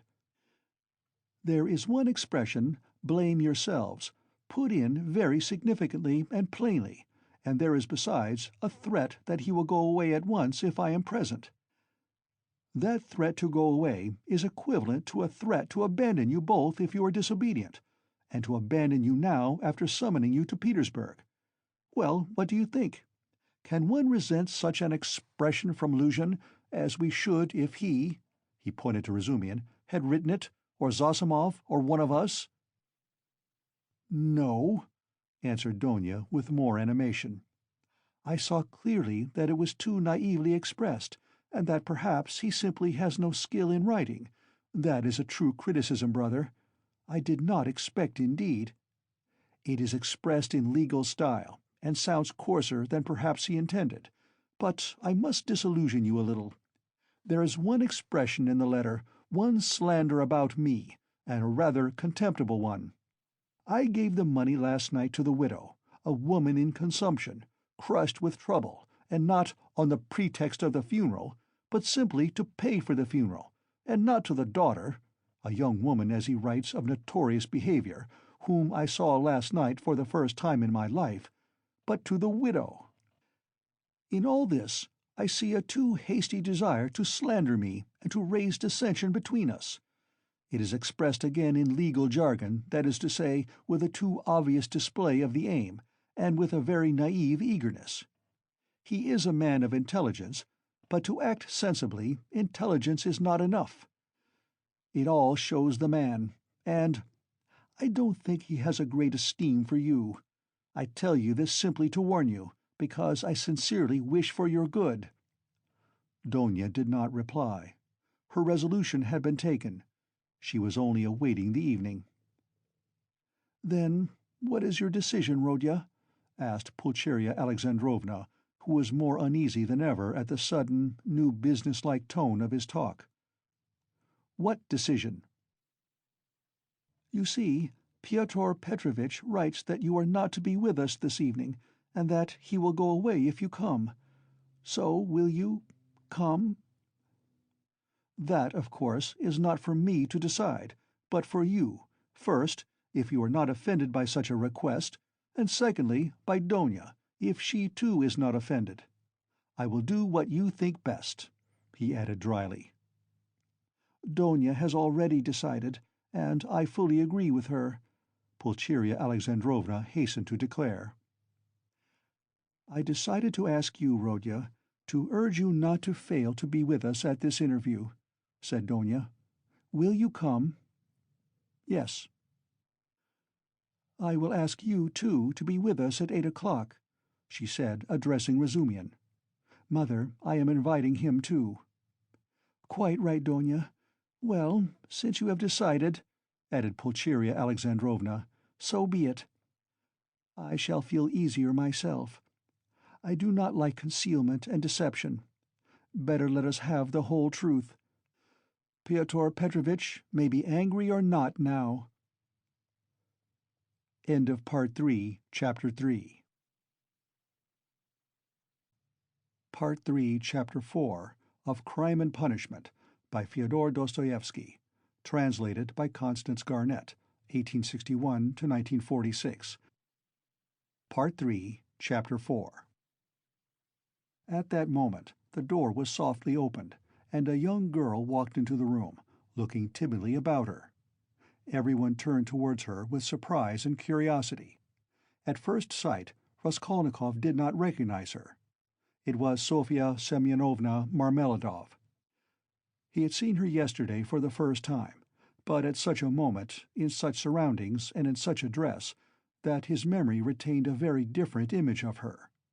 Now she was a modestly and poorly dressed young girl, very young indeed, almost like a child, with a modest and refined manner, with a candid but somewhat frightened-looking face. She was wearing a very plain indoor dress, and had on a shabby, old-fashioned hat, but she still carried a parasol. Unexpectedly finding the room full of people, she was not so much embarrassed as completely overwhelmed with shyness, like a little child. She was even about to retreat. "Oh, it's you," said Raskolnikov, extremely astonished, and he too was confused. He at once recollected that his mother and sister knew through Luzhin's letter of some young woman of notorious behavior. He had only just been protesting against Luzhin's calumny and declaring that he had seen the girl last night for the first time, and suddenly she had walked in. He remembered, too, that he had not protested against the expression of notorious behavior. All this passed vaguely and fleetingly through his brain, but looking at her more intently, he saw that the humiliated creature was so humiliated that he felt suddenly sorry for her. When she made a movement to retreat in terror, it sent a pang to his heart. "I did not expect you," he said hurriedly, with a look that made her stop. "Please sit down. You come, no doubt, from Katerina Ivanovna. Allow me. Not there. Sit here." At Sonya's entrance, Razumian, who had been sitting on one of Raskolnikov's 3 chairs, close to the door, got up to allow her to enter. Raskolnikov had at first shown her the place on the sofa where Zossimov had been sitting, but feeling that the sofa which served him as a bed was too familiar a place, he hurriedly motioned her to Razumian's chair. "You sit here," he said to Razumian, putting him on the sofa. Sonya sat down, almost shaking with terror, and looked timidly at the 2 ladies. It was evidently almost inconceivable to herself that she could sit down beside them. At the thought of it, she was so frightened that she hurriedly got up again, and in utter confusion addressed Raskolnikov. I have come for 1 minute. Forgive me for disturbing you," she began falteringly. "I come from Katerina Ivanovna, and she had no one to send. Katerina Ivanovna told me to beg you to be at the service, in the morning, at Mitrovanevsky, and then, to her, to do her the honor, she told me to beg you—" Sonya stammered and ceased speaking. "I will try, certainly, most certainly," answered Raskolnikov. He too stood up, and he too faltered and could not finish his sentence. "Please sit down," he said suddenly. "I want to talk to you.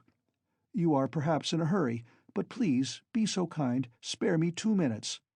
And he drew up a chair for her. Sonya sat down again, and again timidly she took a hurried, frightened look at the two ladies, and dropped her eyes. Raskolnikov's pale face flushed, a shudder passed over him, his eyes glowed. "Mother," he said firmly and insistently, "this is Sofya Semyonovna Marmeladov, the daughter of that unfortunate Mr. Marmeladov who was run over yesterday before my eyes, and of whom I was just telling you." Pulcheria Alexandrovna glanced at Sonya, and slightly screwed up her eyes. In spite of her embarrassment before Rodya's urgent and challenging look, she could not deny herself that satisfaction. Donya gazed gravely and intently into the poor girl's face, and scrutinized her with perplexity. Sonya, hearing herself introduced, tried to raise her eyes again, but was more embarrassed than ever. "I wanted to ask you," said Raskolnikov hastily, "how things were arranged yesterday. You were not worried by the police, for instance?" "No, that was all right. It was too evident, the cause of death. They did not worry us. Only the lodgers were angry." "Why?" "At the bodies remaining so long. You see, it is hot now, so that today they will carry it to the cemetery, into the chapel, until tomorrow. At first Katerina Ivanovna was unwilling, but now she sees herself that it is necessary." "Today, then?" "She begs you to do us the honor to be in the church tomorrow for the service, and then to be present at the funeral lunch." "She is giving a funeral lunch?" "Yes, just a little. She told me to thank you very much for helping us yesterday. But for you, we should have had nothing for the funeral." All at once her lips and chin began trembling, but with an effort she controlled herself, looking down again. During the conversation, Raskolnikov watched her carefully. She had a thin, very thin, pale little face, rather irregular and angular, with sharp little nose and chin. She could not have been called pretty, but her blue eyes were so clear, and when they lighted up there was such a kindliness and simplicity in her expression that one could not help being attracted. Her face, and her whole figure indeed, had another peculiar characteristic. In spite of her 18 years, she looked almost a little girl, almost a child. And in some of her gestures this childishness seemed almost absurd. "But has Katerina Ivanovna been able to manage with such small means? Does she even mean to have a funeral lunch?" Raskolnikov asked, persistently keeping up the conversation. "The coffin will be plain, of course, and everything will be plain, so it won't cost much. Katerina Ivanovna and I have reckoned it all out, so that there will be enough left, and Katerina Ivanovna was very anxious it should be so. You know one can't... It's a comfort to her.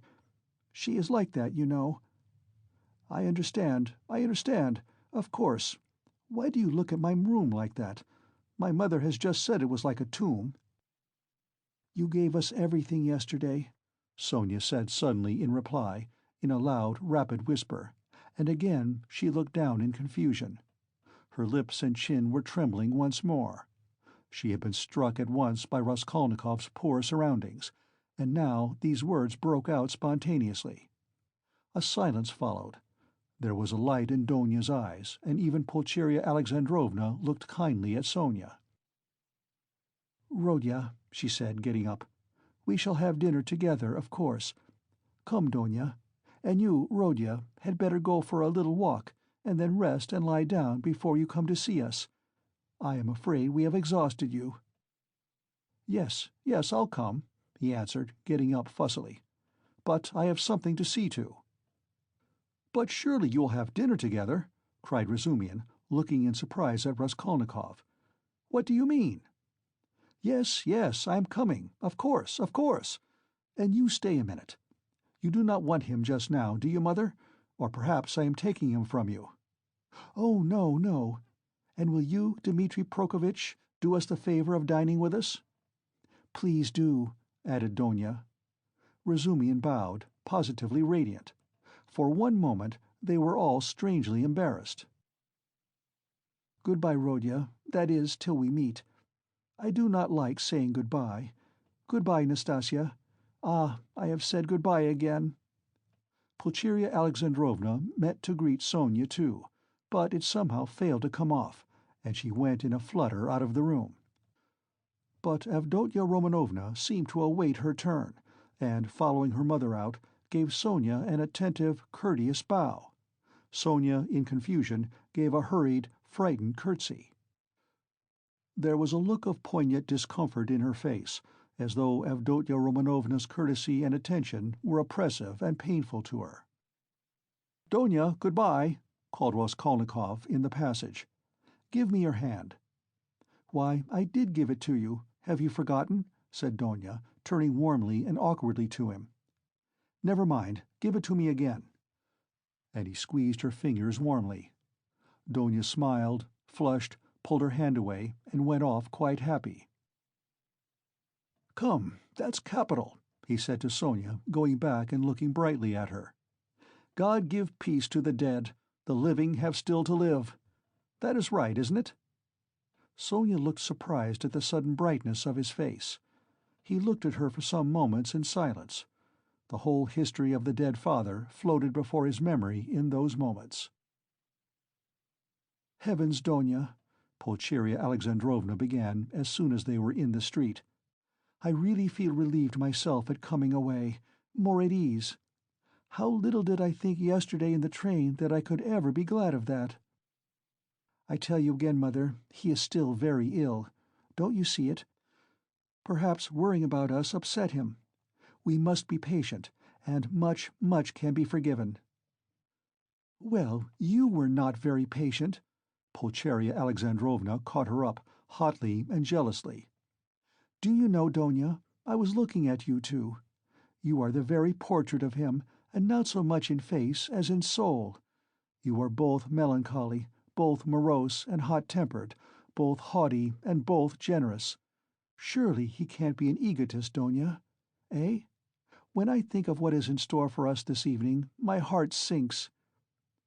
"Don't be uneasy, Mother. What must be, will be.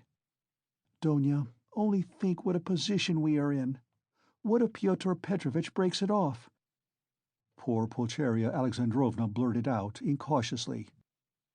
"He won't be worth much if he does," answered Donya, sharply and contemptuously. "We did well to come away," Pulcheria Alexandrovna hurriedly broke in. "He was in a hurry about some business or other. If he gets out and has a breath of air— It is fearfully close in his room, but where is one to get a breath of air here? The very streets here feel like shut-up rooms. Good heavens, what a town! Stay, this side. They will crush you, carrying something. Why, it is a piano they have got, I declare. How they push! I am very much afraid of that young woman, too." "What young woman, Mother?" "Why, that Sofya Semyonovna, who was there just now."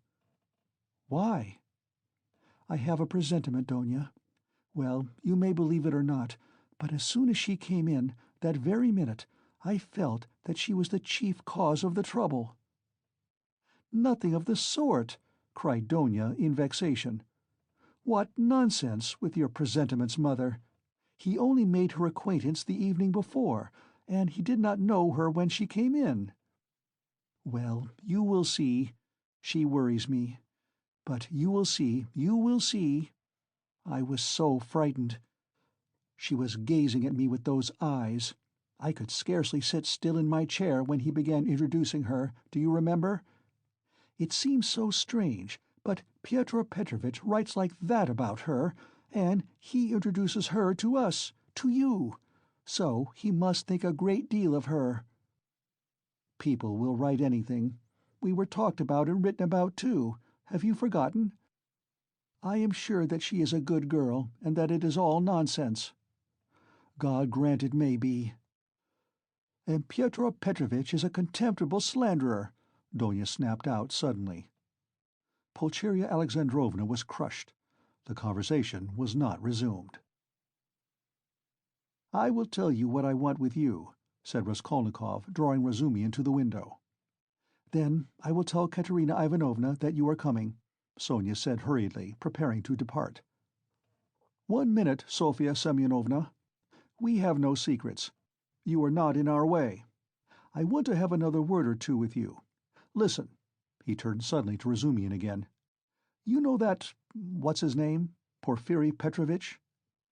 "I should think so. He is a relation. Why?" added the latter with interest. "Is not he managing that case? You know, about that murder? You were speaking about it yesterday." "Yes. Well?" Razumihin's eyes opened wide. "He was inquiring for people who had pawned things, and I have some pledges there too. Trifles, a ring my sister gave me as a keepsake when I left home, and my father's silver watch. They are only worth 5 or 6 roubles together. But I value them. So what am I to do now? I do not want to lose the things, especially the watch. I was quaking just now, for fear Mother would ask to look at it, when we spoke of Donya's watch. It is the only thing of Father's left us.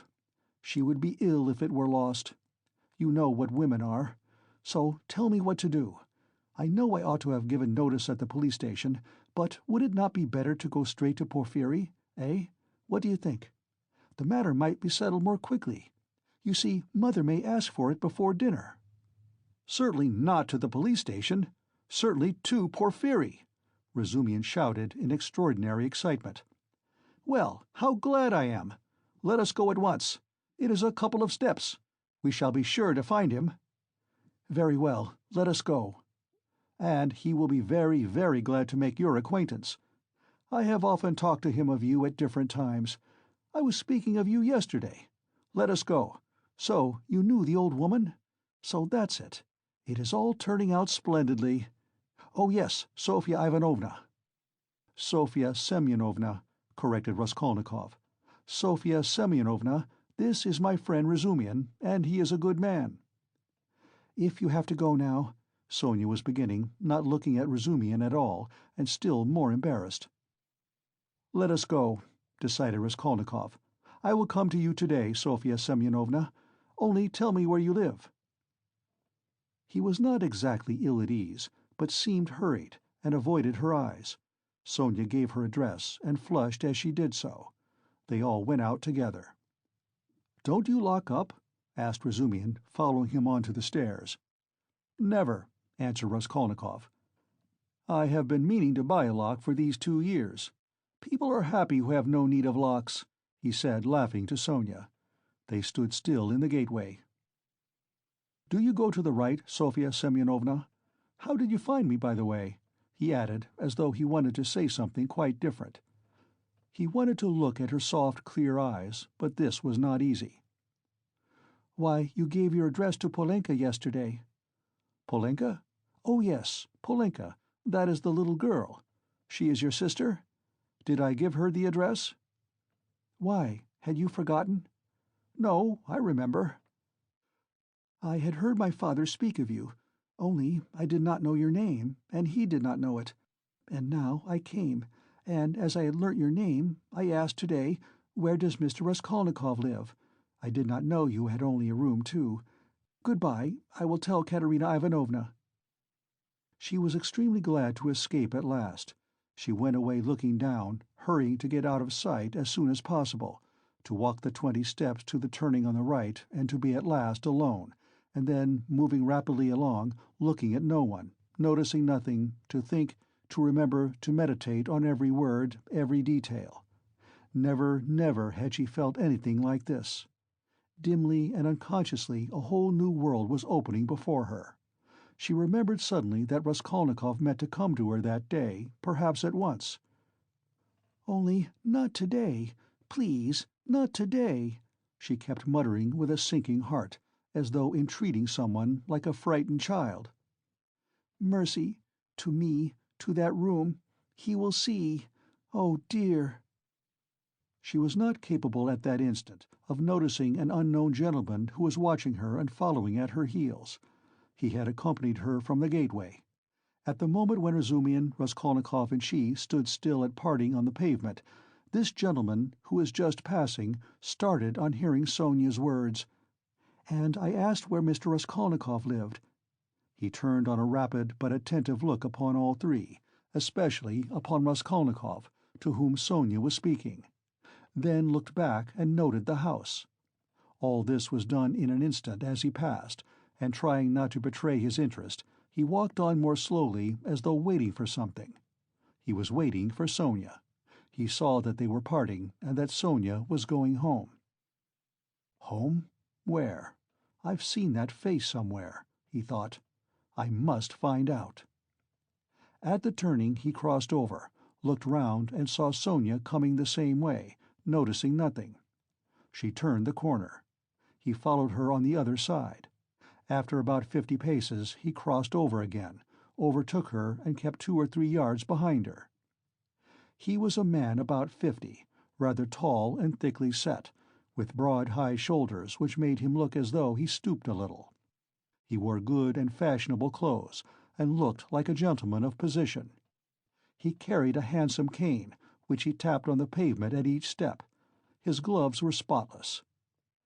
He had a broad, rather pleasant face, with high cheekbones and a fresh color, not often seen in Petersburg. His flaxen hair was still abundant, and only touched here and there with gray, and his thick square beard was even lighter than his hair. His eyes were blue, and had a cold and thoughtful look. His lips were crimson. He was a remarkably well-preserved man, and looked much younger than his years. When Sonya came out on the canal bank, they were the only 2 persons on the pavement. He observed her dreaminess and preoccupation. On reaching the house where she lodged, Sonya turned in at the gate. He followed her, seeming rather surprised. In the courtyard she turned to the right corner. "Bah!" muttered the unknown gentleman, and mounted the stairs behind her. Only then Sonya noticed him. She reached the 3rd story, turned down the passage, and rang at number 9. On the door was inscribed in chalk, "Kapernaumov, tailor." "Bah!" the stranger repeated again, wondering at the strange coincidence, and he rang next door at number 8. The doors were 2 or 3 yards apart. "You lodge at Kapernaumov's," he said, looking at Sonya and laughing. "He altered a waistcoat for me yesterday. I am staying close here at Madame Restlich's. How odd!" Sonya looked at him attentively. "We are neighbors," he went on gaily. "I only came to town the day before yesterday. Goodbye for the present." Sonya made no reply. The door opened, and she slipped in. She felt for some reason ashamed and uneasy. On the way to Porphyry's, Razumian was obviously excited. "That's capital, brother," he repeated several times. "And I am glad. I am glad." "What are you glad about?"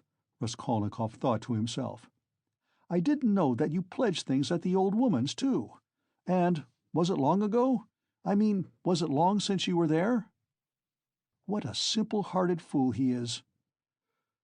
When was it? Raskolnikov stopped still to recollect. 2 or 3 days before her death it must have been. But I am not going to redeem the things now, he put in with a sort of hurried and conspicuous solicitude about the things. I've not more than a silver rouble left, after last night's accursed delirium. He laid special emphasis on the delirium. Yes, yes, Razumian hastened to agree, with what was not clear. Then that's why you were stuck, partly. You know, in your delirium you were continually mentioning some rings or chains. Yes, yes, that's clear. It's all clear now.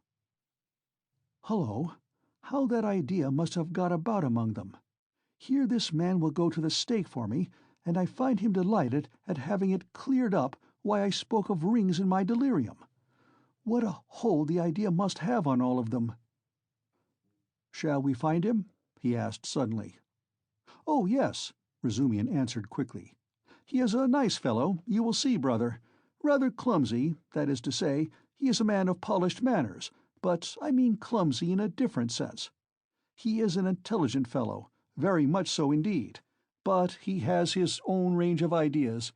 He is incredulous, skeptical, cynical. He likes to impose on people, or rather to make fun of them.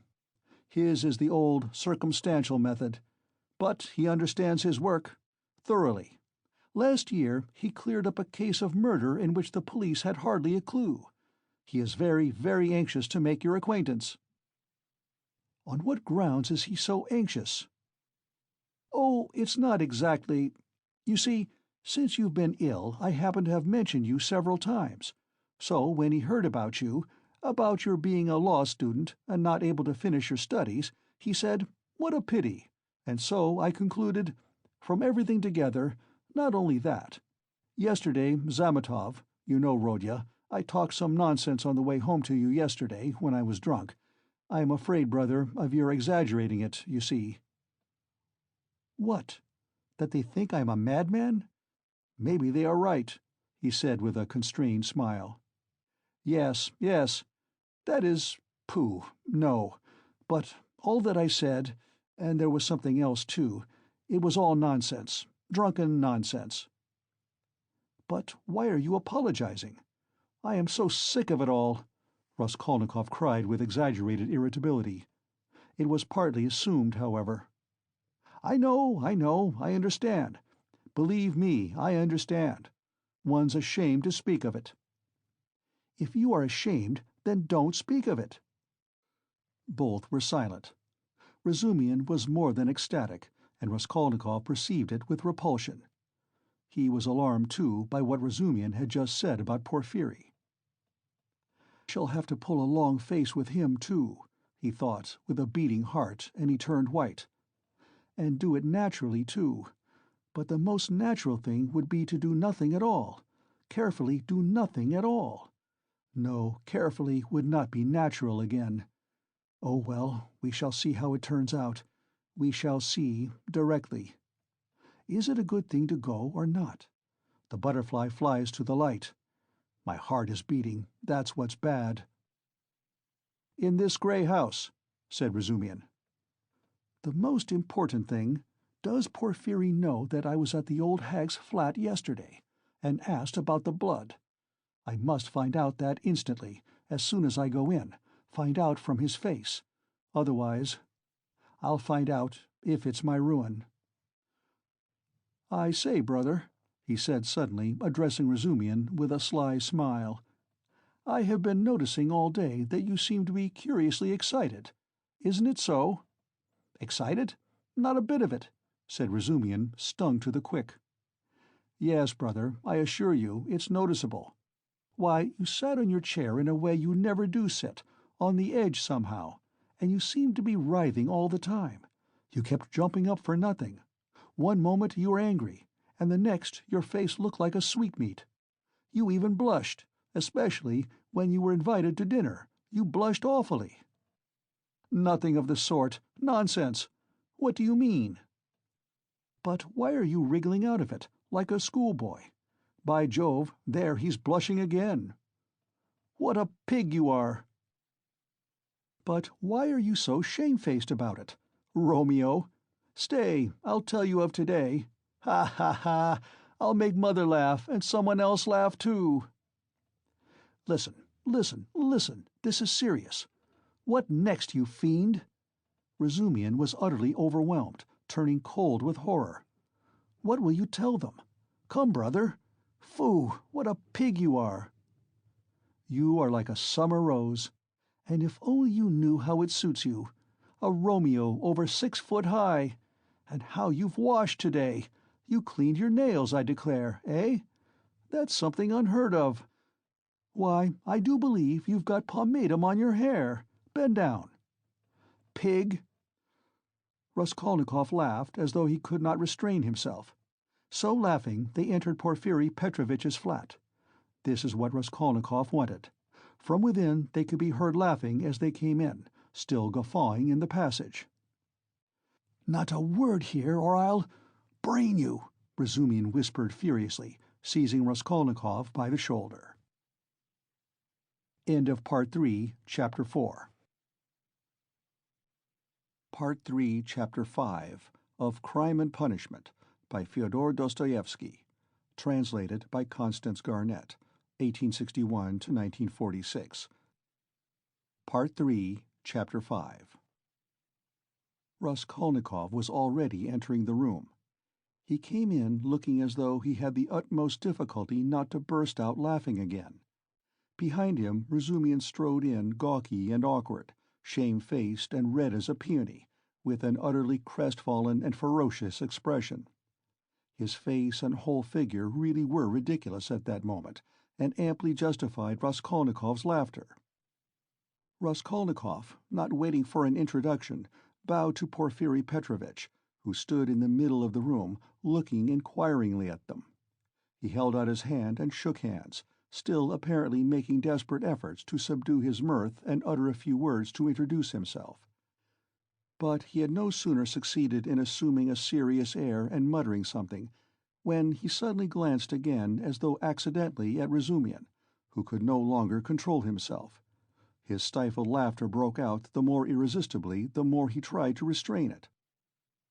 The extraordinary ferocity with which Razumian received this spontaneous mirth gave the whole scene the appearance of most genuine fun and naturalness.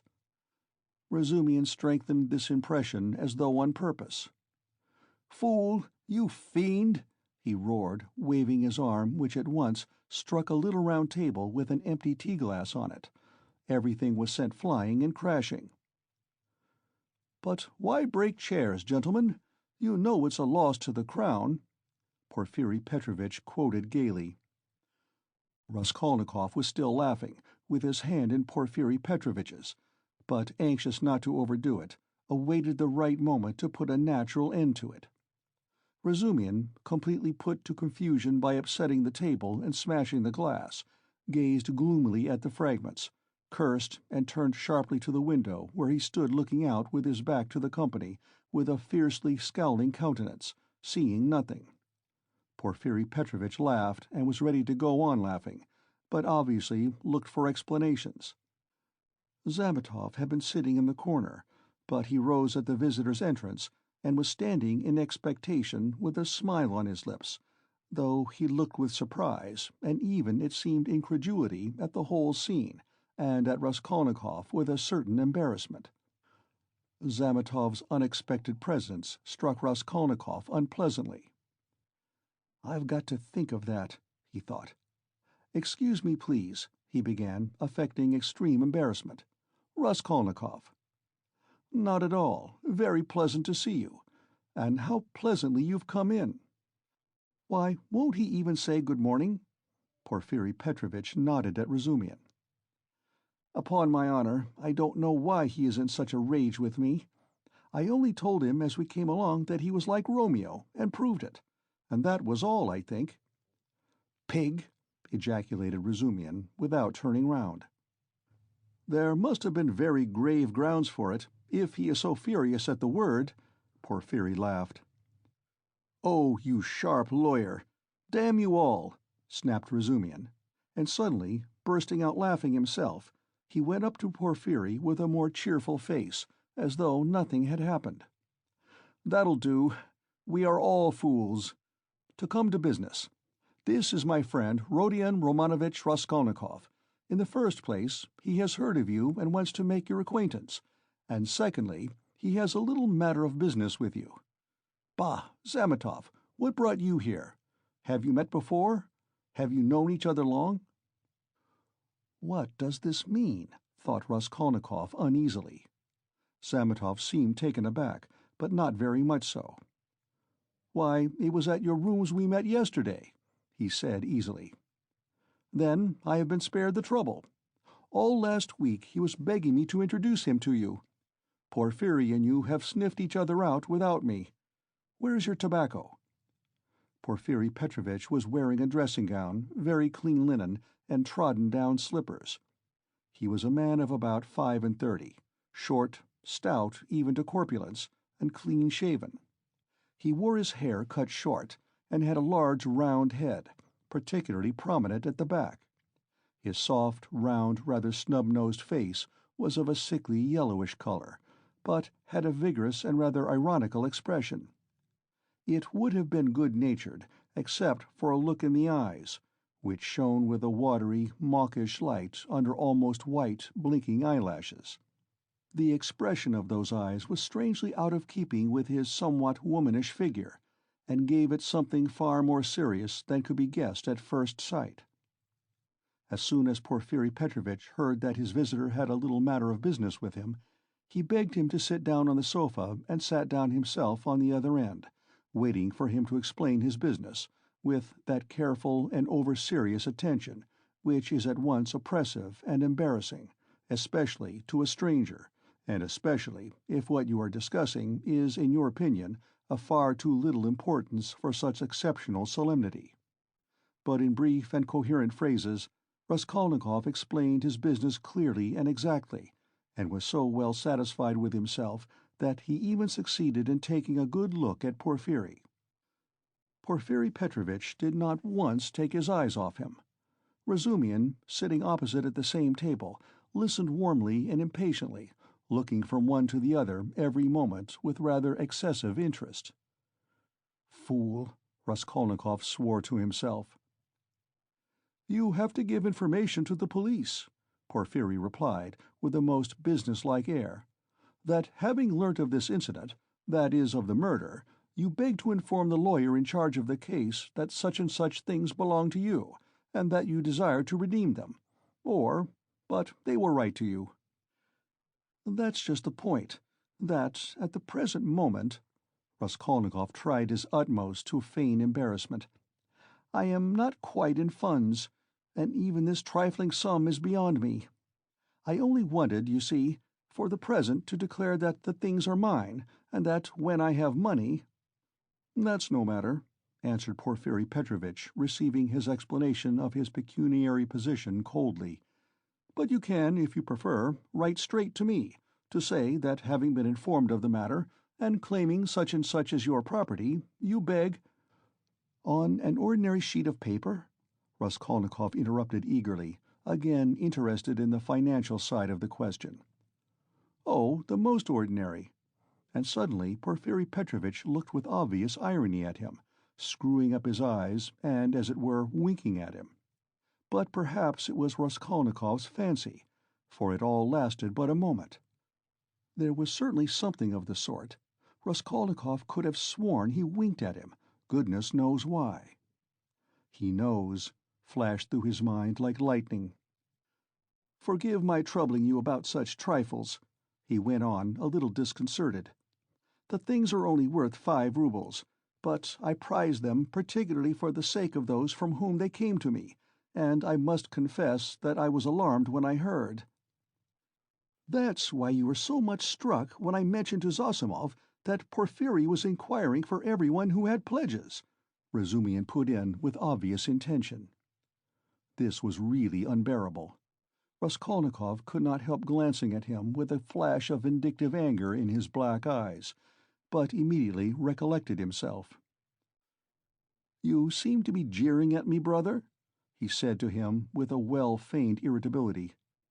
"I dare say I do seem to you absurdly anxious about such trash, but you mustn't think me selfish or grasping for that, and these 2 things may be anything but trash in my eyes. I told you just now that the silver watch, though it's not worth a cent, is the only thing left us of my father's. You may laugh at me, but my mother is here." He turned suddenly to Porfiri. "And if she knew—" He turned again hurriedly to Razumihin, carefully making his voice tremble, "that the watch was lost, she would be in despair. You know what women are." "Not a bit of it. I didn't mean that at all. Quite the contrary," shouted Razumihin, distressed. "Was it right? Was it natural? Did I overdo it?" Raskolnikov asked himself in a tremor. "Why did I say that about women?" "Oh, your mother is with you?" Porfiri Petrovitch inquired. "Yes." "When did she come?" "Last night." Porfiri paused, as though reflecting. "Your things would not in any case be lost," he went on calmly and coldly. "I have been expecting you here for some time." And as though that was a matter of no importance, he carefully offered the ashtray to Razumihin, who was ruthlessly scattering cigarette ash over the carpet. Raskolnikov shuddered, but Porfiri did not seem to be looking at him, and was still concerned with Razumihin's cigarette. "What? Expecting him? Why, did you know that he had pledges there?" cried Razumihin. Porfiri Petrovitch addressed himself to Raskolnikov. "Your things, the ring and the watch, were wrapped up together, and on the paper your name was legibly written in pencil, together with the date on which you left them with her." "How observant you are!"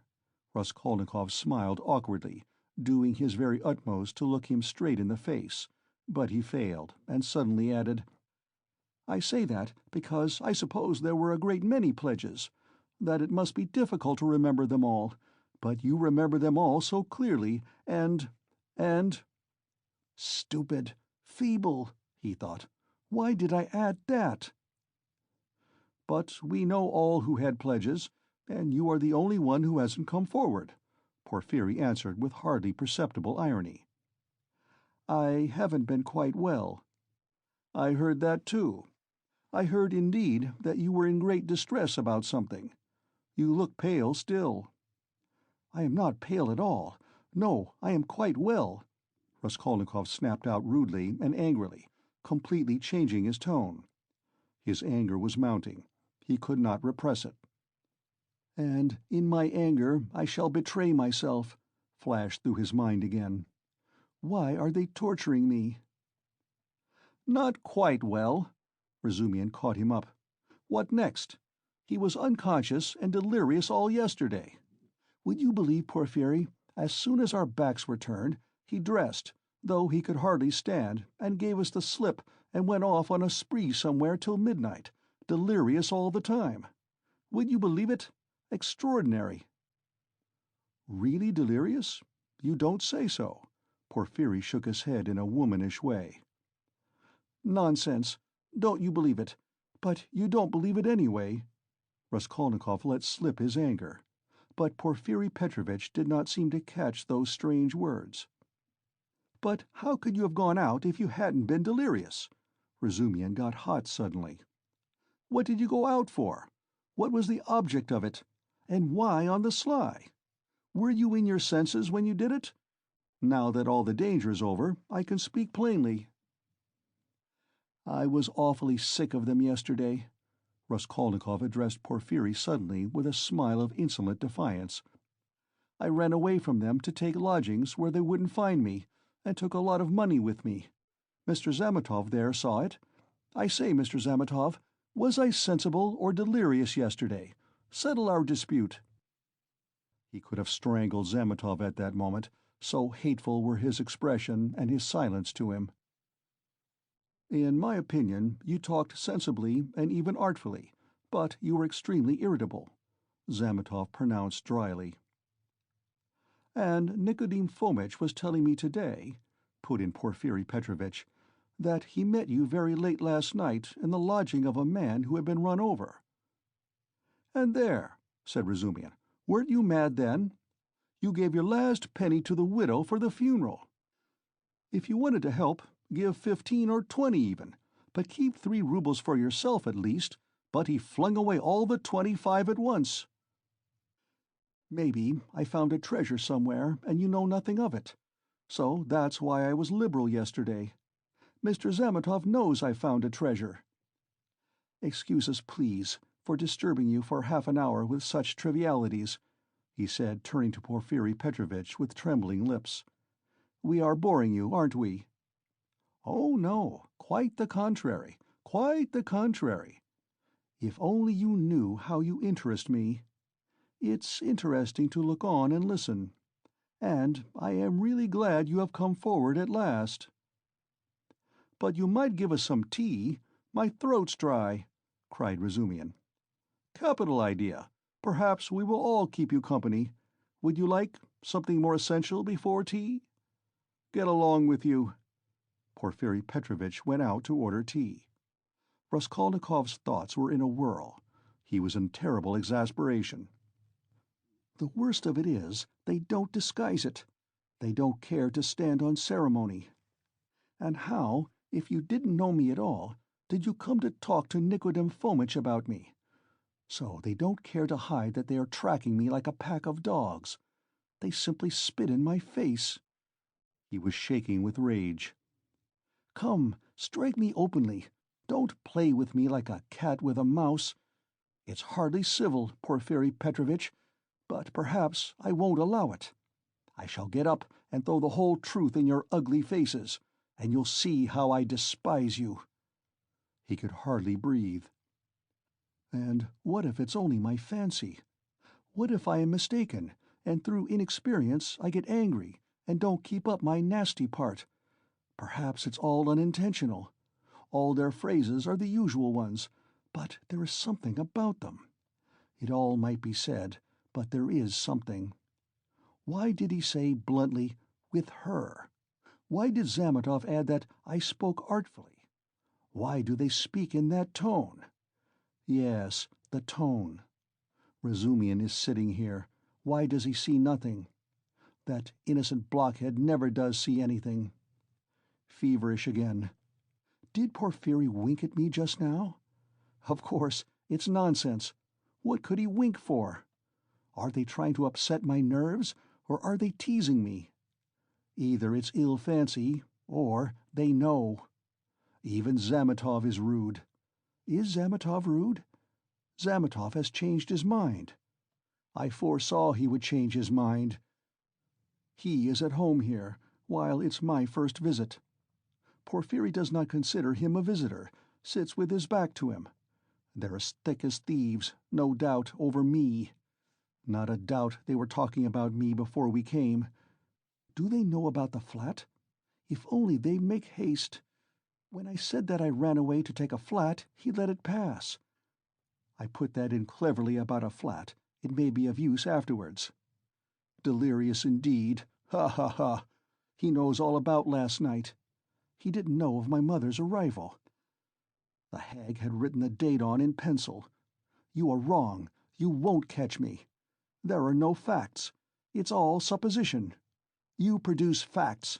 The flat even isn't a fact, but delirium.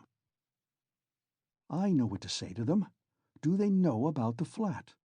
I won't go without finding out. What did I come for?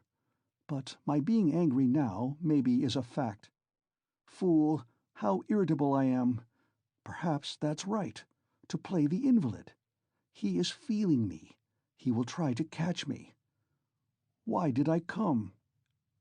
All this flashed like lightning through his mind.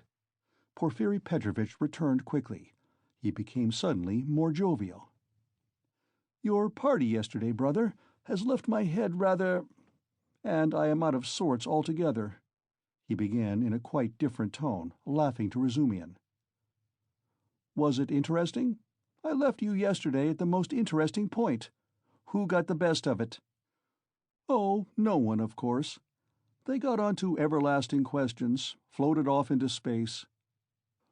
Only fancy, Rodya, what we got onto yesterday, whether there is such a thing as crime. I told you that we talked our heads off."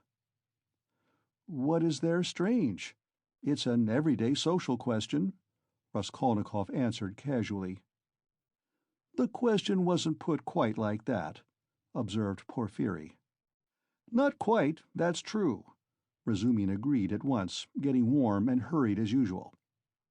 "Listen, Rodion, and tell us your opinion. I want to hear it. I was fighting tooth and nail with them and wanted you to help me. I told them you were coming. It began with the socialist doctrine. You know their doctrine. Crime is a protest against the abnormality of the social organization, and nothing more, and nothing more. No other causes admitted." "You are wrong there," cried Porfiri Petrovitch. He was noticeably animated and kept laughing as he looked at Razumian, which made him more excited than ever. "Nothing is admitted," Razumian interrupted with heat. "I am not wrong. I'll show you their pamphlets. Everything with them is the influence of the environment and nothing else. Their favorite phrase, from which it follows that, if society is normally organized, all crime will cease at once, since there will be nothing to protest against, and all men will become righteous in one instant.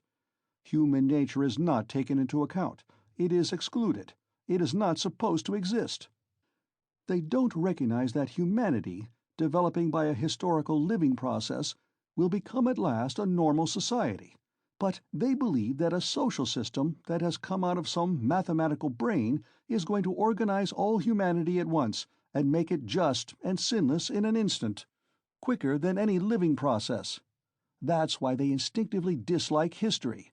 Nothing but ugliness and stupidity in it, and they explain it all as stupidity. That's why they so dislike the living process of life. They don't want a living soul. The living soul demands life. The soul won't obey the rules of mechanics.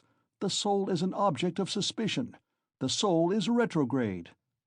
But what they want, though it smells of death and can be made of India rubber, at least is not alive, has no will, is servile, and won't revolt. And it comes in the end to their reducing everything to the building of walls and the planning of rooms and passages and a phalanstery.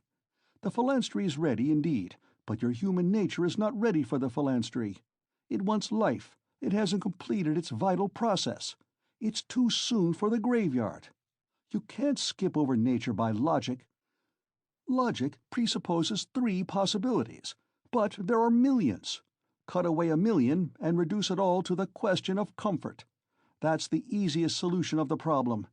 It's seductively clear, and you mustn't think about it. That's the great thing. You mustn't think. The whole secret of life in 2 pages of print. Now he is off, beating the drum. Catch hold of him, do, laughed Porfiry. Can you imagine, he turned to Raskolnikov, 6 people holding forth like that last night, in one room, with punch as a preliminary? No, brother, you are wrong. Environment accounts for a great deal in crime. I can assure you of that. Oh, I know it does. But just tell me, a man of 40 violates a child of 10. Was it environment drove him to it? Well, strictly speaking, it did, Porfiry observed with noteworthy gravity.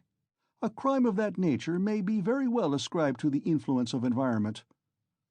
Razumian was almost in a frenzy. "Oh, if you like," he roared, "I'll prove to you that your white eyelashes may very well be ascribed to the Church of Ivan the Great's being 250 feet high, and I will prove it clearly, exactly, progressively, and even with a liberal tendency. I undertake to. Will you bet on it?" "Done. Let's hear, please. How will he prove it?" "He is always humbugging, confound him," cried Razumian, jumping up and gesticulating. "What's the use of talking to you? He does all that on purpose. You don't know him, Rodion. He took their side yesterday, simply to make fools of them. And the things he said yesterday. And they were delighted. He can keep it up for a fortnight together. Last year, he persuaded us that he was going into a monastery. He stuck to it for 2 months. Not long ago, he took it into his head to declare he was going to get married, that he had everything ready for the wedding. He ordered new clothes indeed. We all began to congratulate him. There was no bride, nothing, all pure fantasy. Ah, you are wrong. I got the clothes before. It was the new clothes, in fact, that made me think of taking you in." "Are you such a good dissembler?" Raskolnikov asked carelessly. "You wouldn't have supposed it, eh? Wait a bit, I shall take you in too. Ha ha ha! No, I'll tell you the truth. All these questions about crime, environment, children, recall to my mind an article of yours which interested me at the time. On crime, or something of the sort, I forget the title. I read it with pleasure 2 months ago in the Periodical Review." "My article? In the Periodical Review?" Raskolnikov asked in astonishment. "I certainly did write an article upon a book 6 months ago when I left the university, but I sent it to the Weekly Review." "But it came out in the Periodical." "And the Weekly Review ceased to exist, so that's why it wasn't printed at the time." "That's true, but when it ceased to exist, the Weekly Review was amalgamated with the Periodical, and so your article appeared 2 months ago in the latter. Didn't you know?" Raskolnikov had not known. "Why, you might get some money out of them for the article. What a strange person you are. You lead such a solitary life that you know nothing of matters that concern you directly. It's a fact, I assure you." "Bravo, Rodya! I knew nothing about it either," cried Razumian. "I'll run today to the reading room and ask for the number. 2 months ago? What was the date? It doesn't matter, though. I will find it. Think of not telling us. How did you find out that the article was mine? It's only signed with an initial. I only learnt it by chance, the other day. Through the editor. I know him. I was very much interested. I analyzed, if I remember, the psychology of a criminal before and after the crime. Yes, and you maintain that the perpetration of a crime is always accompanied by illness. Very, very original. But it was not that part of your article that interested me so much, but an idea at the end of the article which I regret to say you merely suggested without working it out clearly. There is, if you recollect, a suggestion that there are certain persons who can, that is, not precisely are able to, but have a perfect right to commit breaches of morality and crimes, and that the law is not for them. Raskolnikov smiled at the exaggerated and intentional distortion of his idea. What? What do you mean? A right to crime? But not because of the influence of environment? Razumihin inquired, with some alarm even. No, not exactly because of it, answered Porphyry. In his article, all men are divided into ordinary and extraordinary. Ordinary men have to live in submission, have no right to transgress the law, because, don't you see, they are ordinary. But extraordinary men have a right to commit any crime and to transgress the law in any way, just because they are extraordinary. That was your idea, if I am not mistaken. What do you mean? That can't be right. Razumihin muttered in bewilderment. Raskolnikov smiled again. He saw the point at once, and knew where they wanted to drive him. He decided to take up the challenge. That wasn't quite my contention, he began simply and modestly. Yet I admit that you have stated it almost correctly, perhaps, if you like, perfectly so. It almost gave him pleasure to admit this. The only difference is that I don't contend that extraordinary people are always bound to commit breaches of morals, as you call it. In fact, I doubt whether such an argument could be published. I simply hinted that an extraordinary man has the right, that is not an official right, but an inner right to decide in his own conscience to overstep certain obstacles, and only in case it is essential for the practical fulfillment of his idea, sometimes perhaps of benefit to the whole of humanity. You say that my article isn't definite. I am ready to make it as clear as I can. Perhaps I am right in thinking you want me to. Very well. I maintain that if the discoveries of Kepler and Newton could not have been made known except by sacrificing the lives of 1, a dozen, 100, or more men, Newton would have had the right, would indeed have been in duty bound, to eliminate the dozen or the 100 men for the sake of making his discoveries known to the whole of humanity. But it does not follow from that Newton had a right to murder people right and left, and to steal every day in the market. Then, I remember, I maintained in my article that all, legislators and leaders of men, such as Lycurgus, Solon, Mahomet, Napoleon, and so on, were all, without exception, criminals, from the very fact that, making a new law, they transgressed the ancient one, handed down from their ancestors and held sacred by the people, and they did not stop short at bloodshed either, if that bloodshed, often of innocent persons fighting bravely in defense of ancient law, were of use to their cause. It's remarkable, in fact, that the majority indeed of these benefactors and leaders of humanity were guilty of terrible carnage. In short, I maintain that all great men, or even men a little out of the common, that is to say, capable of giving some new word, must from their very nature be criminals, more or less, of course. Otherwise, it's hard for them to get out of the common rut, and to remain in the common rut is what they can't submit to, from their very nature again, and to my mind they ought not, indeed, to submit to it. You see that there is nothing particularly new in all that. The same thing has been printed and read 1,000 times before. As for my division of people into ordinary and extraordinary, I acknowledge that it's somewhat arbitrary, but I don't insist upon exact numbers.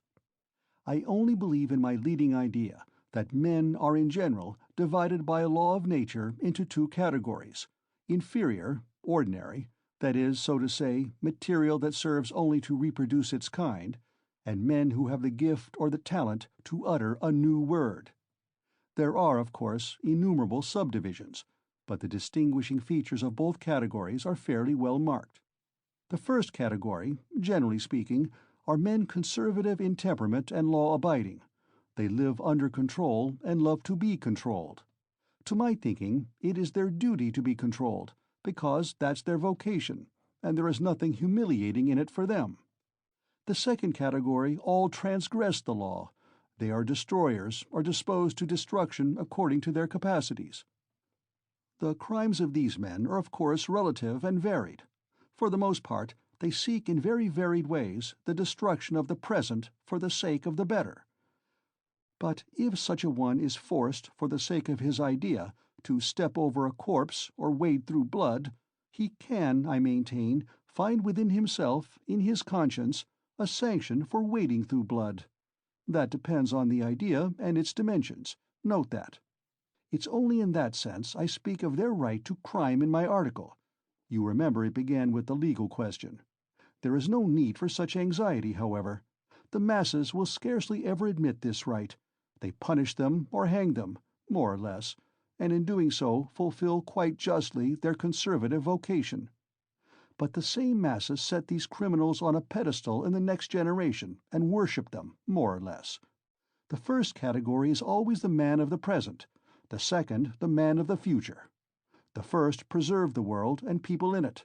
The second move the world and lead it to its goal. Each class has an equal right to exist. In fact, all have equal rights with me, and vive la guerre éternelle, till the New Jerusalem, of course. Then you believe in the New Jerusalem, do you? I do, Raskolnikov answered firmly. As he said these words, and during the whole preceding tirade, he kept his eyes on one spot on the carpet. And do you believe in God? Excuse my curiosity. I do, repeated Raskolnikov, raising his eyes to Porphyry. And do you believe in Lazarus rising from the dead? I do. Why do you ask all this? You believe it literally? Literally. You don't say so. I asked from curiosity. Excuse me, but let us go back to the question. They are not always executed. Some, on the contrary, triumph in their lifetime. Oh yes, some attain their ends in this life, and then they begin executing other people. If it's necessary. Indeed, for the most part, they do. Your remark is very witty. Thank you. But tell me this. How do you distinguish these extraordinary people from the ordinary ones? Are there signs at their birth? I feel there ought to be more exactitude, more external definition. Excuse the natural anxiety of a practical law-abiding citizen, but couldn't they adopt a special uniform, for instance? Couldn't they wear something, be branded in some way? For you know, if confusion arises, and a member of one category imagines that he belongs to the other, begins to eliminate obstacles, as you so happily express it, then— Oh, that very often happens. That remark is wittier than the other. Thank you. No reason to. But take note that the mistake can only arise in the first category, that is, among the ordinary people, as I perhaps unfortunately called them. In spite of their predisposition to obedience, very many of them, through a playfulness of nature, sometimes vouchsafed even to the cow, like to imagine themselves advanced people, destroyers, and to push themselves into the new movement, and this quite sincerely. Meanwhile, the really new people are very often unobserved by them, or even despised as reactionaries of groveling tendencies. But I don't think there is any considerable danger here, and you really need not be uneasy, for they never go very far. Of course, they might have a thrashing sometimes for letting their fancy run away with them, and to teach them their place, but no more. In fact, even this isn't necessary, as they castigate themselves, for they are very conscientious. Some perform this service for one another, and others chastise themselves with their own hands. They will impose various public acts of penitence upon themselves with a beautiful and edifying effect. In fact, you've nothing to be uneasy about. It's a law of nature. Well, you have certainly set my mind more at rest on that score. But there's another thing worries me. Tell me, please, are there many people who have the right to kill others, these extraordinary people? I am ready to bow down to them, of course, but you must admit it's alarming if there are a great many of them, eh? Oh, you needn't worry about that either, Raskolnikov went on in the same tone. People with new ideas, people with the faintest capacity for saying something new, are extremely few in number, extraordinarily so, in fact. One thing only is clear, that the appearance of all these grades and subdivisions of men must follow with unfailing regularity some law of nature. That law, of course, is unknown at present, but I am convinced that it exists, and one day may become known. The vast mass of mankind is mere material, and only exists in order by some great effort, by some mysterious process, by means of some crossing of races and stocks, to bring into the world at last perhaps one man out of 1,000 with a spark of independence. 1 in 10,000 perhaps, I speak roughly, approximately, is born with some independence, and with still greater independence 1 in 100,000. The man of genius is one of millions, and the great geniuses, the crown of humanity, appear on earth perhaps 1 in many thousand millions. In fact, I have not peeped into the retort in which all this takes place, but there certainly is and must be a definite law. It cannot be a matter of chance. "Why, are you both joking?" Razumihin cried at last. "There you sit, making fun of one another. Are you serious, Rodya?" Raskolnikov raised his pale and almost mournful face, and made no reply, and the unconcealed, persistent, nervous, and discourteous sarcasm of Porphyry seemed strange to Razumihin beside that quiet and mournful face. "Well, brother, if you are really serious, you are right, of course, in saying that it's not new, that it's like what we've read and heard 1,000 times already. But what is really original in all this, and is exclusively your own, to my horror, is that you sanction bloodshed in the name of conscience, and, excuse my saying so, with such fanaticism. That, I take it, is the point of your article. But that sanction of bloodshed by conscience is, to my mind, more terrible than the official, legal sanction of bloodshed." "You are quite right. It is more terrible," Porphyry agreed. "Yes, you must have exaggerated. There is some mistake. I shall read it. You can't think that. I shall read it." "All that is not in the article. There's only a hint of it," said Raskolnikov. "Yes, yes." Porphyry couldn't sit still. "Your attitude to crime is pretty clear to me now, but— Excuse me for my impertinence. I am really ashamed to be worrying you like this. You see, you've removed my anxiety as to the two grades getting mixed, but there are various practical possibilities that make me uneasy. What if some man or youth imagines that he is a Lycurgus or Mahomet, a future one, of course, and suppose he begins to remove all obstacles. He has some great enterprise before him and needs money for it, and tries to get it. Do you see?" Zametov gave a sudden guffaw in his corner. Raskolnikov did not even raise his eyes to him. "I must admit," he went on calmly, "that such cases certainly must arise. The vain and foolish are particularly apt to fall into that snare, young people especially." "Yes, you see. Well, then?" "What then?" Raskolnikov smiled in reply. "That's not my fault. So it is, and so it always will be. He said just now," he nodded at Razumihin, "that I sanction bloodshed. Society is too well protected by prisons, banishment, criminal investigators, penal servitude. There's no need to be uneasy. You have but to catch the thief." "And what if we do catch him?" "Then he gets what he deserves." "You are certainly logical, but what of his conscience?" "Why do you care about that?" "Simply from humanity. If he has a conscience, he will suffer for his mistake. That will be his punishment, as well as the prison." "But the real geniuses?" asked Razumihin, frowning. "Those who have the right to murder. Oughtn't they to suffer at all, even for the blood they've shed?" "Why the word ought? It's not a matter of permission or prohibition. He will suffer if he is sorry for his victim. Pain and suffering are always inevitable for a large intelligence and a deep heart. The really great men must, I think, have great sadness on earth," he added dreamily, not in the tone of the conversation. He raised his eyes, looked earnestly at them all, smiled, and took his cap. He was too quiet by comparison with his manner at his entrance, and he felt this. Everyone got up. "Well, you may abuse me, be angry with me if you like," Porfiri Petrovitch began again. "But I can't resist. Allow me one little question. I know I am troubling you. There is just one little notion I want to express, simply that I may not forget it." "Very good. Tell me your little notion." Raskolnikov stood waiting, pale and grave before him. "Well, you see, I really don't know how to express it properly. It's a playful, psychological idea. When you were writing your article, surely you couldn't have helped fancying yourself just a little, an extraordinary man, uttering a new word in your sense. That's so, isn't it?" "Quite possibly," Raskolnikov answered contemptuously. Razumian made a movement. "And, if so, could you bring yourself, in case of worldly difficulties and hardship, or for some service to humanity, to overstep obstacles? For instance, to rob and murder?"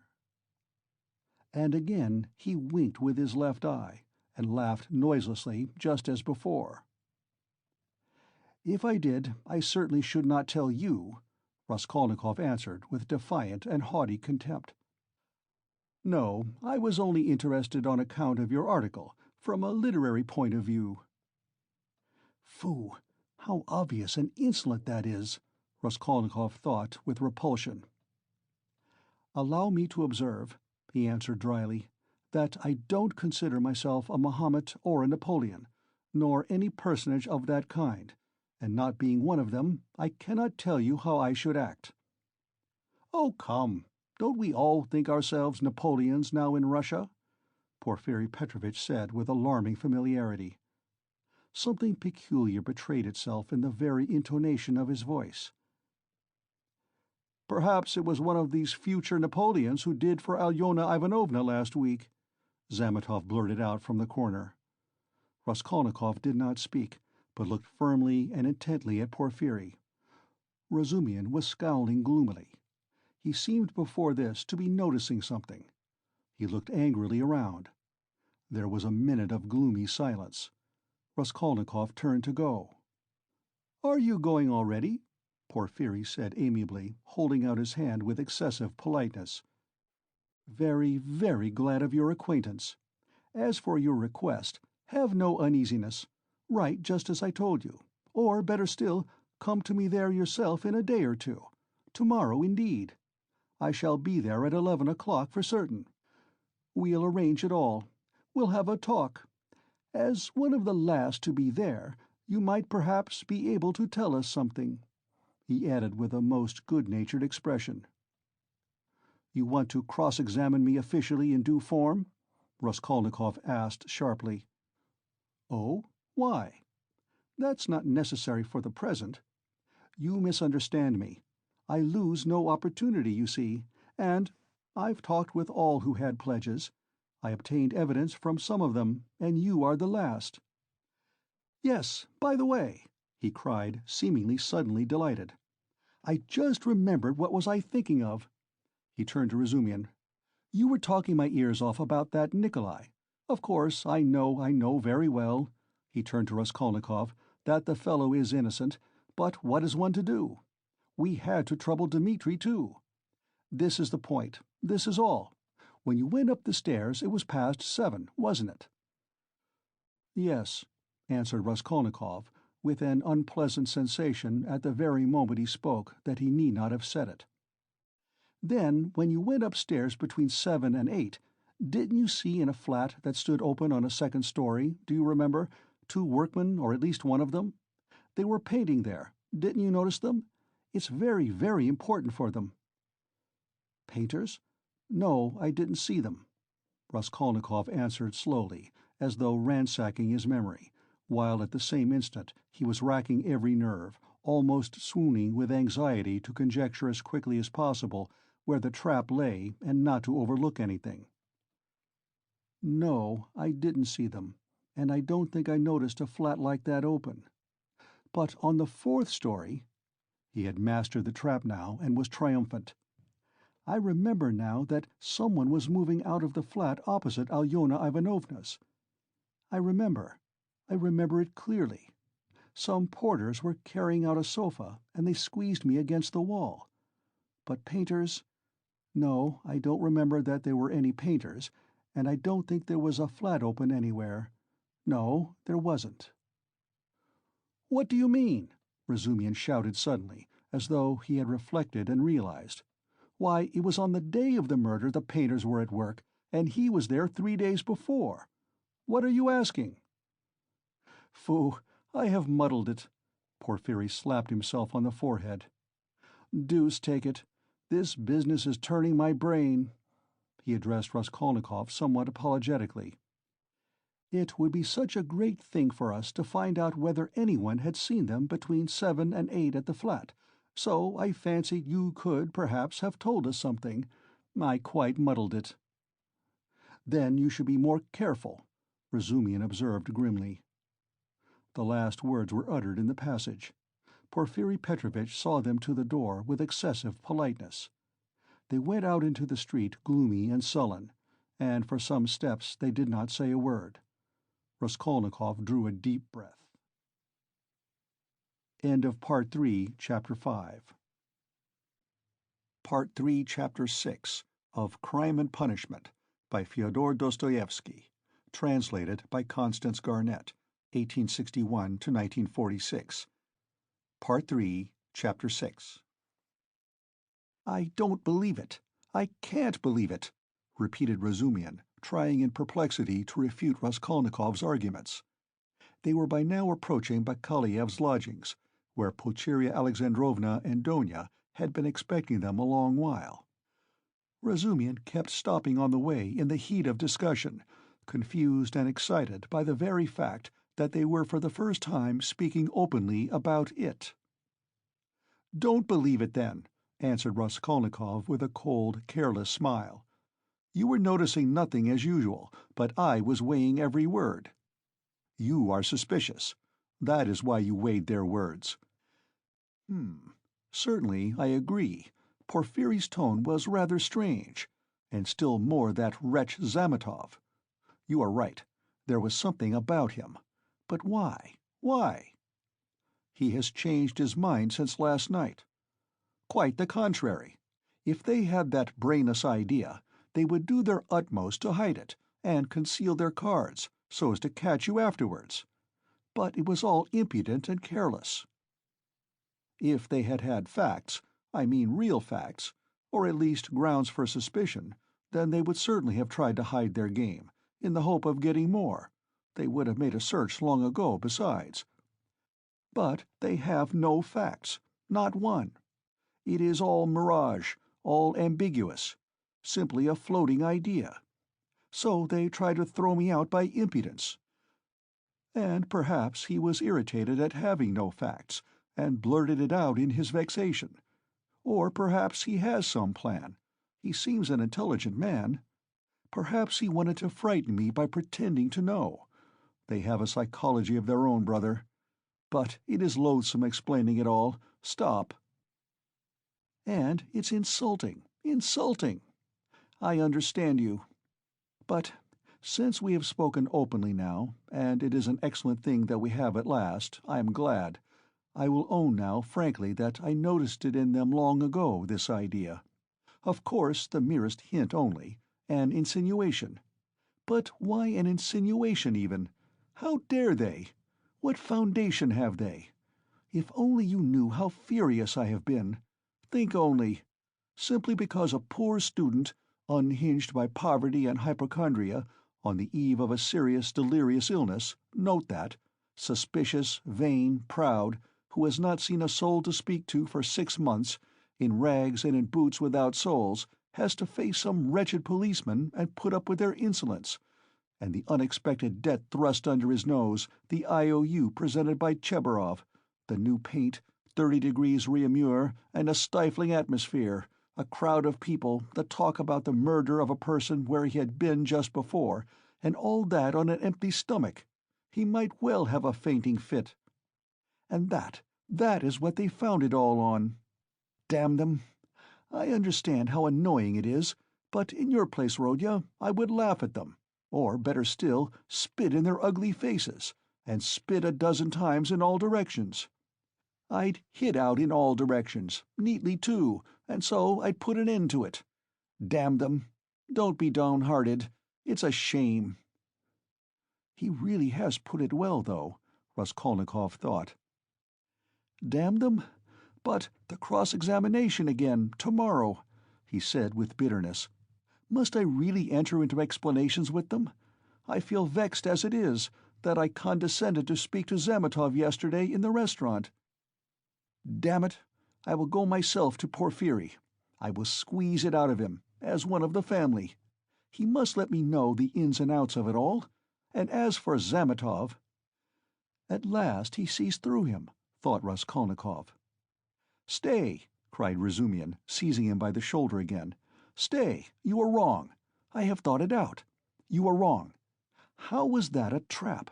You say that the question about the workmen was a trap. But if you had done that, could you have said you had seen them painting the flat, and the workmen? On the contrary, you would have seen nothing, even if you had seen it. Who would own it against himself?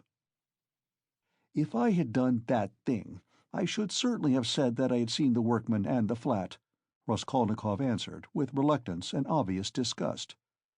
But why speak against yourself? Because only peasants, or the most inexperienced novices, deny everything flatly at examinations.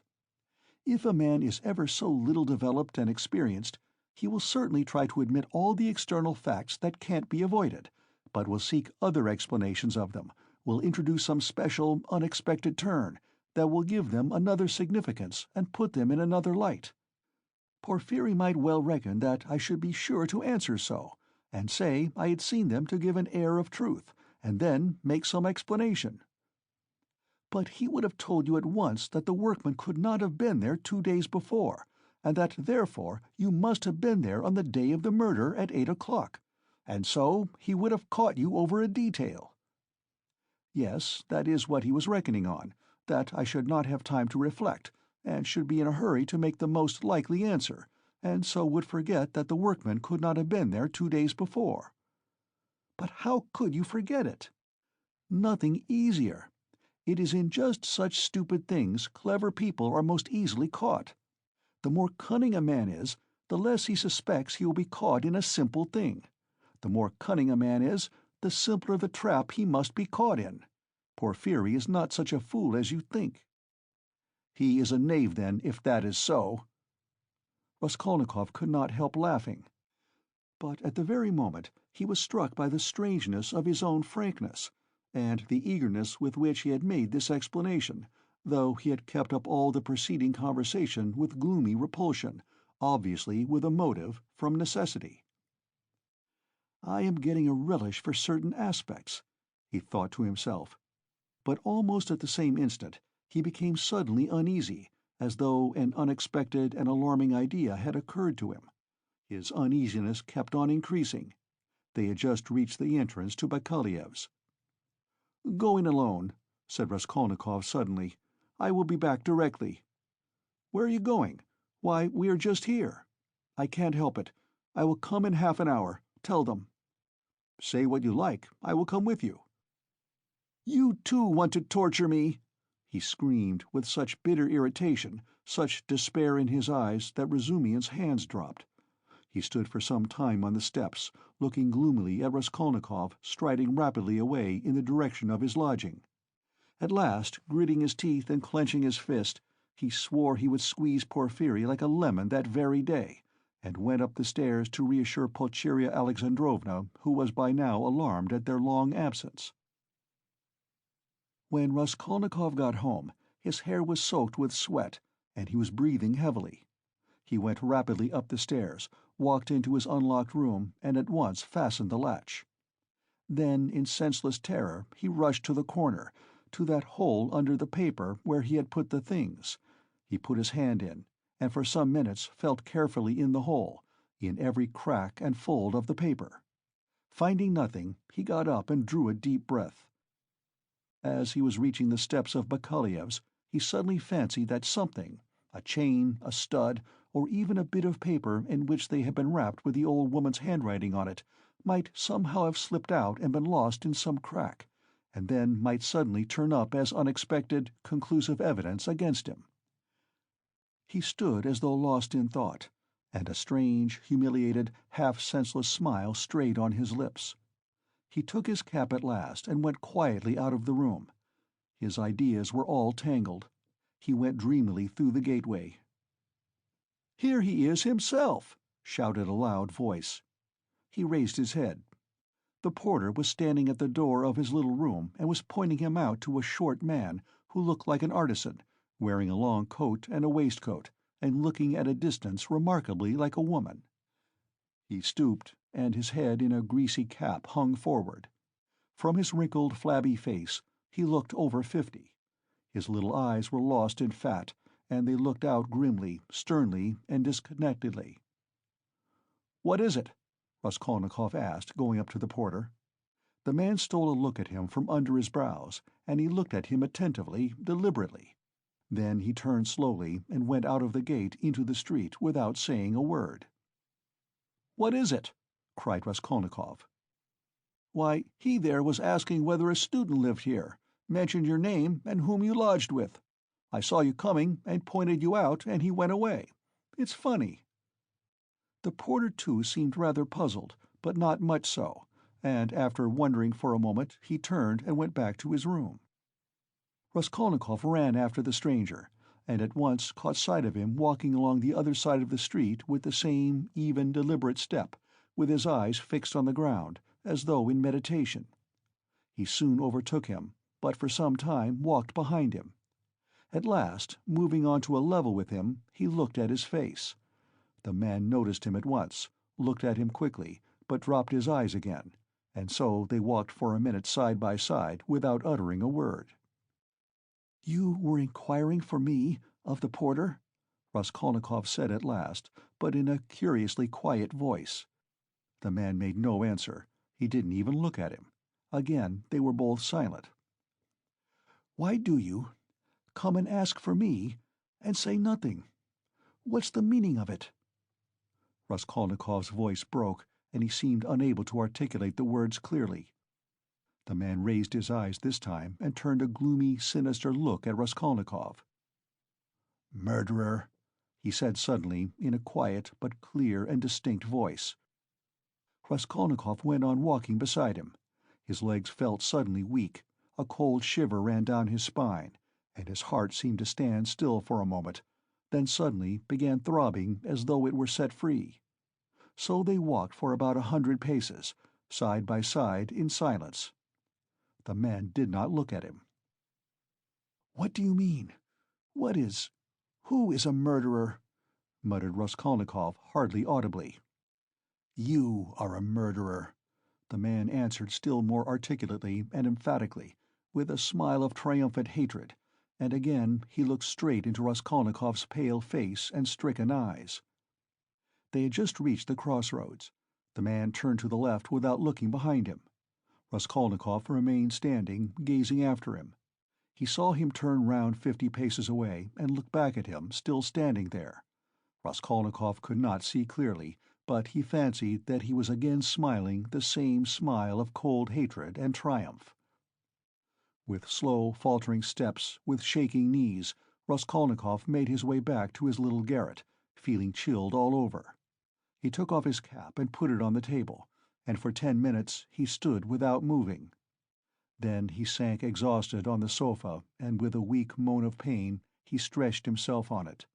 So he lay for half an hour. He thought of nothing.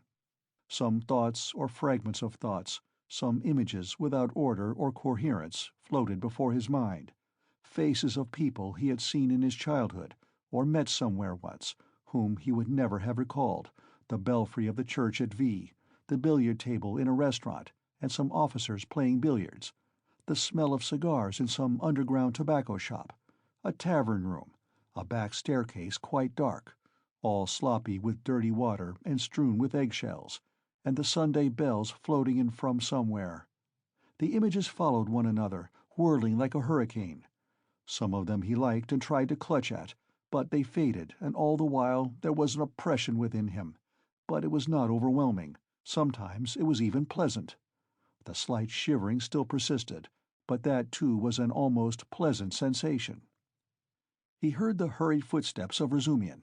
He closed his eyes and pretended to be asleep. Razumian opened the door and stood for some time in the doorway, as though hesitating. Then he stepped softly into the room and went cautiously to the sofa. Raskolnikov heard Nastasia's whisper, "Don't disturb him. Let him sleep. He can have his dinner later." "Quite so," answered Razumian. Both withdrew carefully and closed the door. Another half-hour passed. Raskolnikov opened his eyes, turned on his back again, clasping his hands behind his head. Who is he? Who is that man who sprang out of the earth? Where was he? What did he see? He has seen it all, that's clear. But where was he then? And from where did he see? Why has he only now sprung out of the earth? And how could he see? Is it possible? Continued Raskolnikov, turning cold and shivering. And the jewel case Nikolai found behind the door, was that possible? A clue? You miss an infinitesimal line and you can build it into a pyramid of evidence. A fly flew by and saw it. Is it possible? He felt with sudden loathing how weak, how physically weak he had become. I ought to have known it, he thought with a bitter smile. And how dared I, knowing myself, knowing how I should be, take up an axe and shed blood? I ought to have known beforehand. Ah, but I did know, he whispered in despair. At times he came to a standstill at some thought. No, those men are not made so. The real master, to whom all is permitted, storms Toulon, makes a massacre in Paris, forgets an army in Egypt, wastes 500,000 men in the Moscow expedition, and gets off with a jest at Vilna. And altars are set up to him after his death, and so all is permitted. No, such people, it seems, are not of flesh, but of bronze. One sudden irrelevant idea almost made him laugh. Napoleon, the pyramids, Waterloo, and a wretched, skinny old woman, a pawnbroker with a red trunk under her bed. It's a nice hash for Porfiry Petrovitch to digest. How can they digest it? It's too inartistic. A Napoleon creep under an old woman's bed. Ugh, how loathsome. At moments he felt he was raving. He sank into a state of feverish excitement. The old woman is of no consequence, he thought hotly and incoherently. The old woman was a mistake, perhaps, but she is not what matters. The old woman was only an illness. I was in a hurry to overstep. I didn't kill a human being, but a principle. I killed the principle, but I didn't overstep. I stopped on this side. I was only capable of killing. And it seems I wasn't even capable of that. Principle? Why was that fool Razumian abusing the socialists? They are industrious, commercial people. The happiness of all is their case. No, life is only given to me once, and I shall never have it again. I don't want to wait for the happiness of all. I want to live myself, or else, better, not live at all. I simply couldn't pass by my mother starving, keeping my rouble in my pocket while I waited for the happiness of all. I am putting my little brick into the happiness of all, and so my heart is at peace. Ha ha! Why have you let me slip? I only live once. I too want— I am an aesthetic louse, and nothing more, he added suddenly, laughing like a madman. Yes, I am certainly a louse, he went on, clutching at the idea, gloating over it, and playing with it with a vindictive pleasure. In the first place, because I can reason that I am one, and secondly, because for a month past I have been troubling benevolent Providence, calling it to witness that not for my own fleshly lust did I undertake it, but with a grand and noble object, ha ha!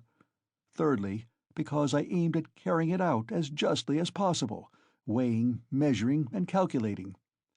Of all the lice, I picked out the most useless one, and proposed to take from her only as much as I needed for the first step, no more, no less, so the rest would have gone to a monastery, according to her will, ha ha! And what shows that I am utterly a louse," he added, grinding his teeth, "is that I am perhaps viler and more loathsome than the louse I killed, and I felt beforehand that I should tell myself so after killing her. Can anything be compared with the horror of that? The vulgarity, the abjectness! I understand the prophet with his saber on his steed. Allah commands, and trembling creation must obey. The prophet is right. He is right when he sets a battery across the street and blows up the innocent and the guilty without deigning to explain. It's for you to obey, trembling creation, and not to have desires, for that's not for you. I shall never, never forgive the old woman." His hair was soaked with sweat, his quivering lips were parched, his eyes were fixed on the ceiling. "Mother, sister, how I loved them! Why do I hate them now? Yes, I hate them. I feel a physical hatred for them. I can't bear them near me. I went up to my mother and kissed her, I remember, to embrace her and think if she only knew. Shall I tell her then?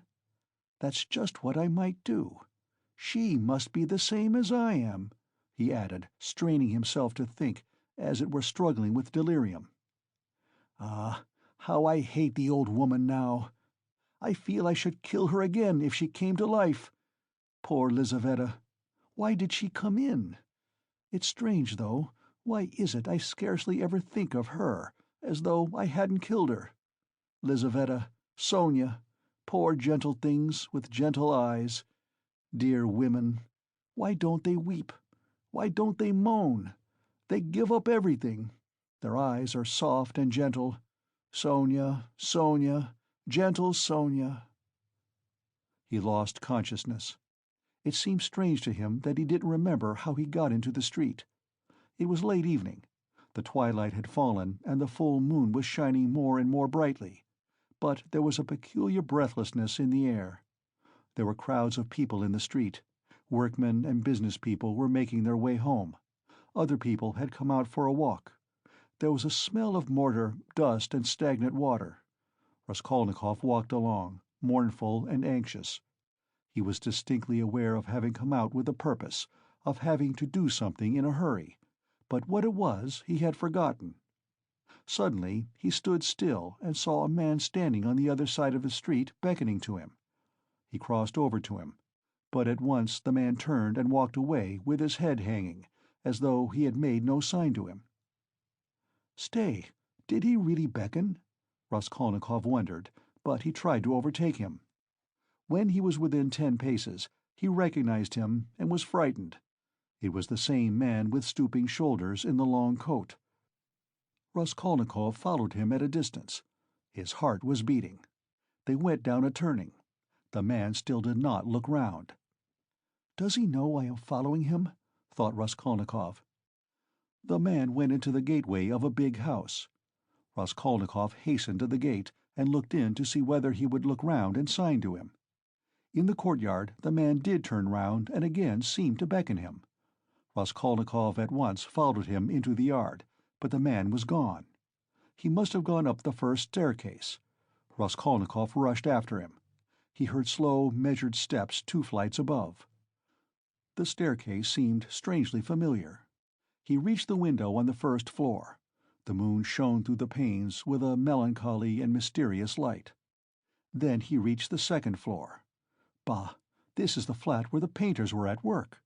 But how was it he did not recognize it at once? The steps of the man above had died away. So he must have stopped or hidden somewhere. He reached the third story. Should he go on? There was a stillness that was dreadful. But he went on. The sound of his own footsteps scared and frightened him. How dark it was. The man must be hiding in some corner here. Ah, the flat was standing wide open. He hesitated and went in. It was very dark and empty in the passage, as though everything had been removed. He crept on tiptoe into the parlor, which was flooded with moonlight. Everything there was as before: the chairs, the looking-glass, the yellow sofa, and the pictures in the frames. A huge, round, copper-red moon looked in at the windows. "It's the moon that makes it so still, weaving some mystery," thought Raskolnikov. He stood and waited a long while, and the more silent the moonlight, the more violently his heart beat, till it was painful. And still the same hush. Suddenly he heard a momentary sharp crack, like the snapping of a splinter, and all was still again. A fly flew up suddenly and struck the window-pane with a plaintive buzz. At that moment he noticed in the corner between the window and the little cupboard something like a cloak hanging on the wall. "Why is that cloak here?" he thought. "It wasn't there before." He went up to it quietly and felt that there was someone hiding behind it. He cautiously moved the cloak and saw, sitting on a chair in the corner, the old woman bent double so that he couldn't see her face. But it was she. He stood over her. "She is afraid," he thought. He stealthily took the axe from the noose and struck her one blow, then another on the skull. But strange to say, she did not stir, as though she were made of wood. He was frightened, bent down nearer and tried to look at her, but she too bent her head lower. He bent right down to the ground and peeped up into her face from below. He peeped and turned cold with horror. The old woman was sitting and laughing, shaking with noiseless laughter, doing her utmost that he should not hear it. Suddenly he fancied that the door from the bedroom was opened a little, and that there was laughter and whispering within. He was overcome with frenzy, and he began hitting the old woman on the head with all his force. But at every blow of the axe the laughter and whispering from the bedroom grew louder, and the old woman was simply shaking with mirth. He was rushing away, but the passage was full of people. The doors of the flat stood open, and on the landing, on the stairs, and everywhere below there were people, rows of heads, all looking, but huddled together in silence and expectation. Something gripped his heart. His legs were rooted to the spot. They would not move. He tried to scream, and woke up. He drew a deep breath, but his dream seemed strangely to persist. His door was flung open, and a man whom he had never seen stood in the doorway watching him intently. Raskolnikov had hardly opened his eyes, and he instantly closed them again. He lay on his back without stirring. "Is it still a dream?" he wondered, and again raised his eyelids hardly perceptibly. The stranger was standing in the same place, still watching him. He stepped cautiously into the room, carefully closing the door after him. He went up to the table, paused a moment, still keeping his eyes on Raskolnikov, and noiselessly seated himself on the chair by the sofa. He put his hat on the floor beside him, and leaned his hands on his cane and his chin on his hands. It was evident that he was prepared to wait indefinitely. As far as Raskolnikov could make out from his stolen glances, he was a man no longer young, stout, with a full, fair, almost whitish beard. 10 minutes passed. It was still light, but beginning to get dusk. There was complete stillness in the room. Not a sound came from the stairs. Only a big fly buzzed and fluttered against the window-pane. It was unbearable at last. Raskolnikov suddenly got up and sat on the sofa. "Come, tell me what you want." "I knew you were not asleep, but only pretending," the stranger answered oddly, laughing calmly. "Arkady Ivanovitch Svidrigaïlov, allow me to introduce myself." End of Part 3, Chapter 6.